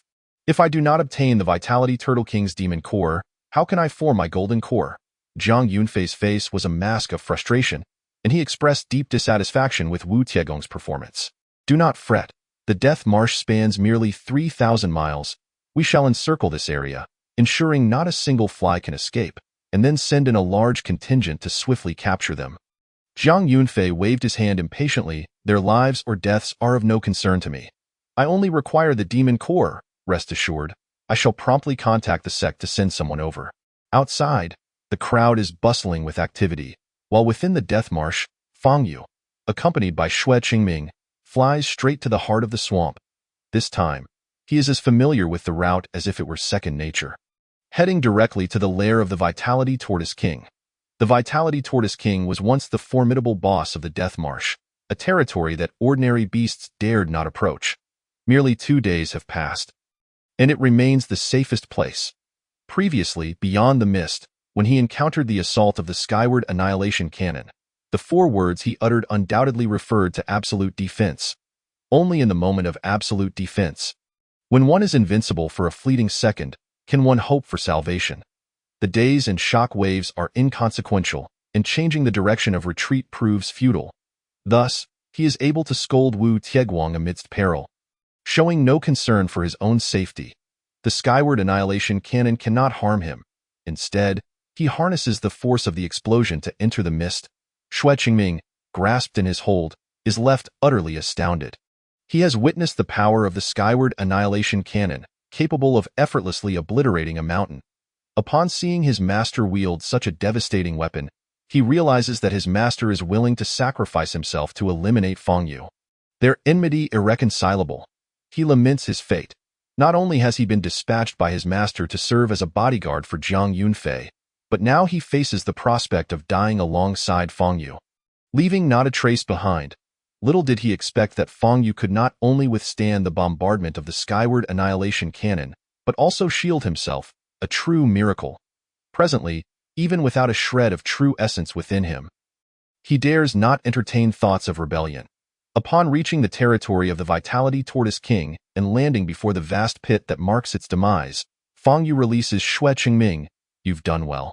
Even under my duress, you managed to convey messages. It seems I underestimated you cultivators," he remarks casually, not truly considering himself one of them. Aside from practicing the minor Zhoutian Qigong, he shares little in common with the cultivators. Xue Qingming, taken aback, exclaims, "Are you not a cultivator? How can you be so formidable?" Yet this is not a matter for him to dwell upon, as he suddenly kneels, exclaiming, "I beseech you, young Master Fang, please show mercy. I truly did not intend for this." He laments Wu Tieguang's ruthlessness, such a treacherous being. He bows his head and declares, "From this day forth, I, Xue Qingming, shall hold an irreconcilable grudge against Wu Tieguang." I am no longer a disciple of the Qi Dao sect. I shall sever ties with them. Hold on, hold on. I did not compel you to leave the sect. I still require your skills in weapon crafting. Fang Yu interrupts, tossing a large pile of arrows and over 500 pounds of ancient azure iron. I can overlook previous matters. If you use the ancient azure iron to forge arrowheads, and they prove effective, it will count as atonement. So that's what it is. This is my forte. I shall set up the weapon forging array immediately. Fang Yu produces a formation diagram. Arrange the weapon forging array according to this. Understood.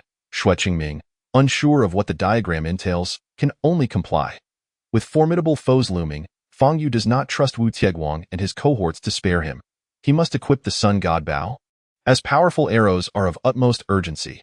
Fortunately, forging arrowheads requires little technical expertise, and Xue Qingming is fully capable.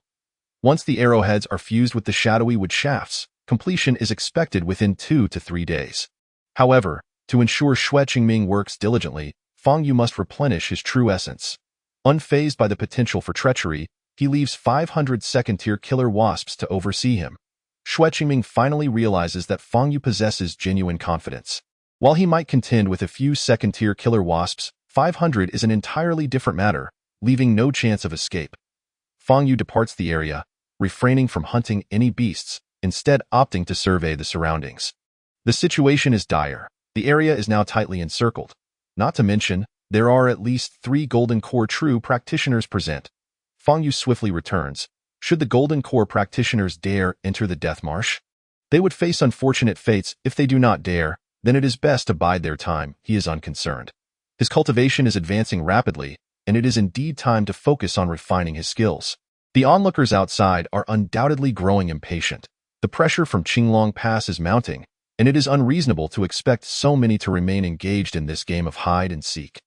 3 days swiftly pass, and the arrows have been successfully forged, yielding impressive results. The arrows add 300 attack power, with pure physical damage reaching 800 points. Coupled with the enchantment effects, this can nearly reach 900 points. If the opponent's defenses are lacking, 2 arrows could fell a liquid condensation realm cultivator.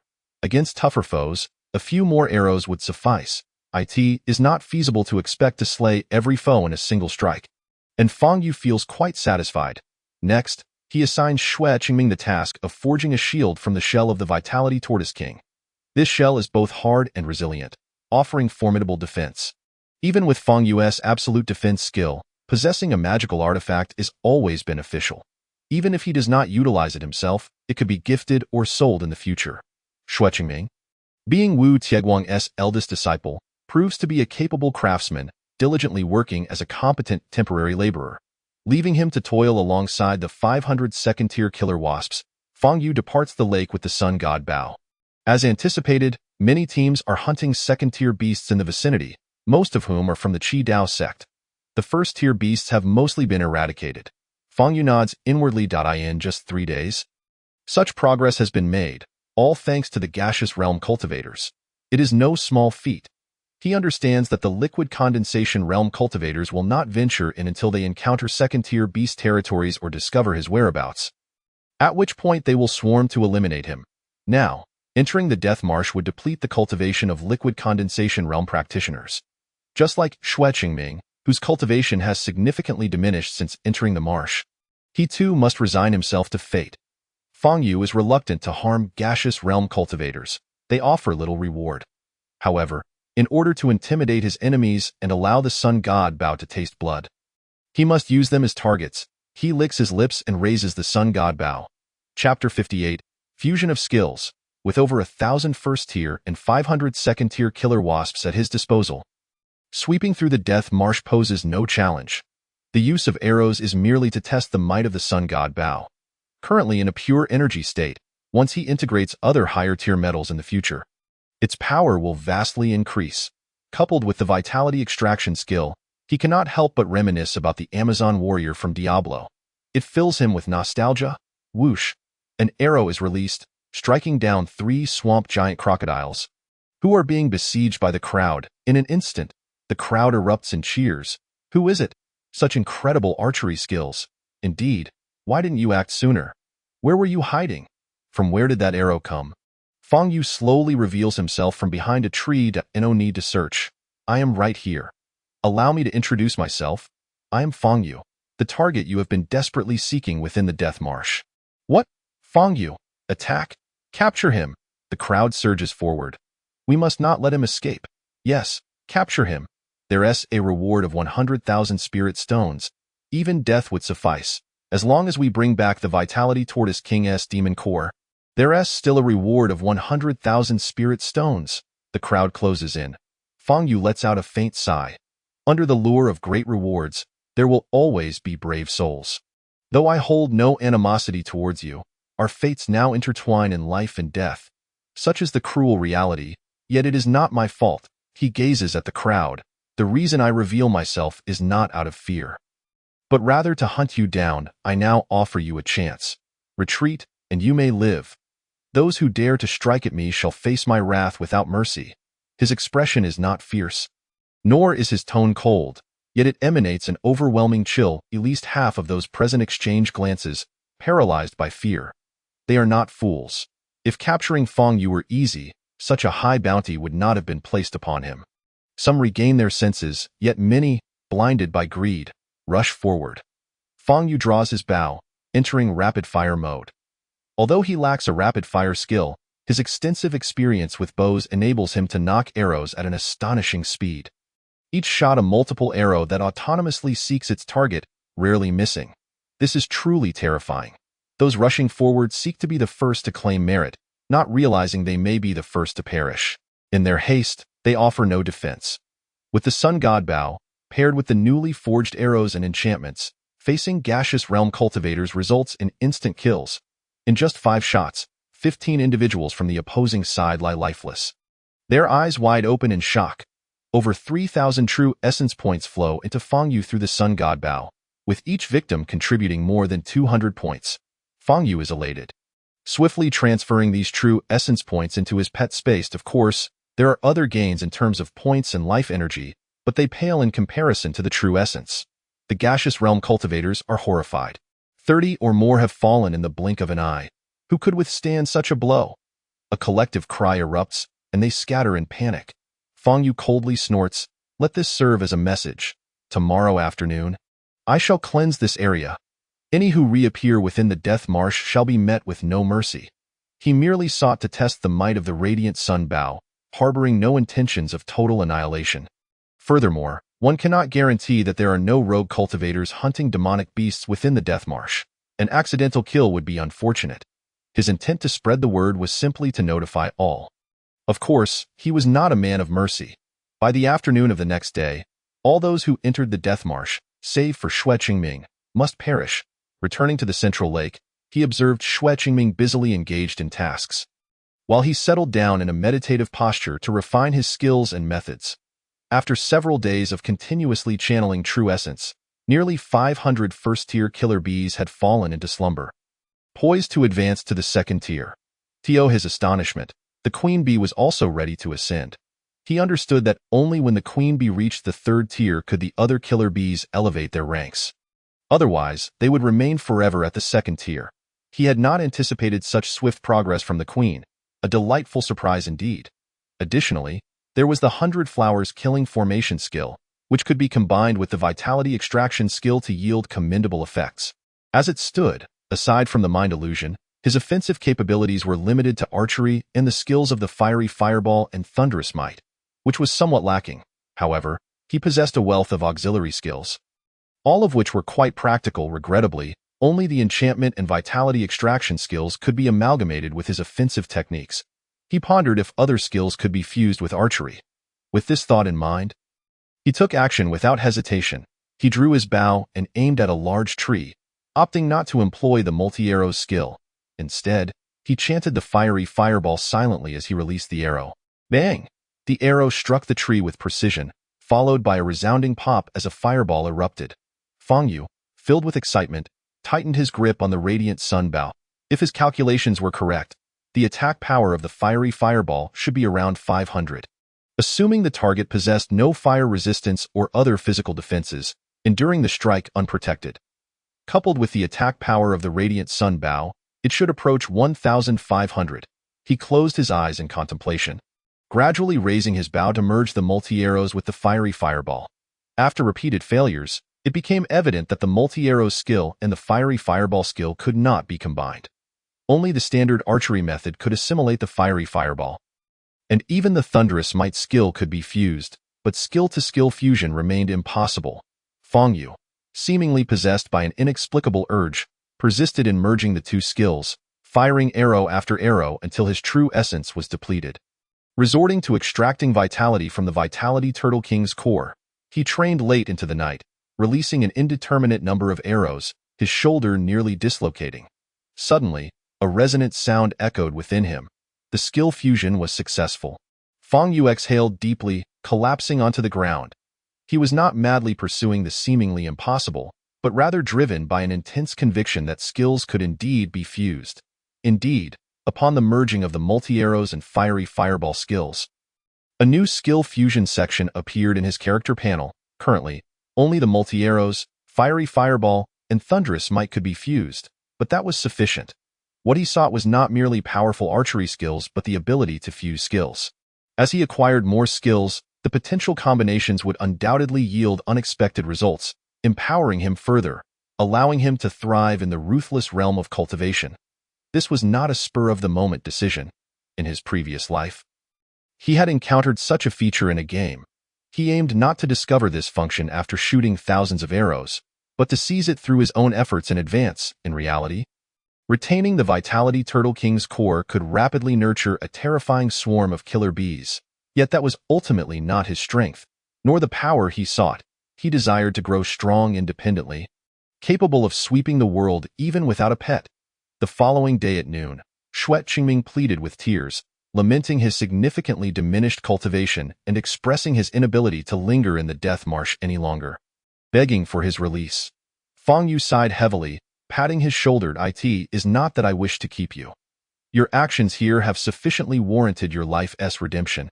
Alas, the death marsh is already surrounded by your sect, with at least 3 golden core cultivators present. Do you believe they will spare you once you step outside? You are still too young. Wait a few more days. Once I have eradicated them, you shall be free." Xue Qingming was left speechless, his eyes wide with disbelief. "You intend to kill them all? Are you dreaming, or am I? Do you recall how you cowered before us and bite you like a mouse before a cat? You think you can slay them all?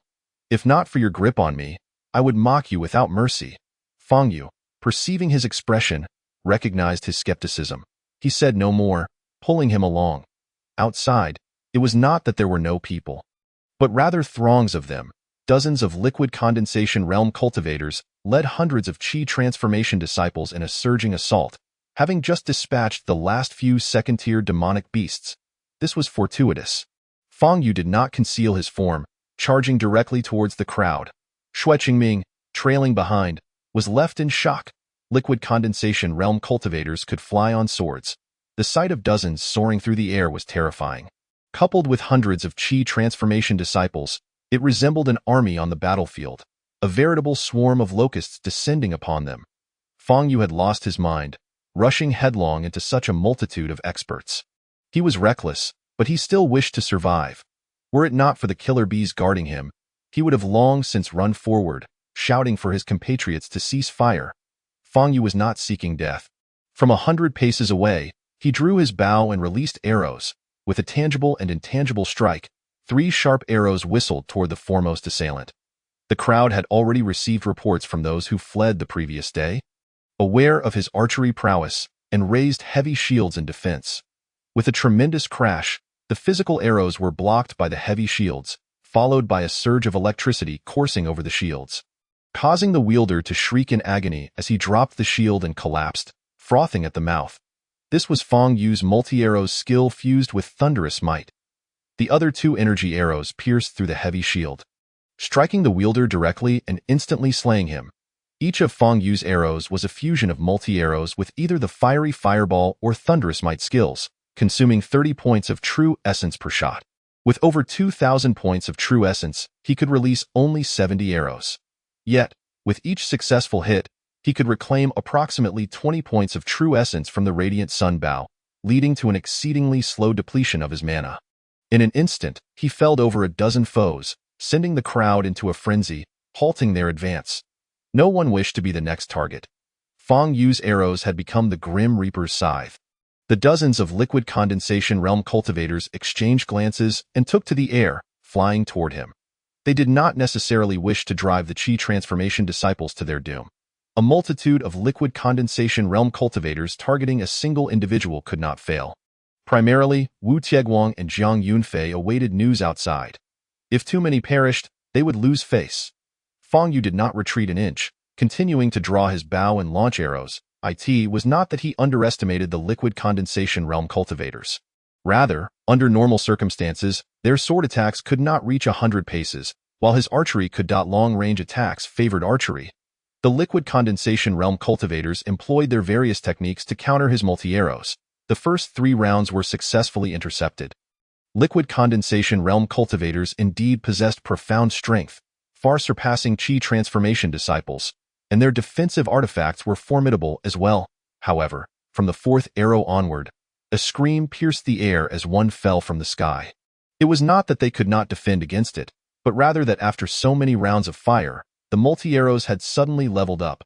Undoubtedly, the primary credit belonged to Fang Yu's excessive practice of skill fusion yesterday, resulting in a significant accumulation of power.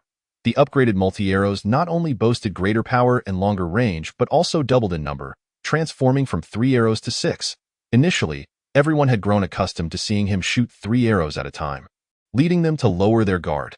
Yet, when he unleashed 6 arrows in one shot, 3 individuals unwittingly became victims.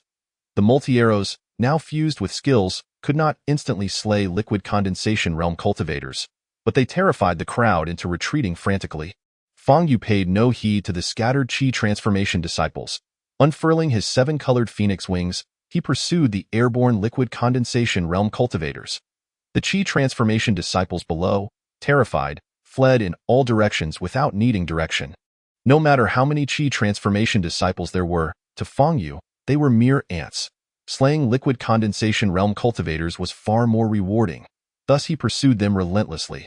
What is the greatest fear when fleeing? The dread of cold arrows shooting from behind, especially those that track their targets. Furthermore, they bore electrical effects and toxicity. As long as one did not defend, they would be struck. If one chose to defend, they would flee slower than others, allowing Fang Yu to catch up with his lightning-fast speed. In the blink of an eye, over 20 liquid condensation realm cultivators had perished. The crowd was gripped by terror. On the verge of tears, Fang Yu was truly ruthless. When he refrained from striking, he held back. But once he did, he showed no mercy. By the time he returned to Xue Qingming's side, the Qi transformation disciples on the ground had vanished without a trace. Xue Qingming stared in disbelief, realizing that Fang Yu was not boasting. He was indeed a killer. Trembling, he managed to stammer out a coherent sentence. You killed them all? Fang Yu waved his hand dismissively. Let us not dwell on it. Of the 27 liquid condensation realm cultivators, they scattered, making them difficult to pursue. I only managed to slay 21. Gulp, Xue Qingming swallowed hard, nearly choking. I am also a liquid condensation realm cultivator. If you could kill 21 in one go, even a golden core cultivator could hardly match that. Fang Yu gestured. Come, let us return. You can continue refining the turtle shell. I appreciate your hard work. Not at all. It is not hard at all. You are the one truly toiling. This time, Xue Qingming was thoroughly convinced and returned to his work obediently, no longer bringing up the matter of leaving. Meanwhile, Fang Yu busied himself with sorting through his gains from the battle. He had slain 21 practitioners at the liquid condensation stage, experiencing growth across various attributes, acquiring 2 skills, and collecting 18 storage rings. The skills he obtained were sword control technique and wind blade technique, rather ordinary abilities. Yet he had amassed an impressive number of spirit stones, totaling over 10,000. Indeed, the quickest way to wealth lay in acts of violence and chaos. Fang Yu glanced at his character panel. Name, Fang Yu. Race, human. Level, 2 health, 1123 true energy, 2350 mental strength, 277 strength, 516 agility, 85 constitution, 397 health, regeneration 1, defense, 89 skills. Stun charge, 2nd stage. Bone separation technique, enchantment, 2nd stage. Evasion, 100 steps through the Yang, 3rd stage multi-arrow. Colorful Qinghuan wings, 3rd stage. True sight, mountain drilling, water escape technique, violent fireball, thunderbolt. Qi penetrates the rainbow, 2nd stage. Rainbow pierces the sun, 2nd stage. 100 flower killing formation, mind illusion, absolute defense, vitality extraction, sword control technique, wind blade technique, skill fusion. Multi-arrow violent fireball thunderbolt pet. Killer Bees Feng Yu pondered the cultivation system of practitioners, contrasting it with his own unique path. Chapter 60. Feng Yu's cultivation system according to the knowledge of cultivation gleaned from the Celestial Path Yin-Yang sect. The cultivation levels of practitioners are divided into 9 major realms: Qi transformation, liquid condensation, golden core stage, nascent soul stage, spirit transformation stage, void refinement stage, spirit separation stage, body integration stage, and tribulation crossing stage. These are delineated based on true energy values. Qi transformation, true energy 0 to 1000. Refining essence into Qi, initial comprehension of the spirit energy of heaven and earth. Liquid condensation, true energy 1000-10, 000, transforming Qi into liquid, significantly enhancing strength. Golden core stage, true energy 10, 000-100, 000, forming the golden core. Stepping into the threshold of cultivation, nascent soul stage, true energy 100, 000-500, 000, condensing the nascent soul, refining into essence, Qi, and spirit. Spirit transformation stage, true energy 500, 000-2, 000, transforming the nascent soul into spirit, mental strength surges. Void refinement stage, true energy 2, 000, 000-5, 000, uniting the 5 elements, immortality of the physical body. Spirit separation stage, true energy 5, 000, 000-20, 000, the spirit exits the body, roaming the cosmos. Body integration stage, true energy 20, 000, 000-50, 000, 000, the unity of form and spirit, nearly immortal. Tribulation crossing stage, true energy 50 million and above, achieving great mastery, transcending through tribulation. It was rare for someone like Yi Tianjiao, still at the golden core stage yet with true energy exceeding 100,000. To exist. This was likely tied to talent and the cultivation methods employed. In the future, Mingyue might reach such heights, perhaps even surpassing her predecessors. Feng Yu's cultivation system was entirely distinct from that of practitioners, relying solely on character levels. Thus, Level 2 corresponded to the liquid condensation stage, while Level 3 would equate to the golden core stage. This equivalence arose from his ability to fly using sword control and his capability to dispatch numerous liquid condensation practitioners. However, he was not a true practitioner and would never form a golden core or nascent soul, instead embarking on an endless journey of skill enhancement. Data indicated that advancement for practitioners was exceedingly challenging. With increasing disparities at higher levels, high-level practitioners could easily annihilate those of lower levels, exhibiting the characteristic level suppression found in games. He had observed Wu Tieguang's data, whose true energy exceeded 30,000. In comparison, his own true energy of merely over 2,000 was several times lower, placing him at a significant disadvantage. His survival against Wu Tieguang had relied on the unexpected nature of his absolute defense skill. Yet, he could not rely on this skill as a lifeline. Engaging in prolonged combat with Wu Tieguang would undoubtedly lead him to peril after the first second. Consequently, he resolved to linger in the death marsh, continuing to enhance his skill proficiency. He had conversed with Xue Qingming and learned that Zhang Yunfei aimed to amass wealth on the front lines, primarily seeking fame and recognition. He had already signed up to head to Qinglong Pass, and Wu Tieguang would accompany him. The departure was imminent, and if he could endure these few days, the encirclement outside the death marsh would surely dissipate. Upon hearing this news, Feng Yu felt somewhat reassured. However, he could not afford to let his guard down during these days, as his adversaries would undoubtedly become desperate. True to his expectations, although the Qi transformation and liquid condensation disciples feared for their lives, they were compelled by several golden core masters to launch a renewed assault deep into the marsh. Almost every Qi transformation disciple was equipped with powerful defensive artifacts, a testament to the extraordinary crafting techniques of the instrument Dao sect. Not only that, but they also formed formations to advance. As long as Fang Yu could not break their formation, he would be unable to eliminate them. Moreover, over 30 more liquid condensation practitioners had arrived, all equipped with brand new artifacts. The instrument Dao sect storeroom was indeed plentiful. They were bringing out their reserves to deal with him. Fang Yu found a concealed spot to hide Xue Qingming and continued to refine his protective turtle shell armor, placing a restriction on him before departing. Although Xue Qingming had submitted to him, he was nonetheless a member of the instrument Dao sect, and caution was warranted against betrayal. Without the tether of Xue Qingming, Fang Yu felt liberated, truly embodying the freedom of a fish in the vast sea and a bird soaring high in the sky. Although his range was limited to a radius of 3,000 miles, it was sufficient. Hundreds of Qi transformation disciples and over 30 liquid condensation practitioners were no match for him. Currently, his archery skills were not particularly sharp, and the enemy's defenses had significantly strengthened, rendering the Rising Sun Divine Bao little more than a decoration. Failing to slay even a single Qi transformation disciple within 3 arrows, he was neither anxious nor flustered, casually selecting a direction to evade, leading his enemies on a merry chase while engaging in guerrilla warfare. The time was not right for him to hastily eliminate them. Rather, they were the ones eager to capture him. If they failed to seize him within a few days, Zhang Yunfei and Wu Tieguang outside would grow anxious.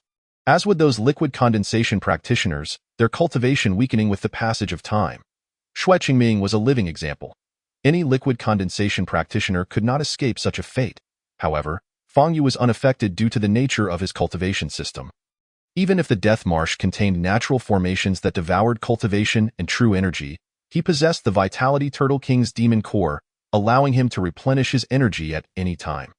Additionally, for hundreds of Qi transformation disciples to survive without falling victim to ambushes, they would need to maintain their formations continuously, never relaxing their vigilance. Unfortunately, Qi transformation disciples were still mortals. They had yet to transform their Qi into liquid and required sustenance and rest. They could not maintain their formations indefinitely. Thus, Fang Yu felt no urgency, nor did he flee far. Whenever the formation showed signs of weakness, he would swiftly return to launch an attack, tormenting the Qi transformation disciples to no end. He needed to be wary of the attacks from liquid condensation practitioners. However, these individuals could only pose a threat when they acted collectively. Should fewer than 10 of them engage, he would dare to confront them head-on. Moreover, this time he would not rely solely on his archery skills.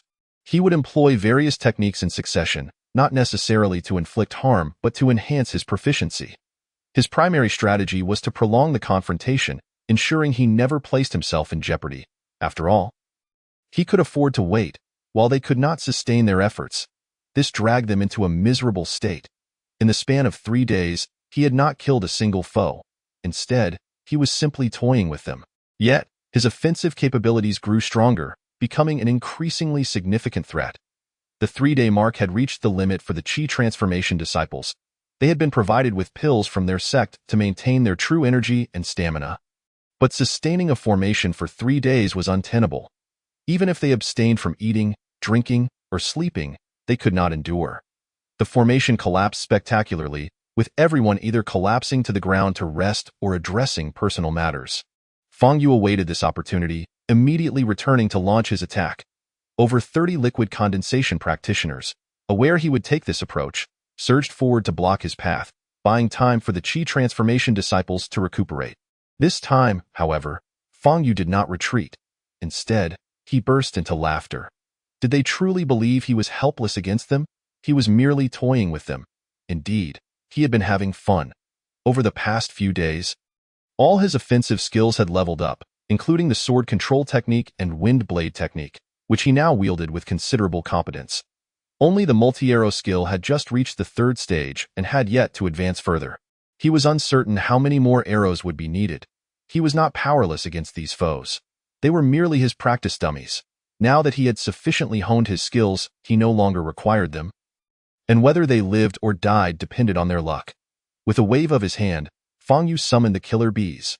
The 3rd stage killer bees, though not as corpulent as the queen bee, were still as large as small rabbits. Upon their appearance, they surrounded the crowd, swiftly launching their tail stingers.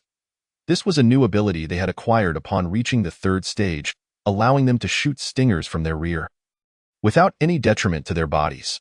The stingers had a short range of merely a few zhong, but their speed was astonishing, and their force was formidable, primarily due to their sheer numbers. 500 third-stage killer bees simultaneously and continuously unleashed their stingers. A far cry from Fang Yu's multi-arrow skill. Additionally, over 1,000 second-stage killer bees joined the fray, catching the enemy completely off guard. The liquid condensation practitioners fared somewhat better, retreating while fighting.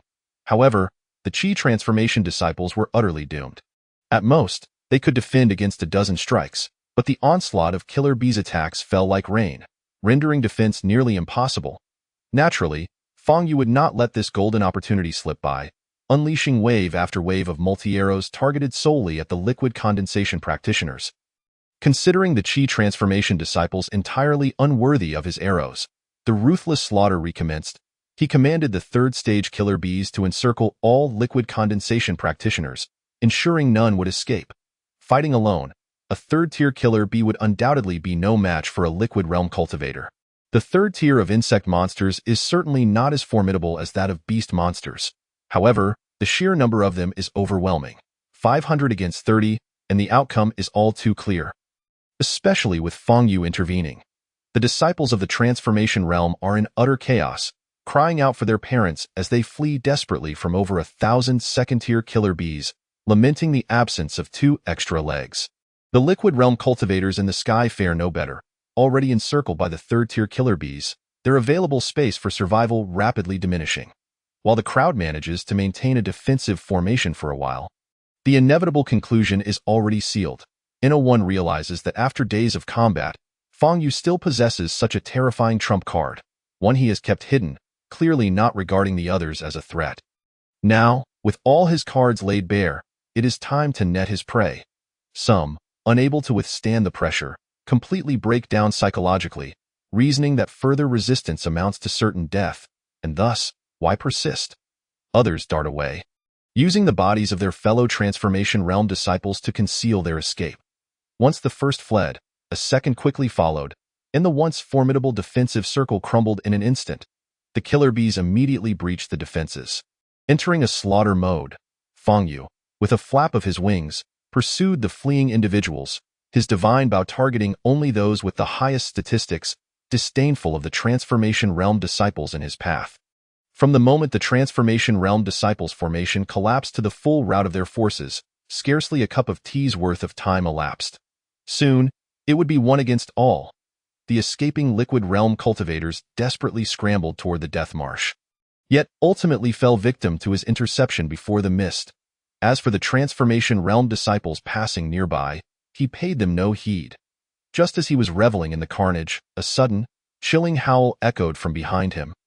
As the mist writhed ominously, Fang Yu's heart tightened, a familiar sensation sending chills down his spine. Without hesitation, he instantly activated his absolute defense mode. Boom! A thunderous explosion resounded, obliterating all transformation realm disciples within a 10 radius into mere fragments. Fang Yu himself was hurled backward by the force of the blast, landing several dozen zhang away.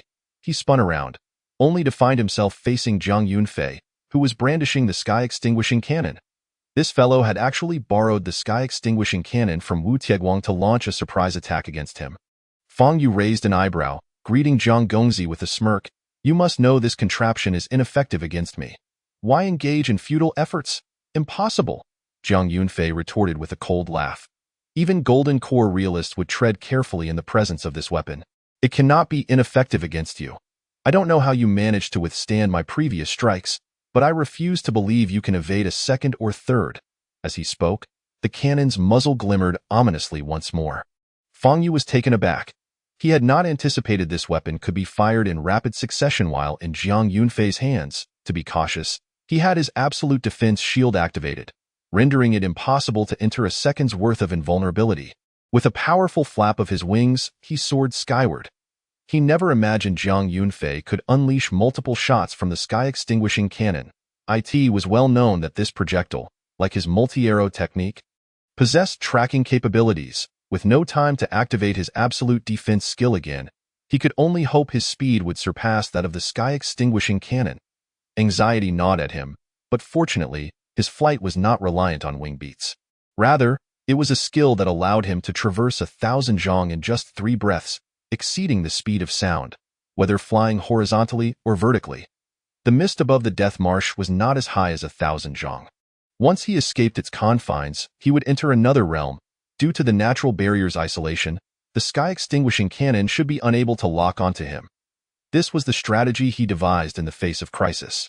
Now, he could only hope the cannon would fail to catch up within 3 breaths.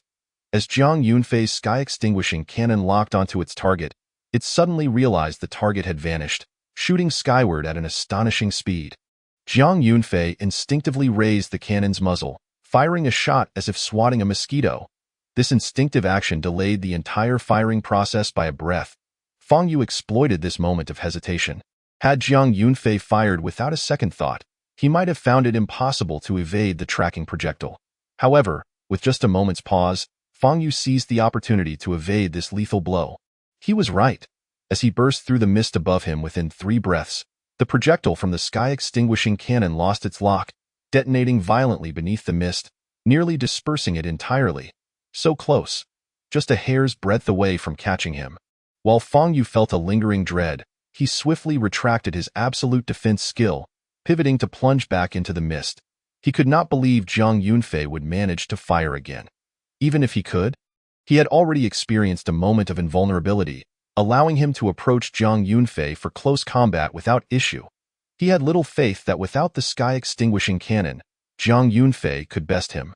Having been forced into such a predicament, even if he did not kill Jiang Yunfei, he would seize the sky-extinguishing cannon. Just as he prepared to soar back, a voice bellowed from several thousand zhong away. "There he is! It's Fang Yu! Capture him!" Following closely was a shrill sound as Wu Tieguang spread his vibrant phoenix wings, dashing forth like a bolt of lightning. In the other 2 directions, 2 golden core realists also sped toward him. Fang Yu smiled slightly, pointing at Wu Tieguang. "If Jiang Yunfei dies, the blame will fall on you." With that, he vanished into the mist. "No!" 3 cries rang out simultaneously as the trio rushed forward, only to find themselves at a loss. The other 2 golden core realists turned pale. "What do we do? We must not allow him to kill young Master Fei. If Lord Jiang holds us accountable, none of us can afford the consequences." It was evident that all 3 were terrified of Jiang Yunfei's father, going to great lengths to curry favor with him. If Jiang Yunfei were to perish here, they would all meet a grim fate. Wu Tieguang gritted his teeth. "Why is this brat such a handful? If it comes to it, I have defensive treasures. I'll venture in myself." The other 2 exchanged glances. "You should hurry, but the defensive treasures are of no use. If you cannot exit within 10 breaths, your cultivation will plummet, and it has no bearing on your defensive capabilities." Wu Tieguang stomped his foot. He could no longer afford to hesitate. If young Master Fei were to die, Lord Jiang would surely not spare him. With that, he summoned an array disc, stepping on it to activate a shield emblazoned with runes, protecting himself as he plunged into the mist. Fang Yu, who had entered the mist a heartbeat earlier, aimed toward Jiang Yunfei's direction and unleashed the 7-colored phoenix wing skill, covering 1,000 zhong in 3 breaths. "Dare you approach?" Jiang Yunfei roared, raising the cannon once more. Fang Yu coldly smiled. "Let us see how many more times you can fire." One should be merciful when possible. Jiang Yunfei, brimming with confidence, believed that even without the sky-extinguishing cannon, he was a distinguished figure among Liquid Realm cultivators, capable of sweeping through the ranks of his sect with ease. Possessing numerous means, he curled his lip, waiting until Fang Yu drew near enough before activating the sky-extinguishing cannon. Having narrowly evaded the previous shot due to spatial distance, he was determined that this time there would be no escape. Fang Yu made no attempt to evade, charging directly toward the blinding projectile, activating his absolute defense at the last moment. Another earth-shattering explosion erupted, hurling Fang Yu several dozen zhong away. Yet he emerged unscathed. This time, he made no effort to flap his wings, unwilling to waste a single breath, launching directly into a stunning impact, closing in to within 3 zhong. Yet that distance was insufficient. There remained at least 10 zhong between him and Jiang Yunfei. Nonetheless, it was enough for him to raise a hand and activate his mind illusion skill. Jiang Yunfei, not idle, stuffed 2 exquisitely crafted hexagonal spirit stones into the cannon. Clearly the legendary top-grade spirit stones. So this was how the sky-extinguishing cannon was powered. As Zhang Yunfei prepared to fire again, a sudden dizziness swept over him, leaving him momentarily disoriented. When he opened his eyes again, Fang Yu's hand was tightly gripping his neck. The sky-extinguishing cannon atop his shoulder had vanished without a trace. His inner essence had been completely depleted. The relentless onslaught left him dazed and confused. What had just transpired? How had he been subdued? Fang Yu completely disregarded him, his gaze fixed intently on Wu Tieguang several zhang away. You dare enter the Death Marsh with your golden core cultivation? It seems Zhang Yunfei holds great significance for you. He isn't your illegitimate son, is he? Wu Tieguang nearly spewed a mouthful of blood. He had pursued Fang Yu intending to ambush him, and even if that failed, he sought to rescue Zhang Yunfei. The mere thought of it filled him with rage. It was Zhang Yunfei who insisted on entering the Death Marsh, believing himself invincible in the liquid realm, dismissing all others while insisting on bringing along his sky-extinguishing cannon. And what was the result? He could not withstand even a single blow from Fang Yu, and even with the cannon, he could not stop him. Had he only been able to hold out for a few breaths, he could have ambushed Fang Yu from behind. And now, here he was, grasped by the throat, the sky-extinguishing cannon in the hands of another. What was he to do? Fang Yu's taunts pierced through his thoughts, flushing his face with embarrassment. Do not speak nonsense. We have no grievances in the past or the present. Young Master Fei is an essential figure in our sect, and he must not be harmed. Otherwise, you shall face relentless pursuit from the entire sect. As if I lack pursuers.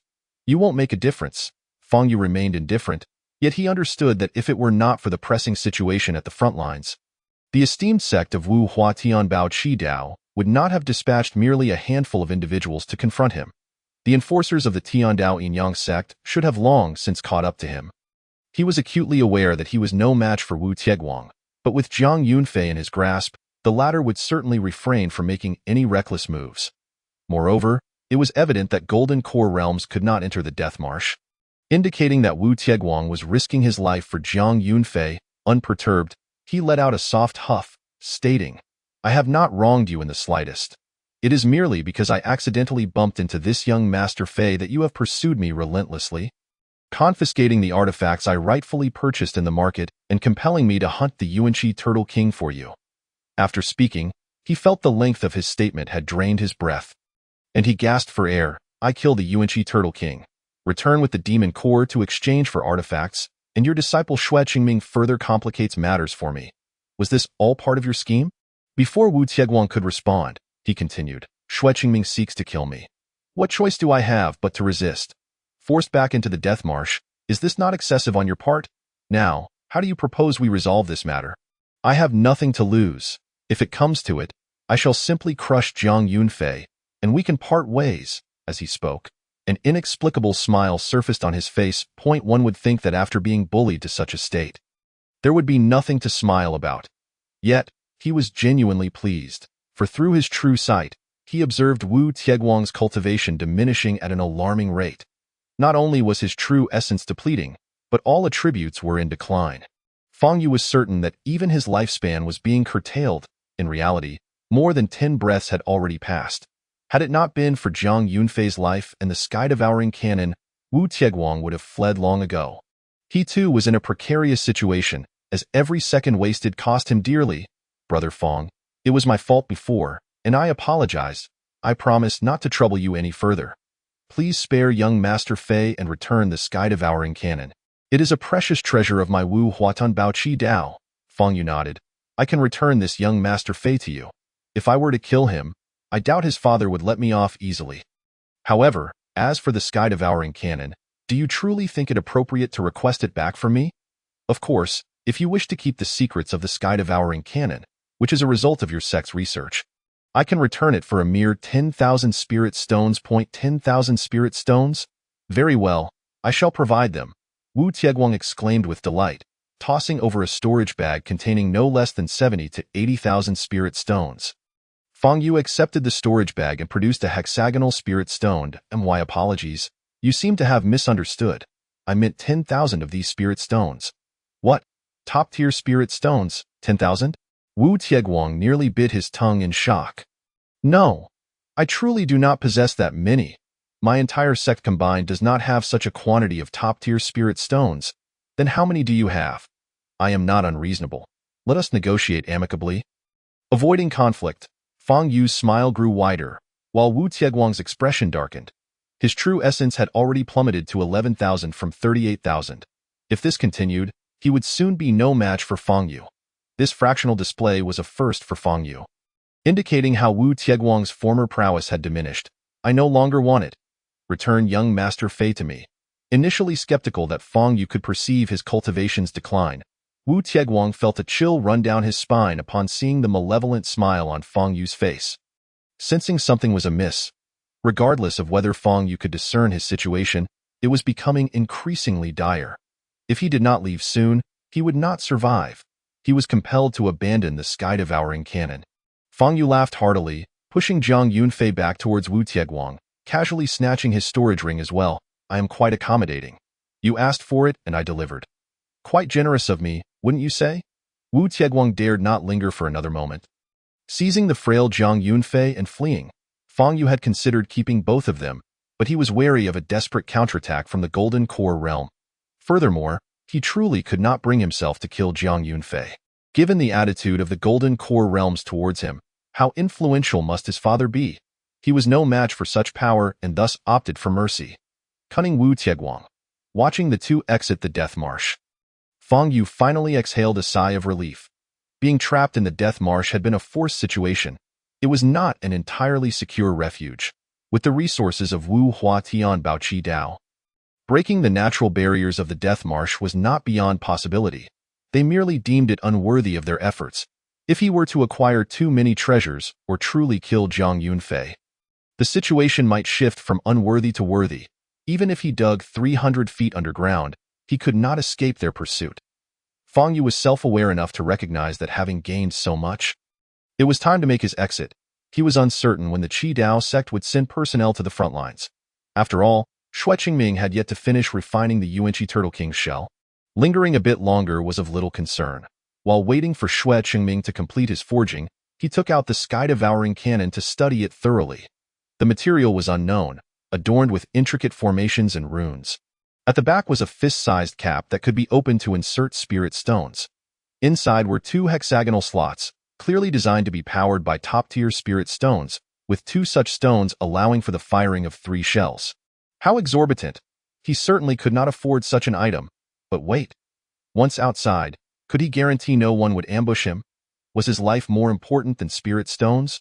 Without hesitation, he retrieved 2 top-tier spirit stones from the cannon and inserted the Yuanqi Turtle King's demon core. Each top-tier spirit stone contained 5,000 units of essence, totaling 10,000 for 2, allowing for 3 cannonballs to be fired, each with an attack power of 10,000. The demon core, worth 15,000 essence units, could fire 4 or 5 shots. If no one tried to intercept him, that would be fortunate. However, if a bold Golden Core realm were to ambush him, they would soon regret it. Even if he had to expend the entire demon core, they would learn just how ruthless he could be. This sky-devouring cannon was undoubtedly a nuclear weapon beneath the Golden Core. However, it could not be refined to acknowledge a master, meaning whoever seized it could use it. If the Qi Dao sect possessed more of these, sweeping across the world would not pose a problem. After stowing the sky-devouring cannon, he began to examine Zhang Yunfei's storage ring. However, as Zhang Yunfei was still alive, the ring's restrictions were exceptionally intricate. Forcing it would result in an explosion, annihilating everything within. He could only temporarily set the ring aside, intending to revisit it once his cultivation had improved. 5 days later, Xue Qingming finally completed the refining of the Yuanqi Turtle King shell, transforming it not into a shield but into a form-fitting soft armor. The Turtle King was not a tortoise. Its shell was smooth, resembling a plate. After refining, it lost its hardness yet retained formidable defensive power, exceeding 4,000. Fang Yu donned it closely. It was comfortable and breathable, with no discomfort whatsoever. At this moment, Xue Qingming's complexion was ashen, with dark circles under his eyes, his cultivation having plummeted by more than half. Had it not been for Fang Yu using the long rainbow through the sun technique to supply him with true essence, He would have long since run dry. Thank you for your hard work, senior brother Shui. Fang Yu offered him a top-tier spirit stone. There is no need for thanks. You must leave quickly. This is not a place for prolonged stays. Shui Qingming clutched the top-tier spirit stone, nearly in tears. You know this is not a place to linger. Why did you not let me leave sooner? However, the fact that he had not been killed was already a tremendous grace. How many people had he slain in these days? He was undoubtedly ruthless. To have retained his life was a testament to his utility, and receiving a top-tier spirit stone as compensation should have incited gratitude. Shui Qingming clasped his fists, bowing deeply before staggering away with the spirit stone in hand. Fang Yu watched his departing figure for a moment before suddenly darting away in the opposite direction. If someone was indeed lying in wait outside, upon seeing the long-absent Shui Qingming, they would undoubtedly capture him for questioning.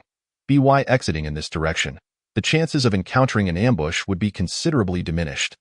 The Death Marsh spanned 3,000 miles. It was impossible for a golden core to encircle it, and those below the golden core could not impede him. Fang Yu burst through the mist. Finding the surroundings deserted, he quickly oriented himself and sped northwest. The Death Marsh was situated in the northwest of the Qi Dao sect, making this route the fastest way to distance himself from them. Fang Yu had no predetermined destination. His current cultivation was too low to return to the Tiandao Yin Yang sect, nor did he know where to go next. Deep down, he yearned to explore near Qinglong Pass.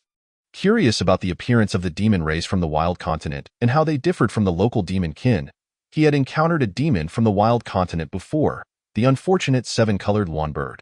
The fact that a fourth-tier seven-colored Luan bird required so many golden core experts to hunt it illustrated the terror of the demon race. Yet the benefits were evident.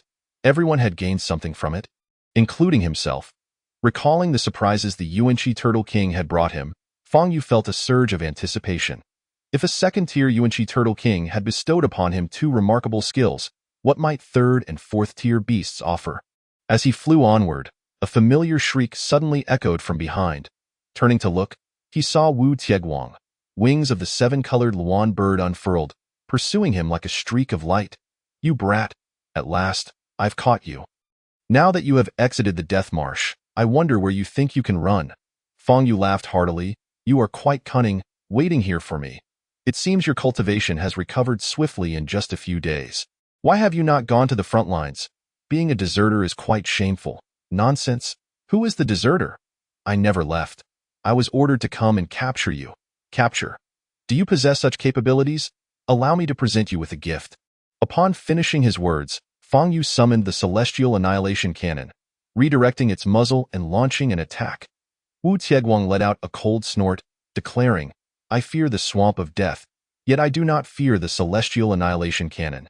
As he spoke, he conjured a resplendent circular shield, while the formation beneath his feet illuminated a protective barrier, enveloping him in a shimmering glow. Why two artifacts can withstand 3 strikes from the Celestial Annihilation Cannon? After 3 strikes, it will be your demise. Boom! The first projectile struck the protective barrier, resulting in a violent explosion. Once the dust settled, it became evident that Wu Tieguang remained unscathed, albeit the brilliance of his shield had diminished considerably, causing him a pang of regret. However, he had no choice. Aware that Fang Yu wielded the Celestial Annihilation Cannon and that Zhang Yunfei had inserted 2 new top-tier spirit stones into it, he knew that to subdue Fang Yu, he must first devise a method to counter the tracking capabilities of the cannon. Fleeing was futile.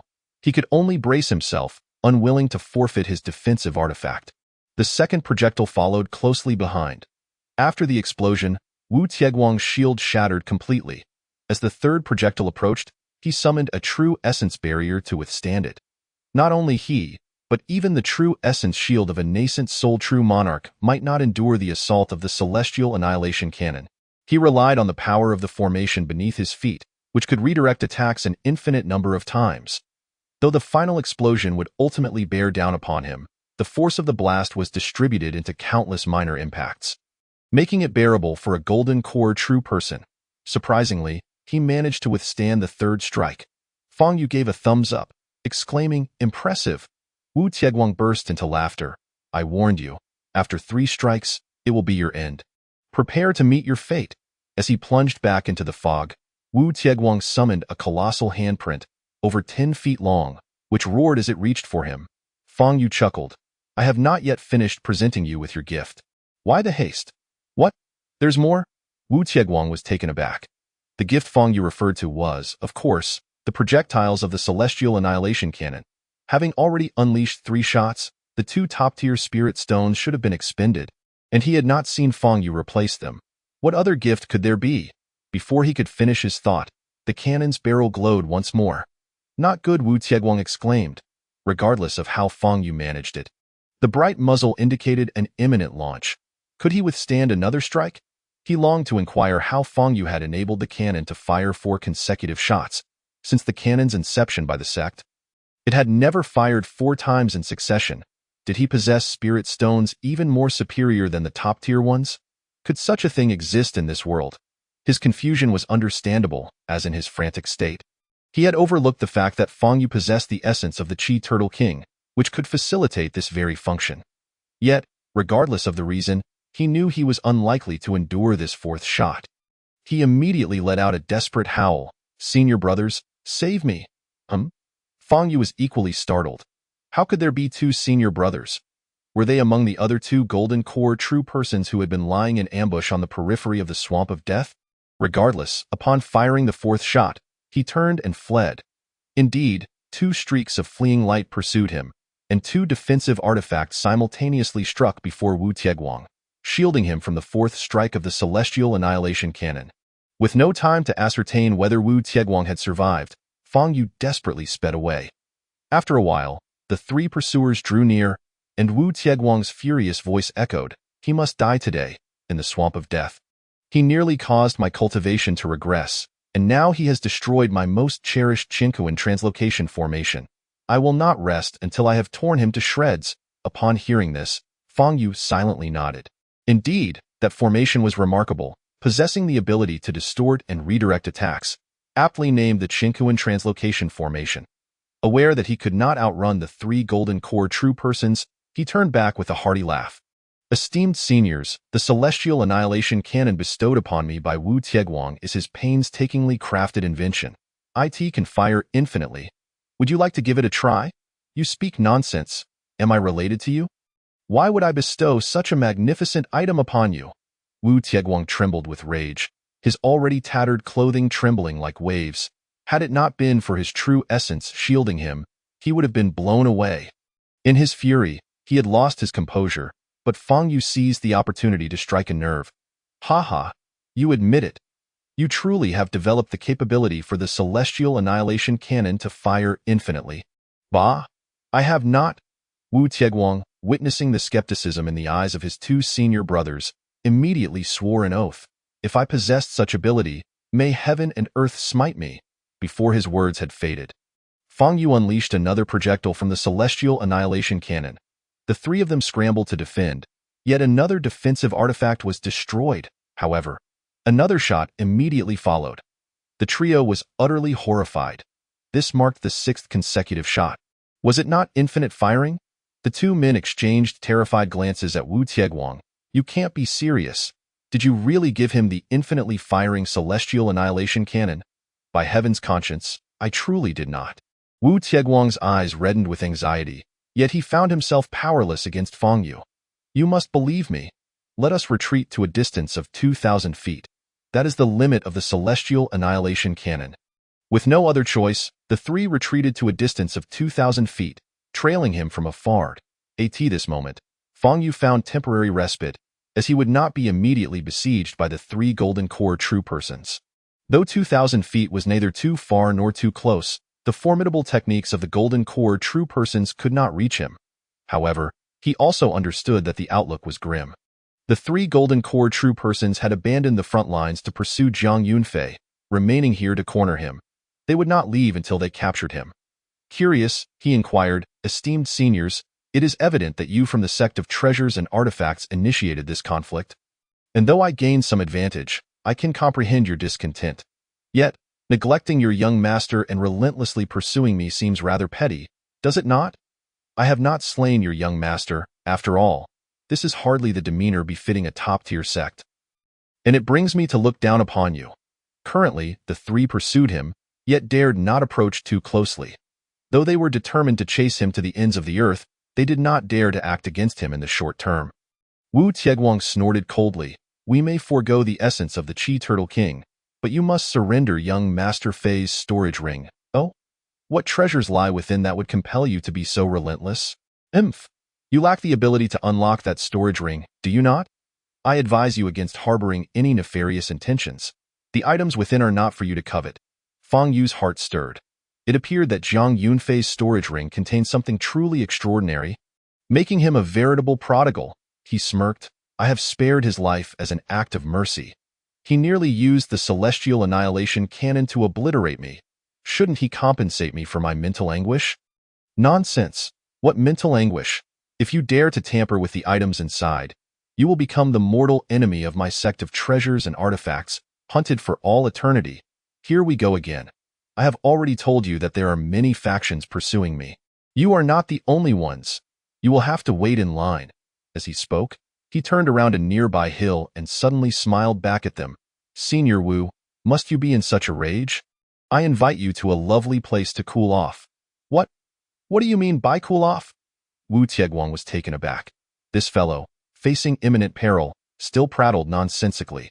Was he truly unafraid of death, or was there something amiss with his mind? Fang Yu pointed ahead. Have you never ventured into the swamp of death?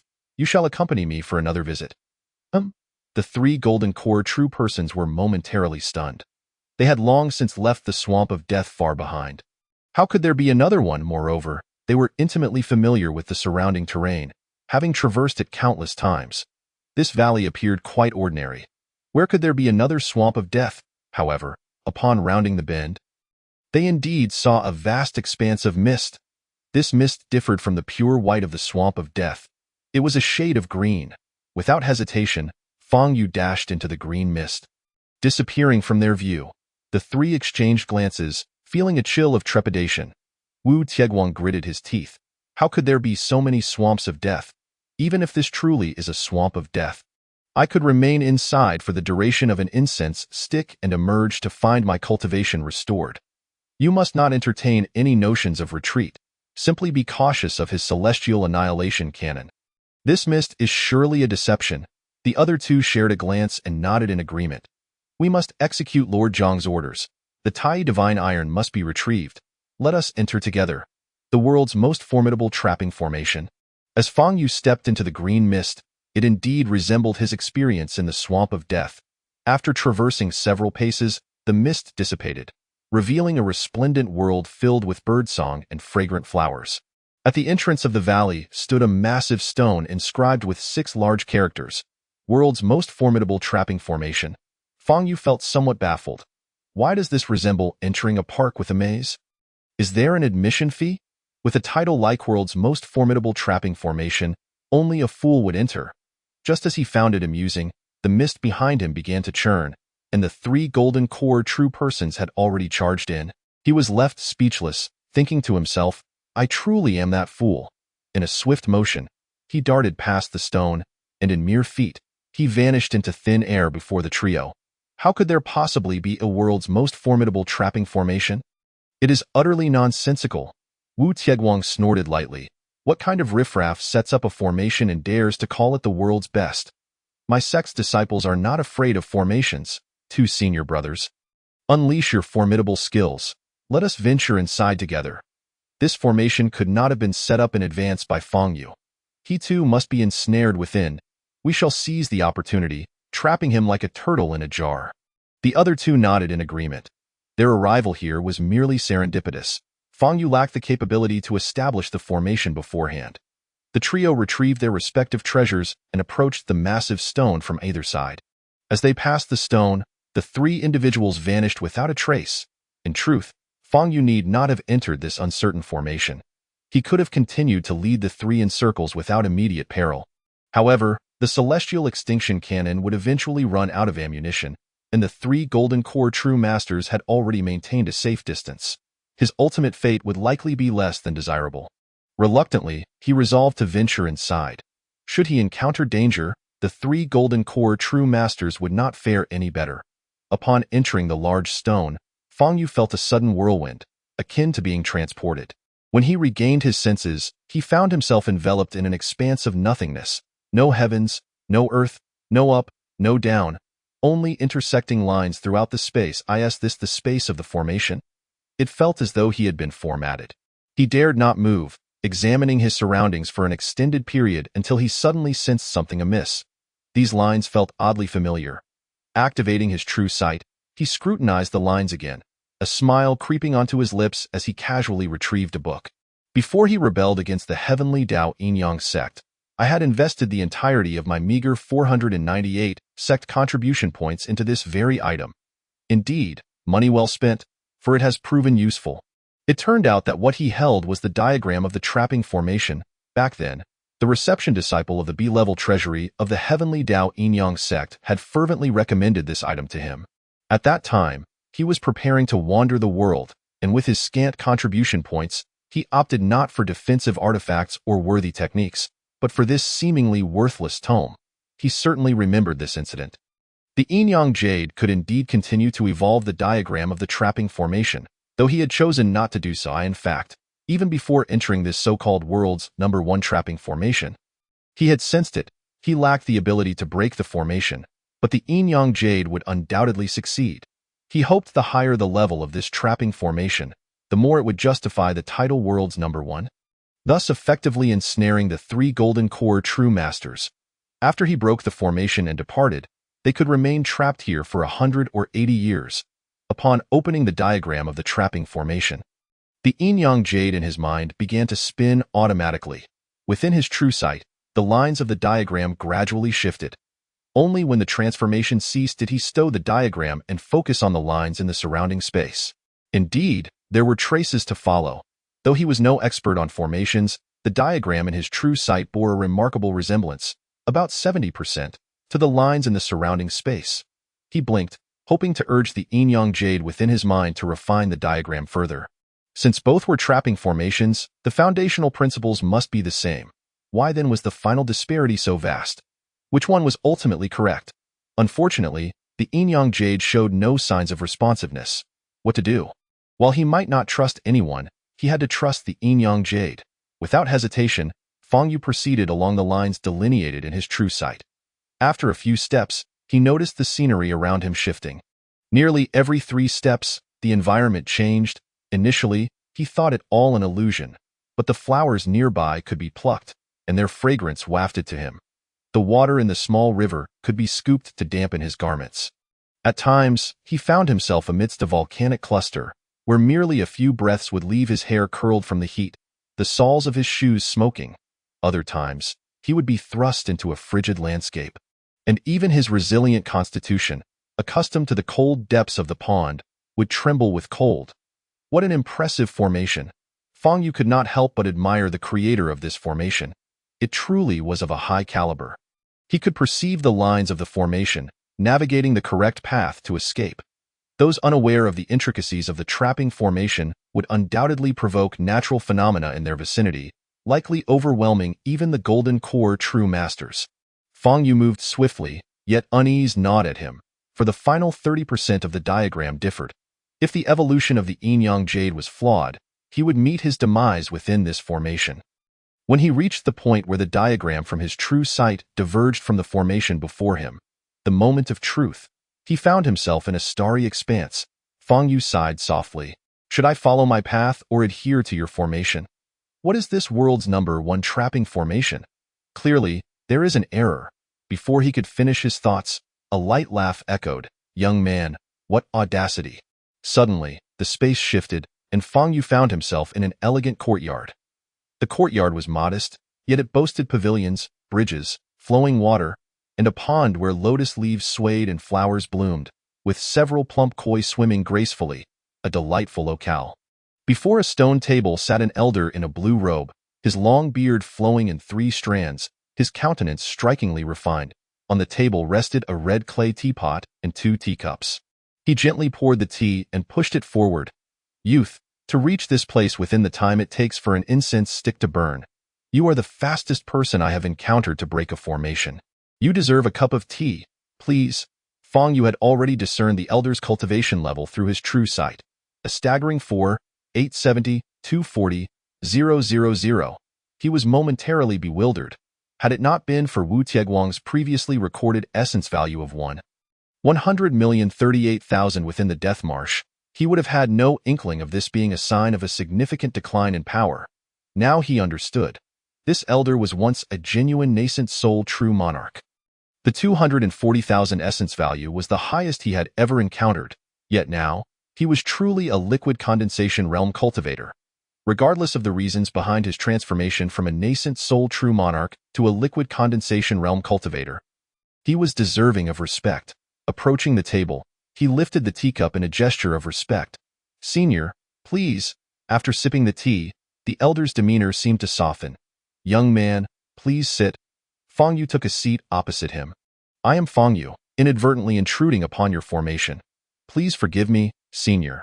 Meeting is fate. There is no need for such formality." Fang Yu, uncertain of the elder's identity, exchanged pleasantries without much substance.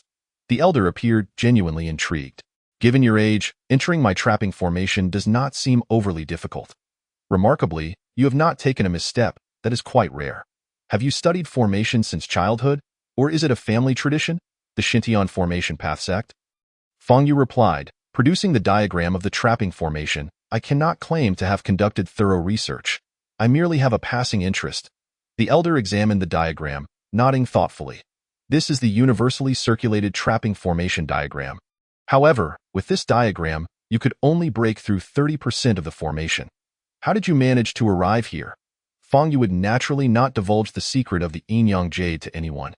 So he merely toyed with the teacup. "Everyone has their own trump cards. Senior has his reasons for setting up a formation in this desolate place. I shall not pry into your affairs, nor should you inquire into mine." The elder stroked his beard lightly. "That may not be the case. You have drunk my tea. It would be impossible not to reveal your secrets." Fang Yu chuckled.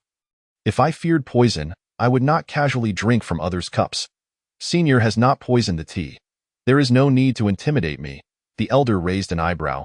"A remarkable young man. Even in the face of a trapping formation, you remain composed and articulate. Truly, heroes emerge from the young." "Senior flatters me. I was merely being pursued like a lost dog, and had no choice but to seek refuge in the formation.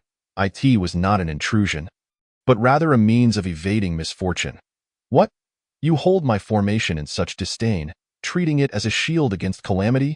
The elder waved his hand, and a magical mirror appeared beside the table.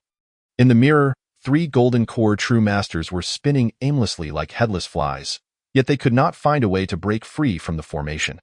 "These are the golden core true masters of the artifact Dao sect?" The elder regarded Fang Yu with curiosity. "How did you incur their wrath?" Fang Yu shrugged at a minor incident. "They were merely bullying me." Faced with the elder's relentless inquiries, he reluctantly recounted the events. The elder's interest piqued further. "So you mean to say that those pursuing you are not limited to the artifact Dao sect, but include other sects as well?" Fang Yu, feeling helpless, explained, "They would not let me leave, and I dare not run amok. If I were to be ensnared like the 3 golden core true masters, it would be quite unfortunate." He then recounted his experiences within the heavenly Dao Yin-Yang sect. Upon hearing his plight, the elder sighed deeply. The world is unjust. How could they treat such an exceptional young man in this manner? After a moment, he fixed his penetrating gaze upon Fang Yu. "Young man, would you consider taking me as your master? I am Lu Chengfeng, the sect leader of the Xintian Formation Path sect. If you become my disciple, you shall inherit all the formation techniques of my sect, making it simple to eliminate these pathetic clowns." "Become your disciple?" Fang Yu smiled faintly. "If I am not mistaken, you are of liquid condensation realm cultivation, as am I. How could you be my master?" He certainly would not reveal that he had already discerned the elder's past as a nascent soul true monarch. The reasons behind it should be disclosed by the elder himself. The elder sighed once more. "I am indeed currently of liquid condensation realm cultivation, but in the past," Fang Yu interrupted, standing up. "Let us not dwell on the past. I would not dare to press you to recount your unflattering history. Instead, how about accompanying me on a stroll?" "Oh, where shall we go?" Fang Yu extended his hand in invitation. "Senior, please follow me." As he took a step forward, the scenery shifted once more. This time, he felt a surge of confidence, following the diagram in his true sight. though he could not guarantee that the evolution of the Yin-Yang Jade was superior to that of the Elder. With the old man accompanying him, he believed he would not fall victim to the formation. This is what they call feigning retreat to lure the enemy. The elderly man had yet to articulate many thoughts to him, evidently holding high hopes for him and possessing numerous matters to convey. However, he was denied the opportunity, as the priority was to break the formation first. If he truly could dismantle it, then at that point, he would be obliged to divulge whatever was necessary. Remarkably, his gamble proved accurate. The formation diagram derived from the Yin-Yang Jade was more refined than that of the Elder, and the remaining 30% of the array was swiftly completed, effortlessly extricating him from this so-called world's foremost entrapment. The Elder was left utterly astonished. How could this be possible? You did not follow the correct path of the formation. How could you emerge so easily? Fang Yu laughed heartily, brimming with confidence. The product of the Yin-Yang Jade is indeed extraordinary. This only bolstered his assurance as he led the Elder back to the previous tea-drinking locale to sit once more. It was not that he was obsessed with breaking formations, but rather that there were 3 golden core true people ensnared within, and they could not be overlooked. Senior, it appears you cannot serve as my master in the art of formations. Come, take a look at this. He retrieved the formation diagram again, tracing lines upon it with his finger. I believe this formation should be altered in this manner. What do you think? As the saying goes, an expert can discern the truth with a mere gesture. The Elder, a master of formations, immediately recognized the brilliance of Fang Yu's modifications, shattering his previous understanding. It can be done this way as well. His expression shifted dramatically, as if he were gazing at a monster. Your level in the art of formations is at least twice mine. You are undoubtedly at the Grandmaster level. Fang Yu chuckled and shook his head, dismissing the notion lightly. Not worth a frown, not worth a frown. It is merely jest. This was not his true capability, and he certainly did not dare to admit it. How can this be mere jest? The Elder's expression darkened, clearly irked that something he had devoted his life to was being treated so lightly. Yet, given Fang Yu's evident prowess, he found himself at a loss. Alas, my intention in setting this formation was to find someone with a natural talent for formations to inherit the legacy of the Xintian formation sect. I never expected you. He cast a speechless glance at Fang Yu, his countenance tinged with sorrow. Fang Yu remained silent, simply observing him. With no other recourse, the Elder began to recount his tale. It turned out he was indeed Lu Chengfeng, the sect master of the Xintian formation sect, with a son and daughter, both exceptionally gifted, who had inherited the art of formations. His son, after marriage, had a daughter with remarkable talents, who was sent to the Ice and Snow Divine Palace for training at a mere 10 years of age. His daughter, on the other hand, with the rising star Duan Tianlei of the Thunder God sect. Unexpectedly, Duan Tianlei harbored ulterior motives, scheming to seize the ultimate legacy of the Xintian formation sect, and forcibly compelled his daughter to betray him. As the saying goes, it is easier to guard against external threats than those within the household. Lu Chengfeng, as a nascent sole true monarch, had defenses that were impenetrable, yet he fell victim to poison from his own flesh and blood. The poison was so potent that it could negate his nascent soul, reducing his cultivation from that stage to the liquid condensation realm. Following this, Duan Tianlei arrived with several nascent soul true monarchs from the Thunder God sect, demanding to know the whereabouts of the ultimate legacy. Lu Chengfeng swore he would never reveal it, witnessing his son and daughter-in-law brutally murdered. Even his own daughter met the same fate. In a fit of rage, Lu Chengfeng activated the sect's self-destruction formation, escaping through secret methods just before the sect was obliterated. His Xintian formation sect was a legitimate ancient lineage, and those with talent in formations were few and far between. He had only over 100 disciples, essentially a family sect. With the destruction of the sect, not a single soul survived. Now, apart from himself, only one granddaughter remained in the Ice and Snow Divine Palace for cultivation. However, Duan Tianlei and his cohorts were already aware of this, having dispatched individuals to the Ice and Snow Divine Palace. Lu Chengfeng dared not see his granddaughter, uncertain of her fate. His own lifespan was short, and with his plummeting cultivation, avenging his family was an impossibility. Thus, he concocted this desperate plan to continue the legacy. Lu Chengfeng's commission, in such a desolate place, to set up a formation was a mere stroke of luck. It might take 100 years to encounter a young person knowledgeable in formations. Yet, he indeed found Fang Yu. However, he never anticipated that Fang Yu's understanding of formations would surpass his own, leaving him utterly bewildered. After hearing Lu Chengfeng's tragic tale, Fang Yu felt a pang of sympathy. Elder, you are unaware of how wicked Duan Tianlei truly is.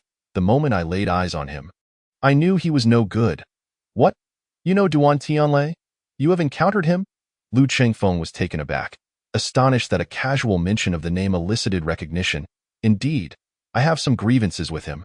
Previously, Fang Yu had only recounted his experiences within the heavenly Daoyinyang sect without disclosing how he entered the sect. Now, with Lu Chengfeng revealing his own background, he felt no need to conceal his own. Upon hearing Fang Yu's account, Lu Chengfeng was left speechless. So, you intended to eliminate Duan Tianlei and Wu Tieguang even before you began your cultivation?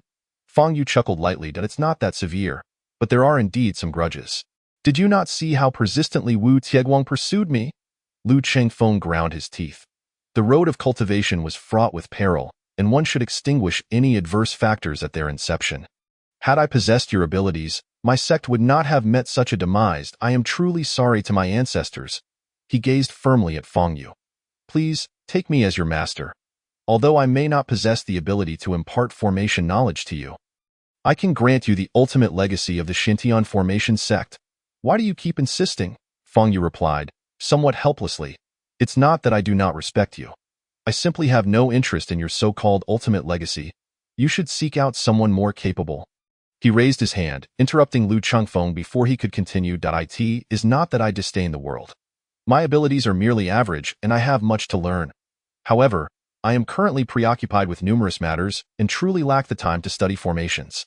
To be honest, that formation diagram was not created by me. I found it while fleeing with my wife. Lu Chengfeng nearly rolled his eyes in disbelief. A formation diagram of the world's foremost entrapment, superior to what he had studied for a lifetime, was merely something you stumbled upon? Why could I not find such a thing? Young man, I understand you are busy. Attend to your affairs. I did not insist that you devote all your time to studying formations. However, if you refuse to take me as your master, from this point forward, the transmission of my sect's formation legacy will cease. No, I genuinely have no interest in formations. Your legacy's discontinuation is of no concern to me. I am under no obligation to perpetuate it. Lu Chengfeng's expression soured like a bitter melon. Then what shall we do? My ancestors stipulated that those who do not enter the sect cannot receive the ultimate legacy. I have already stated my disinterest in your ultimate legacy. Fang Yu was indeed not boasting. He was genuinely uninterested in the art of formations. With the Yin Yang Jade to study, there was no need to strain his mind over it. No, you must be interested. Lu Chengfeng was on the verge of tears. Do not be hasty in your rejection. Allow me to explain. After detailing the ultimate legacy of the Xintian formation sect, Fang Yu finally understood. It turned out that the ultimate legacy could only be passed to one individual in each generation, requiring exceptional aptitude, talent in formations, and outstanding character.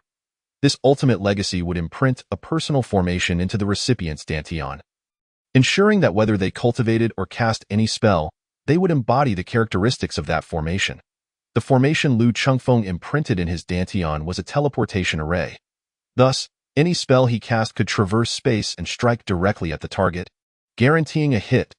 Those without defensive artifacts were certain to perish. He had activated the teleportation array within his dantian to escape when besieged by several nascent soul true monarchs from the Thunder God sect. All while in the liquid condensation realm, Fang Yu was momentarily taken aback. It can be done like this? The thought of imprinting a teleportation array in his dantian, allowing for instantaneous travel, was indeed appealing. Lu Chengfeng observed him eagerly, sensing his intrigue, and immediately began to entice him. What do you think? Quite impressive, yes? Do you feel inclined to give it a try? He indeed found the skill intriguing. The legacy was exceptional. Yet he still did not wish to take Lu Chengfeng as his master. You are quite persistent. Lu Chengfeng was thoroughly deflated. If you refuse to take me as your master, it is acceptable. After all, the Xintian formation sect no longer exists, and I may as well let down my ancestors. Nonetheless, I can still bestow the ultimate legacy upon you. Fang Yu cast a sidelong glance at him. The conditions are not low, are they? Lu Chengfeng nodded. I shall now grant you the ultimate legacy, but you must swear the heavenly Dao oath that you will rescue my only granddaughter, Lu Rui. From the Ice and Snow Divine Palace to unlock the legacy, Fang Yu was somewhat puzzled.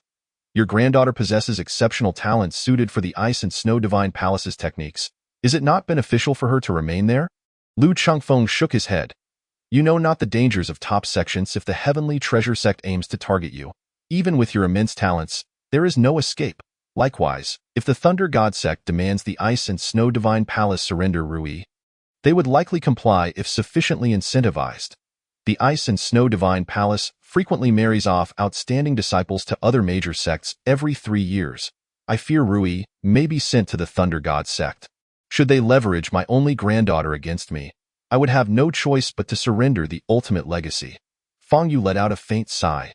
Lu Changfeng had spoken the unvarnished truth, revealing both the facts and Fang Yu's helplessness. If it weren't for the inability to confront the formidable giants of the top sects, he would not be chased like a lost dog. While other sects may be unaware, the Tiandao Yinyang sect boasts 350,000 disciples. How many of them are in the liquid condensation realm? How many have reached the golden core stage? And how many have attained the nascent soul level? Such terrifying power. The more trump cards one possesses, the better when attempting to navigate their treacherous waters.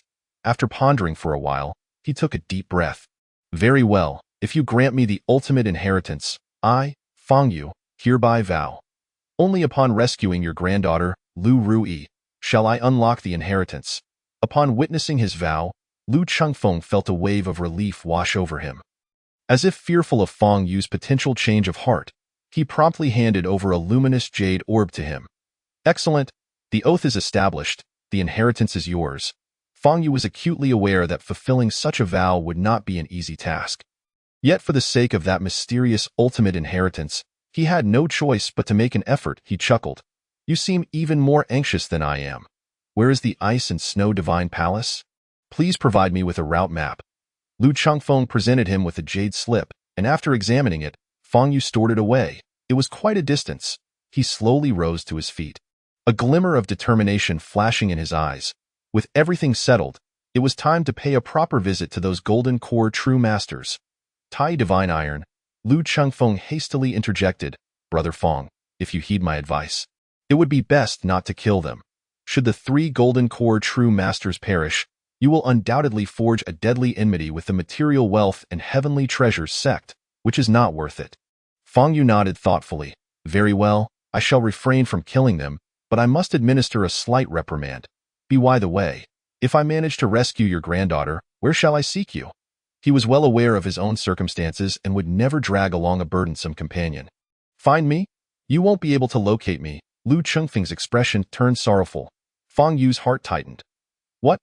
You don't intend to seek vengeance against the Thunder God sect with your liquid condensation cultivation, do you? Lu Changfeng shook his head despondently. No, I have no such extravagant hopes. The truth is, my lifespan is limited. I have but a few years left. Few years?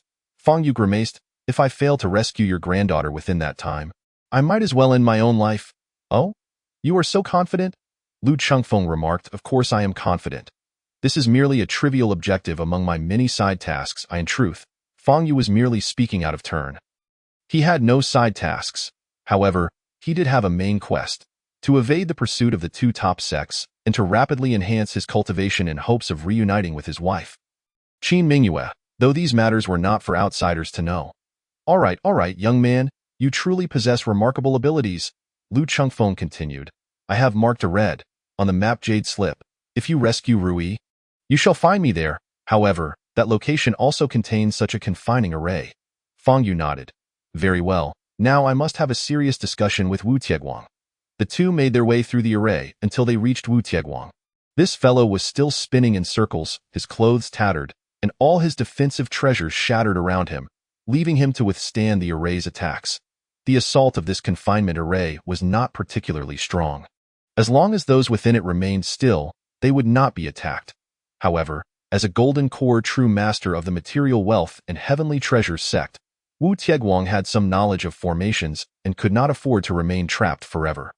He had to break the array. Unfortunately, he lacked the ability to do so, resulting in his torment. Fang Yu observed him calmly. Wu Tieguang, what treasures lie within Jiang Yunfei's storage ring? What, Fang Yu? Where are you? Come out. Show yourself. Wu Tieguang flailed about blindly, failing to grasp the figure of Fang Yu that was so near. You won't learn your lesson until you receive some punishment. Fang Yu unleashed a wind blade with his left hand and a thunderous strike with his right. Lu Chengfeng was astonished. You can strike him without disturbing the array? Truly remarkable. Upon being struck, Wu Tieguang finally sensed the situation. Trapped within the array and unable to evade or escape, he took 2 solid hits. The subsequent attacks were all deflected. Oh, still daring to resist? Fang Yu pointed, and beneath Wu Tieguang's feet, a floral slaughter array manifested. The sun god Bao began to unleash its power. This caused Wu Tieguang to flounder in confusion. Lu Chengfeng watched, nodding continuously. This young man's formation skills are indeed superior to my own. After all, I set up this confinement array, and not only can he easily break it, but he can also attack others while within it, completely bypassing my control over the formation. Truly audacious. Feeling a twinge of dissatisfaction, Lu Chengfeng suddenly struck out with his palm. His palm contained no wind or true essence, yet it landed squarely on Wu Tieguang's face with a resounding slap. Fang Yu was filled with admiration. What an impressive skill! He was at a loss for words. This was neither a spell nor a technique, yet it embodied the power of traversing space, rivaling his own abilities. Seeing Fang Yu reveling in the spectacle, Lu Chengfeng landed another palm strike on Wu Tieguang's face, quickly swelling his head to the size of a pig's. Were it not for Lu Chengfeng's diminished cultivation, limited to the liquid condensation realm, a single strike could have ended Wu Tieguang's life.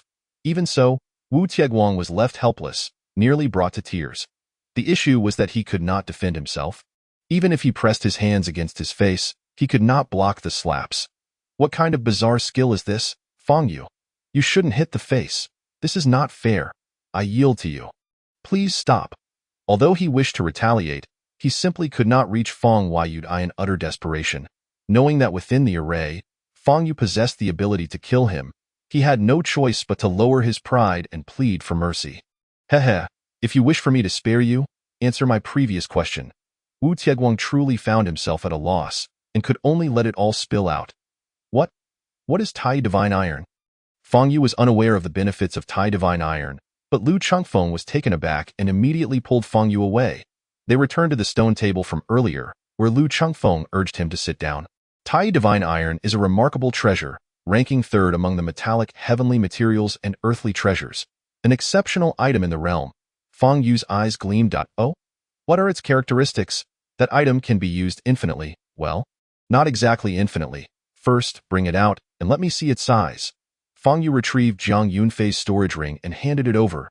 I haven't had a chance to open it. Please take a look yourself. You actually trust me this much? Aren't you afraid I'll be tempted by greed? Lu Chengfeng was somewhat agitated, having never encountered such an upright individual. Fang Yu's face flushed slightly. It wasn't that he trusted Lu Chengfeng, but rather that he lacked the ability to open the ring. The complex restrictions of the storage ring were trivial before the array master Lu Chengfeng, who effortlessly opened it and extracted a piece of silver-white metal the size of a watermelon. Wow! Around 5,000 pounds of Tai Divine Iron. That's sufficient. More than enough. More than enough for what? Fang Yu inquired, gazing at the dazzling silver metal that stung his skin. Lu Chengfeng pointed at the metal. The silver glow emanating from it is the essence of gung metal. Regardless of what weapon is forged from it, the attack power, sharpness, and killing intent will be greatly enhanced. Of course, this is not its true value. Tai Divine Iron is the easiest metal in the world to merge with formations and restrictions. With this 5,000 pounds of Tai Divine Iron, you can merge hundreds of formations. There's nothing you cannot integrate. Fang Yu felt goosebumps rise all over his body, his hairs standing on end. It wasn't that he was not composed. He had painstakingly forged the sun god Bao, even at the cost of offending Wu Tieguang. For what purpose? Was it not because the sun god Bao could absorb and merge with any metal? And now, Tai Divine Iron, which could integrate with any formation and significantly enhance sharpness and attack power, was tailor-made for the sun god Bao. This was truly a windfall from the heavens. He raised his hands in gratitude to the heavens and to Fei Xiao. He summoned the sun god Bao, shaking his arm to disperse the ordinary metal and isolation coating that served as a disguise, revealing the radiant purple energy Bao. Pressing the sun god Bao against the Tai Divine Iron, a miracle occurred. The block of Tai Divine Iron began to flow like mercury towards the Bao. The sun god Bao reached completion. Lu Changfeng stared in astonishment as he watched the sun god Bao absorb the Tai divine iron. What? What is this? Fang Yu smiled faintly. Aren't you well versed in many things? Take a guess. Lu Changfeng shook his head. I know of several pure energy heavenly materials, but none can absorb Tai divine iron in such a manner. Fang Yu had nothing to hide. Knowing he would need Lu Changfeng's assistance to integrate formations into the Tai divine iron, he candidly revealed the truth. This is the Xintian purple gold bamboo from Qingzhou Peak of the Tiandao Yinyang sect. This time, Lu Changfeng gasped in disbelief. Such a treasure truly existed in the world, and you were able to obtain it. You have acquired these two exceptional treasures and forged them into a Bao. Your luck is beyond compare. Simply a blessing from the heavens. Thank you for your kind words. But why has it stopped absorbing?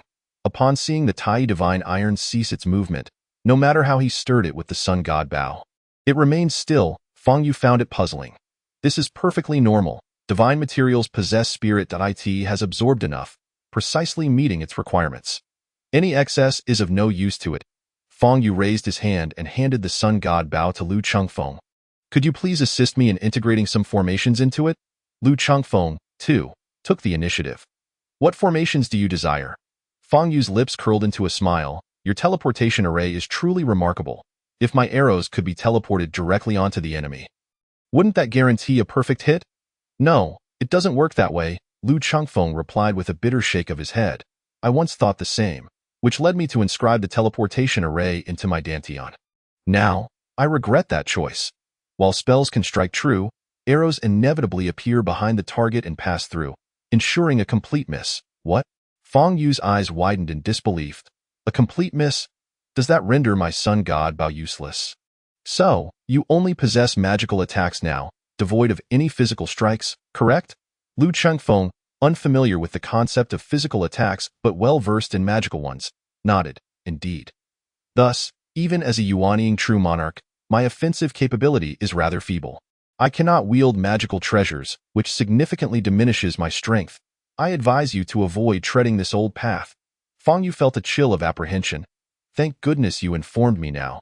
Had I rescued your granddaughter and then immediately activated the inheritance, it would have been disastrous. Lu Changfeng chuckled. Fear not. We haven't parted ways yet. I will certainly remind you. After a moment of contemplation, he continued. Since you possess such a formidable Bao, I happen to have several formations suitable for archery. Let us install them first. Please, continue with your work. I have matters to attend to. As Lu Changfeng busied himself infusing the formations into the sun god Bao, Fang Yu retrieved his purple flying sword and approached the remaining Tai divine iron. Sure enough, the Tai divine iron transformed into a mercury-like state once more, flowing seamlessly into the purple flying sword. This time, the remaining Tai divine iron completely merged with the sword, fitting perfectly. It was no wonder Fang Yu was blessed with such fortune. The Xintian purple gold bamboo was indeed a splendid treasure, yet it was not entirely unique. However, such a large piece of Tai divine iron was truly one of a kind, unmatched in size. Of course, his good fortune extended beyond that. Encountering the array master Lu Changfeng was also a stroke of luck. 3 days later, Lu Changfeng had successfully infused 7 formations into the sun god Bao. The first doubled the shooting distance. Originally, its range was 100 paces, but after several upgrades, it now reached a staggering 1,100 zhang. The second formation doubled the arrow's speed, allowing it to cover this distance in just 2 breaths, surpassing even his third-tier 7-colored Qinghuan wing. The third formation permitted the arrows to penetrate any shield, with a 50% chance of breaching the true essence barrier of a golden core cultivator. The fourth formation unleashed a blast of icy air upon hitting the target, slowing the opponent's movement speed at the very least. The fifth, sixth, and seventh formations were fire, lightning, and poison, respectively, areas where Fang Yu was already quite adept. Thus requiring no further elaboration, Lu Changfeng was genuinely focused on enhancing the arrow's power, yet he remained unaware of Fang Yu's skills. The latter 3 formations seemed somewhat superfluous. Fang Yu bore no grievances against him. Listening patiently to his explanations, appreciating the kindness behind his efforts, especially the first 4 formations which he found quite appealing. Lu Changfeng informed him that should the need arise, additional formations could be integrated later, though the ice and fire formations could not be used simultaneously and would require separate arrangements. Furthermore, these formations could be embedded, This meant that if he were to acquire ice-related heavenly materials in the future, they could be embedded into the ice formation, greatly amplifying its power. The same principle applied to the other elemental formations. Beholding the newly forged, authentic sun god Bao, Fang Yu's heart swelled with exhilaration. Merely gazing at the statistics left him at a loss for words to convey his emotions. An attack power of 2800. Originally, the Bearbow's attack power was 500, and now it had transformed dramatically, increasing more than fivefold. Moreover, the shooting range reached 1,100 zhang. The attack speed was doubled. It possessed penetration capabilities. It could freeze targets. It could be embedded. It could continue to have formations added. It could even be upgraded. How could he not feel elated? Once I step outside, I shall challenge a golden core cultivator. Senior Lu, how can I adequately express my gratitude towards you? In his eagerness to convey his heartfelt thanks, he began to remove his garments. Lu Chengfeng was taken aback, hastily stopping him. Brother, we don't do that. I assure you, I have no such inclinations. Fang Yu said nothing further. Instead, he removed the soft armor crafted from the shell of the Yuanqi Turtle King. Senior Lu, this armor boasts exceptional defensive capabilities. Please accept it. I worry for your safety. I understand formations. I truly have no need for such a thing. Even if you don't require it, you must wear it. Fang Yu insisted, forcibly placing it in his hands before retrieving the Skyward Annihilation Cannon. With the Sun God Bao in my possession, this weapon has become somewhat redundant, so I bestow it upon you. This is a treasured artifact of the Tao of Material Treasures, known as the Skyward Annihilation Cannon. I have infused it with the demon core of the Yuanqi Turtle King as its power source, allowing it to fire over 40 shells. The Skyward Annihilation Cannon boasted an attack power of 10,000, several times more potent than the Sun God Bao. Even a golden core cultivator in their early stages would not possess such high vitality, making it a true weapon of mass destruction. However, the growth potential of the Sun God Bao was greater. Fang Yu intended to enhance his proficiency with multi-arrow techniques, while Lu Qingfeng's current strength was somewhat diminished. Thus, the cannon was more suitable for him for self-protection. Lu Chengfeng, familiar with the Skyward Annihilation Cannon, hesitated for a moment before gritting his teeth and accepting it. Brother Fang, I have never encountered anyone with such noble character as yourself. I would be honored to call you my friend. Henceforth, let us refer to each other as brothers. Fang Yu, not one to be overly formal, responded. In that case, I shall not be polite, and I ask that you also add a few formations to this flying sword of mine. What? Lu Chengfeng's eyes widened at the sight of the flying sword. You possess the Xintian purple gold bamboo? Did you use up the remaining Tai divine iron? You are far too wealthy and extravagant. As they journeyed northward, Lu Chengfeng's gaze turned somewhat resentful, inwardly blaming Fang Yu. In truth, the leftover Tai divine iron could have been used to forge array plates, surpassing any other material in efficacy and power. He hadn't anticipated it would be unwittingly consumed once more. Fang Yu, however, was unfazed. With the Sun God Bao, the presence or absence of a flying sword mattered little. He intended to gift this sword to Mingyue, confident that regardless of her future cultivation level, possessing this commanding sword would greatly enhance her abilities. Lu Chengfeng, resigned, added the formations of speed, sharpness, ice, and wind thunder to the purple flying sword. Fang Yu, thoroughly satisfied, stored it away. With everything settled, Lu Chengfeng set the array to automatically dissolve in 3 days. The two departed the valley and headed northward. The 3 golden core cultivators could not be killed. Leaving them in the array for 3 days would ensure they could never find the two again. As they traveled, Lu Chengfeng incessantly cautioned Fang Yu. The rules of the Ice and Snow Divine Palace were strict. Solitary men were prohibited from entering its vicinity, and only as disciples of a sect could one seek a marriage proposal. Therefore, he urged Fang Yu to join a larger sect. Naturally, the Xintian Array sect was not an option. Not only had it been destroyed, but even if it had survived, it would be pursued by the Thunder God sect, akin to a rat scurrying across the street. Upon hearing this, Fang Yu frowned. Why didn't you mention this earlier? Given my status as a target of both the heavenly Daoyin Yang sect and the Tao of Material Treasures, what sect would dare accept me? Lu Chengfeng's mouth twitched. Had I revealed this sooner, would you have agreed to my conditions? For the sake of my only granddaughter, I would abandon everything. Now, all my hopes rest upon you. You cannot go back on your word. Fang Yu felt as though he had boarded a pirate ship, but it was too late to protest. The ultimate inheritance had already entered his possession, and he had sworn an oath to the heavenly Tao, leaving him no choice but to accept his fate. After traveling northward for several thousand miles, they bid a reluctant farewell. Before parting, Lu Chengfeng patted his shoulder. Parting is inevitable after sending you off 1,000 miles. I cannot accompany you further, lest we attract the attention of the Thunder God sect. Continue northward for another 30,000 miles, and you will reach Beihai Tiandu, the city established by the Ice and Snow Divine Palace on land, specifically for handling external affairs. There, find a sect to join, and then seek a way to enter the Ice and Snow Divine Palace. Time waits for no one. I fear Ru Yi may be captured by the Thunder God sect. So please hurry. Fang Yu sighed. I have persistently refused your ultimate inheritance, yet now it seems I am ensnared. You have truly put me in a difficult position. Lu Chengfeng scoffed. You are the most honorable person I have encountered. Even without the ultimate inheritance, you would not stand idly by in the face of danger. He then handed Fang Yu a jade slip and a jade pendant. When you see Ru Yi, use the method I taught you to activate the pendant. She possesses a matching pendant, which will resonate with yours, ensuring her complete trust in you. Additionally, this jade slip contains my words for her. Once she hears it, she will follow you. Good brother, I entrust Ru Yi to you. With that, he turned and left. Fang Yu shook his head at his retreating figure. One cannot grow excessively greedy. Avarice leads to ruin. Who cannot flatter? Am I truly noble? How could I not know myself? Regardless, this journey to the Ice and Snow Divine Palace was now unavoidable. He collected his thoughts and continued northward. Days later, the landscape grew increasingly desolate, and they had entered the frozen tundra. After traversing another 20,000 miles, they found themselves amidst a wintry wasteland. Having prematurely entered the depths of winter, the number of demonic beasts on the road increased. Fang Yu raised the Sun God Bow and activated hunting mode. The newly forged Sun God Bow was incredibly powerful, capable of nearly annihilating all second-tier demonic beasts in an instant. He has successfully acquired the Ice-based skill, Ice Spike.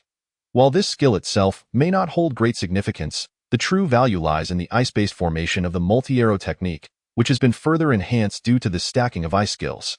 Any prey struck by the arrows will experience a considerable reduction in mobility, with a 40% chance of being completely frozen. As he journeyed onward for another 10,000 miles, the number of travelers gradually increased. Along with numerous merchant caravans, all heading towards the same destination, Beihai Tiandu. Beihai Tiandu is the largest city adjacent to the North Sea, serving as the sole base of the esteemed Ice and Snow Divine Palace on the Shenzhou continent. Due to the extremely frigid waters of the North Sea, which boast a remarkably high oxygen content, the fish found there are exceptionally plump and delicious, alongside a plethora of unique treasures and various aquatic products. Thus, the commerce in Beihai Tiandu flourishes magnificently. Additionally, this place is home to many offices of various sects, encompassing nearly half of the sects in the world. One reason is the convenience of conducting business, and another lies in fostering connections with the Ice and Snow Divine Palace. The female disciples of the Ice and Snow Divine Palace are typically powerful and strikingly beautiful, and the sect permits marriages with outsiders, attracting many sects to seek alliances.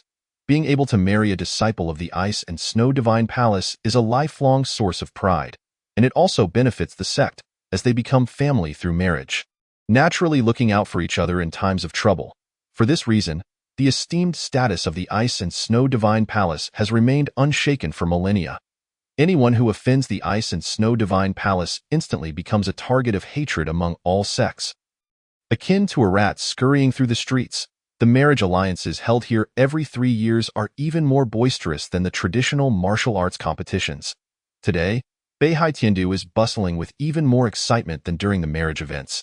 Observing the numerous arenas set up in the central square and the throngs of people below, Fang Yu finds himself somewhat perplexed. Has the marriage alliance already commenced?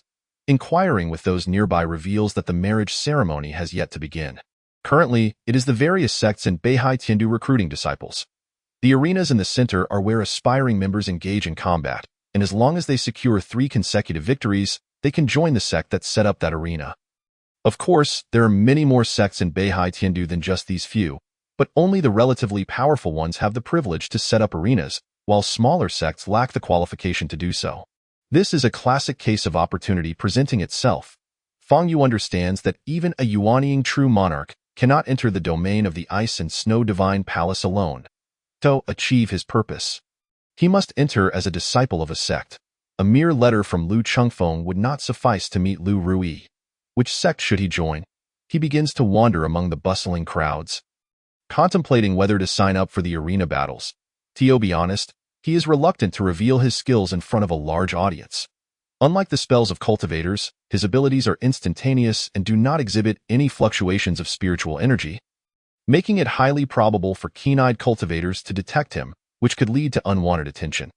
After meandering for half a day without reaching a decision, he prepares to find a place to settle down when suddenly, the yin-yang jade pendant in his mind begins to rotate on its own. An energy of yin-yang attribute surges from behind, entering his body and inexplicably activating the yin-yang jade pendant. Where did this yin-yang energy come from? Is this not reputed to be the highest form of energy in the mortal realm? How could it appear so casually? Could it be that someone from the heavenly Dao yin-yang sect has tracked him down? Fang Yu abruptly turns around, but the source of the yin-yang energy has vanished without a trace, and he cannot locate the person responsible. This situation is rather ominous. His true sight has yet to be upgraded, rendering him unable to discern the cultivation methods of others or identify their attributes. If it happens to be an assassin from the heavenly Dao yin-yang sect, he would be at a severe disadvantage. With the enemy lurking in the shadows while he remains exposed, and no longer interested in participating in the arena battles, he leaves the central square and searches for quite some time before finding an inn in a secluded alley. The price is exorbitant, 20 spirit stones per day. Negotiation is futile. This is the current market rate, and if he refuses to stay, there are plenty of others willing to take his place. While Fang Yu is not short on funds, having slain numerous liquid realm cultivators and possessing Jiang Yunfei's storage ring filled with spirit stones, he still prefers to avoid drawing attention. After a bit of haggling, he manages to save a spirit stone and finally secures a room. After resting in his room for a moment, he increasingly feels that something is amiss. He must be under surveillance. He decides to leave the city for a while. If he is being followed, he will eliminate the pursuers. If that proves impossible, he will hide for now. With the vastness of the North Sea, who could possibly catch him? Upon leaving the inn and exiting the alley, he finds his path obstructed by a figure. Ah, young man, I see a remarkable talent in you, with your refined features and unique bone structure. Why not consider joining my sect? Why does this line sound so familiar? Are you trying to sell me a martial arts manual for 10 coins? Fang Yu scrutinizes the elderly man before him, whose white hair seems to defy age, with a youthful, rosy complexion, dressed in resplendent 8 trigrams robes, exuding an air of ethereal grace that evokes an instinctive trust. Though not for Fang Yu, if he were to believe such flattery, how could he have survived until now? He offers a polite smile and replies, I appreciate the offer, but I am not interested as I have other matters to attend to. Please excuse me, however, as he attempts to sidestep the old man. The latter shifts to block his way once more. Youth, I bear no ill intentions. I genuinely wish for a talent such as yours not to be wasted. Please reconsider. Such persistence raises suspicions in Fang Yu. The world is rife with tricksters, but the sincerity behind such crude recruitment language is rare. Does he truly think he can deceive him? He narrows his eyes and examines the old man closely. Through his true sight eye, he discerns the old man's true essence value. 860, 049, 000. Fang Yu's expression sharpens. Had he not seen Lu Chengfeng's data, he would be utterly baffled by the old man's previous cultivation level, close to 500,000 essence value. Anyone exceeding 500,000 is a transformation true lord. This man was undoubtedly a formidable Yuanying peak expert. His essence value surpasses that of Lu Chengfeng, the sect leader of the Xintian formation sect. By more than double, Lu Chengfeng stands at 240,000, while this old man boasts 490,000. Why have these elders experienced such a drastic decline in cultivation, now reduced to the liquid realm? What misfortunes have they encountered? Why are they so eager to take him as a disciple? Does he possess some unique quality that exudes an overwhelming presence? Furrowing his brow in confusion, he asks, What led you to believe I am a remarkable talent? The old man strokes his beard and laughs heartily. Ah, this is simply fate. In such a vast world, it is a rare coincidence that I should encounter you. Is it not fate? Fang Yu finds himself at a loss for words. While such an explanation may be tenuous, He genuinely has no rebuttal. Senior, what sect do you belong to? The old man proudly raises his chin. I belong to the Heavenly Tao Righteous Chi sect. What? Another top-tier sect? Fang Yu is taken aback. Any sect that dares to name itself after the heavens is undoubtedly a prestigious one, with profound heritage and intricate techniques. Lu Chengfeng Xiantian Formation Sect is renowned as the foremost sect in the art of formations, albeit strict in recruitment, resulting in a smaller membership, which made them vulnerable to the schemes of other top-tier sects, ultimately leading to their downfall. Yet, when it comes to formations, none surpass their prowess. This Heavenly Tao Righteous Chi sect sounds equally impressive, though Fang Yu is not well acquainted with the top-tier sects of the Shenzhou continent. The old man, with a self-satisfied smile, asserts, indeed, my Heavenly Tao Righteous Chi sect is among the world's elite.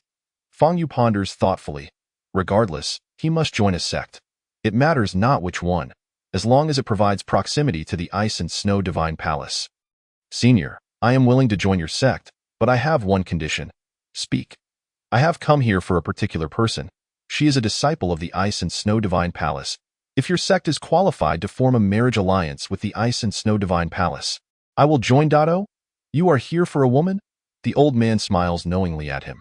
Fang Yu feels a bit embarrassed, yet cannot deny it. No, you cannot put it that way. I am here for love. Alas, young man, I do not wish to criticize you, but at your age, you should focus on the path of cultivation. Once your skills are honed, what sort of woman could you not have? The old man expresses discontent at Fang Yu's lack of ambition. That is not the case. We have known each other since childhood, growing up together in innocence. Now that she has achieved a certain level of cultivation, she may be courted by others, and I cannot bear to watch. He emphasizes, this is my sole condition. If you agree, I will accompany you, and I will consider myself a disciple of the Heavenly Tao Righteous Chi sect. If you do not agree, I shall seek another path. After scrutinizing him for a long moment, the old man finds himself defeated by Fang Yu's resolute gaze. Very well, I agree. Come, let us depart. Without hesitation, Fang Yu abandons his newly booked inn and follows the old man outside the city. During their journey, Fang Yu engages in casual conversation, inquiring about the intricacies of the Heavenly Tao Righteous Chi sect. The old man, equally curious about Fang Yu's background, engages in a verbal spar, yet neither reveals any truths. Both being seasoned foxes with a keen understanding that neither will divulge their secrets, in a valley 1,000 miles west of Beihai Tiandu, a sparse cluster of wooden cabins can be seen, with 7 or 8 individuals entering and exiting. The old man claps his hands. Everyone, come out and meet my new disciple. Please introduce yourselves. Fang Yu clears his throat and bows. I am Fang Yu. Pleased to meet all of you, fellow disciples. As the crowd exchanged courteous greetings and introduced themselves, they then acknowledged the elder before dispersing. Fang Yu cast a sweeping glance with his true vision eye and discerned that they were all disciples at the Qi transformation stage, with not a single one at the liquid condensation stage. He turned to the elder and inquired, Master, may I know your esteemed name? I am Zhang Yu Dao, the elder replied. You may call me Master. Fang Yu was momentarily taken aback, having previously received so many favors from Lu Chengfeng, who had wept and pleaded to become his disciple. He found it absurd that he should now be expected to address this elder as master with just a single utterance. Nevertheless, he recognized that this was not a genuine apprenticeship and thus dismissed the thought. Master, this is our sect's office, correct? Where is the headquarters located? Will it be a burden to us? The elder cast a disinterested glance his way. What office? What headquarters? This is the very entrance to my Tianyi Jingqi sect, and the 7 or 8 individuals before you comprise the entirety of our sect. What? Fang Yu felt utterly deceived. Senior, did you not claim that our Tianyi Jingqi sect is one of the top sects in the world? Indeed, Zhang Yudao nodded sincerely. In my heart, it is the foremost sect in your heart. Fang Yu had never encountered such unabashed audacity. The entire sect was situated in this modest valley, with only a handful of wooden houses and 7 or 8 people. This was the so-called top sect? I can't believe this, Senior. I just remembered. I have matters to attend to back home. The crops in the fields are yet to be harvested. I must take my leave. He clasped his hands and turned to depart, only to be halted by Zhang Yudao. Wait. You have already acknowledged yourself as my disciple. Now you refuse to even call me master. Are you attempting to betray your teacher? Fang Yu swallowed hard. I am not. Master, may I return home to gather some necessities? Not a chance. Whatever you need, I have here. Since you have come, there is no way you can leave. Are you planning to resort to violence? Do you intend to confine my freedom? Fang Yu rolled up his sleeves, resolute in his belief that he could overpower this sect leader whose true essence was only in the thousands. Zhang Yudao seized his sleeve, leaning forward until their chests nearly touched. If you wish to leave, you must first kill me and step over my corpse. Fang Yu was deflated. What kind of person was this? For all his status as a sect leader, he resorted to such underhanded tactics. I have serious matters to attend to. Who has the time to play these games? Master, I truly have pressing affairs. I must go. Zhang Yudao gripped him tightly. Your pressing affairs revolve around women, do they not? Look at your meager aspirations. I assure you that the Tiandi Zhengqi sect possesses the qualifications for an alliance with the Ice and Snow Divine Palace. Is that so? Fang Yu found himself at an impasse. Even if he left this place, he would only join another sect. If it were a larger sect, he might not even qualify for an alliance.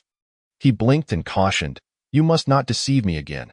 If our sect lacks this qualification, do not blame me for betraying my teacher and severing ties. Zhang Yudao immediately thumped his chest. I can assure you of that. I have one spot to exchange for this opportunity. Huh? What on earth does one spot for another mean? Zhang Yudao, however, chose not to elucidate. With a hearty laugh, he pushed Fang Yu into the valley. Now find a place to stay quietly. You think you can run after entering my domain? Afterward, he gleefully resumed chatting with the other disciples. Fang Yu felt bewildered. Had he stumbled into a pyramid scheme, or was he about to be coerced? After some time, he noticed a man in his 30s with a sincere demeanor walking by. Brother, what keeps you busy? With his eloquence, Fang Yu quickly charmed the middle-aged man into revealing the sect's origins. It turned out that the so-called Tiandi Zhengqi sect had been established for less than 3 years, initially comprising only 2 or 3 individuals. The sole master was Zhang Yudao, the sect leader himself. He personally sought out disciples, and once brought back, none had ever left, for his cultivation method was exceedingly profound. Only in his presence could one practice and swiftly enhance their abilities. These individuals had arrived as ordinary folk, yet within 2 to 3 years, they had all reached at least the mid-stage of qi transformation, a feat that could be deemed a modest miracle. Fang Yu, intrigued, inquired, what cultivation method do you practice? Why must it be done in his presence? The middle-aged man presented a book inscribed with the grand title, Tiandi Haoren Jingqi Ju. Upon seeing the title, Fang Yu felt a twinge of skepticism. Akin to Zhang Yudao's claim of the sect being a top-tier establishment, he began to peruse the cultivation method. Having previously practiced the minor circulation qi technique, he had encountered such experiences where the technique could be cultivated. Yet he felt no connection to the natural energies of the world, relying solely on slaughter to advance his cultivation. This time, he decided to follow his prior experience, knowing he was unlikely to succeed. But believing that with the foundation of the technique, the Yin-Yang Jade could find a way to elevate his cultivation, in truth, he had long desired to switch to a foundational technique, as the minor circulation qi technique was utterly inadequate. However, he suspected that the Tiandi Haoren Jingqi Ju might not be much better. Yet, he had an inkling that Zhang Yudao's selection of him was not merely based on deception. There was likely some thread of fate involved. As he centered his thoughts to begin practicing, he anticipated no changes or manifestations, for it had been the same previously. However, as he delved into the practice, the Yin-Yang Jade within his mind began to turn slowly. He gasped in astonishment, bewildered as to why this was occurring. Turning to survey his surroundings, he found Zhang Yudao grinning at him from a distance, as if observing a lamb that had wandered into a pen. Fang Yu sprang to his feet and approached him. Zhang Yudao remained silent, gazing at him with a knowing look. Fang Yu seized him and pulled him away. Zhang Yudao continued to say nothing, following closely behind. Once they exited the valley and reached a secluded area, Fang Yu turned to face him, his expression grave. Master, you must tell me the truth this time. How did you select me? If you utter anything about fate, I will leave at once. Zhang Yudao chuckled. If I reveal it, you must promise not to be angered and refrain from violence. Fang Yu's expression shifted. Fine, I will not be angry, nor will I resort to violence. Zhang Yudao pointed behind him. My cultivation may be gone, but my keen eyesight remains. Your body can automatically absorb the true essence I emit, making you well-suited for practicing our sect's technique. Few in the world can cultivate such a method. I have tried everyone in the square, and you are the only one I could find, so I naturally won't let you go. Fang Yu's brow furrowed slowly. At the center square of Beihai Tiandu, was it you who emitted the true essence from my back? Indeed. You finally comprehend how I chose you. Fang Yu grasped his shoulder and activated his energy extraction skill. This time, it was not merely a skill. The yin-yang jade in his mind whirred into action, swiftly draining all of Zhang Yudao's true essence. What? You said you wouldn't resort to violence? Zhang Yudao exclaimed in shock.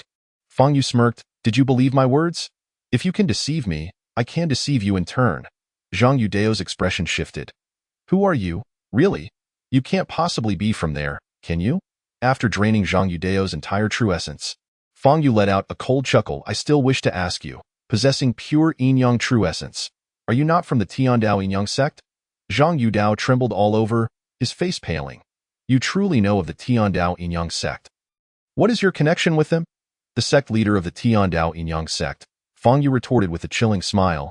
I apologize, but I harbor a grudge against the Tiandao yin-yang sect. If you are here to hunt me down, do not blame me for silencing you. What did you say? You have enmity with the Tiandao yin-yang sect.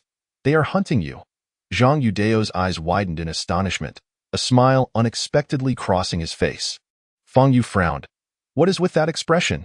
You have been subdued, and your true essence has been drained. Why are you smiling? Zhang Yudao was unfazed. First, tell me why the Tiandao yin-yang sect is pursuing you. Fang Yu refused to back down. You tell me first, what grievances do you have with the Tiandao yin-yang sect? Zhang Yudao glanced at him, then at himself, and let out a bitter laugh. I never imagined that after a lifetime of cultivating yin-yang true essence, the most prestigious essence in the world, besides that individual, there would be someone capable of devouring it in an instant. Is this my fate? Forget it, forget it. If you wish to know, I shall tell you. He trembled as he took a seat on a large stone nearby. Fang Yu half-turned, keeping his true vision eye activated to prevent any chance of reversal. However, the words that Zhang Yudao uttered left him utterly astounded, his mind a tempest. It turned out that 3 years ago, Zhang Yudao was indeed the undisputed leader of the Tiandao yin-yang sect, acknowledged throughout the realm. He was not the highest in cultivation. Several hidden masters within the sect surpassed him. Yet, his leadership was extraordinarily powerful, managing the sect with remarkable efficiency, and he had come to be regarded as the foremost leader of the #1 sect in the Shenzhou continent. One day, unexpectedly, his junior disciple, the remarkably gifted Yi Xuanji, who was significantly younger than him, sought him out at his doorstep. Yi Xuanji had reached a bottleneck in his cultivation, having attained the pinnacle of the nascent soul stage, and aspired to break through to the God transformation stage. Zhang Yudao, witnessing the imminent emergence of another God transformation master within their sect, was elated.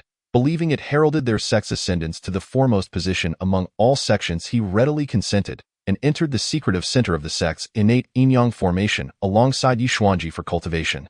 The Tiandao yin-yang sect boasted an impressive roster of 350,000 disciples, yet few genuinely practiced the yin-yang arts. Yi Xuanji was undoubtedly among the elite practitioners. In comparison, Zhang Yudao's aptitude paled considerably.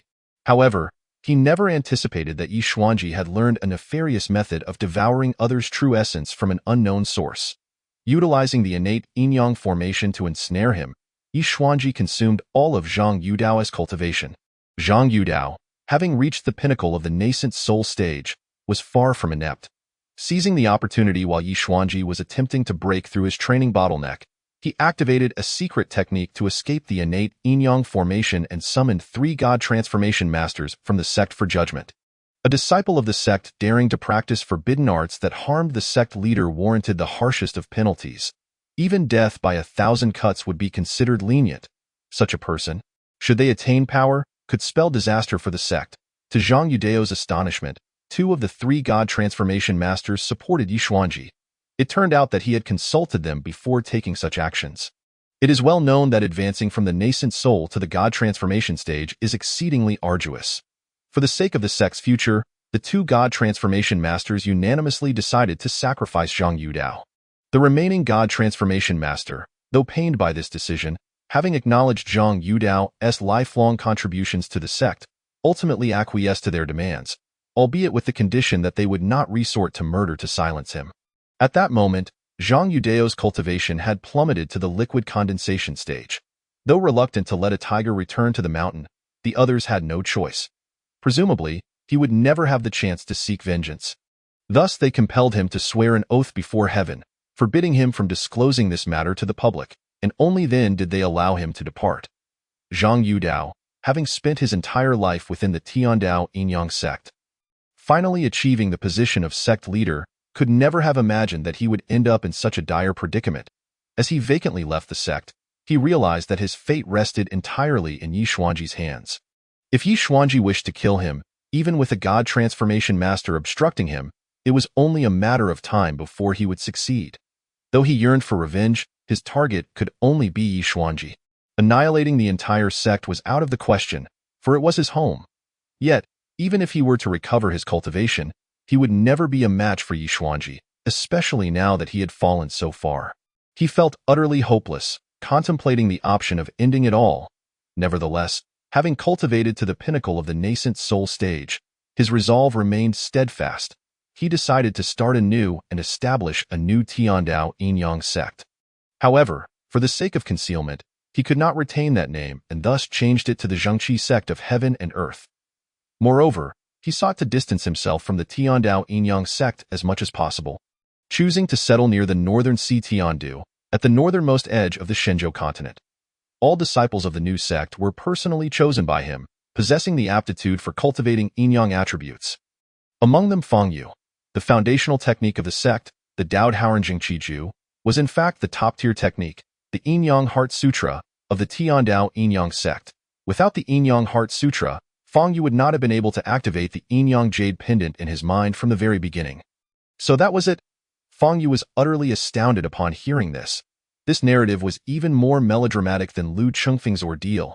In comparison, the grievances he faced in the Tiandao Yinyang sect seemed trivial. He sympathized with Zhang Yudao, yet could only extend his condolences. Regardless of their top-tier sect's foundation, even the 3 God Transformation Masters were beyond his reach, and now with Yi Xuanji, there might even be 4. Suddenly, he recalled something. Wait, what is Yi Xuanji's relationship with Yi Tianjiao? Do you know Yi Tianjiao? You also know Yi Tianjiao. She is Yi Xuanji's biological sister. What? Feng Yu was once again rendered speechless. Yi Tianjiao is the master of my wife. What? Zhang Yudao was equally astonished. What exactly is your connection to the Tiandao Yinyang sect? At this point, Feng Yu, feeling helpless, could only reiterate his tumultuous history with the Tiandao Yinyang sect, realizing that he was now facing a similar fate to that of Lu Chengfeng. How could these 2 elderly figures' experiences be so alike? Moreover, he encountered them in succession, both wishing to take him as a disciple. It truly seemed like fate. With the air cleared, Zhang Yudao began to believe Feng Yu. Yet he could not fathom how Feng Yu could also devour his true essence, and even more forcefully than Yi Xuanji. Naturally, Feng Yu would not reveal the secret of the Yinyang Jade pendant. Merely expressing curiosity. Are you establishing the Zhengqi sect of heaven and earth to oppose the Tiandao Yinyang sect? I can't help but feel that's a bit precarious. What if the sect grows larger? And you risk exposure, allowing Yi Xuanji to discover your identity? Zhang Yudao shook his head. Opposing the Tiandao Yinyang sect? That's a thought for another lifetime. However, it would not be easy for them to discern my true identity. With a faint smile, he added, my cultivation path diverges from Yi Xuanji's. He practices the fusion technique. If he can merge the yin and yang energies into one, it becomes the primordial qi, capable of seizing the very essence of creation and achieving immortality. Conversely, I pursue the path of transformation. The transformation of yin and yang, the mother of movement and stillness, is infinitely versatile. As he spoke, his hair gradually turned black, his once plump and rosy cheeks became gaunt, and his demeanor transformed into one of authority, appearing entirely unlike his former self, save for his attire, as he metamorphosed into a completely different person. His aura and even his soul's fluctuation were now distinct from Zhang Yudao's. Who could discern my origins? Ah? Feng Yu's eyes lit up. This technique is remarkable. I wish to learn it. Zhang Yudao chuckled. You were just beginning to cultivate the Yinyang Heart Sutra, weren't you?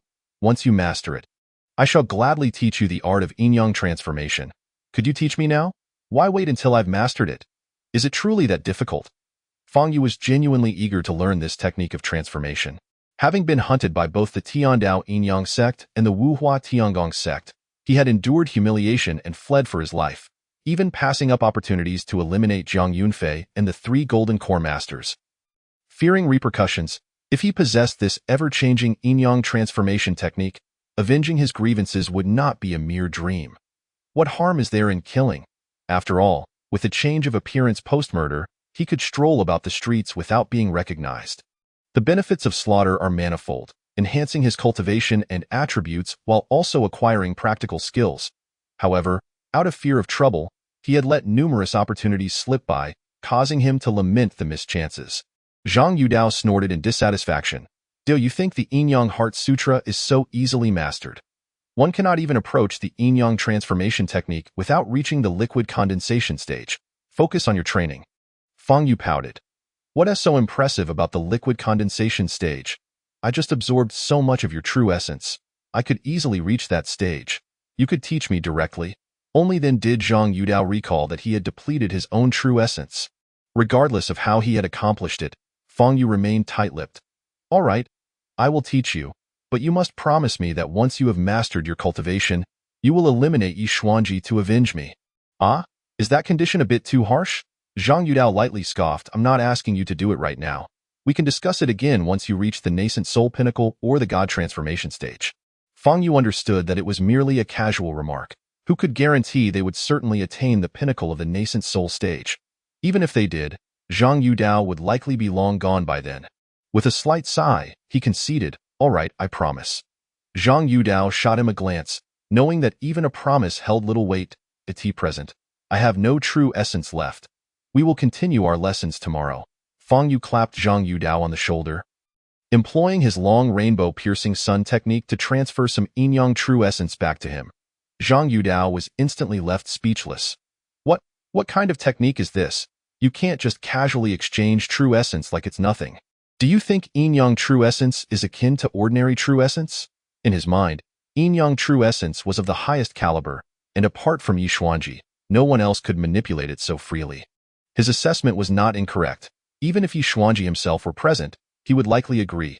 Regrettably, he encountered Fang Yu, who possessed such extraordinary abilities, fundamentally altering his understanding. Master, you are getting old. Why are you so tedious? Just teach me already. Zhang Yudao found himself at a loss for words, realizing that perhaps the Yinyang transformation technique was not as precious as he had thought, and thus he relented and began to instruct him. This Yinyang transformation was Zhang Yudao's unique and unparalleled skill, unmatched in the world. Even though Yi Xuanji could siphon his true essence, he could not steal the technique of Yinyang transformation. This was the culmination of his lifelong research and practice. Exceedingly arduous, and one misstep could lead to madness. Yet, madness was a non-issue for Fang Yu, as the technique required no conscious control. It was all managed by the Yinyang Jade Pendant. As he completed the instruction, Fang Yu instantly grasped the Yinyang transformation. His hair began to curl slightly, and his demeanor took on a gloomy air, making him appear rather eerie. How delightful! This is truly exhilarating. Fang Yu noticed a change in his aura and immediately attempted to transform into another appearance. Though he was unsuccessful, he could currently only embody these 2 personas. Zhang Yudao stared in astonishment. It took me over a century to successfully master the Yinyang transformation, and you accomplished it in a single breath? The disparity between individuals should not be this vast. Fang Yu did not respond to him, instead inquiring, why can I only assume these 2 forms? Due to your insufficient cultivation, the liquid realm presents merely 2 forms, one yin and one yang, each possessing distinctly different qualities and auras. Upon reaching the golden core stage, there will be 4 manifestations, in the nascent soul stage, 8, and so forth. Truly remarkable. Fang Yu was exceedingly pleased. Are there any other spells contained within the Yinyang Heart Sutra? Offensive, defensive, and so forth? Indeed, there are. Moreover, their potency is formidable. You must diligently cultivate. Oh, it seems you do not need to. How could that be? Fang Yu immediately refuted this notion. Who could possibly possess cultivation without undergoing any training? Do you believe that the world is filled with people like Yi Xuanji who achieve success without effort? At the moment of utterance, there was a lack of confidence in his heart, for if there were only one such fortunate individual, it would undoubtedly be himself. The mention of Yi Xuanji elicited a cold snort from Zhang Yudao. One day, I shall ensure his demise is at my hands. After speaking, he sighed deeply, filled with bitterness. Yet, it remains futile. Though the transformations of yin and yang are myriad, they cannot compare to the solid foundation of the fusion technique. Yi Xuanji has already integrated the innate yin-yang fish into his dantian.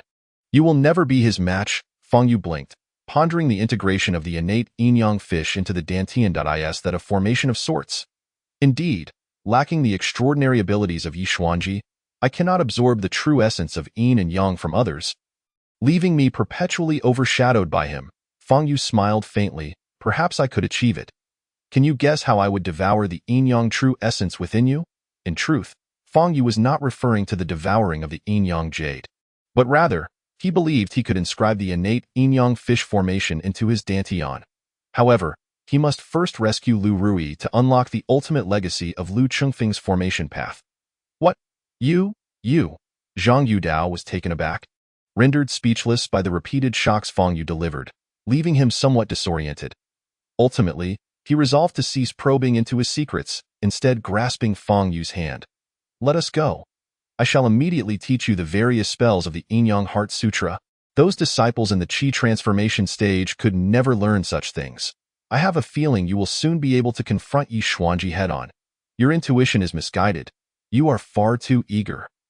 Feng Yu halted his steps. There is no rush in cultivating spells. First, tell me how our top-tier sect managed to secure the opportunity for an alliance with the Ice and Snow Divine Palace. This was the matter of utmost concern for Feng Yu. Although he could learn many useful skills and formidable spells from Zhang Yudao, there was no need to hurry at this moment. However, the situation regarding Lu Rui was urgent. He had vowed to the heavens, and if he could not rescue her, he would surely face divine retribution. This question vexed Zhang Yudao immensely. You already have a wife, yet you still crave an alliance with the Ice and Snow Divine Palace. What nonsensical thoughts occupy your young mind? Misunderstood in such a manner, Feng Yu could only express his bitterness. I do have a wife, and yet do not know a single person from the Ice and Snow Divine Palace. Do you think I wish to engage in such shameless acts? I am left with no choice. He reluctantly divulged the matter regarding Lu Chengfeng, confident that Zhang Yudao would not betray him, as they shared similar plights and mutual sympathy. What? The Xintian Formation Sect? I am aware. It indeed qualifies as a top-tier formation sect, yet it was destroyed by the Thunder God sect. Such a tragic fate. Suddenly, he furrowed his brow. Wait a moment. A top-tier sect is a top-tier sect. Even if they are few in number, their formations are formidable. Who could breach their stronghold? The hierarchy of power. Feng Yu sighed slightly, clarifying it was not the Thunder God sect that infiltrated the Xintian Formation sect, but rather Lu Chengfeng's daughter, who poisoned him, leading to his plummeting cultivation. Family treachery is indeed difficult to guard against. Zhang Yudao, upon hearing this, sighed deeply. A biological daughter siding with a man, aiming at her own father. Truly, one cannot be too cautious. Yet, so what? In the end, she was still slain by that very man. Their entire family and sect were annihilated.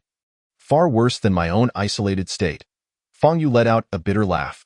Now, I must save the only granddaughter of Sect Master Lu Rui. I believe the people of the Thunder God sect have already approached the Ice and Snow Divine Palace, demanding her release. If I delay any longer and fail to rescue Lu Rui, I will surely face retribution.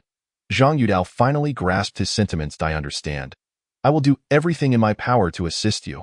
However, you truly need not rush. The alliance ceremony of the Ice and Snow Divine Palace will not take place until half a month later in Beihai Tiandu, so you still have time. Half a month? Beihai Tiandu? Upon hearing this, Feng Yu finally exhaled in relief. Fortunately, there is still a chance. Yes, I comprehend your earlier worries. Zhang Yudao nodded. My sect of heavenly righteousness is indeed somewhat smaller and does not qualify as a top-tier sect, and thus would not ordinarily have the opportunity to ally with the Ice and Snow Divine Palace. Feng Yu frowned. Quickly say or I might suffer a heart attack. Zhang Yudao shot him a glance. But there now exists a once-in-a-lifetime opportunity, which is a quota to fight the beast horde on the front lines. Feng Yu remained silent, his gaze fixed intently upon him. Zhang Yudao, seeing that he was not falling for the bait, continued on his OWN.IT. Turns out that the situation on the front lines is dire. The coalition of the Sea Clan and Beast Clan is growing increasingly aggressive, and the human race's cultivation sects must reinforce their ranks. They have established a command center for the sects of the Divine Continent, abbreviated as the Divine Alliance. Now, the Divine Alliance has issued a decree that any sect within the Divine Continent must send 1/5 of their personnel to the front lines, a figure that has doubled from a few months ago. Those who defy the order will face universal condemnation from all sects. The Divine Alliance was established by the reclusive ancestors of the major sects, all of whom are true celestial beings. Who would dare ignore their commands? Even a top-tier sect like the Heavenly Yin and Yang sect must send 1/5 of their members to battle, which equates to 70,000 individuals, no less. Every sect across the Divine Continent must strictly adhere to this command, for those celestial beings are not to be trifled with. Furthermore, a supervisory team has been established to monitor identities at the front lines, leaving no room for deceit. Yet, amidst such circumstances, there exists one exception: the Ice and Snow Divine Palace. It appears the higher-ups of the Ice and Snow Divine Palace have reached a consensus with those in the Divine Alliance. In this battle, the Ice and Snow Divine Palace is permitted to send fewer disciples into combat. The price for this concession is an alliance with the various sects that have contributed to the safety of the Divine Continent. This effectively means using women to buy lives. For every disciple married off, one less disciple must go to the front lines. Consequently, many sects are now setting up rings in Beihai Tiandu, partly to recruit disciples and partly to select disciples for an alliance with the Ice and Snow Divine Palace. Of course, to demonstrate the Ice and Snow Divine Palace's care for their disciples, such alliances are not compulsory. Both parties must be willing. Other sect disciples must favor the brides, and the brides must also find favor, indicating their willingness to marry. There can be absolutely no coercion or inducement involved. If numerous individuals are enamored with one bride, they must compete in the ring to determine who is the strongest. For only the mightiest may claim the fair maiden. Fang Yu nearly burst into laughter upon hearing this. It resembles a scenario of vying for the top courtesan in a brothel. Whoever has wealth and a powerful background gets to spend the night. Zhang Yudao's lips twitched. Just a moment ago, I remarked that you are a loyal and devoted man. How did you suddenly become a regular at brothels? You seem quite familiar with the ways of such places. Fang Yu rolled his eyes. I have only heard others speak of it. I have never set foot in such establishments in my life. Humph! I would be a fool to believe you. Fang Yu chuckled wickedly. Raising 3 fingers, I swear, anyone who has visited such a place shall be cursed. His mouth was abruptly covered by Zhang Yudao. No, absolutely do not say such things. Fang Yu wore a mischievous grin, casting a peculiar glance at him. Zhang Yudao could no longer bear it, pulling him to head back. I hereby decree that you must master all the spells from the Yin-Yang Heart Sutra within half a month. Otherwise, no food for you. The 2 individuals returned to the largest wooden house in the valley, which served as the main hall of the Celestial and Earthly Righteousness sect. Before Zhang Yudao imparted his magical teachings, he provided a systematic explanation of the energy levels within the realm of cultivation. This time, he spoke of the 5 elements, 4 wonders, 3 virtues, and 2 origins. The first time Fang Yu had encountered these terms was during his escape, when he witnessed powerful cultivators besieging the 7-colored phoenix.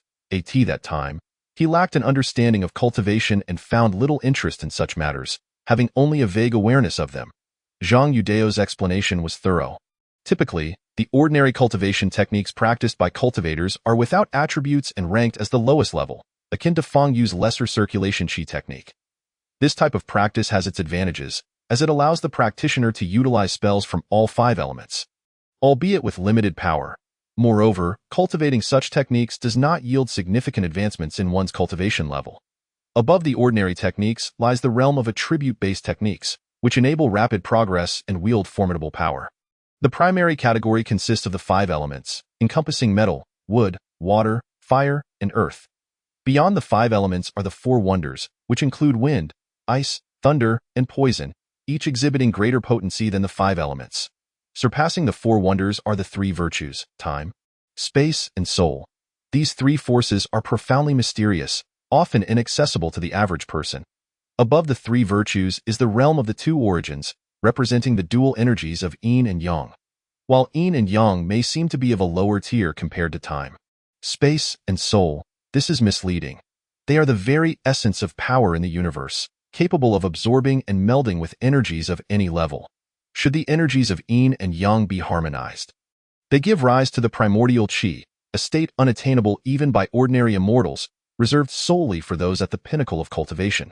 While energy levels exist, this does not imply that those who cultivate the five elements are inherently inferior to those who practice yin and yang. It ultimately depends on individual cultivation levels. In fact, the most powerful individuals in this world are not predominantly those who cultivate yin and yang. Had Zhang Yudao advanced to the transformation stage, he would have been able to command the spectral emissaries, a testament to the influence of yin energy. Simultaneously, he could cleanse his own body using yang energy. If he could transform himself into the primordial yang body, he could ascend to immortality. Thus, the transformation of yin and yang is not without promise, but regrettably, it has been stifled midway. Zhang Yudao could not discern how Feng Yu had acquired the Yin-Yang Heart Sutra and achieved such rapid success. Everyone harbors their own secrets, and he chose not to pry further. However, he had completely come to trust Feng Yu, deciding to take him under his wing as his sole disciple and the only hope for vengeance. He imparted the techniques of the Yin Wind Finger and the Fiery Sun Claw with utmost dedication, laying bare his knowledge. Feng Yu reaped immense benefits, yet with his current cultivation level equivalent to the liquid condensation stage. He could only master the two spells, Yin Wind Finger and Fiery Sun Claw. The Yin Wind Finger, once unleashed, was silent and invisible, resembling the dark energy emitted by Lin Ruoxiang's profound dark Yin Qi Pearl, somewhat chilling. Though not overtly so, however, once it struck, it was too late. It was designed to penetrate the true essence shields of cultivators, rendering those of the same level utterly defenseless. Even Golden Core true persons would find it exceedingly difficult to guard against, making it a perilous stealth attack spell. The Fiery Sun Claw, on the other hand, was unyielding and could effortlessly breach the defenses of typical liquid condensation cultivators, allowing for remote capture of adversaries. The potency of these two spells stemmed from the elevated level of yin and yang energies, which naturally suppressed the true essences of the five elements and four wonders. This is the advantage of cultivating the Yin-Yang Heart Sutra. One begins at the pinnacle of energy, provided one possesses the requisite aptitude. As Feng Yu practiced, he could only project the two spells a distance of over a yard at first, yet he was exhilarated. For this was the first time in his life he had independently cultivated spells, rather than merely refining skills through the Yin-Yang Jade. The sensation of Yin-Yang true essence circulating within him was distinct, alternating between cool and warm, an extraordinary experience. Cultivating spells differed from employing skills. It required time for mastery. Even though the operation of the spells resembled the fundamental techniques dictated by the Yin-Yang Jade, they could not achieve optimal results and maximum power in a single attempt. Feng Yu practiced the Yin Wind Finger repeatedly, extending its range and increasing its potency until it transformed into pure black energy. That suffices, Zhang Yudao instructed him to cease practice. Your speed in learning and mastering spells is remarkably swift, and you have not made a single error. You have already achieved the maximum power of the Yin Wind Finger within the liquid condensation stage, and further practice is unnecessary. Now, you must learn to infuse a trace of Yang energy into the Yin Wind Finger. The combination of Yin and Yang will enhance its power, ultimately rendering the black energy formless and intangible, making it nearly impossible to defend against. Is that truly possible? Feng Yu arched an eyebrow. Yet he understood that this was not part of the teachings of the Yin-Yang Heart Sutra. Zhang Yudao nodded, explaining, "This is an impromptu modification I devised specifically for you. In this world, any technique must be adaptable to endure through time, and no matter how formidable a technique may be, if it cannot evolve to suit new environments, it will ultimately be eliminated. Mastering the Yin-Yang Heart Sutra to its fullest is indeed formidable, but it does not render one invincible. Only through change can one achieve the unexpected. This modification has been tailored for you. Without it, should you use the Yin Wind Finger outside, you would be immediately identified. You think the Heavenly Dao Yin-Yang sect would not investigate you based on this clue, even if you alter your appearance and aura through the Yin-Yang transformation technique? Once the Yin Wind Finger is unleashed, you will undoubtedly attract attention." Feng Yu was deeply impressed. Such a master is truly remarkable.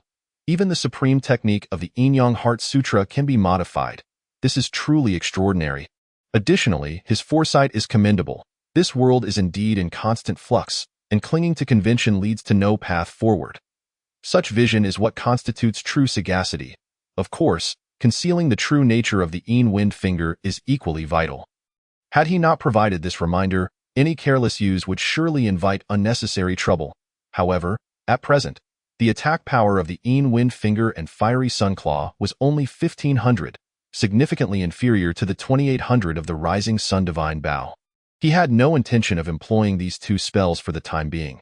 He merely sought assurance that he could cultivate spells. With this thought, he suddenly requested the profound dark Qi pearl from the Yang Jade. Presenting it to Zhang Yudao in the palm of his hand, "Master, could you please enlighten me on the purpose of this object?" He wished to understand the specific function and power of the profound dark Qi pearl. Much like the Tai Divine Iron, without Lu Chengfeng's guidance, he might have mistakenly sold it as an ordinary metal, leading to grave regret. Understanding the precise nature of the profound dark Qi pearl would also aid him in identifying what level of Yang attribute treasures to seek for the Yang Jade, ultimately unveiling its full potential. To his surprise, as soon as the profound dark Qi pearl was placed before Zhang Yudao, tears welled in his eyes. "Yuer, how did you know I needed this to restore my cultivation?" Aside from his father from his previous life, no one had ever called him Yuer. Fang Yu's eyes grew misty, recalling his father's kindness, regretting that he would never see him again. This realization underscored Zhang Yudao's overwhelming excitement. "Can you truly use this to restore your cultivation?" "Yes, indeed. I was merely devoured of my cultivation, yet I had once reached the pinnacle of the nascent soul stage. As long as I can find sufficient treasures, I can still restore my cultivation, just like this profound dark Qi pearl.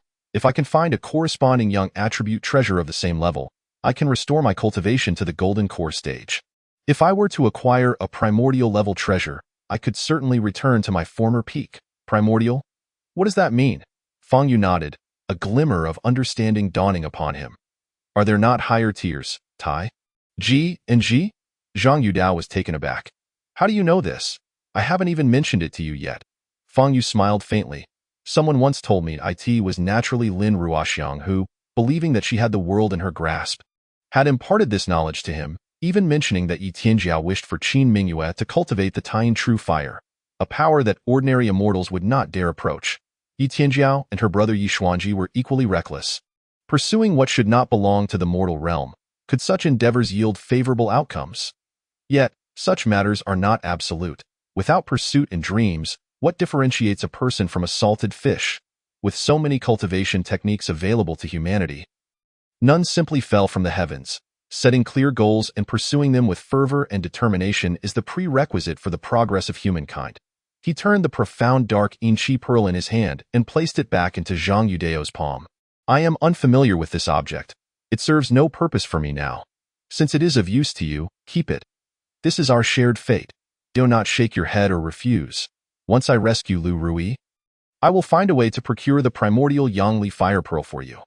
Zhang Yudao was well aware of the value of the profound dark Qi pearl and its benefits for Fang Yu's cultivation of the Yang Heart Sutra. Given his current condition, he naturally wished for Fang Yu to elevate his cultivation as swiftly as possible. Just as he was about to decline, hearing the mention of the primordial Yangli fire pearl left him utterly astonished, nearly causing him to drop the profound dark Qi pearl, a treasure of a higher level than the profound dark Qi pearl. "How do you know its whereabouts?"